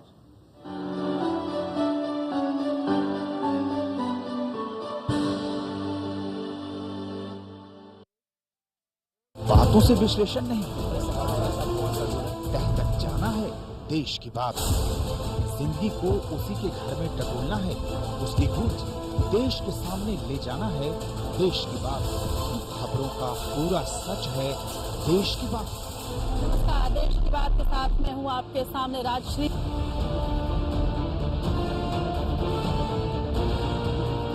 दूसरों की जिम्मेदारी पर सवाल उठाने वालों की भीड़ में अपनी जिम्मेदारी मानने वाला कोई तो हो। ये तेरी गलती है, ये उसका कसूर के शोर शराबे में ये मेरा फर्ज है बोलने वाला कोई तो हो। खबरें बनाने वालों की दुनिया में खबरें दिखाने वाला कोई तो हो। शुक्र है कोई तो है। एपीएन खबर है तो दिखेगी। लोकतंत्र उस महान इंसान का सपना था। शहादत हासिल करके हर सेनानी की उम्मीद थी। जेपी आंदोलन से 16 साल की भूख हड़ताल तक, मजहबों से लेकर तहती समाज की दीवार तक, दुनिया के सबसे बड़े लोकतंत्र ने देखिए हमारे साथ उसी लोकतंत्र की हर आवाज।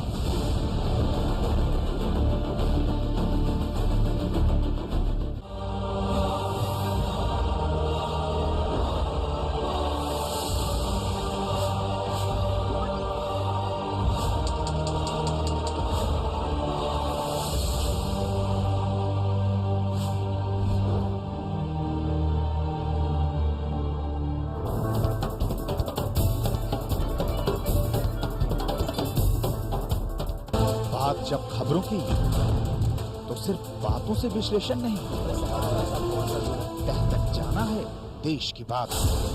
जिंदगी को उसी के घर में टटोलना है, उसकी गूंज देश के सामने ले जाना है, देश की बात। खबरों का पूरा सच है, देश की बात। नमस्कार, देश की बात के साथ मैं हूँ आपके सामने राजश्री।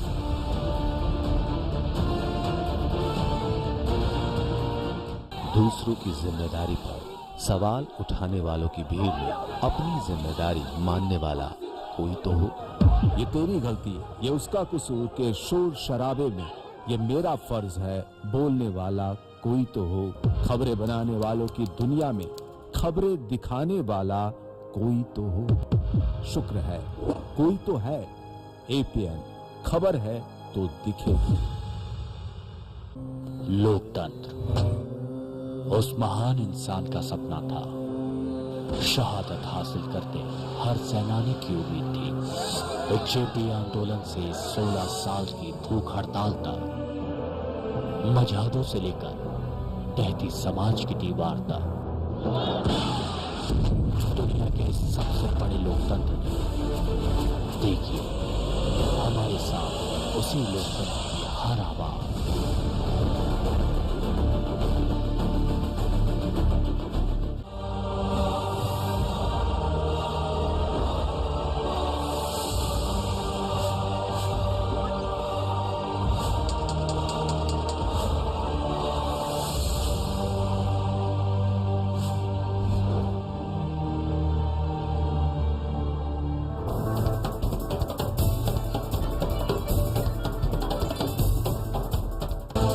जब खबरों की तो सिर्फ बातों से विश्लेषण नहीं, तह तक जाना है, देश की बात।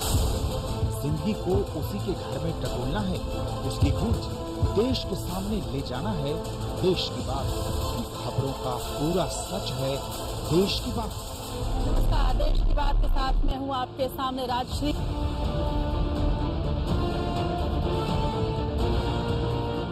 दूसरों की जिम्मेदारी पर सवाल उठाने वालों की भीड़ में अपनी जिम्मेदारी मानने वाला कोई तो हो। ये तेरी गलती है, ये उसका कसूर के शोर शराबे में ये मेरा फर्ज है बोलने वाला कोई तो हो। खबरें बनाने वालों की दुनिया में खबरें दिखाने वाला कोई तो हो। शुक्र है कोई तो है। एपीएन खबर है तो दिखेगी। लोकतंत्र उस महान इंसान का सपना था। शहादत हासिल करके हर सेनानी की उम्मीद थी। जेपी आंदोलन से 16 साल की भूख हड़ताल तक, मजहबों से लेकर तहती समाज की दीवार तक, दुनिया के सबसे बड़े लोकतंत्र ने देखिए हमारे साथ उसी लोकतंत्र की हर आवाज।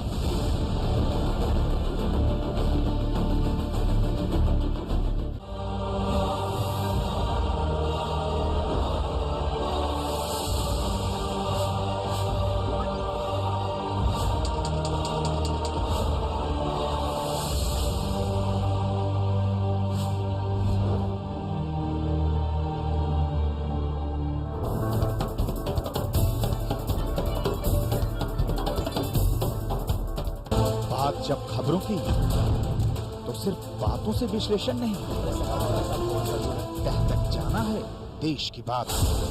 जिंदगी को उसी के घर में टटोलना है, उसकी गूंज देश के सामने ले जाना है देश की बात।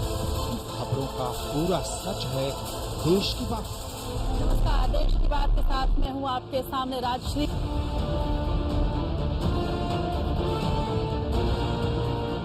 दूसरों की जिम्मेदारी पर सवाल उठाने वालों की भीड़ में अपनी जिम्मेदारी मानने वाला कोई तो हो।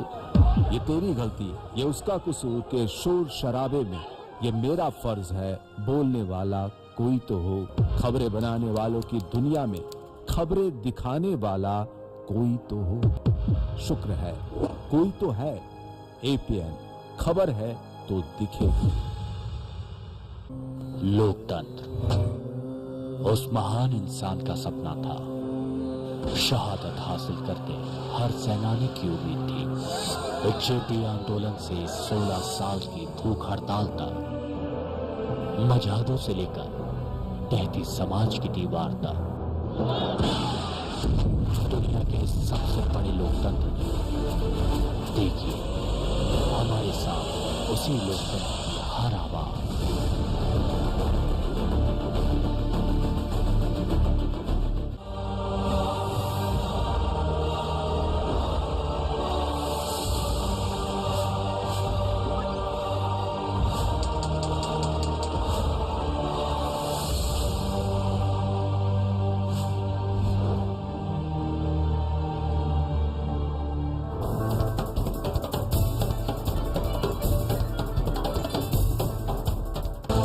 जब खबरों की तो सिर्फ बातों से विश्लेषण नहीं, तह तक जाना है देश की बात। जिंदगी को उसी के घर में टटोलना है, उसकी गूंज देश के सामने ले जाना है देश की बात। खबरों का पूरा सच है देश की बात। नमस्कार, देश की बात के साथ मैं हूँ आपके सामने राजश्री।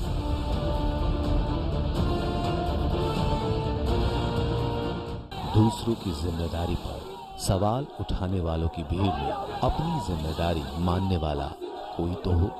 ये तेरी गलती, ये उसका कसूर के शोर शराबे में ये मेरा फर्ज है बोलने वाला कोई तो हो।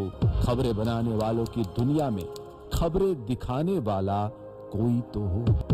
शुक्र है कोई तो है। APN खबर है तो दिखेगी।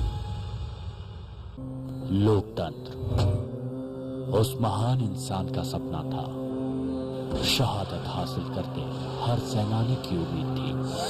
जेपी आंदोलन से 16 साल की भूख हड़ताल तक, मजहदों से लेकर तहती समाज की दीवार तक। इस कार्यक्रम के प्रायोजक हैं गोल्डी किचन किंग मसाले। जहाँ जाएं रिश्ते बनाएं। उक्काया नेवर स्टॉप इंडिया। पेट सफा हर रोग दफा।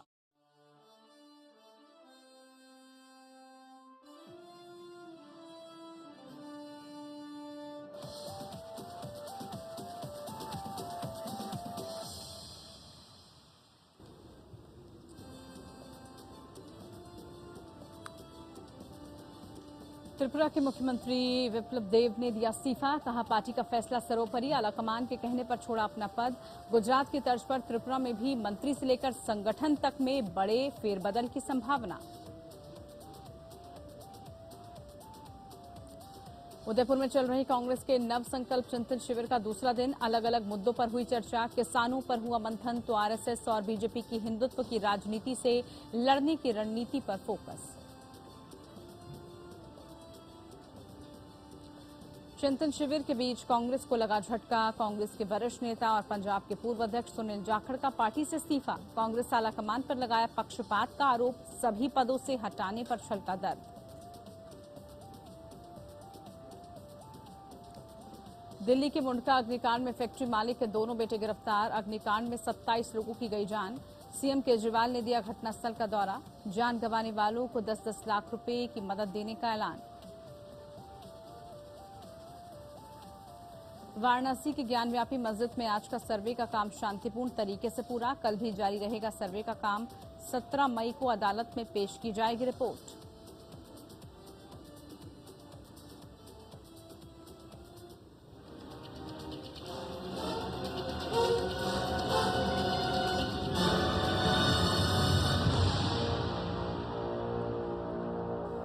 नमस्कार, आप सभी देख रहे हैं पक्ष विपक्ष। आपके साथ मैं हूं पूजा कविया गुमा। उदयपुर में चल रहे कांग्रेस के नवसंकल्प चिंतन शिविर में चल रही अलग अलग चर्चाओं के दौरान आरएसएस और बीजेपी की हिंदुत्व की राजनीति से लड़ने की रणनीति पर भी चर्चा हुई। सूत्रों से मिली जानकारी के मुताबिक एक प्रस्ताव में कहा गया कि पार्टी को बीजेपी और आरएसएस के नैरेटिव में न फंसकर उससे अलग विकल्प देना चाहिए और इस दिशा में राजनीतिक संघर्ष आगे बढ़ाना चाहिए। इस प्रस्ताव में कहा गया कि सॉफ्ट हिंदुत्व से कुछ हासिल नहीं होगा। प्रस्ताव में कहा गया कि एक तरफ जब आरएसएस और बीजेपी हिंदुत्व की राजनीति कर रहे हैं, तब कांग्रेस को उनके इस जाल में नहीं फंसना चाहिए।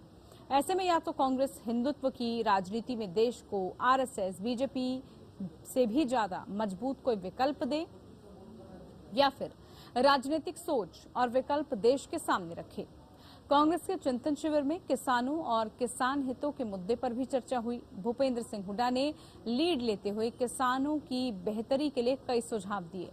शिविर में संगठनात्मक पुनर्गठन के लिए कई नियमों में बदलाव का वादा किया गया।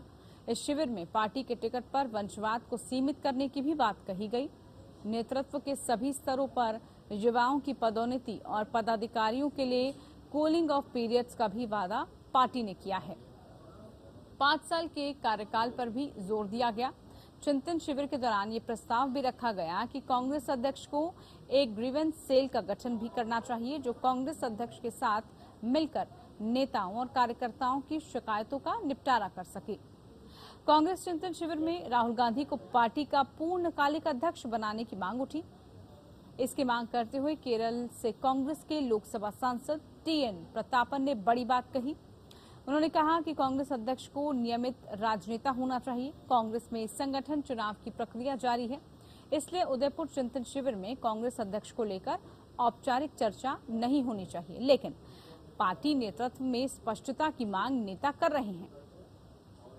उधर राजस्थान के उदयपुर में जारी चिंतन शिविर के बीच कांग्रेस को एक और झटका लगा है। कांग्रेस के वरिष्ठ नेता सुनील जाखड़ ने पार्टी से अलग होने का फैसला किया। उन्होंने कांग्रेस छोड़ने का ऐलान किया।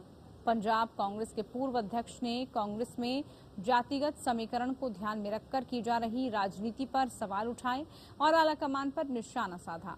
कांग्रेस ने हाल ही में सुनील जाखड़ के खिलाफ अनुशासनात्मक कार्रवाई की थी। उन्हें पार्टी के सभी पदों से हटा दिया गया था। खैर, शिविर में सुझाव तो कई सामने आए हैं, लेकिन उन पर अमल कितना होगा ये बड़ा सवाल है। साथ ही एक बड़ा सवाल ये भी है कि शिविर में समस्याओं की लीपापोती होगी या कुछ ठोस कार्रवाई भी होगी, जिससे कि कांग्रेस में प्राण का संचार होगा। क्या कांग्रेस एक बार फिर से बीजेपी का विकल्प बन पाएगी? इन सब सवालों का जवाब आज हम ढूंढने की कोशिश करेंगे अपने इस खास कार्यक्रम पक्ष विपक्ष में।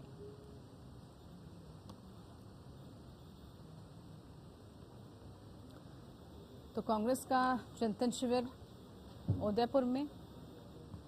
पार्टी छोड़कर जाना कांग्रेस के लिए चिंता का विषय होना चाहिए, और अगर चिंतन शिविर में कोई बात करने की ज़रूरत है तो वो ये है कि क्यों इतने पुराने कांग्रेस के वर्कर और नेता पार्टी को छोड़कर जा रहे हैं।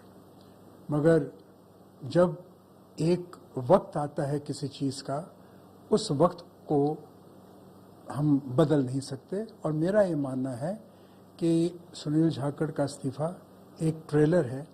आगे आगे देखिए होता है क्या। कोई 40 साथियों ने अपने विचार रखे हैं और वर्तमान परिस्थिति पर किसान के कल्याण और कृषि उत्पादन बढ़ाकर किसान की आय बढ़ाने के और खेती से जुड़े अन्य विषयों पर गंभीरता से विचार विमर्श किया और यहाँ पर आने से पहले सभी किसान संगठनों से हमारी बात हुई और उनकी समस्याओं का भी हुआ और अभी मोटे तो देखिए, चिंतन शिविर को लेकर पक्ष और विपक्ष दोनों के अलग अलग सुझाव हैं। अलग अलग इसको लेकर आपस में वाद विवाद भी उत्पन्न हो रहा है। इसको लेकर आपस में कई तरह की बयानबाजी भी हो रही है। हमारे साथ खास मेहमान आज इसी को लेकर चर्चा में शामिल हो चुके हैं। विमल सिंह जी हमारे साथ बीजेपी से शामिल हुए हैं, स्पोक्स पर्सन। बहुत स्वागत है विमल जी कार्यक्रम में आपका। हमारे साथ रत्नाकर सिंह जी कांग्रेस की तरफ से हैं, बहुत स्वागत है रत्नाकर जी कार्यक्रम में। संजीव कौशिक जी हमारे साथ जुड़ चुके हैं पॉलिटिकल एनालिस्ट के तौर पर, बहुत स्वागत है आप तीनों मेहमानों का। सबसे पहला सवाल विमल जी आप ही से, क्योंकि चिंतन शिविर कांग्रेस की तरफ से बहुत कोशिशें की गई इस चिंतन शिविर के माध्यम से और आगे भी की जाएंगी कि कैसे कांग्रेस की जो खोई हुई जमीन है वो उसको मिल पाए, कांग्रेस पार्टी में जान फूंकी जाए। किस तरह से देख रहे हैं इस चिंतन शिविर को आप?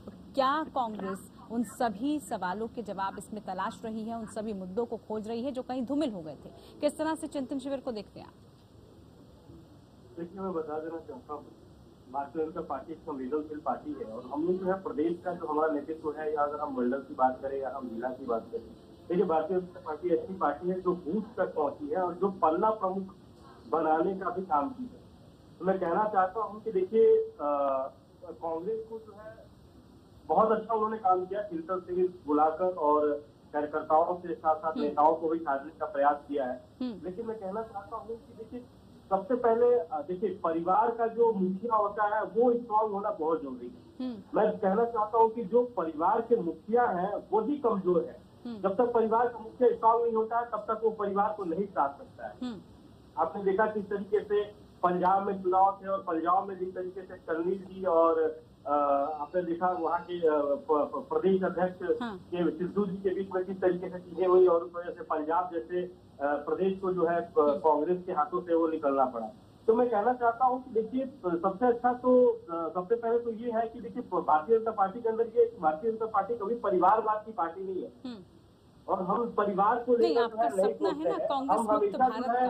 हम हमेशा जो है मतलब कि देखिए भारतीय जनता पार्टी में ही ऐसा है कि कोई कार्यकर्ता जो है वो राष्ट्रीय अध्यक्ष हो सकता है, कोई कार्यकर्ता जो है वो प्रधानमंत्री के दायित्व पे जा सकता है, लेकिन कांग्रेस में ऐसा नहीं है। कांग्रेस हमेशा से परिवारवाद को बढ़ावा देती आ रही है और हमेशा परिवार को ही लेकर चलती है। और देखिए हमारे यहाँ ये होता है कि जैसे मान लीजिए कि हमारे यहाँ मंडल बूथ यहाँ तक की जो है पन्ना प्रमुख है उनकी बैठक ली जाती है, क्योंकि वो लोग ग्राउंड जीरो पर रहते हैं। लोगों की क्या समस्या है, लोगों का क्या तकलीफ है, लोग क्या चाह रहे हैं, वो आके जो है मंडल के अगर बैठक होता है तो मंडल में बताते हैं, जिला की बैठक होता है तो जिला में वो चीजें आती है, प्रदेश का बैठक होता है तो वो चीजें प्रदेश में आती है। और ये राष्ट्रीय नेतृत्व में जब ये बैठक की जाती है, राष्ट्रीय अधिवेशन या राष्ट्रीय कार्यकारिणी बुलाई जाती है, उसमें जनता की जो आवाज होती है उसको रखी जाती है। तो मैं कहना चाहता हूँ कि जो चिंतन शिविर किया गया, अभी मुझे एक न्यूज के माध्यम से पता चला कि कांग्रेस में ये भी कहा गया कि जो चुनाव के समय में ये लोग जो मंदिर मस्जिद या हर जगह गुरुद्वारा वगैरह जाते हैं वहां नहीं जाना चाहिए, वहां जाने से लोग जो है गुमराह होते हैं, लोग भटकते हैं। तो ये सारी चीजें जो है वो देखने को मिल रही है। तो मैं कहना चाहता हूँ कि ये जरूरी भी है, लेकिन भारतीय जनता पार्टी जो है और जनता जो है हमारी जो ईश्वर रूप जो जनता है देश की, वो समझ चुकी है कि ये जो है कांग्रेस जो है जुमलेबाजी है, कांग्रेस जो है तानाशाही की राजनीति करती है। देश की जनता ने उन्हें 7 सालों तक झेला है, तो अब जो है देश की जनता जो है भारतीय जनता पार्टी जो चिंतन शिविर चल रहा है, ठीक है, चिंतन शिविर जिस बात को लेकर चल रहा है, कितनी जरूरत कांग्रेस को इसको थी? रत्नाकर जी, शिविर में बहुत सारे सुझाव दिए जा रहे हैं, बहुत सारे मुद्दों को लेकर चर्चा की जा रही है, कितनों पर आपको लग रहा है कि आने वाले वक्त में अमल हो पाएगा? क्योंकि बहुत आवश्यकता थी कांग्रेस को इस बात की। पिछले लंबे वक्त से हम देख रहे हैं कि किस तरह से एक के बाद एक तमाम राज्यों से आपने सत्ता गंवाई, आपके भीतरघात से लेकर अंदरूनी कलह तक जग जाहिर हुआ। कितनी आवश्यकता इस तरह के चिंतन शिविर के माध्यम से कांग्रेस के, चाहे ग्रासरूट लेवल का कोई कर्मचारी हो, कार्यकर्ता हो, उसको एकजुट करने की कितनी आवश्यकता और कितना फर्क पड़ने वाला है इससे, बताइए जरा। देखिए, ये चिंतन शिविर जो पूजा जी किया गया है 13, 14 और 15 3 दिन का जो चिंतन शिविर है, इस चिंतन शिविर से जरूर निश्चित रूप से एक बदलाव की तरफ आदमी देख सकता है। ये चिंतन शिविर अक्सर कांग्रेस पार्टी करती है जब इस तरह की परिस्थितियां होती हैं जहां पे संगठन कमजोर होता हुआ नजर आता है, चाहे राजनीतिक मुद्दे जो है उतनी प्रासंगिकता से हम लोगों के सामने नहीं रख पाते हैं जितनी प्रासंगिकता से रखनी चाहिए। तो इस तरह ये का बात तो मानते हैं ना कि संगठन मजबूत नहीं है पिछले कुछ एक दिनों से, संगठन में कमी है, अभाव है नेतृत्व का, ये तो एक्सेप्ट करते हैं ना? बिल्कुल, इसमें कोई दो राय नहीं है। अगर हम कहीं पे भी जो पिछले चुनाव है उसमें अगर हम हारे हैं तो निश्चित रूप से ये आत्मचिंतन का विषय है और हमारे अंदर कहाँ पे कमियां रह गई हैं उस कमियों के ऊपर ध्यान देने की जरूरत है और उसको हटाने की जरूरत है। संगठन में कहाँ पे कमी रह गई है या हम जो हमारे जो मुद्दे हैं सामाजिक, आर्थिक, राजनीतिक जो भी मुद्दे हैं उन मुद्दों को हम समाज लोगों के पास नहीं पहुंचा पाए या उसकी रणनीति हम प्रॉपर नहीं बना पाए जिसकी वजह से यह परिणाम देखने को मिला। तो हम कहीं न कहीं ये देश के जो सारे बड़े नेता इकट्ठा होकर के वहाँ पे आगे की रणनीति जो बनाने का काम कर रहे हैं, जो एक 2024 का रोड मैप बनाने का काम कर रहे हैं, तो निश्चित रूप से कहीं न कहीं आने वाले समय में बदलाव देखने को मिलेगा। और सबसे बड़ी बेहतर चीज ये है, इसमें मैं पूजा जी कहना चाहूंगा कि ये जो समागम है ये युवा नेताओं और वरिष्ठ नेताओं का समागम है। इसमें आप देखेंगे तो अनुभव और ऊर्जा दोनों का समागम है और ये अनुभव और ऊर्जा मिल करके एक नया कांग्रेस खड़ी करेगी और एक नए कांग्रेस और नई ऊर्जा के साथ और एक नए रणनीति के साथ ये कांग्रेस उभर कर आएगी। देखिए आज देश में भारतीय जनता पार्टी जो है वह मुख्य मुद्दों से किस तरह लोगों का ध्यान जो है दूसरे मुद्दों की तरफ भटकाने का काम करती है। जो जनता से जुड़ी हुई समस्याएं हैं उन समस्याओं के ऊपर राजनीति नहीं करती है और तमाम वो हिंदुत्ववादी या छद्म राष्ट्रवाद की जो है राजनीति करती है। तो इस तरह की मुद्दों को हमको किस तरह से टैकल करना है ये सारी चीजें वहाँ पे रत्नाकर जी बीच में तो कोशिश की गई, रत्नाकर जी बीच में कोशिश की गई कांग्रेस की तरफ से भी कि जो सॉफ्ट हिंदुत्व का एक एजेंडा लेकर चल रही है, जो आप आरोप लगाते हैं बीजेपी उस ट्रैक पर चला जाए, हालांकि वो कामयाब नहीं हुआ आपकी पार्टी की तरफ से, आपके नेताओं की तरफ से वो रुख जो है जनता तक नहीं पहुंच पाया। देखिए पूजा जी, मैं यही कहूंगा कि ये जो हिंदुत्व का मुद्दा है, ये हिंदुत्व का मुद्दा एक भारतीय जनता पार्टी हिंदुत्व का मुद्दा लेके चलती है, सर्व राष्ट्रवाद का मुद्दा उठाती है और उस पर काम करती है। कांग्रेस पार्टी क्यों नहीं सफल हो पाई? क्योंकि कांग्रेस पार्टी सभी धर्मों को, सभी समाज के लोगों को, सभी समुदाय को लेकर चलने का काम करती है और कहीं न कहीं हम अगर हिंदुत्व के मुद्दे को उठाएंगे तो जनता से जुड़ी हुई समस्याएं रह जाएंगी अपने आप। वो कौन उठाएगा? आज देखिए कांग्रेस पार्टी ही बची है, अपनी छोटी पार्टियों के ऊपर तो इन्होंने ईडी, सीबीआई और एनआईए की जांच बिठा के सबको चुप करा दिया है। चाहे मायावती ले लीजिए, चाहे उत्तर प्रदेश के दूसरे राज्य के नेता ले लीजिए, हर जगह तो ईडी, सीबीआई जांच बिठा करके उनको चुप कराने का काम किया है। तो कांग्रेस पार्टी अगर जनता से जुड़ी हुई मुद्दों को जो है उठाने का काम नहीं करेगी, सिर्फ एक हिंदुत्व के मुद्दे के ऊपर बात करेगी, तो निश्चित रूप से वो सही नहीं रहेगा देश के लिए और हम कहीं न कहीं उस पर सफल नहीं हुए। उसका कारण भी है कि हमने उस पर ज्यादा ध्यान नहीं दिया, हमने जनता की लड़ाई लड़ी, हमने अंतिम पंक्ति में बैठे अंतिम व्यक्ति की लड़ाई लड़ी, तो वो हमारे लिए मायने रखता है। हमारे लिए हिंदुत्व मायने नहीं रखता है। हमारे लिए राष्ट्रवाद वही है जो देश को आगे बढ़ाने का काम करे। हमारे लिए राष्ट्रवाद वही है जो भूखे को भोजन दिलाए, जो बेरोजगारों को रोजगार दिलाए, जो महंगाई पे कंट्रोल करे। हमारे लिए वही राष्ट्रवाद है। भारतीय जनता पार्टी के लिए छद्म राष्ट्रवाद है।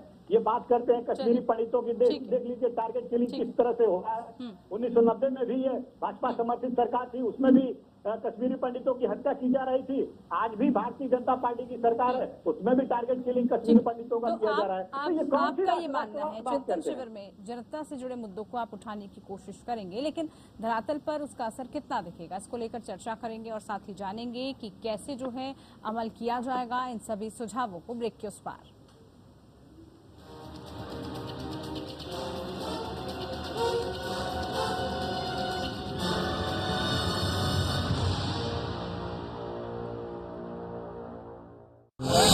जेपी आंदोलन से 16 साल की भूख हड़ताल तक, मजहबों से लेकर तहती समाज की दीवार तक, दुनिया के सबसे बड़े लोकतंत्र में देखिए हमारे साथ उसी लोकतंत्र की हर आवाज।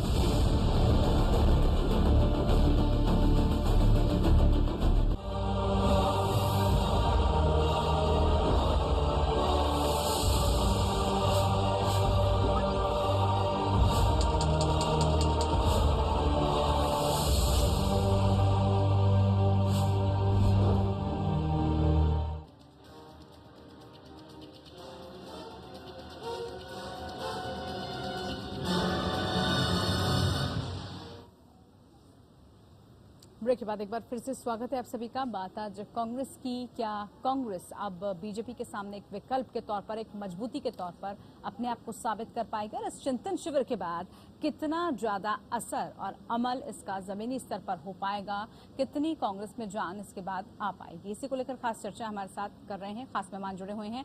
पॉलिटिकल एनालिस्ट के पास हम यहाँ पर जाना चाहेंगे। क्या लग रहा है आपको, जिस तरह से अब कांग्रेस की तरफ से ये पूरा शिविर का आयोजन किया गया, लेकिन उससे पहले आज हमने देखा कि पंजाब में किस तरह से सियासी उलटफेर एक बार फिर से देखने को मिला। अब कांग्रेस में एक तरफ तो चिंतन शिविर इस बात को लेकर चल रहा है कि नेतृत्व का जो संगठन है वो मजबूत हो, एकता बनी रहे। दूसरी तरफ अपने ही बार बार आलाकमान पर सवाल उठा देते हैं, नेतृत्व पर सवाल उठा देते हैं। ये कहा जाता है कि भेदभाव किया जाता है खुद आलाकमान की तरफ से। संजीव जी, कैसे कांग्रेस की नैया पार हो पाएगी ऐसे में? देखिए पूजा, दो बातें हैं। पहली बात तो ये कि कांग्रेस पार्टी से जो लोग छोड़ के जाने वाले हैं वो कभी भी जाएंगे। निश्चित तौर पर ये वो लोग हैं जिनको कांग्रेस पार्टी की विचारधारा से कुछ खास लेना देना नहीं है, क्योंकि पूरे हिंदुस्तान की जितनी भी राजनीतिक पार्टियां हैं उसमें से केवल और केवल कांग्रेस पार्टी ही एक ऐसी पार्टी है जिसने भारतीय जनता पार्टी के साथ मिलकर के कभी सरकार या साझा सरकार या कॉमन मिनिमम प्रोग्राम के तहत एक मंच पे नहीं आया। तो जाहिर सी बात है कि कांग्रेस पार्टी में जो लोग हैं नैतिक रूप से, संवैधानिक रूप से या फिर वैचारिक रूप से वो कभी कांग्रेस पार्टी छोड़ के बाहर नहीं जाएंगे, क्योंकि उनके लिए कोई जगह नहीं बचता। निश्चित तौर पर वो जाएंगे तो भारतीय जनता पार्टी के करीब ही जाएंगे, जिनके लिए कोई सिद्धांत मायने नहीं रखता। दूसरी चीज, एक और चर्चा लगातार हो रही है, जो वंशवाद की बात लगातार होती है और विपक्षी पार्टियों के द्वारा कांग्रेस पार्टी पर लगातार प्रहार किया जाता है। मैं समझता हूँ कि इस पर भी अब चर्चा करना बेमानी है, क्योंकि 2014 में जिस समय नरेंद्र मोदी जी पहली बार चुनाव लड़ रहे थे, वो दिल्ली के शहजादा के तौर पे राहुल गांधी को वो संबोधित करते थे। लेकिन 2019 आते आते इस इलेक्शन की बात करें हम, स्थिति ये हो गई थी कि भारतीय जनता पार्टी में 17% के आसपास में वंशवाद के तहत आए हुए राजनेताओं की एक लंबी फहरिस्त है, जो खुद उस तरह के लोगों को अपने साथ में और अपने पाले में लेकर के चलते हैं। तो ये कोई मायने नहीं रह गया है। सबसे बड़ी समस्या है कांग्रेस पार्टी के लिए भारतीय जनता पार्टी के छद्म राष्ट्रवाद की बात हो या धार्मिक ध्रुवीकरण के आधार पर जो वोटों को बटोरने की बात हो, या जिस तरह की रणनीति बना करके लगातार कांग्रेस पार्टी जिस चीज पे नहीं जाना चाहती उस चीज पर लाना और उससे लगातार उसी चीज पर अपने मन के मुताबिक चलवाना और पटखनी दे देना, इससे कैसे कांग्रेस पार्टी लड़ पाएगी? कांग्रेस पार्टी अपने आप को कैसे मजबूत कर पाएगी? ये कहने में हमें कोई गुरेज नहीं है कि जब आप सत्ता में होते हैं, केंद्र में होते हैं, राज्यों में आपकी ज्यादा सरकारें होती हैं, तो लोग भी आपसे जुड़ते हैं और आपके पास भी उनको देने के लिए बहुत सारी चीजें होती हैं। लेकिन जब आप केंद्र में नहीं होते हैं, राज्यों में नहीं होते हैं, तो लोग भी विमुख होना शुरू हो जाते हैं। उस समय केवल आपके पास आपका जोश, केंद्रीय नेतृत्व, जो भी शीर्ष नेतृत्व में बैठा हुआ व्यक्ति है, उसका जोश, लोगों को एक साथ बांधने की जो कला है वो काम में आती है और तब आप जमीन अपना मजबूत करते हैं। कांग्रेस पार्टी पिछले 7-8 वर्षों में जिस तरह से अपनी जमीन संजीव जी, वो कला, जिस कला की आप बात कर रहे हैं, वो लुप्त क्यों हो गई है कांग्रेस से? उसमें कैसे जो है फिर से एक नई, जो हम कहें कि संजीवनी बूटी कौन ला पाएगा ऐसी? कैसे जो है जो चीजें अब नहीं रही कांग्रेस में, कैसे और किस तरह से वो उसको जमीन की स्तर पर कैसे ला पाएगी, कैसे काम कर पाएगी उस पर? देखिए, इस चिंतन शिविर में कांग्रेस पार्टी की पूरी निगाहें इसी मुद्दे पर है जिस मुद्दे की बात हम लोग कर पा रहे हैं कि कैसे लोग कट गए। कांग्रेस पार्टी से जो लोग कटे वो लोग हमें दिखाई दे रहा है कि किस पार्टी में जाते हुए दिखाई दे रहे हैं। तो कांग्रेस पार्टी का वो वोट बैंक या वोट जनाधार यदि कांग्रेस पार्टी ने खो दिया है, तो कांग्रेस पार्टी अपने कार्यकर्ताओं के प्रति उदासीनता जो रखा उसने और केंद्रीय नेतृत्व में एक त्वरित, क्योंकि ये मत भूलिए कि कांग्रेस पार्टी के सामने भारतीय जनता पार्टी एक ऐसे मजबूत राजनीतिक पार्टी के तौर पे पार्टी खड़ी है जो रणनीतिक तौर पे भी बहुत मजबूत है, भविष्य दृष्टा के तौर पर भी हमको लगता है कि वो जो शतरंज की जैसे चालें चलती है आने वाले दिनों को ध्यान में रखते हुए, तो जब तक आप दूरदर्शिता नहीं रखेंगे तब तक आप भारतीय जनता पार्टी को तो कम से कम पटकनी देने में आप कामयाब नहीं हो पाएंगे। कैसे लोगों को कनेक्ट किया जाए? जो युवा वर्ग के लोग हैं, आखिर युवा वर्ग के लोग क्या चाहते हैं? हम पिछले 7-8 वर्षों में देख रहे हैं कि जिस तरह से महंगाई बढ़ी है, बेरोजगारी बढ़ी है, शिक्षा और स्वास्थ्य की स्थितियां खराब हुई है, बावजूद इसके यदि वो इन लोगों को या इन असंतुष्ट वर्गों को भी अपने पाले में लाने में सक्षम हो पाए हैं।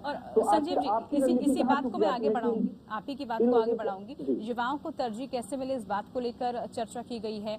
किसानों पर विशेष फोकस रखा गया है। भूपेंद्र सिंह हुड्डा ने खुद आज जब मंच से संबोधित किया तो उन्होंने खास तौर पर किसानों का मुद्दा उठाया, जिसका फैक्टर आपको पता है कि हरियाणा में तो दिखेगा ही दिखेगा, बाकी राज्यों में भी दिखेगा। तो इस तरह के मुद्दों को तवज्जो देने की जरूरत है, बजाय कि आप सॉफ्ट हिंदुत्व के मुद्दे में फंसे।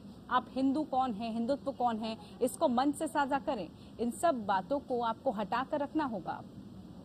देखिए शुरुआती दौर में आपने जो चर्चा की थी, निश्चित तौर से आपका इशारा यही था कि कांग्रेस पार्टी ने एक प्रयोग के तौर पे सॉफ्ट हिंदुत्व की तरफ बीच में अपने आप को मोड़ा था। लेकिन मुझे लगता है कि कांग्रेस पार्टी अपने मूल स्वरूप में वापस आए, ये ज्यादा बेहतर है कांग्रेस पार्टी के लिए। कांग्रेस पार्टी को लोग इसलिए चाहते हैं क्योंकि कांग्रेस पार्टी सर्वधर्म समभाव की बात करती है। इस आज के वक्त में भी वो यदि गलत हो रहा है अल्पसंख्यकों के साथ, जिस तरह की राजनीति हो रही है आज के वक्त में, आपके आंखों के सामने दिखाई दे रहा है कि जो कुछ हो रहा है वो बेहतर नहीं हो रहा है, और उस पर कोई पार्टियां बोलने के लिए तैयार नहीं है, क्योंकि पता है कि यदि वो बोलेंगे तो निश्चित तौर पर उनको अल्पसंख्यकों का हितैषी करार दे दिया जाएगा और बहुसंख्यक वर्ग नाराज हो जाएगा, उनको वोट नहीं मिलेगा। लेकिन बावजूद उसके कांग्रेस पार्टी एक ऐसी पार्टी है जो खुल करके मुखर होकर के उन दबे कुचले या निचले पैदान या अल्पसंख्यकों के लिए खुद से बोल पाती है।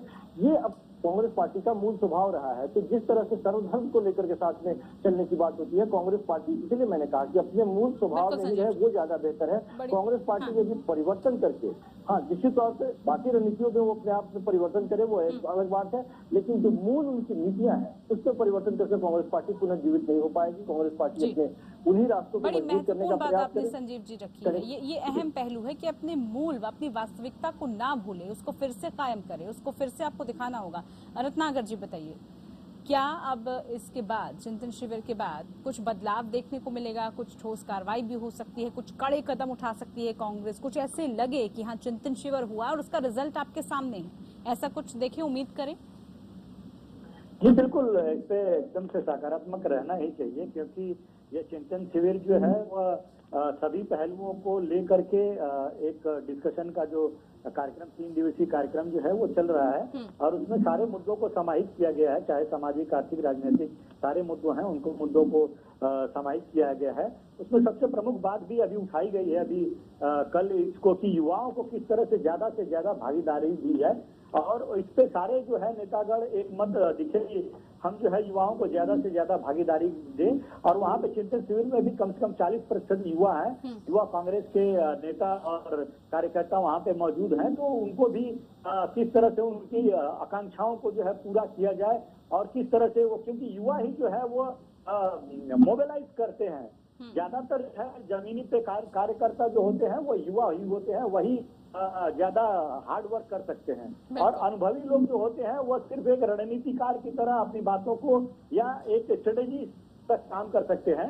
इसीलिए युवाओं को ज्यादा से ज्यादा तवज्जो देने की बात जो कही गई है, एक बहुत बड़ी पॉजिटिव चीज है। तो आने वाले समय में उसका परिणाम निश्चित रूप से देखने को मिलेगा। और मैं एक चीज कहना चाहूंगा, जैसा कि मेरे भाई भारतीय जनता पार्टी के कह रहे थे, परिवारवाद की बात कह रहे थे, कौशिक जी ने बहुत बढ़िया बात कही है कि ये बात बहुत बेमानी रह गई है, क्योंकि 17% के करीब जो है मोदी जी ही ने समाज के लिए जो है लोगों को, नेताओं को टिकट दिया है। मैं कुछ उदाहरण दे देता हूँ जिससे कि लोग समझ जाएंगे कि ये, अगर ये मान लीजिए भारतीय जनता पार्टी अगर परिवारवाद के खिलाफ है, देखिए परिवारवाद के खिलाफ भारतीय जनता पार्टी नहीं है, भारतीय जनता पार्टी गांधी परिवार के खिलाफ है, और वह चाहती है कि गांधी परिवार जिस दिन कमजोर हो जाएगा उस दिन कांग्रेस पार्टी अपने अस्तित्व के खतरे को लेकर के मतलब संघर्ष करना शुरू कर देगी। तो भारतीय जनता पार्टी गांधी परिवार के प्रति जो है कमजोर बनाने की कवायद रहती है, इसलिए परिवारवाद की बात करते हैं। मैं अगर इनको पूछना चाहूंगा या कहना चाहूंगा कि अगर परिवारवाद आपको इतना ही कष्ट देता है तो आप अभी ही ज्योतिरादित्य सिंधिया जी को हटा दीजिए, क्योंकि वो परिवारवाद की पार्टी से और परिवारवाद से ही आए हैं। आप जतिन प्रसाद जैसे लोगों को क्यों आप मंत्री बनाए हैं, उनको भी हटा दीजिए। आप पंकज सिंह जैसे लोगों को क्यों लेके आए हैं, आप महाराष्ट्र की पूनम महाजन को क्यों इस तरह से आगे बढ़ा रहे हैं। तो आप कहीं न कहीं परिवारवाद आप करते आ रहे हैं, और दोषारोपण जो है सब कांग्रेस पार्टी के ऊपर कर रहे हैं। निश्चित रूप से जो काबिल युवा है, जो पिछले नेता है, जो पहली रो के नेता है, दूसरे रो के नेता जब भी काबिल रहेंगे उसको जरूर तवज्जो दिया जाएगा, और पार्टी को मजबूत और संगठन को मजबूत बनाने का काम किया जाएगा।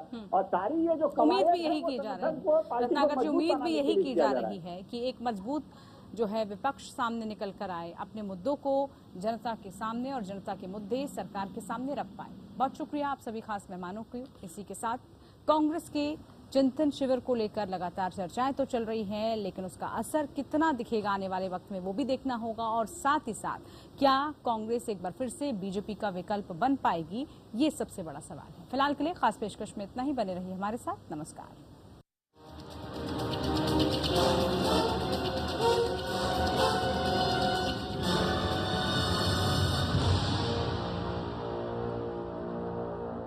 उसका कसूर के शोर शराबे में ये मेरा फर्ज है बोलने वाला कोई तो हो। खबरें बनाने वालों की दुनिया में खबरें दिखाने वाला कोई तो हो। शुक्र है कोई तो है। एपीएन खबर है तो दिखेगी। लोकतंत्र उस महान इंसान का सपना था। शहादत हासिल करते हर सेनानी की उम्मीद थी। जेपी आंदोलन से 16 साल की भूख हड़ताल तक, मजहबों से लेकर तहती समाज की दीवार तक, दुनिया के इस सबसे बड़े लोकतंत्र में देखिए हमारे साथ उसी लोकतंत्र की हर आवाज।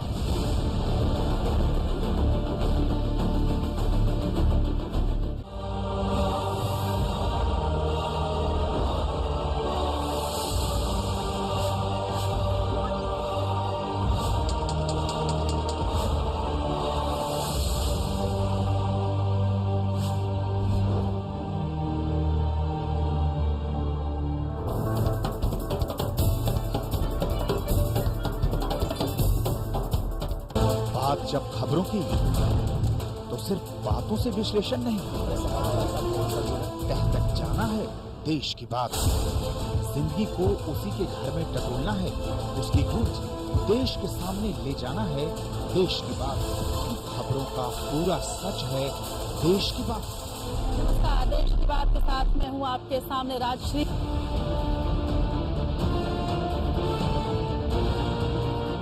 दूसरों की जिम्मेदारी पर सवाल उठाने वालों की भीड़ में अपनी जिम्मेदारी मानने वाला कोई तो हो। ये तेरी गलती, ये उसका कसूर के शोर शराबे में ये मेरा फर्ज है बोलने वाला कोई तो हो। खबरें बनाने वालों की दुनिया में खबरें दिखाने वाला कोई तो हो। शुक्र है कोई तो है। एपीएन खबर है तो दिखेगी।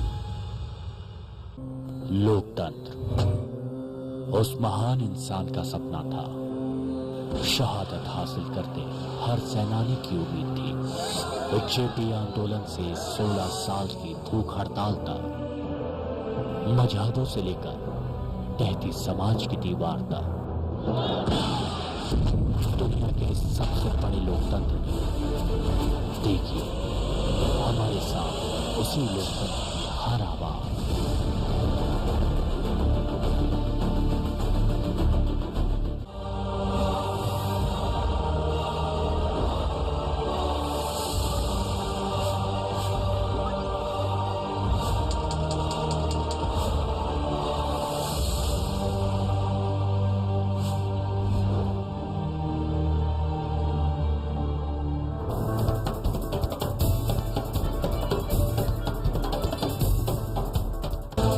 जब खबरों की तो सिर्फ बातों से विश्लेषण नहीं, तह तक जाना है देश की बात। जिंदगी को उसी के घर में टटोलना है, उसकी गूंज देश के सामने ले जाना है देश की बात। खबरों का पूरा सच है देश की बात। नमस्कार, देश की बात के साथ मैं हूँ आपके सामने राजश्री।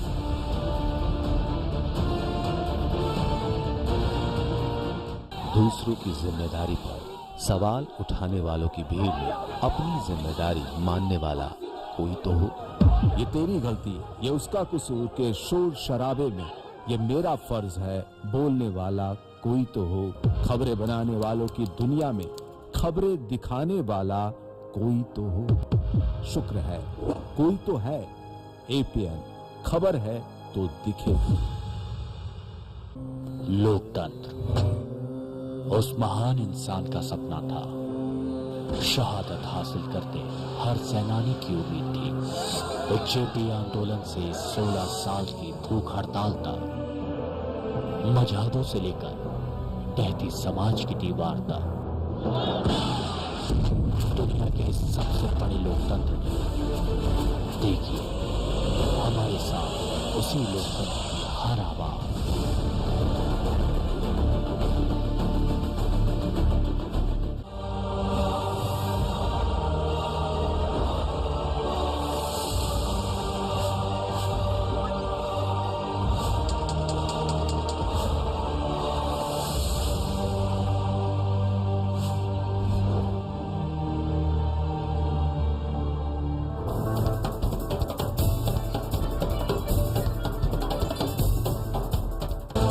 जब खबरों की तो सिर्फ बातों से विश्लेषण नहीं, तह तक जाना है देश की बात।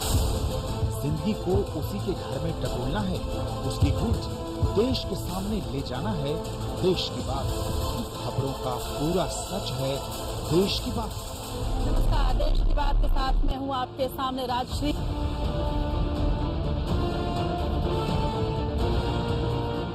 दूसरों की जिम्मेदारी पर सवाल उठाने वालों की भीड़ में अपनी जिम्मेदारी मानने वाला कोई तो हो। ये तेरी गलती है, ये उसका कसूर के शोर शराबे में ये मेरा फर्ज है बोलने वाला कोई तो हो। खबरें बनाने वालों की दुनिया में खबरें दिखाने वाला कोई तो हो। शुक्र है कोई तो है। एपीएन खबर है तो दिखेगी। लोकतंत्र उस महान इंसान का सपना था। शहादत हासिल करते हर सेनानी की उम्मीद थी। जेपी आंदोलन से 16 साल की भूख हड़ताल तक, मजहबों से लेकर टहती समाज की दीवार तक, दुनिया के सबसे बड़े लोकतंत्र में देखिए हमारे साथ उसी लोकतंत्र की हर आवाज।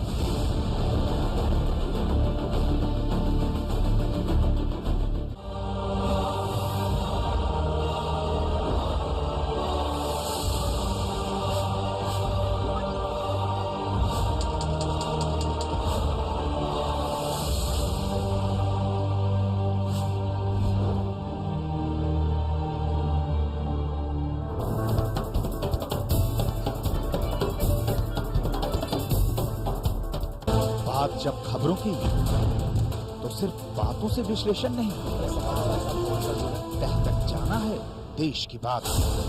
जिंदगी को उसी के घर में टटोलना है, उसकी गूंज देश के सामने।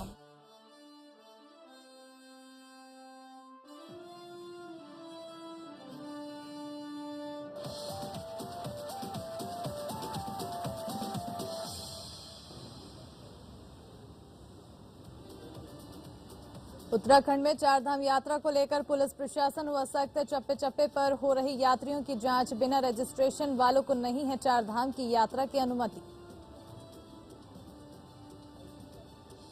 दून मेडिकल कॉलेज में बढ़ाया गया कोरोना जांच का समय। अब सुबह 8 से दिन की 2 बजे तक होगी कोरोना की जांच। जनता को बड़ी राहत।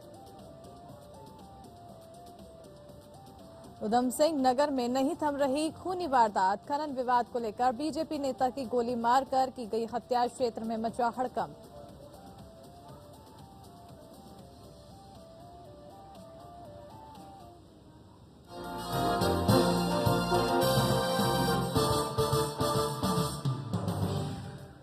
नमस्कार, बहुत स्वागत है आप सभी का। मैं आपके साथ अस्मिता दुबे। वक्त हो चला है उत्तराखंड की खबरों का। चलिए बढ़ते हैं अब खबरों की ओर, जहां उत्तराखंड की चारधाम यात्रा में आई भीड़ को नियंत्रित करने के लिए सरकार और शासन चिंतित नजर आ रही है। सरकार के निर्देश पर पुलिस को भीड़ नियंत्रित करने के लिए निर्देशित किया गया है, जिसमें बिना रजिस्ट्रेशन के आ रहे चारधामों में श्रद्धालुओं को वापस भेजने का काम किया जा रहा है। शासन की तरफ से मिले निर्देश पर डीआईजी गढ़वाल के एस नंगनयाल ने कहा है कि ऋषिकेश से देवप्रयाग तक और देहरादून से लेकर विकासनगर तक सभी जगहों पर पुलिस ने अपनी चेकिंग बढ़ा दी है, जिससे बिना रजिस्ट्रेशन के यात्री धामों की यात्रा न कर सकें। इसके अलावा पुलिस विभाग ने टूर ऑपरेटरों से भी अपील की गई है कि वो भी ऐसे यात्रियों को न लेकर आएं जिनका यात्रा के लिए रजिस्ट्रेशन नहीं हुआ है। सीएस सर ने मीटिंग ली, उसके बाद मैं गया मुनि की रेती की तरफ। वहाँ स्थानीय अधिकारियों के साथ मेरे द्वारा गोष्ठी की गई, जिसमें एसएसपी टेहरी, उनके एसओ, सीओ, टीआई और ऋषिकेश के इंस्पेक्टर, एडिशनल एसपी देहात देहरादून, उन सब के साथ गोष्ठी की गई कि जो रजिस्टर्ड नहीं है वो नहीं जाएंगे। इसके संबंध में स्थानीय स्तर पर गोष्ठी कर लेंगे और बाकी बैरिकेटिंग वगैरह लगा दी गई है ताकि जो श्रद्धालु बजाय कि काफी रुद्रप्रयाग वगैरह जाके लौट के आए, यहीं से हम लोग उसको रोक दे रहे हैं कि आप रजिस्ट्रेशन कराएंगे तभी जाएंगे। और यूपीसीएल ने बिजली दरों की बढ़ोतरी की याचिका पर सुनवाई शुरू कराने को विधिवत 1 लाख की फीस जमा कराई। इसके बाद विद्युत नियामक आयोग स्तर पर इसका परीक्षण शुरू हो गया है और विस्तार से पड़ताल की जा रही है। यूपीसीएल ने वित्तीय घाटे का हवाला देकर पुनर्विचार याचिका दायर की है। उनका तर्क है कि अप्रैल में जो नया टैरिफ लागू हुआ उसमें कम बढ़ोतरी की गई। इस बीच उसे मार्च, अप्रैल, मई में बाजार से महंगी दरों पर बिजली खरीदनी पड़ रही है, आगे भी खरीदनी पड़ सकती है। इससे वित्तीय बजट गड़बड़ा गया है और इसे लेकर दायर याचिका की विधिवत फीस आयोग में जमा करा दी गई है। उधर आयोग के वित्त निदेशक दीपक पांडे ने बताया है कि सभी पहलुओं पर ध्यान रखकर ही आयोग इस मामले में आगे बढ़ेगा।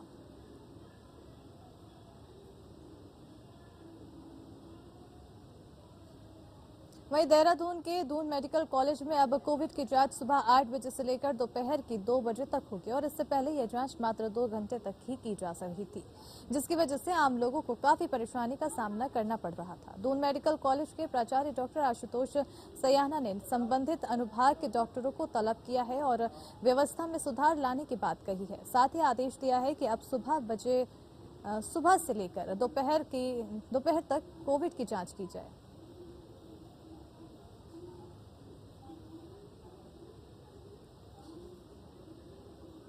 और जहां केदारनाथ में श्रद्धालुओं का सैलाब उमड़ रहा है, वहीं दुर्घटना की खबरें भी लगातार सामने आ रही है। आपको बता दें कि महाराष्ट्र के रहने वाली 31 वर्षीय बुजुर्ग महिला घोड़े से धक्के लगने के कारण 50 मीटर गहरी खाई में गिर गई थी, जिसकी सूचना प्राप्त होते ही जिला प्रशासन द्वारा त्वरित कार्रवाई करते हुए एसडीआरएफ टीम को राहत एवं बचाव कार्य के लिए घटनास्थल के लिए रवाना किया गया।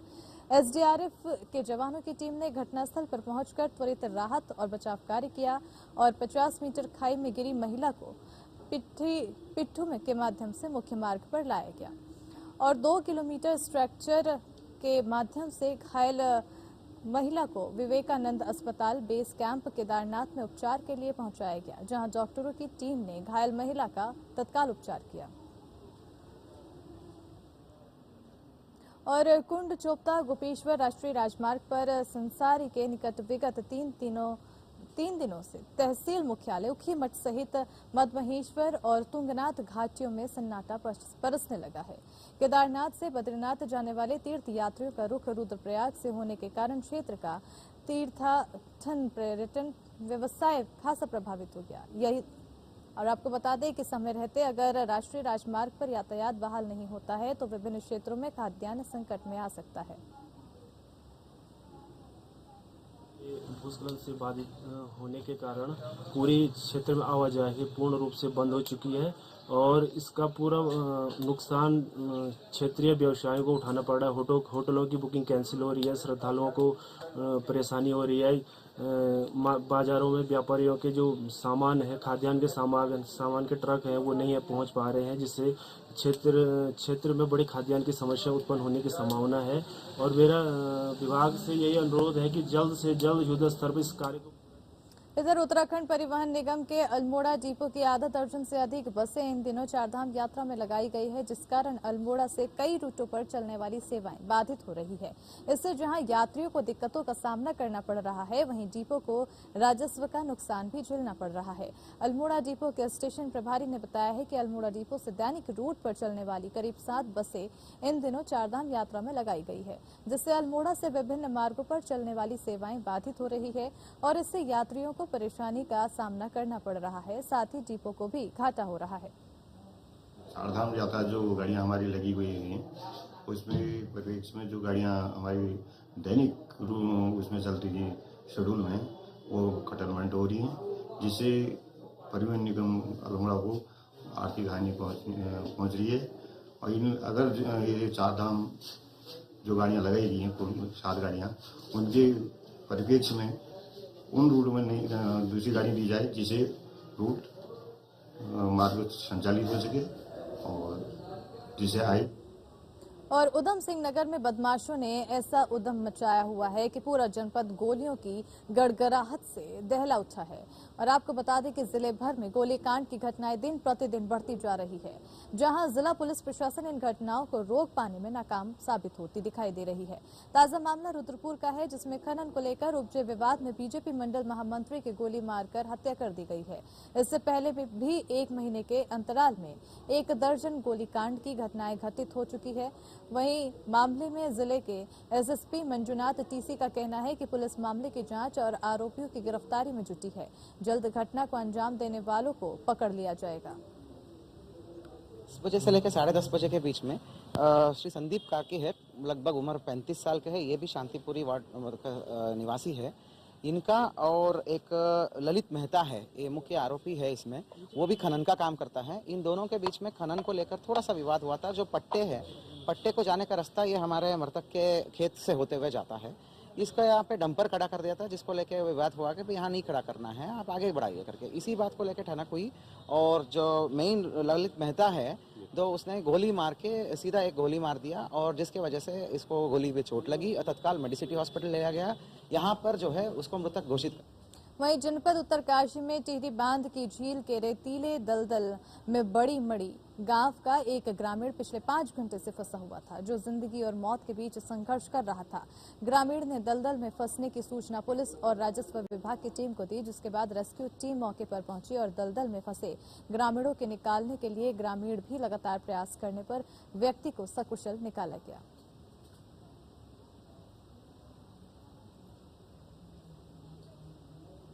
और यूपीसीएल ने बिजली दरों की बढ़ोतरी की याचिका पर सुनवाई शुरू कराने के लिए विधिवत 1 लाख की फीस जमा कराई है और अब उम्मीद है कि जल्द ही इस विषय पर नियामक आयोग फिर से बैठक करेगा और हो सकता है कि कुछ टैरिफ बढ़ा भी दिया जाएगा। वहीं यूपीसीएल की इस अपील के बाद अब कांग्रेस ने प्रदेश सरकार के ऊपर सवाल खड़े करते हुए कांग्रेस की प्रदेश प्रवक्ता प्रतिमा सिंह ने कहा है कि प्रदेश की जनता के लिए पूर्ण बहुमत की सरकार का ये तोहफा है।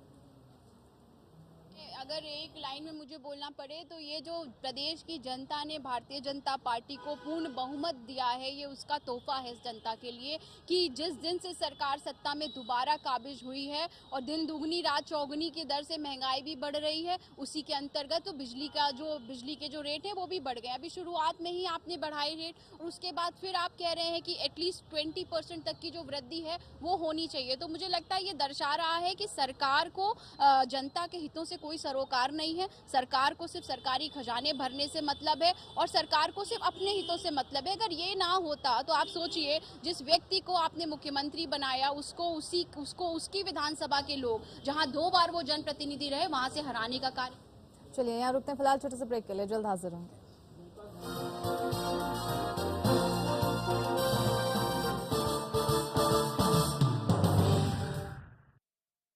एसिडिटी, गैस, दोनों के लिए डाइजीन। ये gentle for regular use. Digene का double action formula gas bubbles को जल्द मिटाए और हाईएस्ट ANC एसिड कम करे और दे क्विक और लंबा आराम। एसिडिटी या गैस के लिए डाइजीन। डाइजीन का नया ट्रैवल पैक, सिर्फ दबाएं, खोलें और पिएं। दूसरों की जिम्मेदारी पर सवाल उठाने वालों की भीड़ में अपनी जिम्मेदारी मानने वाला कोई तो हो। ये तेरी गलती, ये उसका कसूर के शोर शराबे में ये मेरा फर्ज है बोलने वाला कोई तो हो। खबरें बनाने वालों की दुनिया में खबरें दिखाने वाला कोई तो हो। शुक्र है कोई तो है। APN खबर है तो दिखेगी। लोकतंत्र उस महान इंसान का सपना था। शहादत हासिल करके हर सेनानी की उम्मीद थी।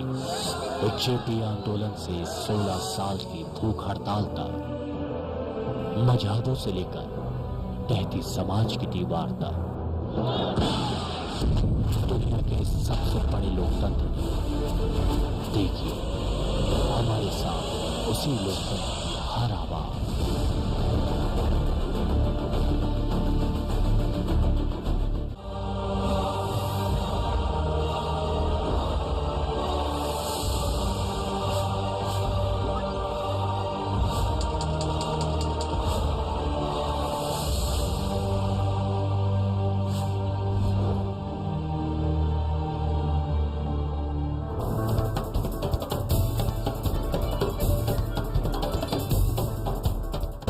बात जब खबरों की तो सिर्फ बातों से विश्लेषण नहीं, तह तक जाना है देश की बात। जिंदगी को उसी के घर में टटोलना है, उसकी गूंज देश के सामने ले जाना है देश की बात। खबरों का पूरा सच है देश की बात। नमस्कार, देश की बात के साथ में हूँ आपके सामने राजश्री।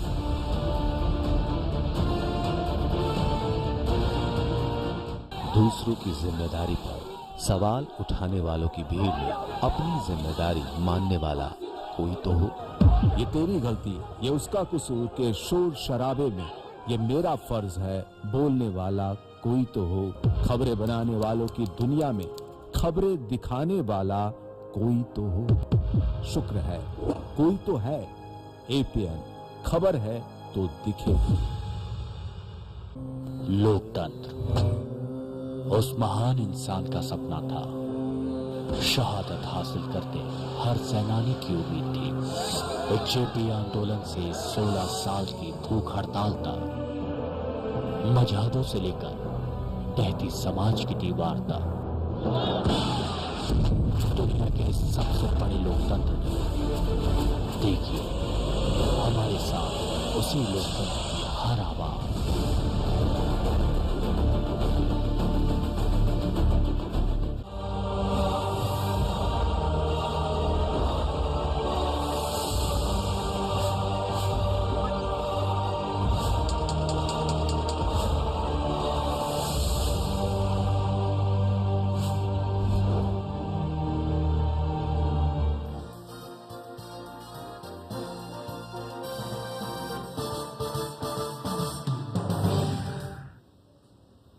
ब्रेक के बाद एक बार फिर आप सभी का स्वागत है। बढ़ते आप खबरों की ओर। टिहरी जिले के चंबा स्थित पुलिस लाइन में 15 मई से होने वाली पुलिस भर्ती प्रक्रिया की चाक चौबंद व्यवस्था का निरीक्षण करने पुलिस अधीक्षक नवनीत सिंह भुल्लर चंबा पुलिस लाइन पहुंचे, जहां उन्होंने आगामी 15 मई 2022 से 7 जून 2022 तक होने वाली आरक्षी पुरुष नागरिक पुलिस पीएसी और फायरमैन पुरुष महिला भर्ती को लेकर पुलिस लाइन चंबा का निरीक्षण किया है। मई से शुरू हो रही है और 7 जून तक हमारे जनपद में चलेगी है और लगभग 9,500 इसमें अभ्यर्थी जो हैं प्रतिभाग कर रहे हैं और प्रत्येक दिवस इसमें 400 लोगों का नापजोक और उसके बाद जो शारीरिक दक्षता परीक्षा है, फिजिकल एग्जामिनेशन, वो होगा और जिसमें कि 400 में उसमें पुरुष अभ्यर्थी भी हैं, महिला अभ्यर्थी भी हैं और इसकी समस्त तैयारियां पूर्ण कर ली गई हैं और 15 तारीख को सुबह 7:30 बजे से यहाँ पे ये। वहीं देहरादून शहर में आरटीओ की मिली भगत से ऐसे कई वाहन हैं जो बिना परमिट के ही सड़कों में दौड़ रहे हैं और देहरादून महानगर सिटी बस के अध्यक्ष विजय वर्धन डंडरियाल ने इसी को लेकर एक शिकायत आरटीओ में दर्ज कराई है। विजय वर्धन डंडरियाल ने शिकायत और सवाल दोनों करते हुए कहा है कि देहरादून में पिछले कुछ सालों से एक सिटी बस बिना किसी रोक टोक से चल रही है, जबकि उसके पास परमिट ही नहीं है। 2019 में एक जसपाल चौहान नाम का व्यक्ति राजपूत क्लेमेंटाउन रूट पे, जिसका परमिट 2011 से सरेंडर था, उसमें वो गाड़ी लग गई। जब मेरे द्वारा फिर मौखिक विरोध किया गया तो फिर वो दोबारा जो गाड़ी 4 महीने के टेम्पररी परमिट के बाद में उतार ली गई। उतारने के बावजूद वो 2 साल तक बिना परमिट के गाड़ी जो है राजपूत क्लेमेंटाउन रूट पे चलती रही, जबकि अधिकारियों का इसको ध्यान भी नहीं दिया। ये मेरी समझ से परे है। जबकि वो व्यक्ति जो है हर महीने टैक्स भी जमा करा रहा था, अपनी गाड़ी की फिटनेस भी कराई, उसने इंश्योरेंस भी दिया। और सबसे बड़े ताज्जुब की बात यह है कि उस व्यक्ति द्वारा जो है कि 1 साल का जो 6 महीने का कोविड में सरकार ने जो टैक्स में छूट दी थी, वो भी उसने 1 साल की टैक्स ले लिया, छूट ले ली, जबकि उसके परमिट जो है वहाँ पर परमिट गाड़ी का नहीं चढ़ा। और पंच केदारों में द्वितीय केदार के नाम से विख्यात और सुरम्य मखमली बुग्यालों के मध्य बसे भगवान मदमहेश्वर के कपाट खोलने की प्रक्रिया रविवार को ज्येष्ठ माह के संक्रांति से शीतकालीन गद्दी स्थल उपकरेश्वर मंदिर में विधिवत शुरू होगी। मंदिर समिति ने कपाट खोलने की तैयारियां जोरों पर शुरू कर दी है। वहीं भगवान मदमहेश्वर के कपाट खोलने को लेकर मदमहेश्वर घाटी के जनमानस में भारी उत्साह बना हुआ है और मानवीय आवागमन से यात्रा पड़ावों पर रौनक लौटने लगी है। साथ ही मदमहेश्वर घाटी के जनमानस को उम्मीद है कि इस बार केदारनाथ धाम की तर्ज पर मद्महेश्वर धाम में भी तीर्थ यात्रियों की भारी संख्या में आवाजाही होगी। मंदिर समिति से मिली जानकारी के अनुसार रविवार को द्वितीय केदार भगवान मद्महेश्वर के कपाट खोलने की प्रक्रिया शीतकालीन गद्य स्थल ओंकारेश्वर मंदिर में शुरू होगी। और हरिद्वार के सिडकुल स्थित रेम्बो पैकेजिंग कंपनी में कंप्लीट पर आए युवक की संदिग्ध परिस्थितियों में मौत हो जाने पर कंपनी के गेट के बाहर परिजनों ने हंगामा किया है। परिजनों का आरोप है कि कंपनी के अंदर युवक के साथ क्या दुर्घटना हुई, इसके विषय में कोई भी जानकारी नहीं दे रहा है। तथ्यों को छुपाया जा रहा है। आपको बताते चले कि मृतक युवक कपिल गैनवेल कैंट कंपनी में कार्यरत था, जो कि रेनबो पैकेजिंग कंपनी में कंप्लेंट आने पर जनरेटर की रिपेयरिंग के लिए कंपनी में आया हुआ था, जिसके बाद कंपनी के अंदर क्या हुआ क्या नहीं, परिजनों के मुताबिक युवक मेट्रो हॉस्पिटल में वेंटिलेटर पर पाया गया, जिसकी मृत्यु हो गई। और मृतक के परिचित जितेंद्र सिंह का कहना है कि जिस वक्त हमें सूचना मिली उस वक्त मृतक कपिल मेट्रो हॉस्पिटल में वेंटिलेटर पर था। कंपनी के अधिकारियों से संपर्क किया गया है कि आखिर युवक को चोट कैसे लगी। लड़का था, ये गेनवेल कैट में काम करता है, तो कंपनी से कंप्लेन गई थी। ये इंजीनियर जनरेटर ये रेम्बो पैकेजिंग इंडस्ट्री से कंप्लेन गई थी डीजी की जनरेटर की। तो ये जनरेटर की कंप्लेन सर्विसिंग करने के लिए आया हुआ था। जब हमें सूचना मिली तो ये लड़का हमें हॉस्पिटल में मिला, मेट्रो में। बस वेंटिलेटर पे था। क्या लगता है तुम्हें, क्या लगता है? सर एक्सीडेंट यही होता है, ये डेथ पहली। इधर ताकुला के श्रीराम विद्युत मंदिर इंटर कॉलेज डोटियाल गांव में शनिवार को कैरियर काउंसलिंग और साइबर क्राइम जागरूकता शिविर संपन्न हुआ है, जिसमें अनेक विभागों के अधिकारियों ने छात्रों को भविष्य निर्माण से जुड़ी जानकारियां दी हैं। खाद्य और प्रसंस्करण अधिकारी अल्मोड़ा मंजूषा अधिकारी ने छात्रों को अपने विभाग से जुड़ी करियर निर्माण की जानकारी दी। बताया कि युवा अपना भविष्य सरकारी विभागों में किस प्रकार से बना सकते हैं।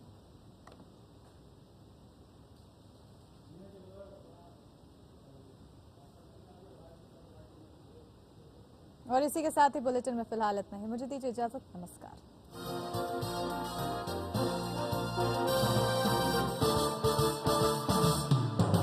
उठाने वालों की भीड़ में अपनी जिम्मेदारी मानने वाला कोई तो हो।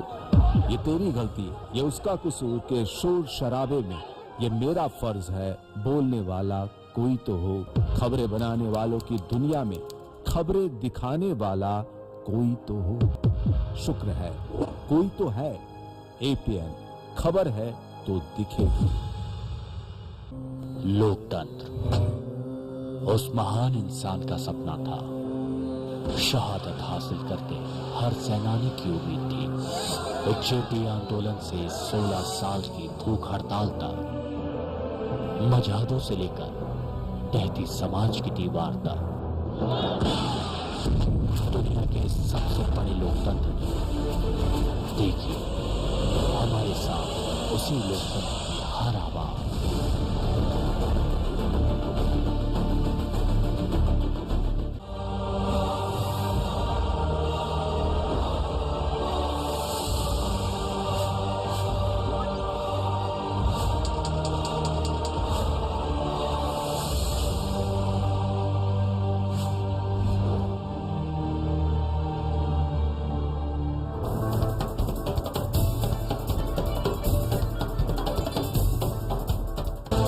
जब खबरों की तो सिर्फ बातों से विश्लेषण नहीं, तह तक जाना है देश की बात।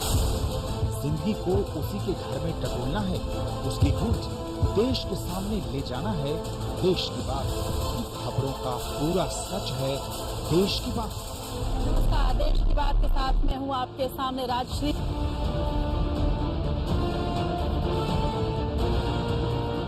दूसरों की जिम्मेदारी पर सवाल उठाने वालों की भीड़ में अपनी जिम्मेदारी मानने वाला कोई तो हो। ये तेरी गलती है, ये उसका कसूर के शोर शराबे में ये मेरा फर्ज है बोलने वाला कोई तो हो। खबरें बनाने वालों की दुनिया में खबरें दिखाने वाला कोई तो हो। शुक्र है कोई तो है। एपीएन खबर है तो दिखेगी। लोकतंत्र उस महान इंसान का सपना था, शहादत हासिल करके हर सेनानी की उम्मीद थी। जेपी आंदोलन से 16 साल की भूख हड़ताल तक, मजहबों से लेकर तहती समाज की दीवार तक, दुनिया के सबसे बड़े लोकतंत्र में देखिए हमारे साथ उसी लोकतंत्र की हर आवाज।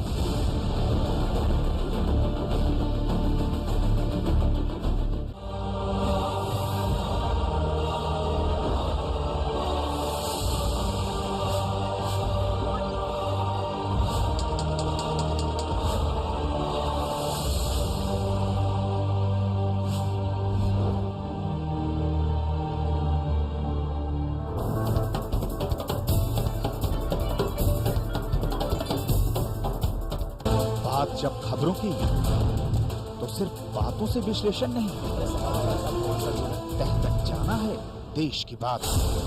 जिंदगी को उसी के घर में टटोलना है, उसकी गूंज देश के सामने ले जाना है देश की बात। खबरों का पूरा सच है देश की बात। नमस्कार, देश की बात के साथ मैं हूँ आपके सामने राजश्री।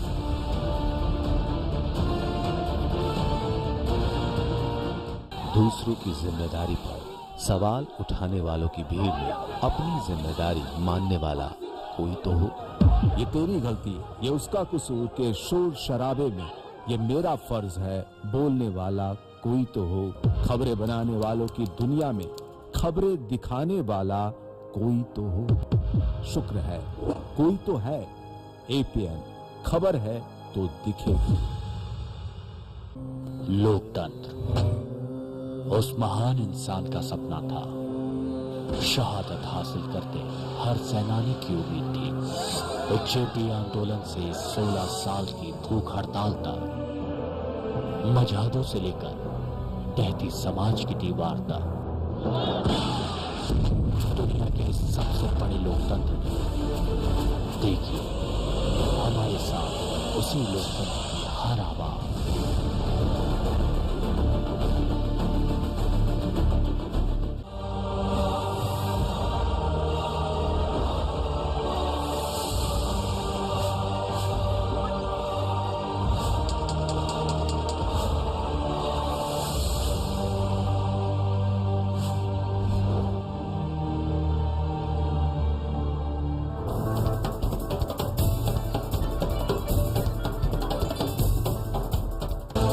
जब खबरों की तो सिर्फ बातों से विश्लेषण नहीं, तह तक जाना है देश की बात। जिंदगी को उसी के घर में टटोलना है, उसकी गूंज देश के सामने ले जाना है देश की बात। खबरों का पूरा सच है देश की बात। नमस्कार, देश की बात के साथ मैं हूँ आपके सामने राजश्री।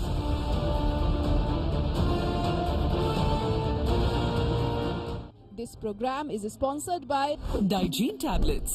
कब्ज के लिए क्रेमाफिन सौम्य है, जल्द है और इसकी आदत बिल्कुल नहीं।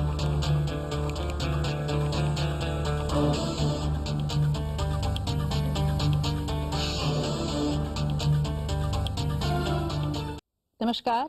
Very special welcome to this special episode of the India Legal.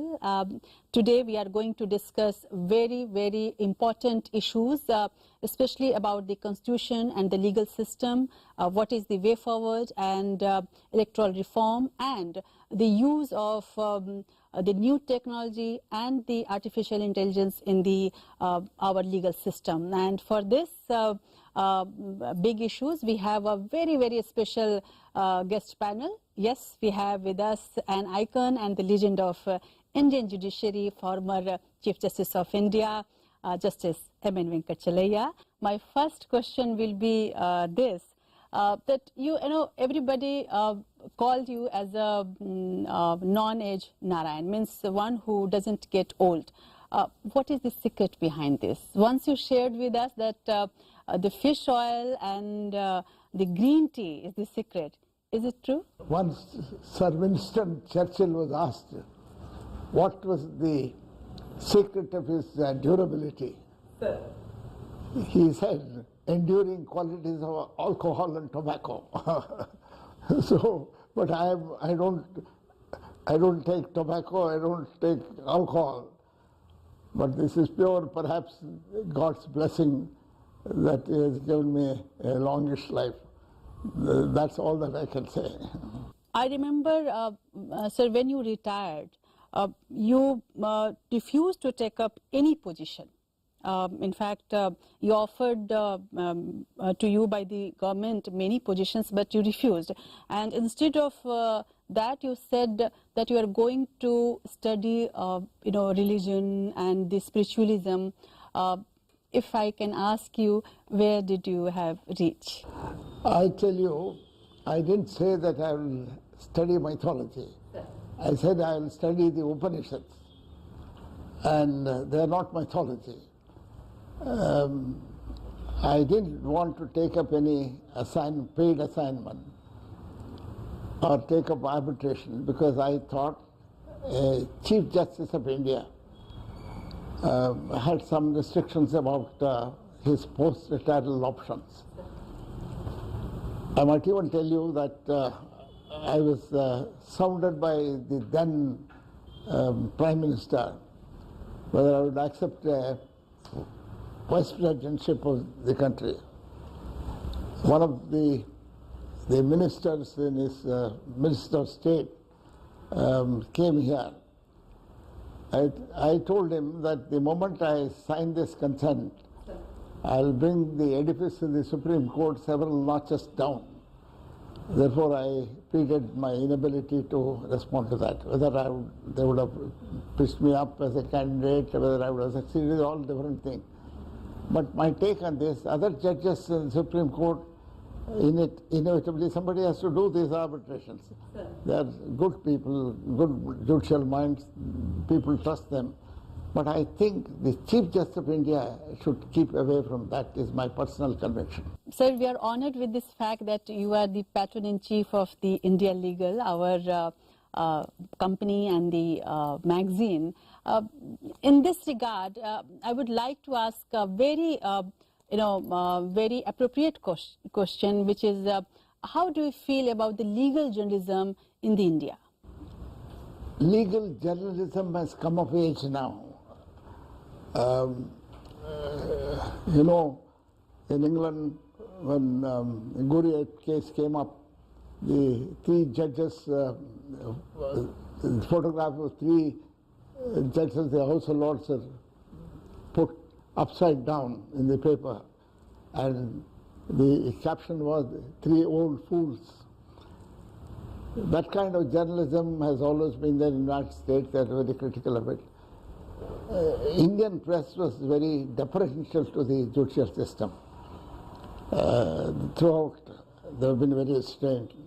In fact, even Punch, the comic journal of UK, David Lowe, never touched judges excepting one or two occasions. Here, the judiciary was treated as a sacred cow.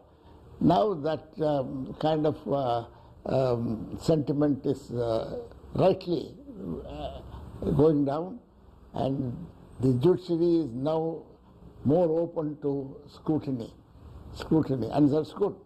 Well, then do you think that India Legal is maintaining that level, or maybe that parameters is really suited with India Legal? Sometimes I feel India Legal is practicing that virtue is being put to practice to a bit of in excess.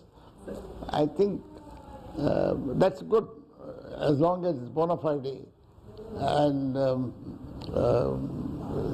as every other institution, judiciary must also be open to external assessment of its social relevance and utility. Sir, your tenure is most remembered just because of your initiative regarding the judicial accountability. How you see the today's scenario, if we talk about in this regard, especially in judicial accountability? My impression is that judiciary down the years in India has been treated as a holy cow, And that amount of respect for it should not be understood to generate a kind of immunity from criticism. And that kind of sense of immunity will build in a little amount of irresponsibility within the system. You must constantly guard against it. And if the judicial system fails, the whole democratic edifice fails. And there are problems with judiciary in terms of speed and dispatch and disposal of cases. That we also concentrated in that time, and my team of judges then did enormous work. They worked half an hour more, and the result is for all to see. From almost 4.5 lakh cases in over the 8 years from 1991 to 1998, from 4.5 lakh cases, at the end of the 8th year, it came to 19,000. That many people said is the finest turnaround of any post-independence institution. That is the work of the collective work of all the judges. They are great judges in my time, even now they are, but I am not in touch with the system now. But I say those years were perhaps very productive years. Yeah, but the another biggest problem for the judiciary is the pendency, which which is really it's really painful to see. I mean, this much cases are pending, and there are many regions behind this. You have worked a lot about this, but do you think in this new scenario, in this new world, is it there any mechanism we can develop, like artificial intelligence we can talk about, and which is more helpful to reduce this kind of situation? I must say this. There are 22,764 subordinate courts in the country. Each court lists about 60 cases a day, decides half a case or one case. There are about 250 footfalls on either side. The parties, lawyers, witnesses come and go back. If you multiply 22,764 into 300 footfalls every day in a court, into 290 days of work, you know the enormity of terms of loss of productivity, loss of man-hours. And if you calculated the rate of minimum of 300 rupees per head per day, it may amount to 1,50,000 crores a year. Exactly. This is the notional loss in addition to the actual expenses involved in it. I think some system which will expedite it is possible. It is possible. And artificial intelligence is perhaps, for example, the scanner can read some 4 lakh pages in 3 or 4 minutes and ledgerize it. But the platform, the language platform, it must be compatible with the perception, the capacity of the material in the court to admit of the advantage of an artificial intelligence solution. That is it has some limits, but it can be tried. Yeah, then here I should remind you, once you said about yourself that you are the most unpopular Chief Justice ever. What did you mean by it? A judge is unpopular in every sense because his views, his world picture somehow influences his decisions. Sometimes he even erects his own prejudices into a principle. And that's the reason why a greater wisdom is expected of a judge than mere technical knowledge of details. And he must have an idea of what kind of society in which you are administering what kind of system. Some beautiful slogans, you erect expressions borrowed from foreign experience and try to incorporate them into our system. Indians' predicament is totally different. it requires different solutions. And one size does not fit all. There are regional differences, regional imbalances, and judicial attitudes. More than that, kind of a pervasive wisdom which can assess the utility of any system appropriate to any situation that instinctively should develop in a judge. You must, it is very difficult to straitjacket the whole thing into one formula. But do you think, sir, because still India is a religious country and we have thousands of years of the history, and we are still in transition period. Do you think that, especially if we talk about the judge and the judiciary, the judiciary is outreaching somehow in that particular genre where they should not, like you can take the I know what you are hinting at. Sir. I know that, but I must tell you this: you can't eliminate religion through scientific thinking. Science, advancement of science will not dampen religious enthusiasm or religious fervor. That's perhaps a part of human nature itself. But instead of trying to eliminate religion from civilization, which is, I think, a very impractical idea. As an idea itself, it's impractical. But you must say, educate children from their childhood. What are the values of the religion? Bhagwan Das, one of the Bharat Ratnas, wrote a book, Essential Unity of All Religions. Perhaps education on those lines, to say what are the underlying values of religious experience, how human brotherhood is the foundation for all religious expositions. That may be educating children from their childhood in the joy of loving others and in their respect for truth. If you educate them, there are beautiful storytelling missions. Every civilization has that content. They'll fire their imagination and find out what's the real purpose of religion. And that, I think, is a better solution. But the courts should intervene in this? And how we can maintain the balance between the tradition and the modernization? I know you are thinking of the Sabrimala, the Jallikattu, the Babri Masjid. All these matters are being discussed in court. Sir. All that I would say is, kindly make the debate in the court accessible to everyone, particularly the younger generation, on online television. Sir. Let them see the excitement of the discussions. Let them share that excitement, and they will understand what is worrying the judiciary. It is not as if they want to take a particular view because they are wedded to some kind of philosophy.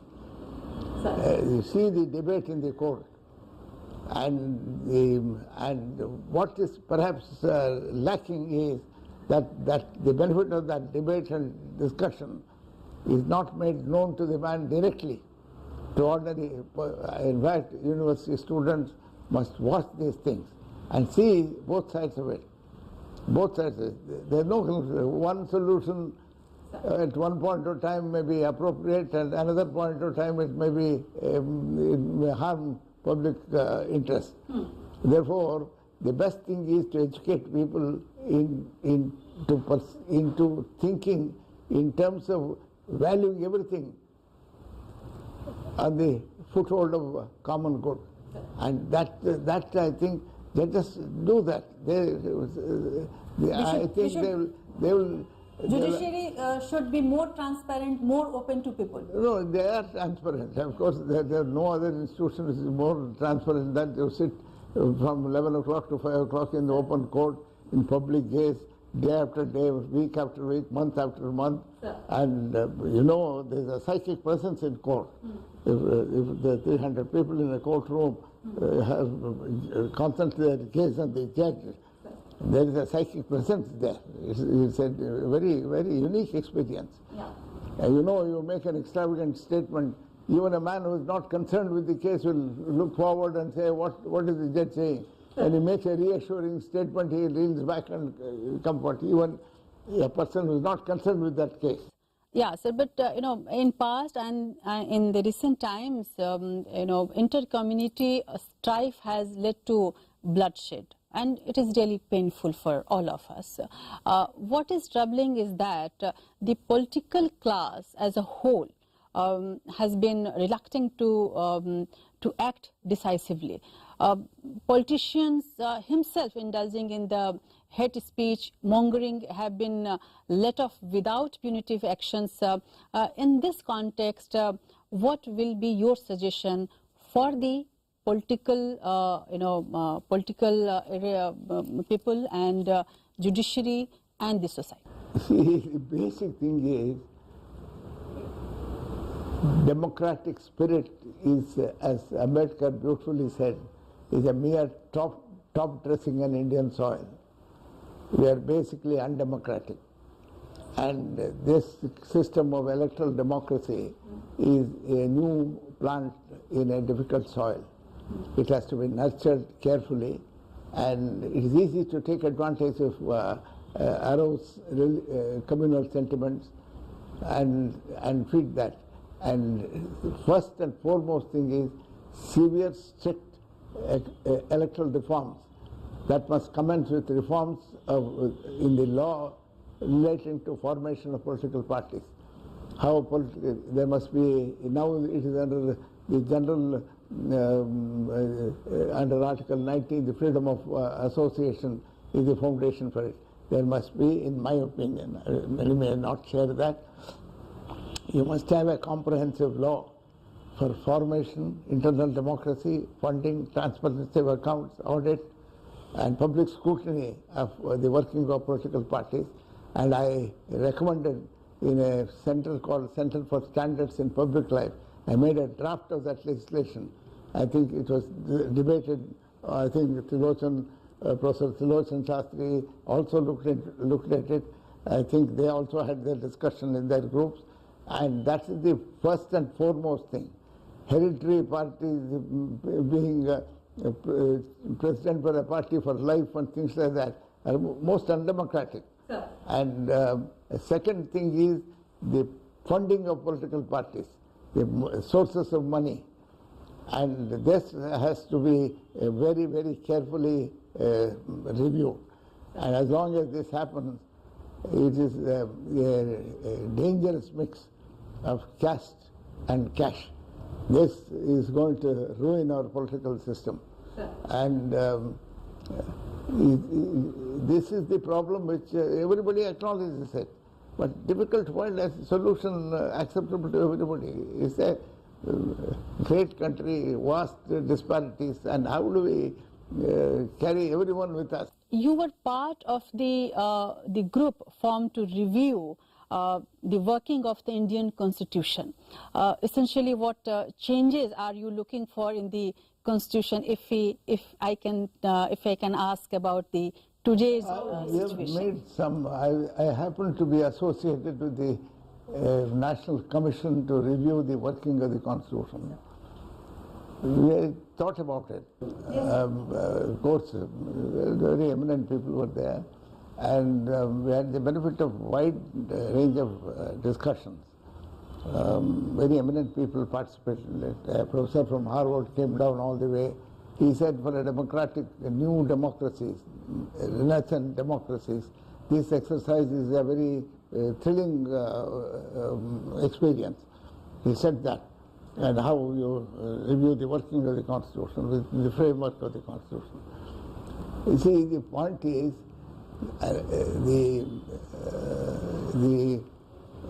you see the change in Kerala. In fact, if you compare a North Indian state with Kerala, how is it that they are two different nations altogether? For example, give you one instance. In the mid-40s, the Bohr Committee report on health, the maternal mortality was 2,000. 2,000, unthinkable. It came down, there is a Lakshman Samadhyar committee in the 1950s. It came to 1,000. And they attributed it to the advent of penicillin for this maternal mortality.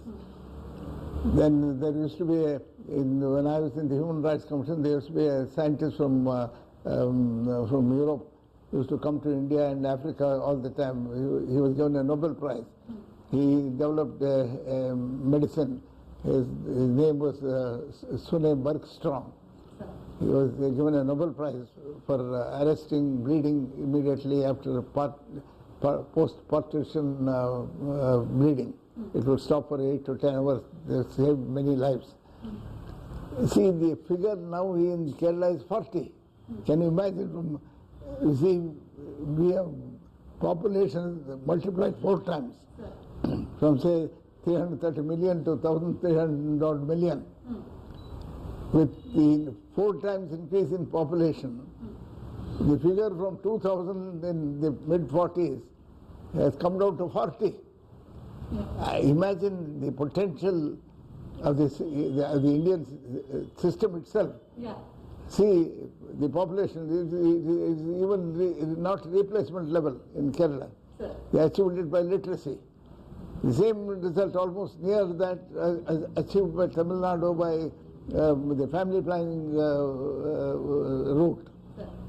Literacy route one side. And these experiments are for us to see. And how is it that they are not replicable in other states? I attribute it to lack of political will. Lack of political will and education. Education of the girl child. These are some of the things. They are all, of course, great things have happened. There is awareness. One beautiful thing which gives me hope is that people, even politicians, all others are aware of these things. Now it's a time for a short break. We'll come soon.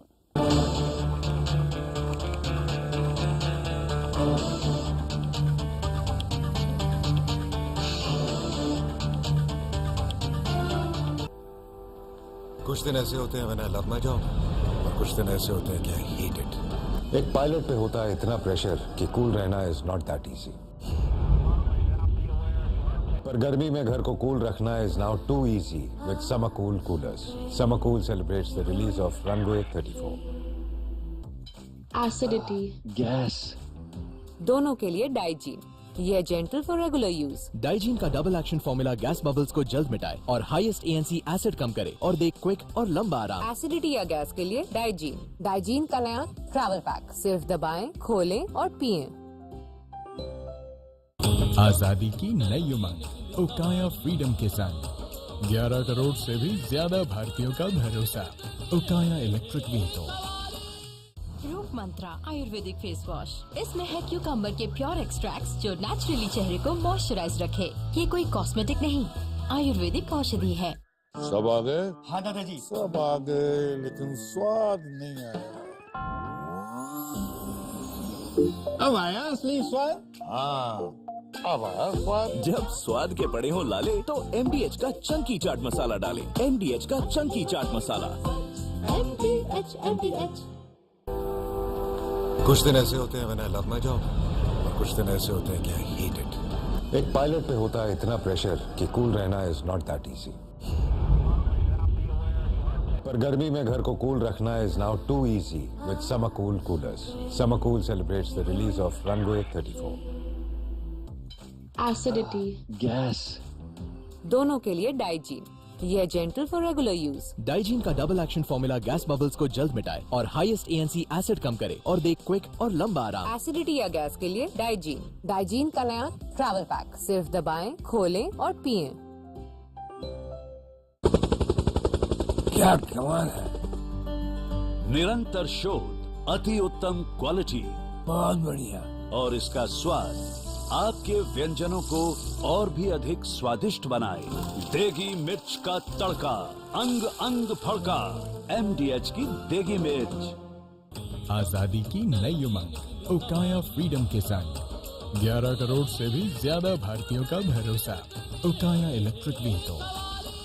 सब तो आ गए, रो क्यों रही है? तो आगे, लेकिन स्वाद नहीं आया। अब आया असली स्वाद। हाँ, अब आया स्वाद। जब स्वाद के बड़े हो लाले तो MDH का चंकी चाट मसाला डालें। MDH का Chunky chaat masala. MDH।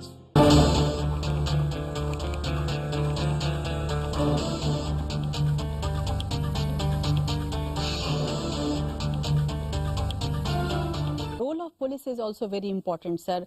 As CGI, you acquired the reputation of being the champion of human rights and came down heavily on the police excesses. Now, how do you feel that the situation has still the same? But definitely, you have any solution for this as well? Human rights exhortations have become a fashion. Sir. At the core of it is, what is that human rights about? The core of it, in fact, when Eleanor Roosevelt Committee debated Universal Declaration of Human Rights, there was a member of the chief draftsman, a French internationalist, Professor René Cassin. He was the chief draftsman. And it took so much of time. Ultimately, it is said that Eleanor Roosevelt had a bottle of champagne to celebrate the signing of the report. It was so delayed that she opened the bottle, wine had turned to vinegar, it became sour. So you had bottled up human rights for so long that it became sour. And by a felicitous coincidence, exactly 20 years later, on the 10th of December 1968, Professor Kazan was conferred a Nobel Prize for Peace. And somebody asked him, why do you need the Universal Declaration of Human Rights? He in a great understatement of the century, he said, we need it because men are not always good. Men are not always good. That includes women also. That's the thing. The human element, and there's great potential, there's thinking. See, the views that we are expressing here are mere reflections of what we get from society itself. Exactly. Not that we are, that's why you remarked in 1994, I remember, the court is becoming more sensitive to its role as the protector of the rights of the citizen, and it is not letting proceeding technical things came in its way. See, the human rights enforcement is not in courts, least of all in courts. It is in the workplaces, in ordinary interactions of human beings, in schools, in various areas in human activity goes on. And this awareness of unity of human personality, that must grow as a culture in the people. And religious divides, religion, instead of promoting happiness, is erecting provocative slogans. Perhaps spirituality is a better word. Somebody described spirituality as selflessness in action. Spirituality is selflessness in action. I suppose that's the most beautiful way in which you can express our religious values. Yes, but what is your take on the CAA? There is some apprehension in some places about it. It is our duty to allay the apprehensions by debate. You can't convince a person about the rationality of utility and rationality and the beneficence of a thing. I think we lack our power of persuasion. You see, there is nothing intrinsically wrong in laws, but the apprehension that they would be applied discriminatingly. Yeah, and it's very obvious that today we are operating in a polarized atmosphere. Conflict is common and often leads to violence. In such strife-ridden atmosphere. Role of police is often under scanner as well. And when matters relating to inter-community violence and communal conflict reaches courts, question get raised on the judgments. How justifies this, and especially in the social media era? With that, we have to keep in our mind. Yeah. Judicial system must be allowed to work its way. They just are aware of both sides of the matter, and what is harmful to the nation, they know. Trust to the judiciary. Please don't substitute their wisdom by your own impositions. Trust to them. And the only way, that's the only thing you have. Yes. If you lose confidence in judiciary, you lose confidence in democracy. So do you think that to save the democracy, as we are talking about the electoral reform and all, so now judiciary has to be more active about these kind of... Absolutely, absolutely. So what will be the way forward for this? What will the way? Judiciary must apply the law. Apply the law without reference to, without being a respecter of persons. You must apply the law in a uniform way. That's the only way you gain public confidence. Without public confidence, to depend on the judiciary for everything is the mark of a weak society. This kind of judicial paternalism will deprive people of the excitement of fighting things out democratically.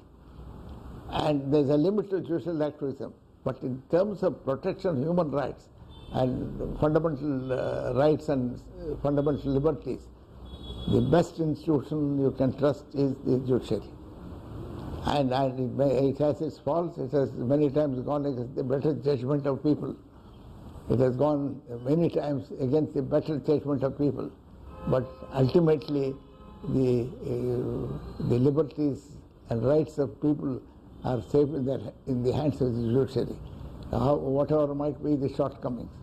And trust judiciary, respect judiciary, not respect judges as a matter of personal regard, as an institution, because you have nothing else to go to. Yeah, but judicial activism and rule of law. So will it be going together, or we need to define it more? I know that judicial activism in an extreme sense is a slippery slope. You are acting where a legislator should be doing. You are doing something which the legislator as the administrator must be doing. Somewhere, somehow, sometime, you see those institutions not performing their duties. Somebody else has to do within the constitutional framework. This is, I think, you have no choice. You don't take a decision of the court in a gracious way. There's no other way in which you can work out democratic equality. Yeah, but in times of social tension and violence, do you think that the executive is not performing its constitutional role, and is it dominating the judiciary, which is really bad? But many instances are there that when executives and the judiciary is on the they are in the controversy, and it seems that they are on the different grounds. So do you think that executives are not very supporting to judiciary? I don't say it's more powerful, because it's a question of checks and balances. If you go wrong, the parliament will interfere and amend the law. But so far, there may be a little perceived excesses of overstepping judicial limits and trying to put in conditions which are not practicable. Yes, now I'm going to talk about your criticism. I'm going to criticize you. Sir, going back to history, you were criticized for not acting to stop appointment of multi-member election commission, and also for allowing symbolic car seva in the Ayodhya, especially I'm talking about the Babri Masjid. Given a chance again, would you have, do you think that you maybe would you have acted otherwise, and your that decision maybe you won't take if we talk about the right, today's scenario? I don't think so. I don't think so, because that is, the limits of judicial intervention. Limits of judicial intervention, and it was an executive decision for protection. Court can say do this protection. How they should do it is the expertise of the executive. Expertise of the executive. And if court can't go and say, if this is the manner in which you do a particular thing, the objective is clear. Protect a thing. How? But if the political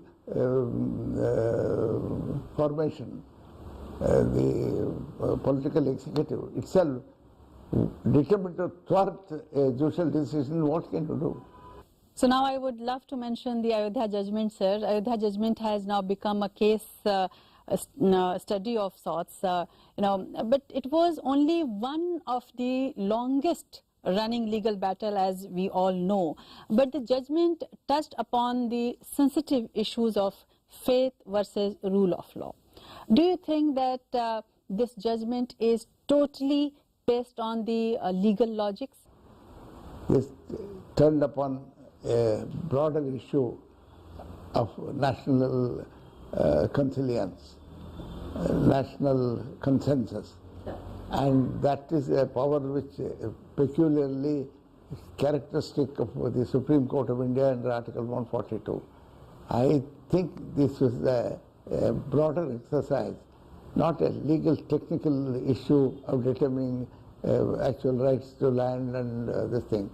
It involved such emotional overtones that perhaps the Supreme Court in its great wisdom, the 9 judges who sat, the judges who sat there to decide it, each one of them can be trusted to protect the law and a sense of national honor and a sense of justice.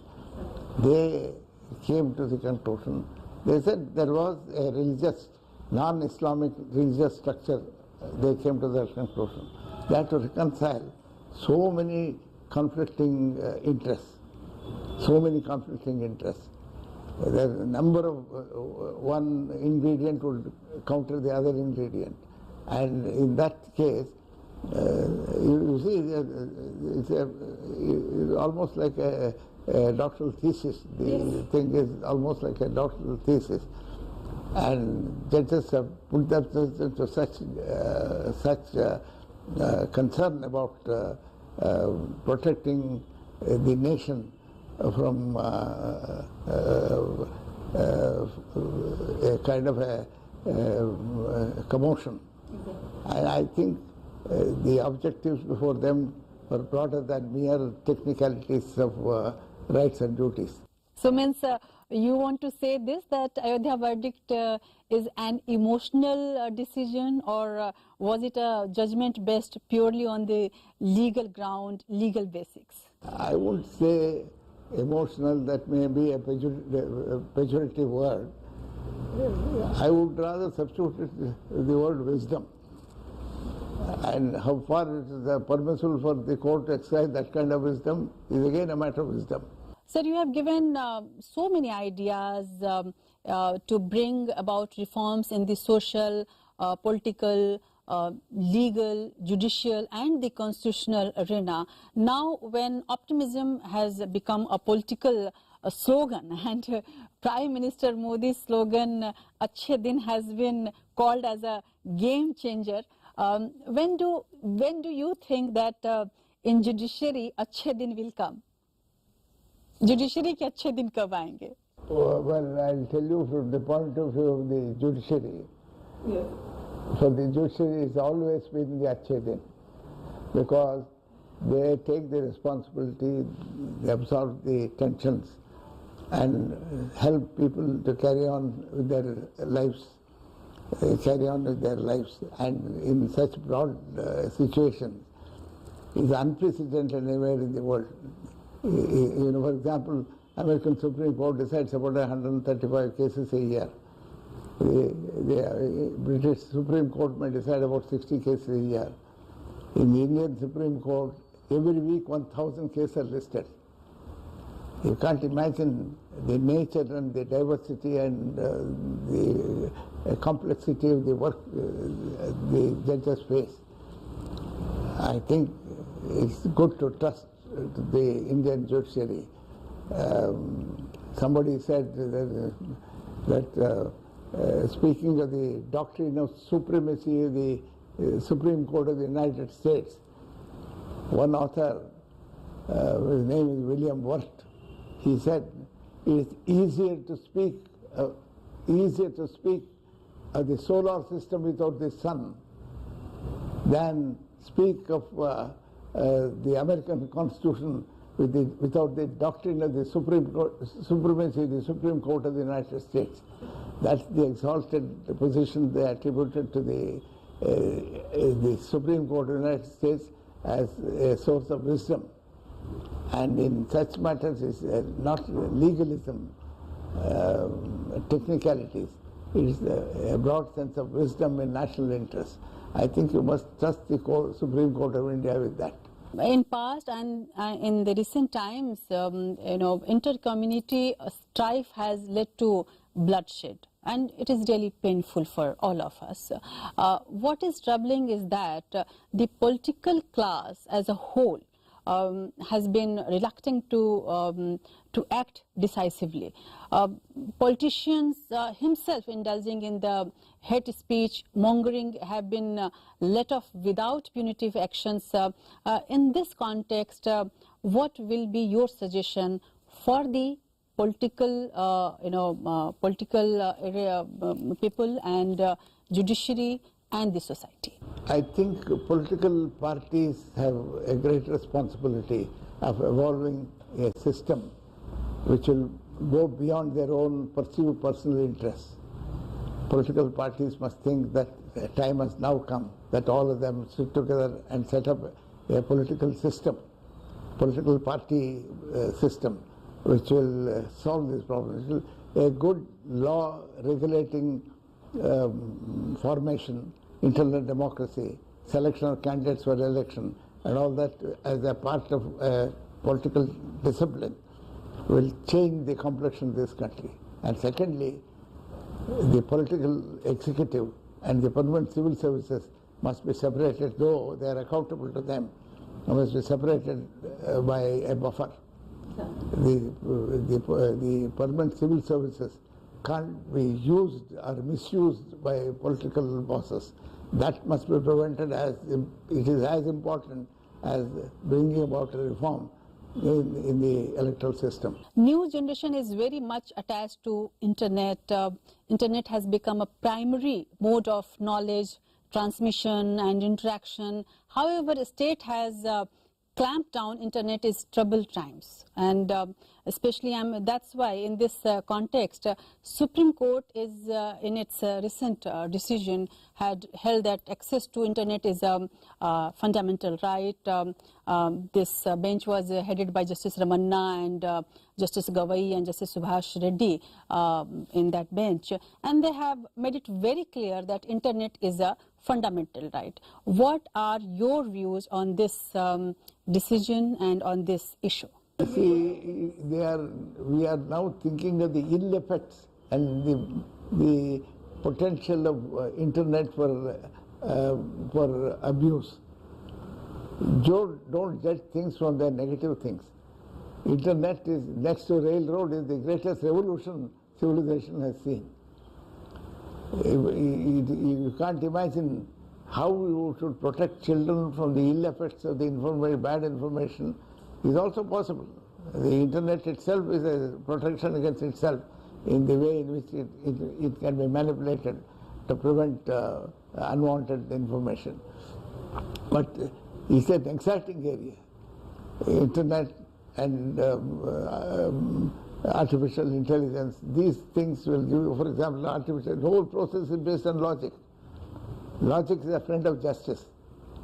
And of course, when you have to depart from the logical thing in order to meet special situations, it is also possible to think that way. But I think humanity has a great promise, great hope to look forward to, a great excitement of which a big component of it is spirituality. And human evolution will take a beneficial course, is my take. I'm entitled to it as a human being. My birth in the human family gives me that right. And Justice Venkatachalya, what would be your message to the India, to the whole system of the India? My message to myself is that kindness and understanding, admiration of people who do good can change the world, but take care of the children. Make them good citizens as possible. They are beautiful minds, blossoming minds. Give them positive thoughts and make them friends. In fact, in the Sarvodaya International Trust, of which I am the founding chairman, it's a beautiful institution. We wanted in each school, one Hindu boy must have friends with a Muslim and a Christian, and the families must meet once in 3 months to promote their mutual understanding. That is what from the schools you must compulsorily have 3 friends: a Hindu, a Muslim, and a Christian, and a Parsi if they are available, or any other thing. And the families must meet once in 3 months. Make this banish cynicism. Cynicism is the worst enemy of progress and peace of mind. Banish cynicism. Be positive. Things will happen. And without that, humanity wouldn't have survived at all. There's so much of love, so much of beauty, so much of goodness, and it is possible. And in the great tragedies of human tragedies, the role played by the selfishness of a man is minimal. It is the unselfish devotion to a cause, to a leader, to a slogan, to a ideology. People have died for it, not for their selfish reasons. Their devotion to a language, to a leader, to an ideology, religion, and the non-selfish impulse of the human being has been responsible for the great tragedies in history. It is not that individual selfishness, it is unselfish dedication to this cause. This is the interpretation of neurologists of the human brain. And this is accepted by all neurologists. The world has not suffered on account of selfishness of man. It has suffered on account of his unselfish dedication and devotion, blind devotion to a religion, to a slogan, to a leader, to a cause. And this is, if you take this thing, then there's so much thing to be positive about our future. And at the end of this show, sir, since you are Patron-in-Chief of the India Legal, what would you like to say about us, especially the magazine, the institution, and the company? Yes, India Legal has provided really substantial leadership into the thinking that is going to make for a better future of the country. He is examining critically every issue. Critical analysis is the foundation for progress. And the conclaves are so beautifully arranged, and men who have participated are very eminent men. The thoughts expressed by them are so relevant and benign. There is no negative thinking about our civilization. We have marched so far. Just think 30,000 years ago what human society was. They were cavemen, slaves, and afraid of everything, afraid of a wild beast, afraid of lightning. Today see society, how it has come up. And 30,000 years of our past is nothing, which is going to happen in the next 5 years in human this thing. And this thinking group of people who constitute the India Legal have great responsibility for aiding this benevolent change and urging an era of peace and content and progress, and where everybody is happy and well looked after. Society, why do we organize ourselves into a society? Plato said it is to give to everyone, each one of us, the best opportunity of developing to our highest self. Give them opportunity. If you don't give them that opportunity to develop, you can't make everybody develop. You must provide an opportunity to develop.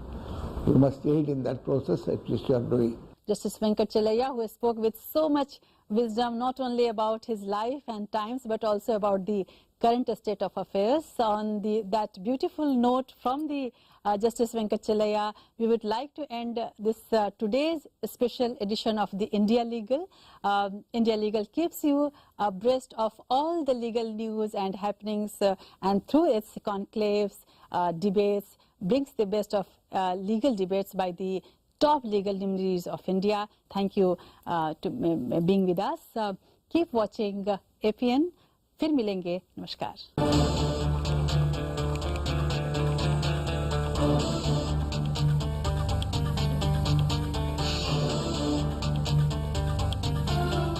Goldy हिंग का तड़का लगे तो सभी दबा के खाते हैं. गोल्डी हिंग कण कण में जान. एसिडिटी, गैस, दोनों के लिए डाइजीन. ये gentle for regular use. Digene का double action formula gas bubbles को जल्द मिटाए और हाईएस्ट ANC एसिड कम करे और दे क्विक और लंबा आराम. एसिडिटी या गैस के लिए डाइजीन. डाइजीन का नया ट्रैवल पैक. सिर्फ दबाएं, खोलें और पिएं. उत्तराखंड दर्पण है, जहां अक्स दिखता है स्वर्ग का. प्रकृति का आकर्षण इसे देवभूमि बनाता है और यहाँ बसे लोग हर मेहमान को देवता मानते हैं. यही प्राचीन परंपरा अब पा रही है एक आधुनिक स्वरूप, होम स्टे. अब पर्यटक बहुत नजदीक से अनुभव कर पाएंगे पर्वतीय लोक संस्कृति, जीवन शैली और खान पान का. दीनदयाल उपाध्याय गृह आवास योजना. इस योजना के अंतर्गत गृह स्वामी को पूंजी और ब्याज सहायता के रूप में मदद की जाती है. Trekking traction centre home stay अनुदान योजना आरंभ की गई है. इस योजना के तहत ट्रैक मार्गों पर होम स्टे के निर्माण एवं उनकी साज सज्जा के लिए सहायता प्रदान की जाती है. उत्तराखंड में होम स्टे बुलावा देता है, विकास के एक नए युग को आमंत्रित करता है प्रकृति प्रेमी पर्यटकों और तीर्थ यात्रियों को. आजादी की नई उमंग, ओकाया फ्रीडम के संग 11 करोड़ से भी ज्यादा भारतीयों का भरोसा. Okaya electric vehicle. आप आज कुछ अचारी बनाएंगे. अचारी? लेकिन कैसे? NDH अचारी आलू मसाला जो है, जो चाहो मिनटों में बनाओ. NDH अचारी आलू मसाला. इससे बनाइए ना सिर्फ अचारी आलू, अचारी भिंडी, अचारी बैंगन और कुरकुरी भिंडी भी. NDH अचारी आलू मसाला. असली मसाले सच MDH. कुछ दिन ऐसे होते हैं when I love my job, और कुछ दिन ऐसे होते हैं कि I hate it. एक पायलट पे होता है इतना प्रेशर कि कूल रहना is not that easy. पर गर्मी में घर को कूल रखना is now too easy with Summer Cool coolers. Summer Cool celebrates the release of Runway 34. Acidity, gas, दोनों के लिए डाइजीन. ये gentle for regular use. Digene का double action formula gas bubbles को जल्द मिटाए और हाईएस्ट ANC एसिड कम करे और दे क्विक और लंबा आराम. एसिडिटी या गैस के लिए डाइजीन. डाइजीन का नया ट्रैवल पैक. सिर्फ दबाएं, खोलें और पिएं. शुद्धता और विश्वास, तभी तो हम चुनते हैं बेहतरीन मसाले जो शुद्धता, सुगंध और स्वाद में बढ़िया है. प्राकृतिक हल्दी, मिर्ची, धनिया. नहीं, मिर्ची, धनिया, हल्दी. MDH. असली मसाले सच MDH. रूप मंत्रा आयुर्वेदिक फेस वॉश. इसमें है क्यूकम्बर के प्योर एक्सट्रैक्ट्स जो नेचुरली चेहरे को मॉइस्चराइज रखे. ये कोई कॉस्मेटिक नहीं, आयुर्वेदिक औषधि है. MDH किचन किंग मसाले को किंग क्यों कहते हैं? अगर MDH का किचन किंग किचन में हो तो हम सब कुछ बना सकते हैं। बैंगन का भरता, आलू गोभी, भिंडी मसाला, मिक्स वेजिटेबल, मटर पनीर और भी बहुत कुछ। ये तो मैजिक है। बहुत बढ़िया। Like magic. लोकतंत्र उस महान इंसान का सपना था। शहादत हासिल करते हर सेनानी की उम्मीद थी। जेपी आंदोलन से 16 साल की भूख हड़ताल तक, मजहबों से लेकर टहती समाज की दीवार तक, दुनिया के सबसे बड़े लोकतंत्र में देखिए हमारे साथ उसी लोकतंत्र की हर आवाज।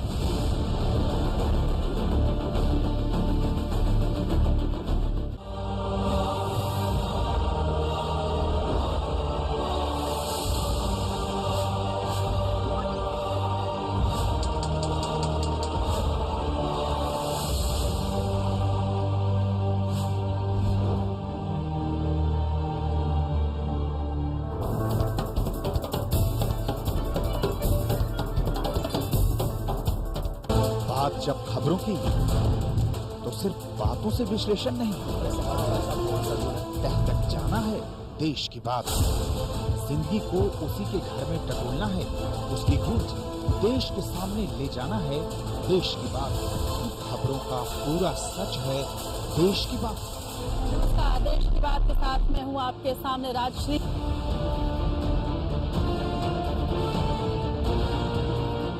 दूसरों की जिम्मेदारी पर सवाल उठाने वालों की भीड़ में अपनी जिम्मेदारी मानने वाला कोई तो हो।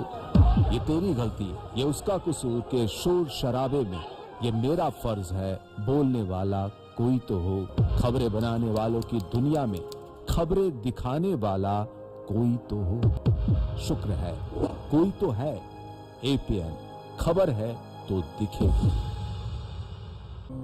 लोकतंत्र उस महान इंसान का सपना था।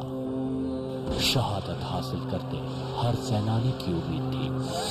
जेपी आंदोलन से 16 साल की भूख हड़ताल तक, मजहबों से लेकर टहती समाज की दीवार तक, दुनिया के सबसे बड़े लोकतंत्र में देखिए हमारे साथ उसी लोकतंत्र की हर आवाज।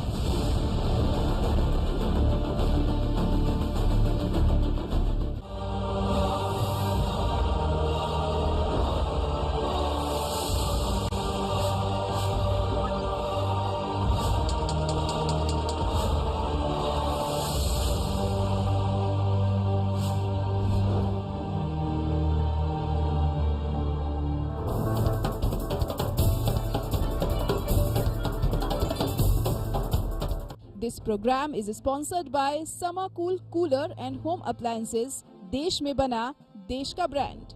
11 करोड़ भारतीयों का भरोसा Okaya electric 2 wheeler.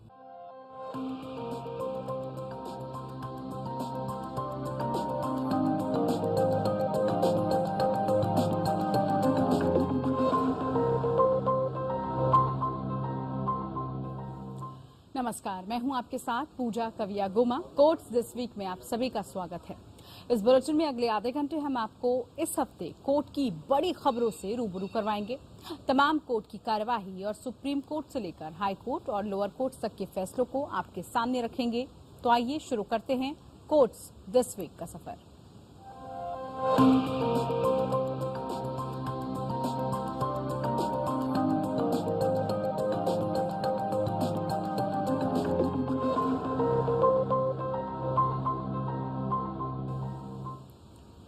Supreme court ने बुधवार को राजद्रोह कानून की संवैधानिक वैधता को चुनौती देने वाली याचिकाओं पर सुनवाई की।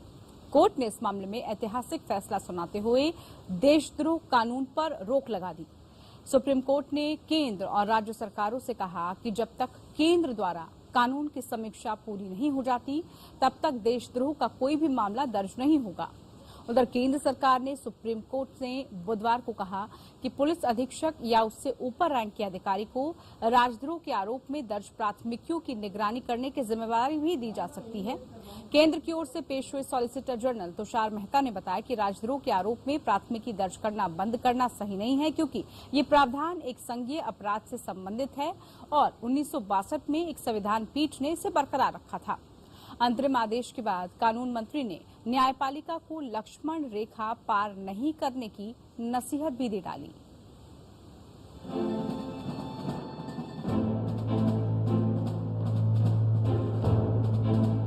देश में अंग्रेजों के जमाने से चले आ रहे देशद्रोह कानून को लेकर सुप्रीम कोर्ट ने बेहद सख्त फैसला दिया है। सुप्रीम कोर्ट ने राजद्रोह कानून पर फिलहाल रोक लगा दी है।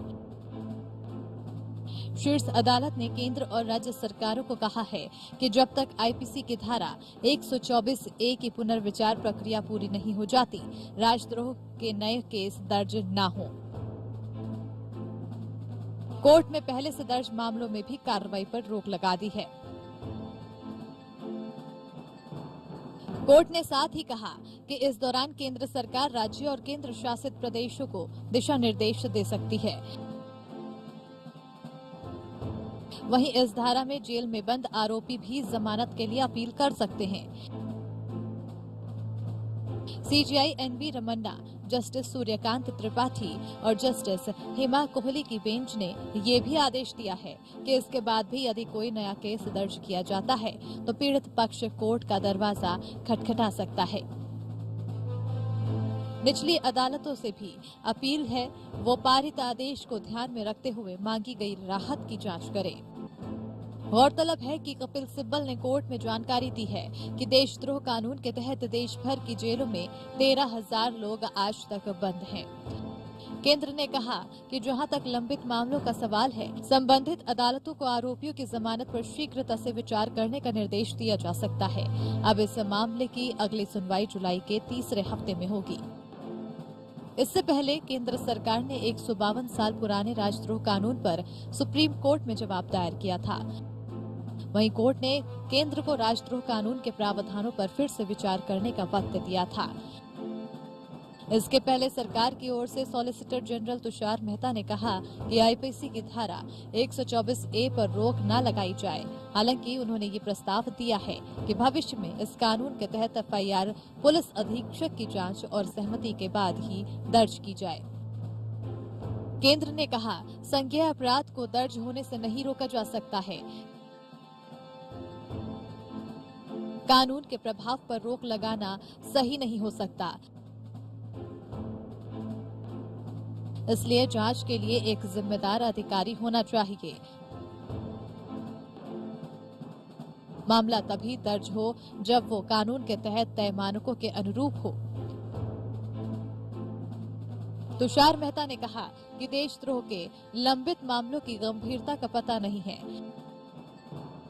इनमें शायद आतंकी या मनी लॉन्ड्रिंग का एंगल है। वो कोर्ट में विचाराधीन है और हमें उनके फैसलों का इंतजार करना चाहिए। केंद्र ने ये दलील भी दी कि कोर्ट की संविधान पीठ द्वारा बरकरार रखे गए देशद्रोह के प्रावधानों पर रोक लगाने के लिए आदेश देना सही तरीका नहीं हो सकता है। उधर केंद्र ने पुनर्विचार के दौरान लंबित मामलों पर रोक लगाने का विरोध किया।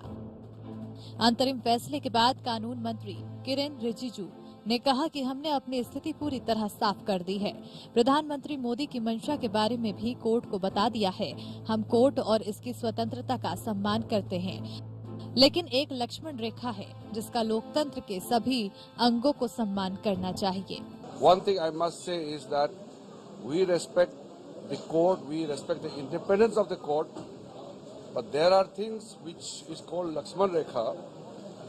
All the organs of the state must respect each other and also to practice our respect in letter and deed. Whatever we say, whatever we do, we have to ensure that we respect the provisions of the Constitution of India as well as all the existing laws. Editors guild of India TMC सांसद महुआ मोइत्रा समेत 5 पक्षों की तरफ से देशद्रोह कानून को चुनौती देने वाली याचिका दायर की गई थी। मामले में याचिकाकर्ताओं का कहना है कि आज के समय में इस कानून की जरूरत नहीं है। इस मामले की सुनवाई सीजेआई एनवी रमन्ना की अध्यक्षता वाली 3 जजों की बेंच कर रही है। इस बेंच में जस्टिस सूर्यकांत त्रिपाठी और जस्टिस हिमा कोहली भी शामिल हैं। दरअसल देशद्रोह के मामलों में धारा 124A से जुड़ी 10 से ज्यादा याचिकाओं को सुप्रीम कोर्ट में चुनौती दी गई है। Bureau report APN. Marital rape यानी वैवाहिक बलात्कार को अपराध घोषित करने पर दिल्ली हाई कोर्ट की 2 जजों ने अलग अलग राय दी है। एक जज ने पति की तरफ से पत्नी के साथ जबरन संबंध बनाने को अपराध माना है, जबकि दूसरे जज ने कहा कि कानून में इसे बलात्कार के दायरे से बाहर माना गया है, इसे बदलने की जरूरत नहीं है। अब बड़ी बेंच मामले को सुनेगा।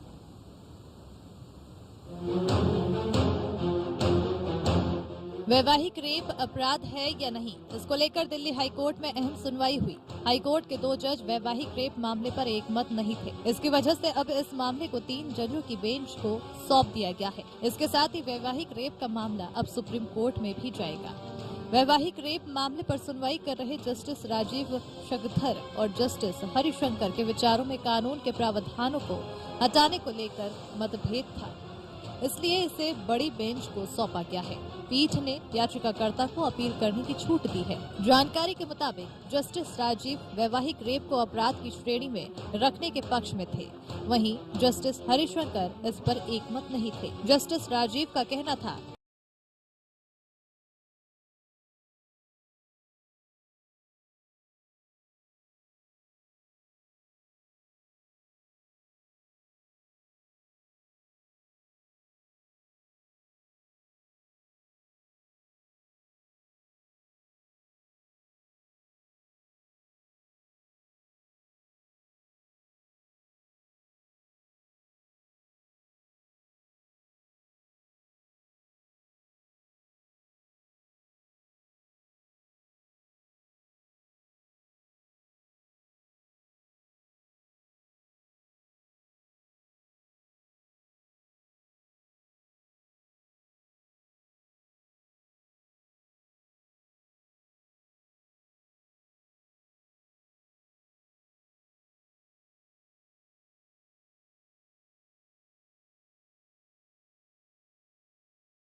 is are concerned, you know that most of the tribal areas, they fall in the 6th schedule of the constitution. 6th schedule means they are completely protected. Like our lands are actually completely in the hands of government. If they want to acquire it in public interest, they can acquire. But if you want to acquire a land of a tribal, then tribals are the owner of the land. Then you can't acquire those lands. Even if there are some gold mine inside, even if there are some oil, even coals, they have complete rights of the land, below the land and above the land. Whatever there is, that is completely the rights of the tribals. So tribals' rights are completely protected. As far as environment is concerned, there are too many factors work, but if you feel somewhere that something is happening which is not appropriate, then 100% you should challenge it, you should write a letter, or you should file a petition. Whatever you do, it will be considered. Most of the cases, if there are environmental issues and genuine concerns are raised, NGT considers it. So I don't feel that completely only because of social or economical factor or governance factor or political factors, they can do everything. There are several important other factors which has to be considered. Thank you so much, sir.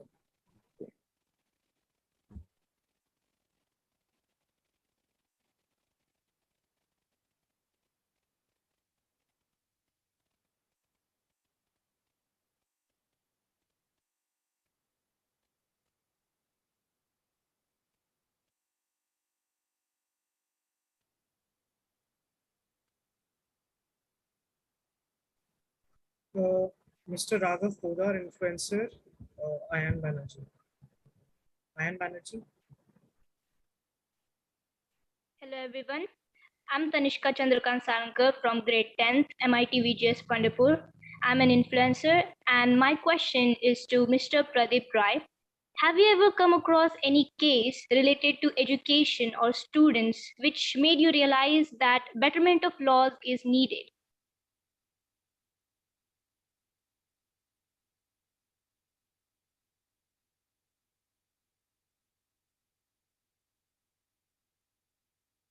Your question is to Mr. Podar or? Sir, you, Mr. Pradeep Rai. Yes. Again, can you repeat it again? Sir, my question is that have you ever come across any case which is related to education or students which made you realize that betterment of laws is needed? You see, our laws are very much clear on certain aspects. There are directive principles in our constitution in which right to education was there, but it was not implemented. Ultimately, Government of India brought this act and right to education is a reality now. But the equal opportunity, that part is there where the law has to work on, because all the kids don't have equal opportunity. Someone may be studying at top colleges, somebody may be studying in the colleges which is the substandard in the eyes of others. Like in US, you find that even community colleges are completely allotted on the basis of your residence. Wherever you reside, in that area, a school is allocated to you. Though private schools are there, but the level of government colleges or government public educational institutions are also very good. Like in Kendriya Vidyalayas, in our country, or Navodaya Vidyalaya, they are also equally good. But everybody can't get admission. In KB, admission is very difficult. Every year, even I try to get some admission for the lawyers who have come to Delhi to practice. I try to get admission in 300-400 admissions. We have to work whole year to get these 300-400 admissions for the lawyers. It's very difficult. So what I feel that there should be equal opportunity and at least the equal level of the education available to each and everyone. It is, in my view, more important than reservation. Because when you give equal education to everyone, the personality development is there, then it can be there. And some petitions were filed, 2 and 3 petitions are pending also before the Supreme Court. Some of the high courts are also considering, including Chennai High Court, in which they have actually want a government's response that how to deal with the issue where the equal educational opportunities can be granted. Like a government servant who is serving the government, their children are being educated for even paying 25 rupees a month in Kendriya Vidyalayas. But there are many who can't have any income, who are below poverty line. They don't get even admission. Their kids are not even have access to the basic primary education. So that is the big issue.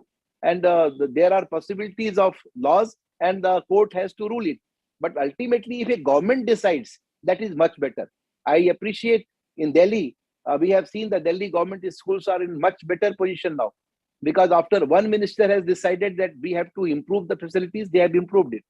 Mr. Poddar is doing a wonderful job. He has done a lot of activities in the educational institutions, and he has actually given he is a guiding force for many youngsters.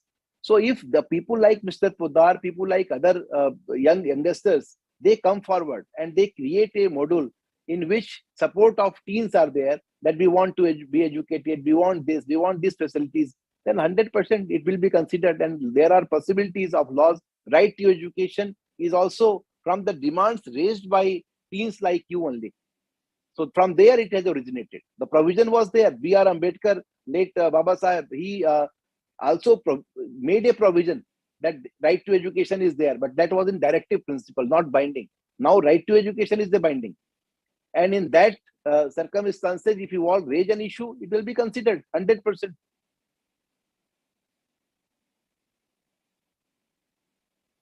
Yes. Thank you, sir. Thank you, Tanishka. Thank you. Good evening, sir. I'm Preetham Sivalingam, a class 10 student from Delhi Public School, Bangalore East. My question is to Dr. Pradeep Rai. In the current era, digital age, we have so much exposure as teenagers ourselves that we are in a well-poised situation to take decisions. But to bring it to government, right, what should be our first point of contact? Your voice is breaking. Last part again, I could not hear. Sorry, sir, I was telling,